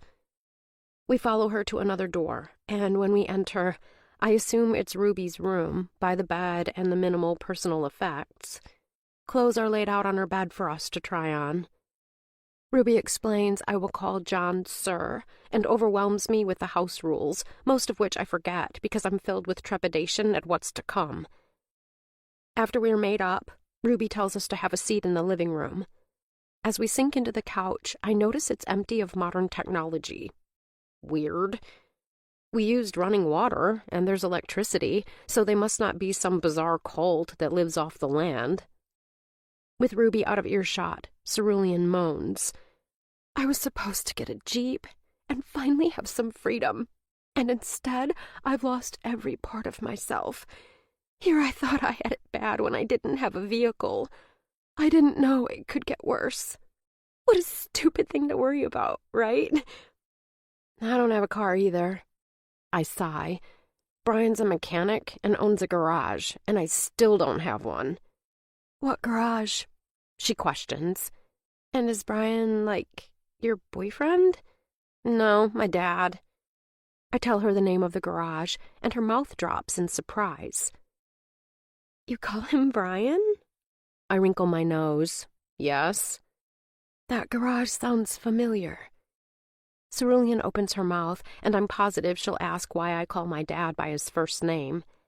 A rumble from the back of the house interrupts us, and we exchange nervous glances. Someone is here, and loud footsteps thump before the man emerges from the hallway. This must be John. His hair is slicked back with too much gel and a few too many spritzes of cologne. Shifting his gaze between us, he smirks. Looks like you two have been talking. I wait for a cue from Cerulean. She stares down at her hands. Cerulean? He thumbs at her. Let's go. She slowly rises, and I observe her face. Her expression matches how I must seem, alone and frightened. Her eyes dart around the room as if too scared to focus on one thing. Her fingers clamp onto the hem of her skirt as she tries to tug it down, make it longer. Bye, I whisper. Allegra. Her eyes light up for a brief second, and she stands tall. She doesn't speak. She only nods in return as she manages a small wave. Then her slumped shoulders retreat to the kitchen, and I sit, hands in my lap, awaiting my own fate. 40. Cerulean. When I follow John outside to his vehicle, a different one from the other night, but still a high-end brand, I slide in, my bare thighs cold against the wind. You ready? I take a deep breath so I don't snap. Yes, sir. This change will be good for you. Why didn't he come? I thought he owned me. I wait for him to yell or berate me, but he doesn't. Because you have a new owner now. He's mad at me? Nah. John doesn't waver from the road. He's over it. Anything I should know about this man, sir? I ask. Anything he likes or dislikes? You've met him, actually. My face swivels to look at John's side profile and the big mole on his cheek that I never paid attention to before. We've met? Yes, at the penthouse suite. I feel my palms start to sweat. I wonder which one. What if it's drunken Randy? We drive in silence, the only sound the hunger pang that rumbles in my chest. Funny, the steak dinner John promised me that night at the hotel never happened. It takes about 20 minutes, and I switch between counting down the minutes and staring at the world that seems to go on blissfully unaware of my existence around me. It feels unfair that people can go on with their day, a disregard for the fact I'm missing. And what about the other girls? Doesn't anyone care about us? A sense of self-pity starts to take root, and I push it away. I don't want to go down a negative path right now. Instead, I tell myself I will now have a bedroom the size of my old one, with my own private bathroom. The towels will be fluffy European cotton instead of threadbare. We arrive at another 5-star hotel, and instead of pulling into valet parking, we head towards the employee parking lot. Did someone who works here approach John about me? I can't stomach the word bought, since humans are not meant to be owned. John parks in the very last row and at an angle. I assume it must be a signal to the man we're here. His phone trills, and he rests it against his shoulder as he rolls his window down. Yeah, the black one. I watch in the side mirror as a burgundy Lexus slowly pulls into the lot and moves toward us. The car seems to halt in hesitation before moving into a space 3 spots away from us. Stay here, John instructs, pointing to the gun in his waistband. He shuts the engine off, locking me in the vehicle as he walks away. Strolling to the passenger side of the other vehicle, he lowers his head to peer in the window. John exchanges words with someone, but I still can't see who it is because John's silhouette blocks his profile. When he saunters back, it's to the passenger side. He ushers me out as a bead of perspiration rolls down my back and into the waistband of my pleather miniskirt. Holding my hand tightly in his, he silently wills me to try to break his hold on me. We stop by the Lexus, and all I can make out are the dark sunglasses the man's wearing behind the tinted windows. John poses me in front of the driver's side, his fingers digging forcefully into my back, along with the gun in his waistband. The window slides down to reveal the man's face. You remember Cerulean? John pushes me toward the open gap. When he lowers his shades, he reveals himself. Hazel eyes burn into mine. With a sharp intake of breath, I start to speak, then stop. I didn't know his name then, but I called him Gray because of his suit and matching silver hair. He looks the same, except for a different outfit. Today he's wearing a blue suit and tie. Yes, Cerulean, I do remember you. Gray breaks the lull. I promise you are in good hands. I think you'll find my network of friends to be accommodating to your desires. I shudder as John drags me backward so Gray can exit the vehicle. He reaches for my hand, kissing it lightly. Let me open your door for you. Gray walks me around to the passenger side, guiding me to a seated position as my knees wobble. Is he taking me to meet his friends, the ones from the poker game? I try not to cry out as the door shuts and locks behind my tearful gaze. Another lock, another key, another prison. John and him are deep in conversation, and before Gray returns to his car, he hands John a package. Is it more drugs, I wonder? When he slides into his seat, he turns to me, lowering his shades. Hi, Cerulean. Hi, I say shyly. Are you ready to see your daddy? I swallow. The thought of some old geezer putting his hands on me is more than I can handle. Retching, I hold my stomach in pain. Frantically, Gray reaches around in the back seat for something he can hand me, so I don't throw up on his beige leather interior. John is waiting for us to exit the lot, his car still idling. Gray backs up and says, Probably bad timing. But are you hungry? I was, I whisper. Why did you want to buy me? I didn't. His eyes dart to his mirrors. Your father is waiting for us, Allegra. Sorry if it was a poor choice of words by calling him Daddy. I turn to him, not trusting myself to speak. Allegra. I can be Allegra again. I'm serious. Don't lie to me, I whisper, the tears falling fast down my cheeks, ruining my makeup. If Ruby were here, she'd smack me across the face for messing up her effort. I can assure you, I'm not. He keeps his eyes trained on the traffic light in front of us. Do me a favor, reach underneath your seat. You'll find my badge. Carefully, I clasp a small pocket-sized leather wallet-type thing in my hand. I let out a little whoop. Detective Delaney? At your service. I'm still skeptical. When did the police start driving high-end cars? It's borrowed. I start to sob, and he pats my arm. Don't worry. You're safe now. What about the other girls? I cry. There are other ones at the house. A new girl just got there. They're going to be saved real soon. He glances at the dashboard clock. In approximately 22 minutes. Resting my head back against the seat, my shoulders start to shake. I bury my face in my hands. What about my mom? Valerie? My eyes shine. Yeah, my mom. Is she with my father? I mean, I know they hate each other. They do. He tries to keep his mouth from curling up at the corners. I wouldn't have guessed.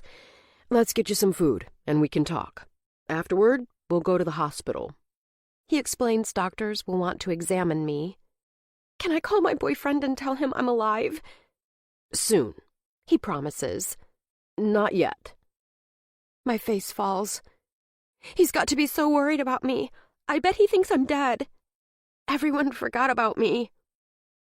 I start to bawl, and Delaney sits patiently while I sob. He finds a box of tissues and presses some into my hand. I promise everyone has been looking for you. You saw me before this, didn't you? Yeah. I shake my head. You were not forgotten. He tilts my chin up. You have a family that loves you dearly. Not everyone has that.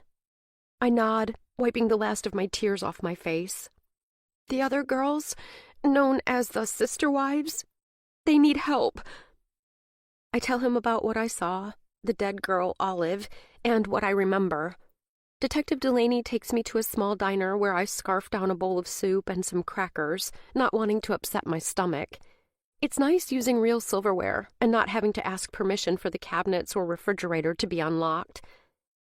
When we arrive at the hospital, it's dark. My tentative steps follow the detective through the emergency room doors. It seems surreal as a doctor and nurse greet us, both wearing big smiles and overjoyed expressions. The nurse reaches forward to embrace me in her arms. Detective Delaney waits outside the room while they ask a million questions, and I feel numb, my answers stilted and monotone.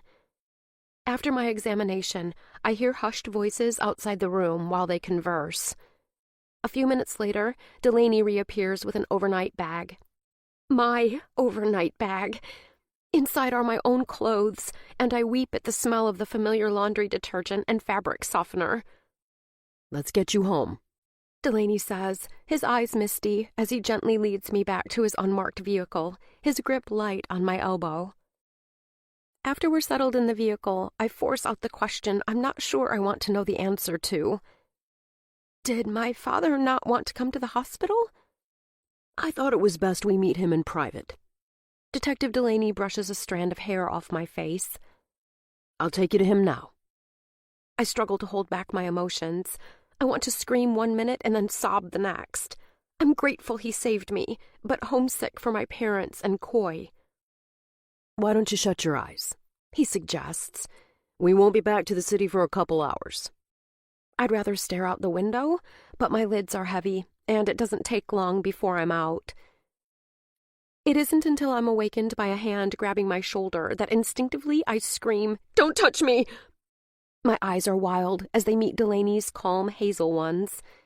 He jerks his hands back immediately. His voice is soft. Sorry, that was my mistake. I should have alerted you first. Blinking, it takes a minute for me to recognize I'm not in the company of Muscle Man or John or other men. We are parked in a secluded lot, and the only light comes from the bright headlamps. "Where are we?" I murmur. Your father's going to meet us here. Why can't we go to my house? Because it's not safe yet. My blood curdles at this. I'm not safe? They can still hurt me? No, Allegra. His tone is firm. They're being apprehended, but I didn't want to run the risk of taking you there too soon. It's a network that has multiple layers to it, and people. Hopeful, I ask, can I use a phone now to contact my boyfriend Coy? Very shortly. My eyes start to fill with tears. Hang in there, he says. We have more to discuss, and then you can. I promise. 41. Detective Delaney. I watch as the silver Jag pulls into the lot. Allegra's face immediately lights up, and the dullness lessens just a bit. I clench my fists, not wanting to think about how long it will take her to get back to a semblance of normalcy, if ever. She'll need the best therapists in town, the best support system around, and she'll need parents that care. Speaking of parental figures, the chief wasn't pleased to hear I had gone undercover.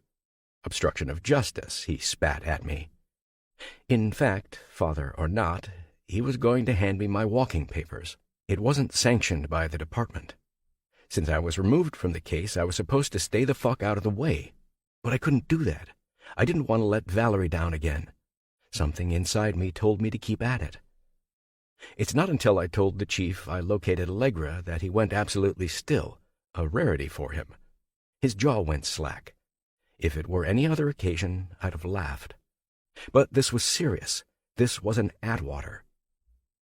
I step out of the vehicle as Allegra jumps, practically tumbling to the ground as she closes the gap to her father. "Daddy!" she cries. "Daddy!" Darren's almost unrecognizable in athletic pants and a hooded sweatshirt. His smile matches Allegra's, and tears run down his face as he wraps his arms tightly around her waist and presses her to his chest. "I'm so sorry, Daddy," she wails. "You didn't do anything wrong, sugar." His voice breaks. "Nothing at all." I wish I could say the same for Darren Atwater. Allegra doesn't need to know the father she loves will be arrested after this. I did him a solid by letting him think we believe in his innocence and reuniting him with Allegra. My phone buzzes in my pocket. It's time. I'm given a 5-minute warning before the police will break up this reunion with sirens and handcuffs. And as much as I love taking this man down a peg, I don't want Allegra to see him arrested. She's been through enough. Striding up to them, I say, "I hate to do this, but I need to get Allegra down to the station." She turns from her father, puzzled. "I want to be with my father," she pleads. "Can't it wait until tomorrow?" Darren's temper flares. "There's no need to send her to the station after her ordeal. What she needs is some sleep." "I agree," I say, "but we have to finish some paperwork." "Not without my lawyer, you don't." "Mr. Atwater, this isn't the time or place to discuss this.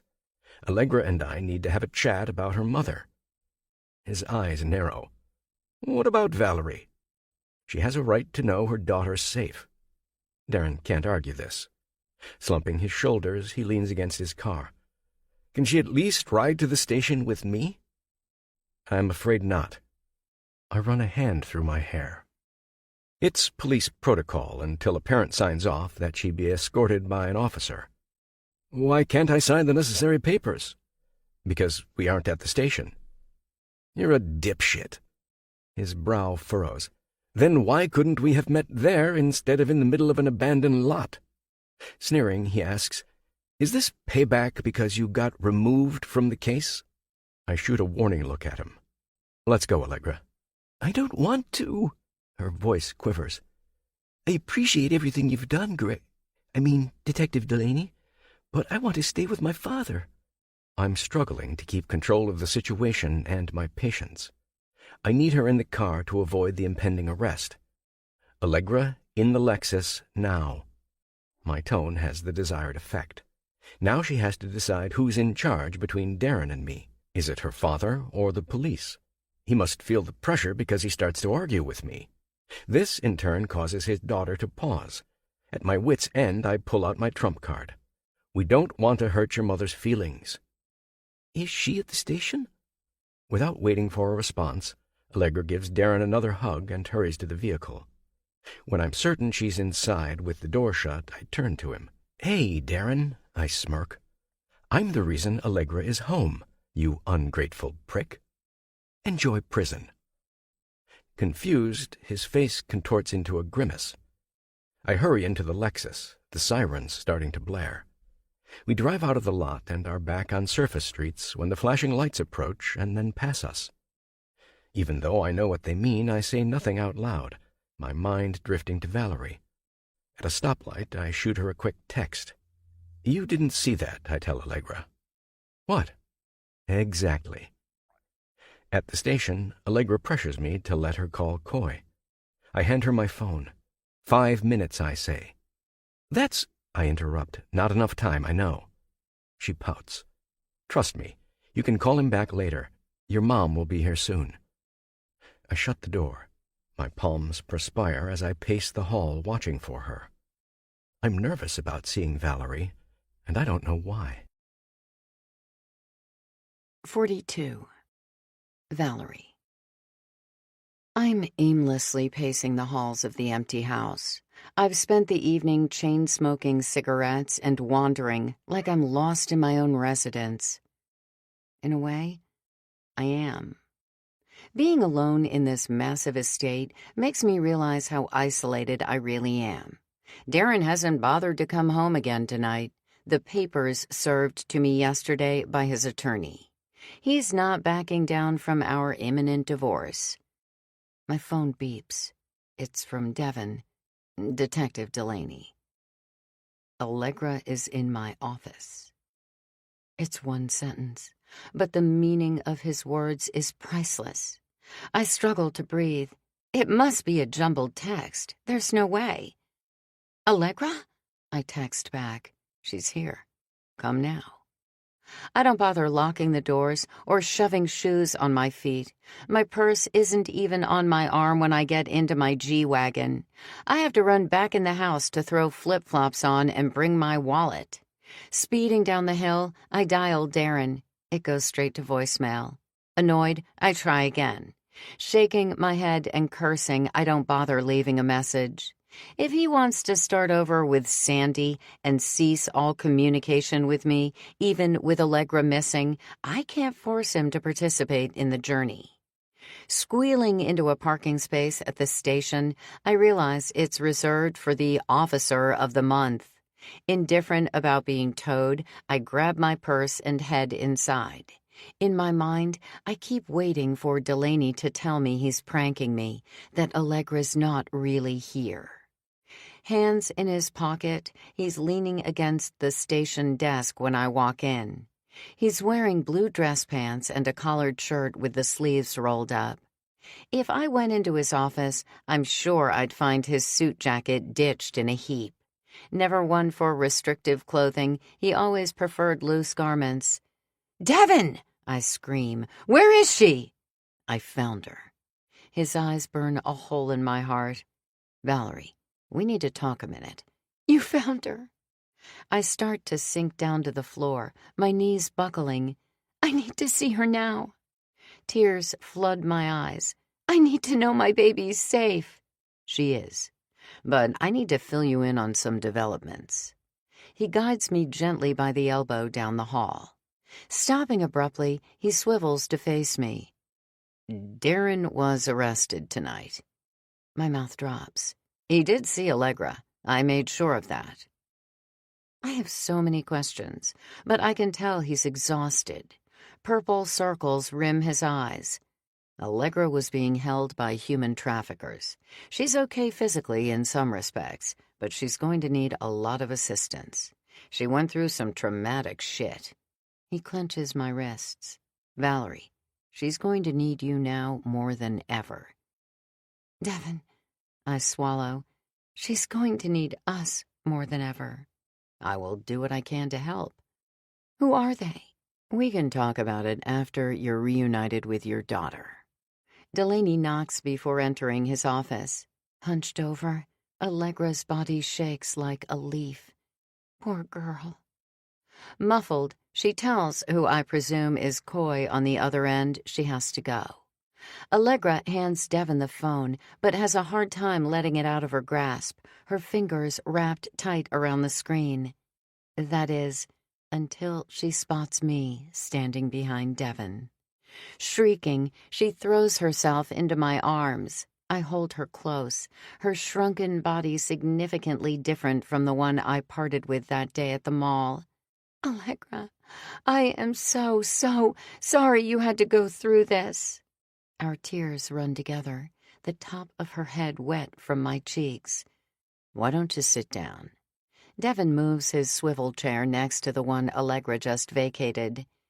"Is my father coming here to meet us?" Allegra asks. "Are we going to go home together now, like a family?" Sinking into the chair, I hold her on my lap like she was a child and not an adolescent. Wrapping my arms tightly around her, I nod at Delaney. "Why don't you sit next to us? I'd like to say something." A curious look passes over his face. I nuzzle Allegra's neck and whisper her favorite lullaby in her ear. She's drowsy and headed for sleep.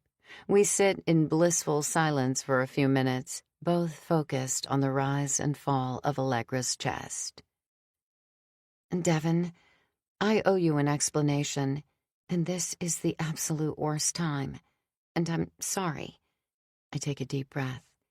"I hope you can forgive me for my silence somewhere down the line. I didn't intend to hurt you. Or her." He appears to be holding his breath as he waits. I'm worried he's going to pass out if I don't break the news. "Delaney, in the hall, you mentioned Allegra would need the full capabilities of her parents." "Yes, I did." He lowers his voice. "Is there some kind of problem with that statement?" "You don't understand." I shake my head. "Devon, she's ours." Allegra's body purrs on my lap as he intones, "What are you saying?" "Allegra is your daughter." His face goes ashen. Even his hazel eyes seem devoid of color. "What are you talking about? Is this your idea of some sick game?" "I didn't lose our baby, Delaney. I married Darren when I was a few months pregnant and told him the baby was his." "No, you couldn't have." He brushes a hand over his face. "No, Darren wouldn't have believed you." "You and Allegra both have such similarities," I whisper. "It scares me at times." "You're lying, Valerie. You said you lost the baby. I believed you." "I couldn't raise a baby without you, Devon. You were gone, emotionally and physically." "Valerie." He watches Allegra's face in shock. "I don't think this is the right time to discuss this." "I agree, but we can do a paternity test if you don't believe me." "Valerie." "I'm not lying to you, I swear." "Darren never questioned it?" "No." Allegra stirs, wiping a hand across her face. He swallows. "And she doesn't know?" "Not an inkling." "She's going to have a lot of questions." "And I have the answers." "I don't think you should tell her yet." He leans forward to touch Allegra's translucent skin. She's been through one hell of a rough time. "I know." I reach for his hand, and he gives it willingly. Squeezing his fingers, I murmur, "We can tell her when we're ready." A knock at the door startles all three of us. Delaney and I break contact as Allegra groggily swipes at a piece of hair on her cheek. I recognize the man instantly. It's been a long time since we've been in the same room, but even with age on his face, his mannerisms remain unchanged. The Chief of Police, Chief Bratton, Devon's father. "Hi, Mrs. Atwater." I start to rise, but he motions for me to stay seated. "Hold your daughter, Mrs. Atwater. She needs you." Tears spring to my eyes, and it takes a moment to speak. "Thank you for all your help, both of you, and the entire department. I can speak for both my husband and I when I tell you how much we appreciate your diligence in getting her back." Chief Bratton nods. "The public will be thrilled to know Allegra's home. I'm relieved this little lady is safe." "Detective." His tone is professional.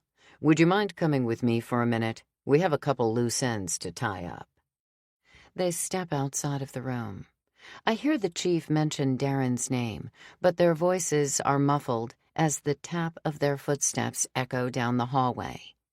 Then it's just silent and peaceful. Allegra and I are together. I'm finally getting everything I want. My family is slowly but surely coming back together. 43. Brian. I catch Delaney by accident as I enter the police station. When I call his name, he turns to acknowledge me before realizing who the voice belongs to. Disgust is written all over his face. He puts his hands on his hips. "Now's not a good time," he admonishes. "This can't wait," I say. I don't bother to add that I finally know what hell must feel like. It's laughable, considering I thought I wanted my daughter gone, out of the picture. It's clear Delaney's frazzled, his movements jarred. If it's about Madeline, I don't have an update. He grits his teeth. "You need to leave." "Why is Valerie's SUV parked outside?" I ask. "Did something happen?" "I can't tell you that.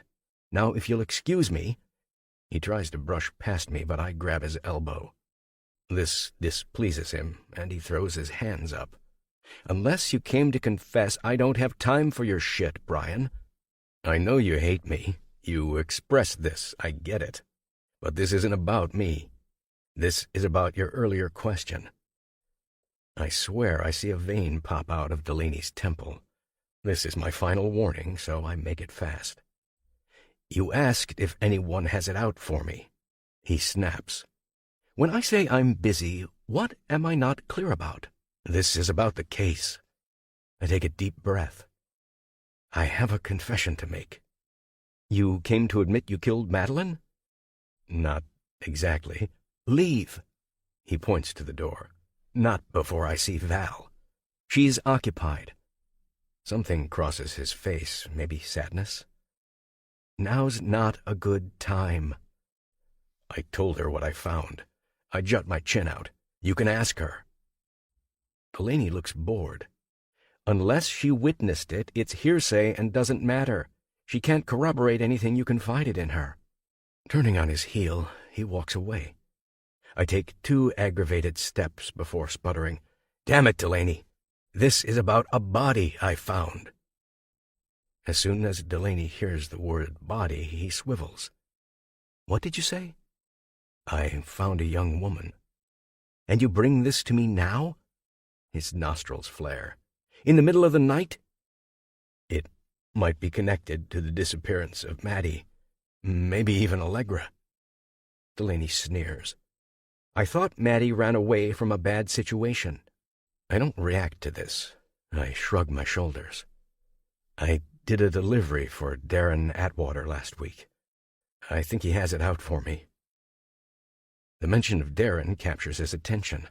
"My office is being used right now. Let's go to Chief Bratton's office." When we enter, the chief motions me to have a seat. Delaney shuts the door and leans against it. I expect Detective Delaney to be a younger version of the chief of police, since Valerie clued me in that this was Delaney's father. Staring into the brown eyes of Chief Bratton, I can't find a shared feature between the two. The chief is balding and of average height with a bulbous nose. Delaney has a masculine face, gray hair, and hazel eyes. Interesting. "Is there a problem?" The chief peers over his glasses at me. I shake my head. "This is Brian Pruitt, Madeline Pruitt's father," Delaney says by way of introduction. "The other girl who disappeared recently, Maddie, is his 17-year-old daughter." "And are you Valerie's boyfriend?" The chief squints his eyes at me. "God, no, her brother," I shrug. "Or, if you want to be specific, half-brother." "I knew Val growing up. Didn't see you around. Are you the Hewitt's kid, the one that went into the military?" "No. Valerie and I didn't meet until about 8 months ago. Our mother abandoned us as children, and we went our separate ways." Delaney mutters behind me. "You'd think you'd be a better father." It's painful, but I ignore his comment. So does the chief. I'm uncertain if he heard it from his location behind the desk. "Sorry to hear. Always a shame when that happens." He motions at Delaney. "His parents did the same. He was in and out of the system until he was 8. "Oh, you aren't his biological child?" The lack of commonalities between the two now makes sense. "Chief?" Delaney whistles. "Can we stick to the matter at hand?" "Sorry." The chief seems embarrassed. "I shouldn't air out our laundry. I guess I wanted to make a point. It's great when foster kids can be reunited with their siblings.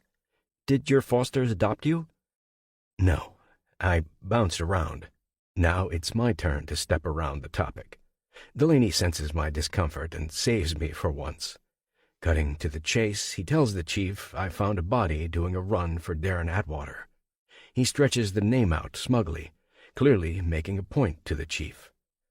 They confirm I'm willing to be audio recorded, and I explain how I came to meet Darren and his men. Both listen attentively as I tell them about my drive to the border of Nuevo Laredo. Delaney listens to my story with interest. The body you found was left at the ranch, then, with the load you dropped off? I stammer. Not exactly. With a sheepish glance, I stare at the floor. The chief murmurs, "Go on, out with it." I dumped the body. You dumped the body? Delaney and the chief both say in unison. Yeah, at a rest stop in Texas, near Laredo, Texas, to be exact. It's close to Nuevo Laredo, which was the drop-off point. I don't dare shift my gaze to Delaney, whose breathing pattern has changed. Out of my peripheral vision, I keep him in my line of sight, worried he's going to pummel me. Did I miss something? The chief looks down at his notepad. Why would you do that? Delaney smirks. If you were innocent, why not call the police when you found the body? If I didn't drop the steel drum off at the ranch, I guarantee I would have gone missing along with the dead girl. I rush to add, and it's not like I could just phone the authorities. Darren's main guy, Mickey, the one who set this up, tracked every movement I made on that trip. I couldn't risk being arrested or drawing attention to myself, especially if his gang is hooked up with cartel or doing illegal shit. You know, besides murder, Delaney says curtly. I'm starting to wonder if Darren's crew had you transport drugs since it was so close to the border. I wondered that, I sigh. I couldn't dig into those boxes because I couldn't reseal them. The chief puckers his lips. Weren't you worried about what would happen if they discovered the girl was no longer in the 55-gallon steel drum? Yeah, I admit. But I hoped whoever was involved would assume the female was still sealed in whatever liquid they kept her in. If they didn't know about her to begin with, then it would just be an empty drum to them. The two exchange quick glances. I'm going to need some information from you, a written statement and a description of the woman. Delaney doesn't miss a beat. Then I'll reach out to the great state of Texas and see if anyone reported missing as a match. Could be that someone found her in the dumpster or at the landfill. He runs a hand through his salt and pepper hair. This is going to be one hell of a clusterfuck. Uneasy, I wait for my next instruction. Chief Bratton dismisses me. Thanks for coming forward. That couldn't have been easy. A tinge of sadness laces my voice. Now, if only we could find Maddie. 44. Delaney. This day has gone off the rails in so many directions. I'm looking at shrapnel in both my personal and professional life. When I finish with Brian, it's after 2 a.m.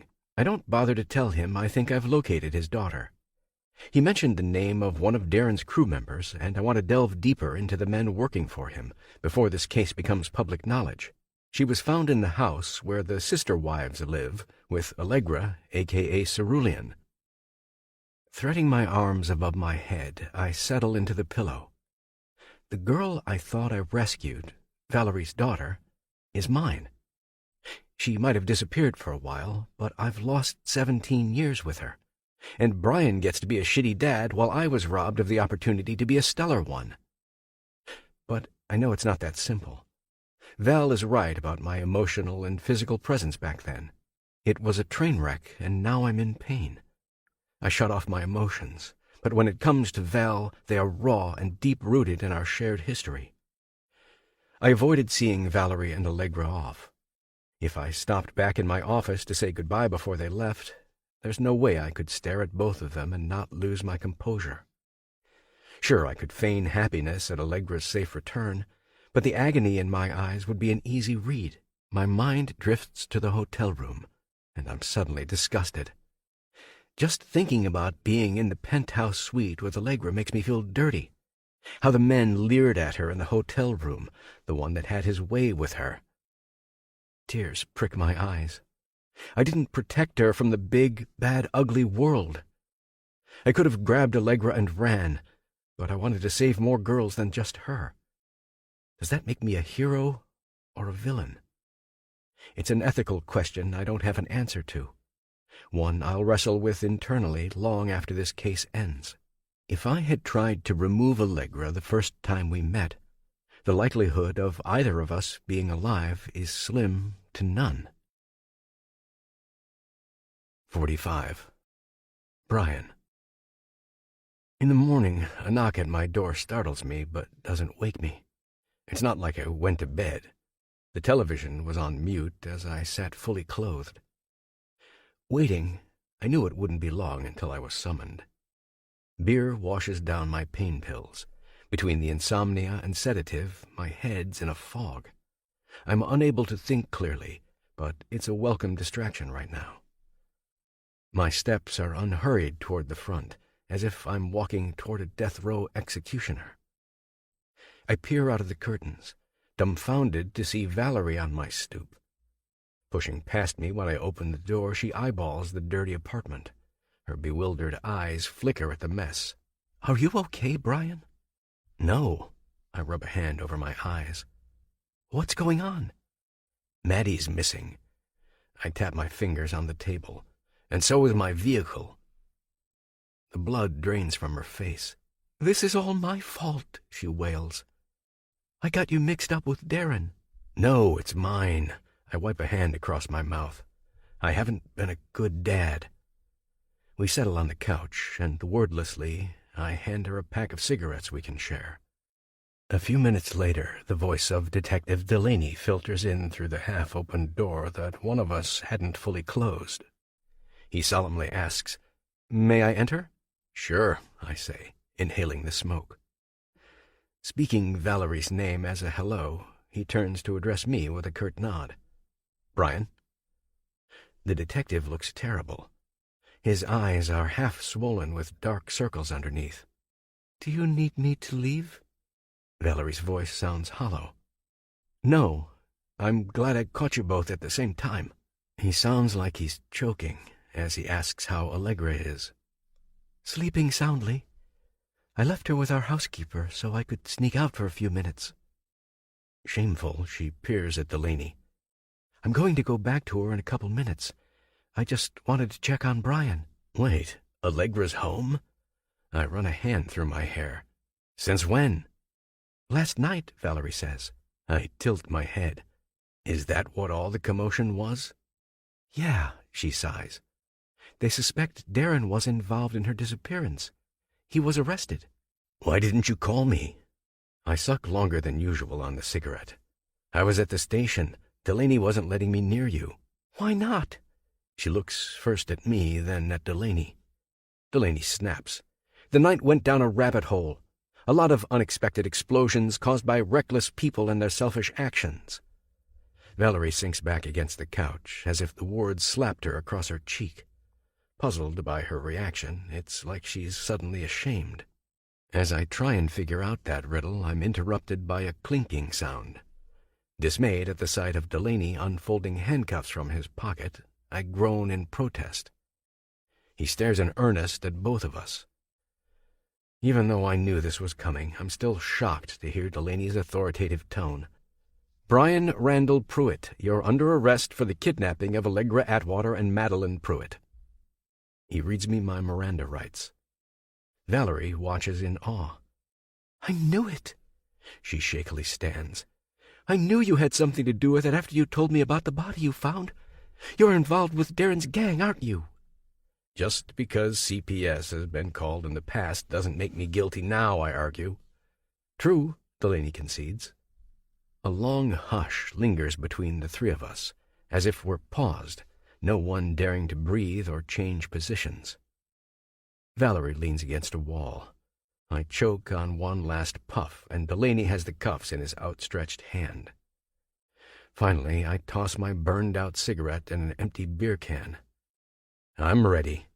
I hold my wrists out so he can shackle them. Instead, Delaney pivots and connects the metal with Valerie's tiny ones. Valerie Maureen Atwater, you are under arrest for the kidnapping of both Allegra Atwater and Madeline Pruitt. You have the right to remain silent. Her jaw drops. You can't be serious. Oh, but I am. You found both girls, she says quietly. Alive. Hardly. Allegra is malnourished and looks the size of a 12-year-old.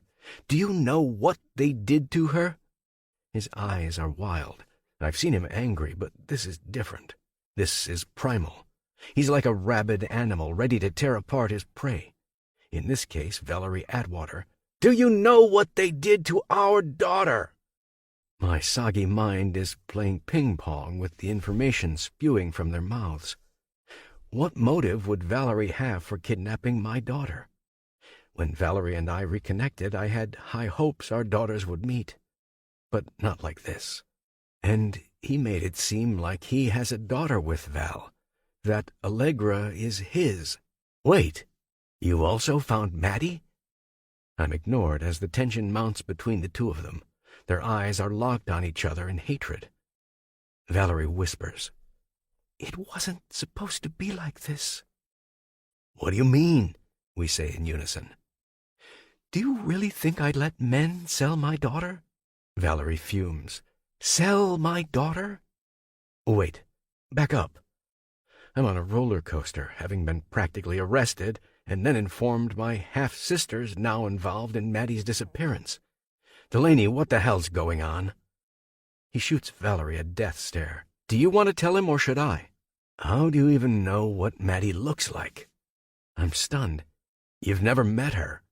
She slides down the wall, Delaney making no move to stop her. Now seated, she sniffs. You have her picture at your shop. You always complained she was ruining your life. You wanted to start over with your girlfriend. I was only trying to help. Help? How? I'm struggling to breathe. About to hyperventilate, Delaney takes a step forward to put a hand on my shoulder. I shrug him off me. What happened to the girls? He doesn't mince words. After I was removed from the case, I did my own surveillance and went under cover. I did it without the chief or the department's blessing, so I had no backup. I hate to say luckily, but lucky for me, I met Allegra at a penthouse suite. She had been sold to a human trafficking ring. Where's Maddie? I rise too fast, dizziness washing over me. Was she with her? Lightheaded, I sit back down. Allegra was alone that night. To my detriment, I couldn't save her then because I had to find out where she was being held. As if Delaney's trying to reassure not only us, but himself, he adds, I knew I'd find other girls in the same predicament. Valerie cries. You had a chance to save her then, and you didn't? He fixes her with a steely glare. I needed her physical location, where she was living. Plus, I didn't know who was behind this particular ring. Delaney scoffs. Turns out Valerie Atwater is the mastermind behind this group. She snorts. I wouldn't give me that much credit. Delaney turns to me. The contraband you moved was illegal, but not in the way you thought. It was counterfeit goods. Think fake luxury brands like Gucci or Chanel, knockoff purses and accessories. That's the load you hauled to Nuevo Laredo, not drugs. I rest my hands on my knees. Okay, but the body. He rubs a hand over his face. Darren wasn't aware of the dead body. So he says, Valerie snipes. Delaney ignores her. But Valerie was. She knew ahead of time you were asked to be the driver. How did you know before I told you? I stare at her. You hired me to follow your husband and, help investigate him. Delaney responds to my question. Valerie suggested your name to Mickey, who in turn mentioned you to Darren. Darren would have never taken Valerie's input, so she put the idea in Mickey's head. Darren stopped by your shop because he was looking for more than a tire. He was looking for a new guy to drive for him. Val said you were hard up for cash and were savvy. She cuts in. I kept out the part about you being an alcoholic without a license.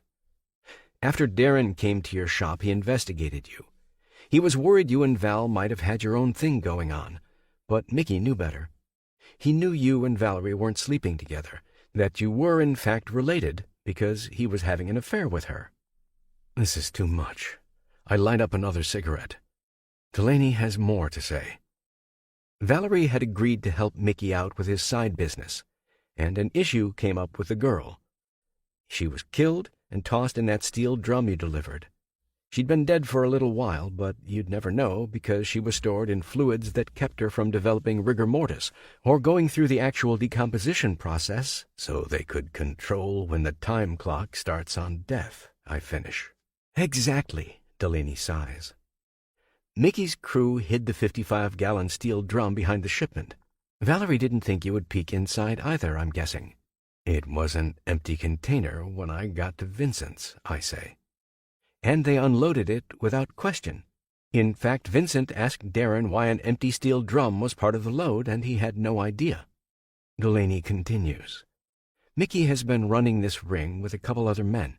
Unfortunately, Mickey promised Valerie the world and a new life while trying to access money he thought she had. He wasn't aware of the prenup. Allegra was never supposed to be in harm's way, Valerie interjects. Arrangements were made so Allegra and I could leave Darren and start over in California. You have to believe me. I would never, ever hurt my daughter. Allegra's boyfriend, Coy, lives there, and I thought it would be a nice change for her and me. Delaney seethes. You knew about Mickey and his side project, and you became an accomplice. You have a fucking child, and you still help them kidnap and drug young girls for unspeakable acts. No, the color drains from her face. I agreed to dispose of a body for them, she says miserably, her eyes bloodshot. It was in exchange for transporting Allegra to California. She was supposed to be escorted by an acquaintance named Pierce. Pierce was instructed to call me, except he never did. He never did. Instead, he called Mickey. Delaney clenches his fists. And she became a part of a ransom game. He had his own ulterior motives. But where's Maddie? Again, I'm discounted. In what universe would Allegra not be scared out of her mind? Delaney plays with the collar of his shirt. Did she have any prior knowledge about this? No. Valerie's crestfallen. I can't sit any longer. I spy a thin gold chain in the carpeting and reach down to pick it up. It's a bracelet that belongs to Maddie. Keeping my hands busy, I focus on unraveling a knot so I don't wallop my half-sister. She stiffens her shoulders. It was only supposed to be for a short time. And just like that, happily ever after, I snap. Do you hear yourself? She was supposed to be brought to... Delaney interrupts. You mean kidnapped? No, never. She bites her lip. Mickey let Allegra and I stay at the house in California in June. He told me he owned it. I found out differently later on. So that's why you flew to Cali that day? I ask. Yes, but when I got there, I saw it was a ruse. Her shoulders slump in pain. Mickey didn't own the house. It belonged to a couple that rents the one next door on a vacation site. They had never heard of him. I found out from Walt, the owner, there was a company hired to fix some plumbing issues. I guess Mickey was friends with a guy in the crew. He made a copy of the key. The property we stayed at isn't used for rentals, so they didn't have a paper trail or realize he stayed there that weekend. And Mickey thought if he took Allegra himself and used her as collateral, he could bleed money from Darren and Valerie, Delaney adds. Where is Maddie? I pump my fist at her. She's at the hospital. Delaney yanks Valerie and her cuffs up. When can I see her? Right now. Delaney leads Valerie down the stairs. Katrina's curtains move, and I know this is the height of entertainment for her. I follow Delaney to the squad car he has waiting to reunite me with my daughter. 46. Detective Delaney. After speaking with the officer that picks up Brian, I turn to Valerie. Time to get you booked, I say. Her face is haggard, and even since last night she's aged. Devon, she wails, grabbing at my arm. I twist out of it. What? Why did you arrest Darren? Because he was still selling counterfeit goods. I helped guide her into the back seat of my borrowed Lexus. Plus, this way, the other suspects, including you, thought they were off the hook. I meet her eyes in the rearview mirror. Looks like it worked. I can't sit up front? No. Devon? Uh-huh. Will you take care of Allegra? I don't even know what that's supposed to mean, I retort. You kept her from knowing me all these years. Tell her when you're ready about us. Anything you want. But I don't want her to feel alone. She's losing both Darren and I in some aspects. Is Valerie that delusional? She'll be heading to prison. One day Allegra will learn the truth about her mother's actions. I have one last question, she says. What made you suspect Mickey? When I went to pay Darren's warehouse a visit, I met Mickey. There was a paper receipt in his office from Cavill's department store shoved under the desk calendar. After we executed a search warrant, we found the actual shopping bag and Allegra's purchases hidden in a closet. When I tracked his movements, it led me to the house where the girls were. Had you ever been there? No, of course not, she yells. I didn't know Mickey was going to take her to a house. Allegra was supposed to be driven to California, not kept for his own sadistic purposes. Head down, I hear her crying, but her tears don't garner sympathy from me. Valerie goes berserk when they lead her away in handcuffs, and I quickly exit, not wanting a scene. Her screams drown out any words that are said. It's going to be a long day, an even longer road ahead for those of us involved. At the hospital, I visit Madeline and Brian. Madeline has been keeping watch on Dane Burns, her boyfriend. She's been glued to his side since she was released from police custody after her physical exam. Dane's starting to improve, and his vitals are stable. He also has his own road to recovery. He was shot by Mickey and had no prior involvement with Darren's crew, even though they tried to allude to it when they kidnapped Madeline to throw her off. I'm relieved that Madeline and Brian are seated next to each other, holding hands. I watch as tears run down their cheeks, a mixture of sorrow and, I hope, forgiveness. I hear him ask Madeline about a concert. As soon as Dane gets better, I'm taking all of us, he promises. I watch them for a few minutes before I interrupt. After introducing myself to Madeline, I ask her how she is doing. A SWAT team rescued the girls shortly after I picked up Allegra from John and the parking lot. Allegra, who is my daughter, I think to myself. How is Allegra? Madeline shudders as Brian rubs her arm. We both know Allegra was wasting away, and Madeline saw her at the end of her stay with the sister wives. I'm going to go see her after this, I say. I'll let you know. That could have been me, she whimpers. But it wasn't, Brian says softly. It wasn't. You're safe now, even from me. I'm going to quit drinking. I want us to be a family. His voice cracks. I love you, Maddie. I've made lots of mistakes, but you have to know you're not one of them. Before I leave the two of them, I ask to speak to Brian in private. I heard from one of my guys. The girl in the drum was 19-year-old Cynthia Watts, known as Olive to the others. Another girl in the house provided us with her information. We haven't located the body you dumped, but we know her identity, and that's a start. Were there other girls in the house? A woman named Ruby ran the household. She had befriended a man that turned into her boyfriend, then her pimp, John Lazario. She disappeared from a bus stop in Ohio years ago. With a history of drug abuse, no one expected her to resurface. The assumption was she was dead. Another girl, Violet, was a transient, and Ivory is a recent runaway. Her parents are both dead. She turned 18 and was picked up during a routine shopping trip to the grocery store. A woman pretended she needed assistance with her bags. Suffice to say, Ivory was caught off guard when a man pretended to rob the woman and took Ivory in the process. I exhale. There's another woman, the one your daughter and Dane encountered. Her name's Sapphire. She doesn't live at the house, just acts as the trafficker's intermediary, using a variety of tactics to snare young women. She lured both Dane and Madeline by selling concert tickets online. I can't believe Dane was with her, and it still happened. They get creative, trust me. I pat his shoulder. Go be with your daughter. You have another chance at this. Take it. Don't fuck it up. If I get another call from CPS, you and I will meet in a dark alley. Understood, he says gravelly. Delaney! I hear him call out after me. I turn to face him. Yeah? What did Valerie mean about Allegra? My mouth tightens. I beg your pardon? What she said earlier. He stumbles over his words. Val referred to her as our daughter. Stay in your lane, Brian. I shake my head at him.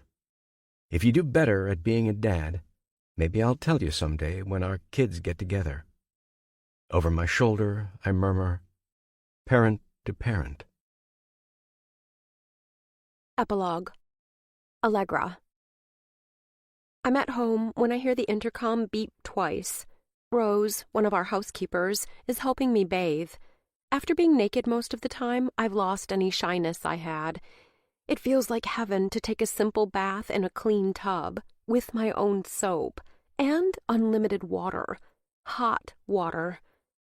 I'll go check who that is, she offers. Your mom should be back shortly. I don't understand why she had to go into town. I sigh. I need her. She had to stop at the police station, I think. Leaning against the edge of the tub, I wonder why my father isn't home. Tears burn my eyes. I won't say this out loud, but it hurts, this shield my parents have put between us. It's like they don't even care I'm home. Their priorities elsewhere. When Rose appears at my doorway, her face is haunted. Get dressed, Allegra. You have a visitor. My energy sorely lags. It takes me longer than usual to throw on some sweatpants and a t-shirt. They hang off me like when I was a child playing dress-up in my mother's clothes. Before I go downstairs, I inhale the scent of my bedroom, the smell that comforts me the most. Is Coy here, I wonder? He has to be getting close. He left California early this morning. With no phone to check, I trust he'll call the house phone when he needs directions to the compound. He's never been here before, and the thought of him around my father makes me nervous. My mother insisted it would be fine, but my stomach knots at the idea of my father meeting my boyfriend, who, until recently, was a secret. I swallow my unease. I can worry about that later. At the bottom of the landing, I spot the visitor. To me, he's gray. To others, Detective Devin Delaney. Hi. I run a hand through my tangled wet hair. Hey. He shifts his eyes, suddenly nervous. Mind if we sit down and talk? No. My parents aren't here, though. My lip starts to quiver. I turn my face away from him. I'm not really sure where either of them are, to be honest. It's okay. I came to check on you. Rose stands protectively behind an interior door. She nods her head at us. Go, have a seat in the sitting room. Coffee, Detective? Sure, thank you. Gray follows me, but in a way that tells me he's been inside the house before. There's no hesitation in his steps. As soon as we're seated, his confidence nosedives again. He keeps pulling at his collar before he abruptly stands. Anxiously, he paces the room. Wringing my hands in my lap, I notice the stubble on his face and his wrinkled shirt. He looks like how I feel, battered and exhausted. Suddenly, I feel sorry for him. He was probably up all night, and his job to find me couldn't have been easy. I appreciate what you did for me, I say with sincerity, and for the others. He nods. You're welcome. I couldn't just leave you there. He rests a hand on the mantel. I'm sorry, this is probably driving you nuts. I say nothing for a second. Tucking my feet up underneath me, he asks, Are you cold? Do you need a blanket? No, I lie. I just want Gray to tell me what's causing him this much pain or insecurity. What do you want to talk to me about? Your mom and I go way back, Gray offers. In fact, we used to date. You guys dated? I make a face. You mean before my father and Mom got married? Yep, a long time ago. Must have been like 100 years ago. He shrugs. It feels like it. Are you married now? No.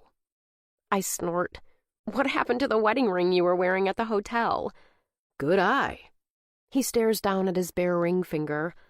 I was undercover and playing a part.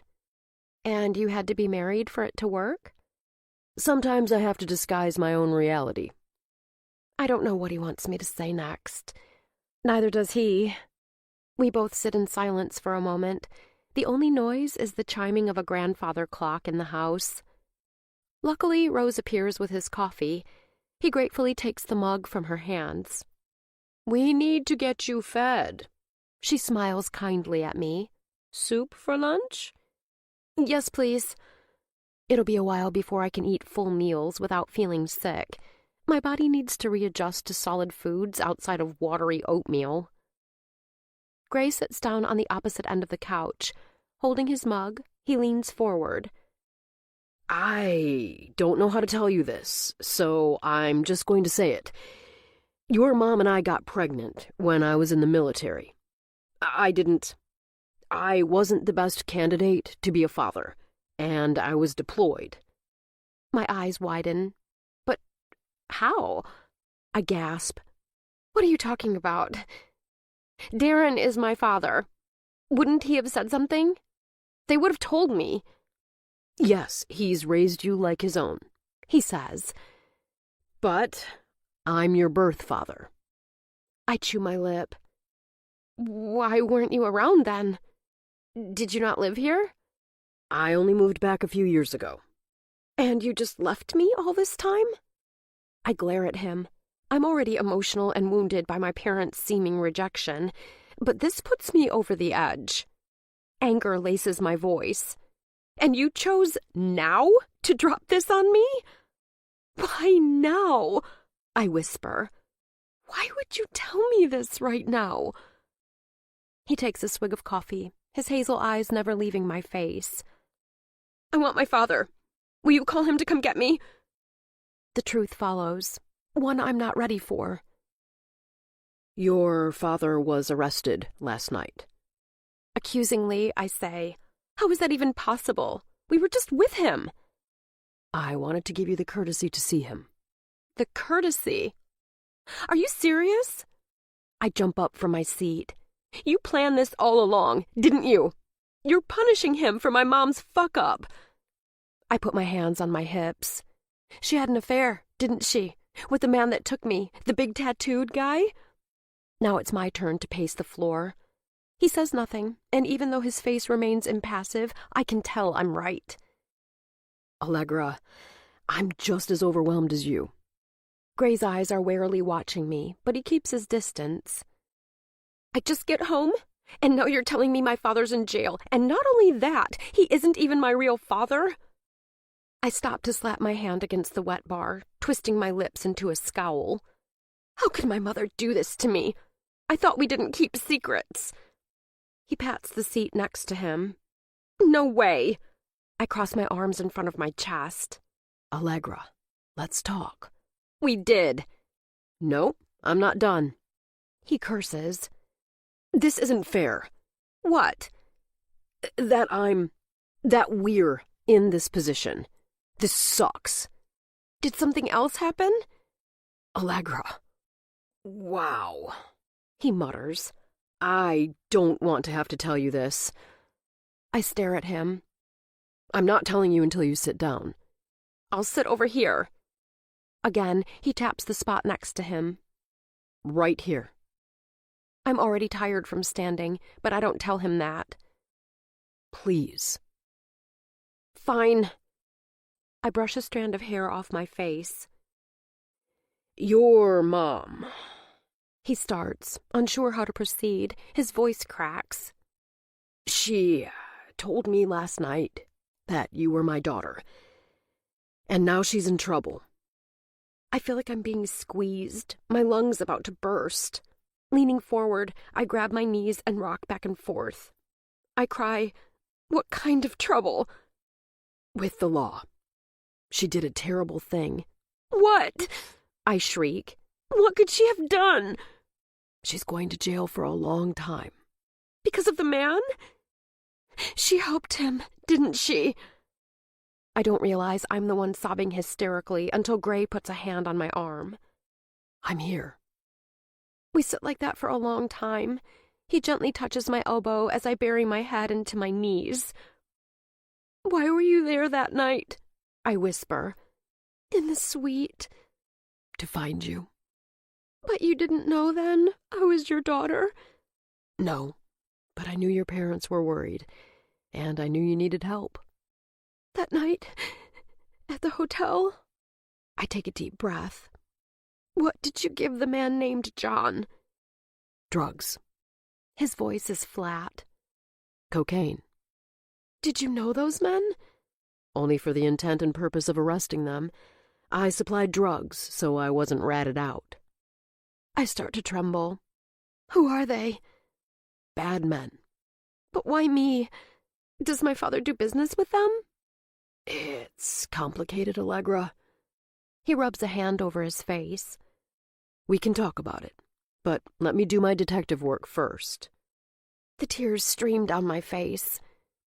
"There was a man named Pierce, and his driver Freddie, then a couple named Jeff and Eva, all before I ended up at the house with the other men and girls." "There are a lot of people involved, and they're part of a criminal trafficking ring. Law enforcement is putting the pieces together." He leans his head back against the couch. "And as far as being your father, I don't know what we're going to do, but you got me. Better late than never, I think." "What about my parents? Will I see them again? Do I have to leave my home? I'll see them soon, right?" "Yes, absolutely." He thumbs a tear off my cheek. "You have a lot of healing to do, young lady. I don't have the answers to everything. One day at a time. Deal?" I nod. "I can promise you one thing. I'm not leaving you again." "I don't know you." "I know." He gives me a stiff smile. "But you will. Do you like dogs?" "Sure, but my parents won't let me have one." "I have one. A big, furry Great Pyrenees." He whips out his phone to show me a picture. "Falcor. I'll introduce you." "Okay." I agree. "And here, I know you probably want to call Coy." "He should be here any minute." "I'm glad. After you guys are reunited, I want a couple words with him." His phone rings, and he steps out of the room to take it. I hear hushed voices, but I can't make out the words. When he returns, he has a stunned look on his face, like he heard something he didn't anticipate. "Is everything okay?" I murmur. "Yes." He sighs. "We found... well, let's say we had a truck driver come forward that listened to the news bulletin about a missing woman. Cynthia Watts is being returned." "Olive?" "Yes, Olive." "I thought she was dead." I clench my hands in my lap. "I found her bones outside in the garden at the house." "She is." He shoves his phone in his pocket. "Those bones at the house belong to a cat or type of animal. They were inconsistent with human remains. From what we know, Olive was disposed of at a truck stop. A truck driver that passed through Texas claims she's buried on his property. We don't have all the details, but it will help with our case." I struggle to maintain my composure as I break down again. Gray reaches his hand out, and I take it. Sitting in silence, neither of us speak. I let the tears flow, and he encourages me to squeeze his fingers when I need to. Rose comes in a few minutes later to announce the arrival of Coy. Gray gives my hand a final tug before we stand. "Just remember, Cerulean gave you strength, but you're Allegra, inside and out." His words ring true. I'm a little bit of both. But more than that, I'm a fighter. And no one is going to take that power away from me. This concludes The House Without a Key by Marin Montgomery, narrated by Charles Constant, Neva Navarre, and Hilary Huber, members of SAG-AFTRA. Copyright 2019 by Marin Montgomery.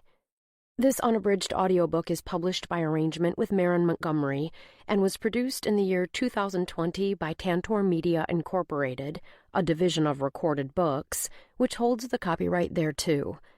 Please visit tantor.com for more information on our growing library of unabridged audiobooks.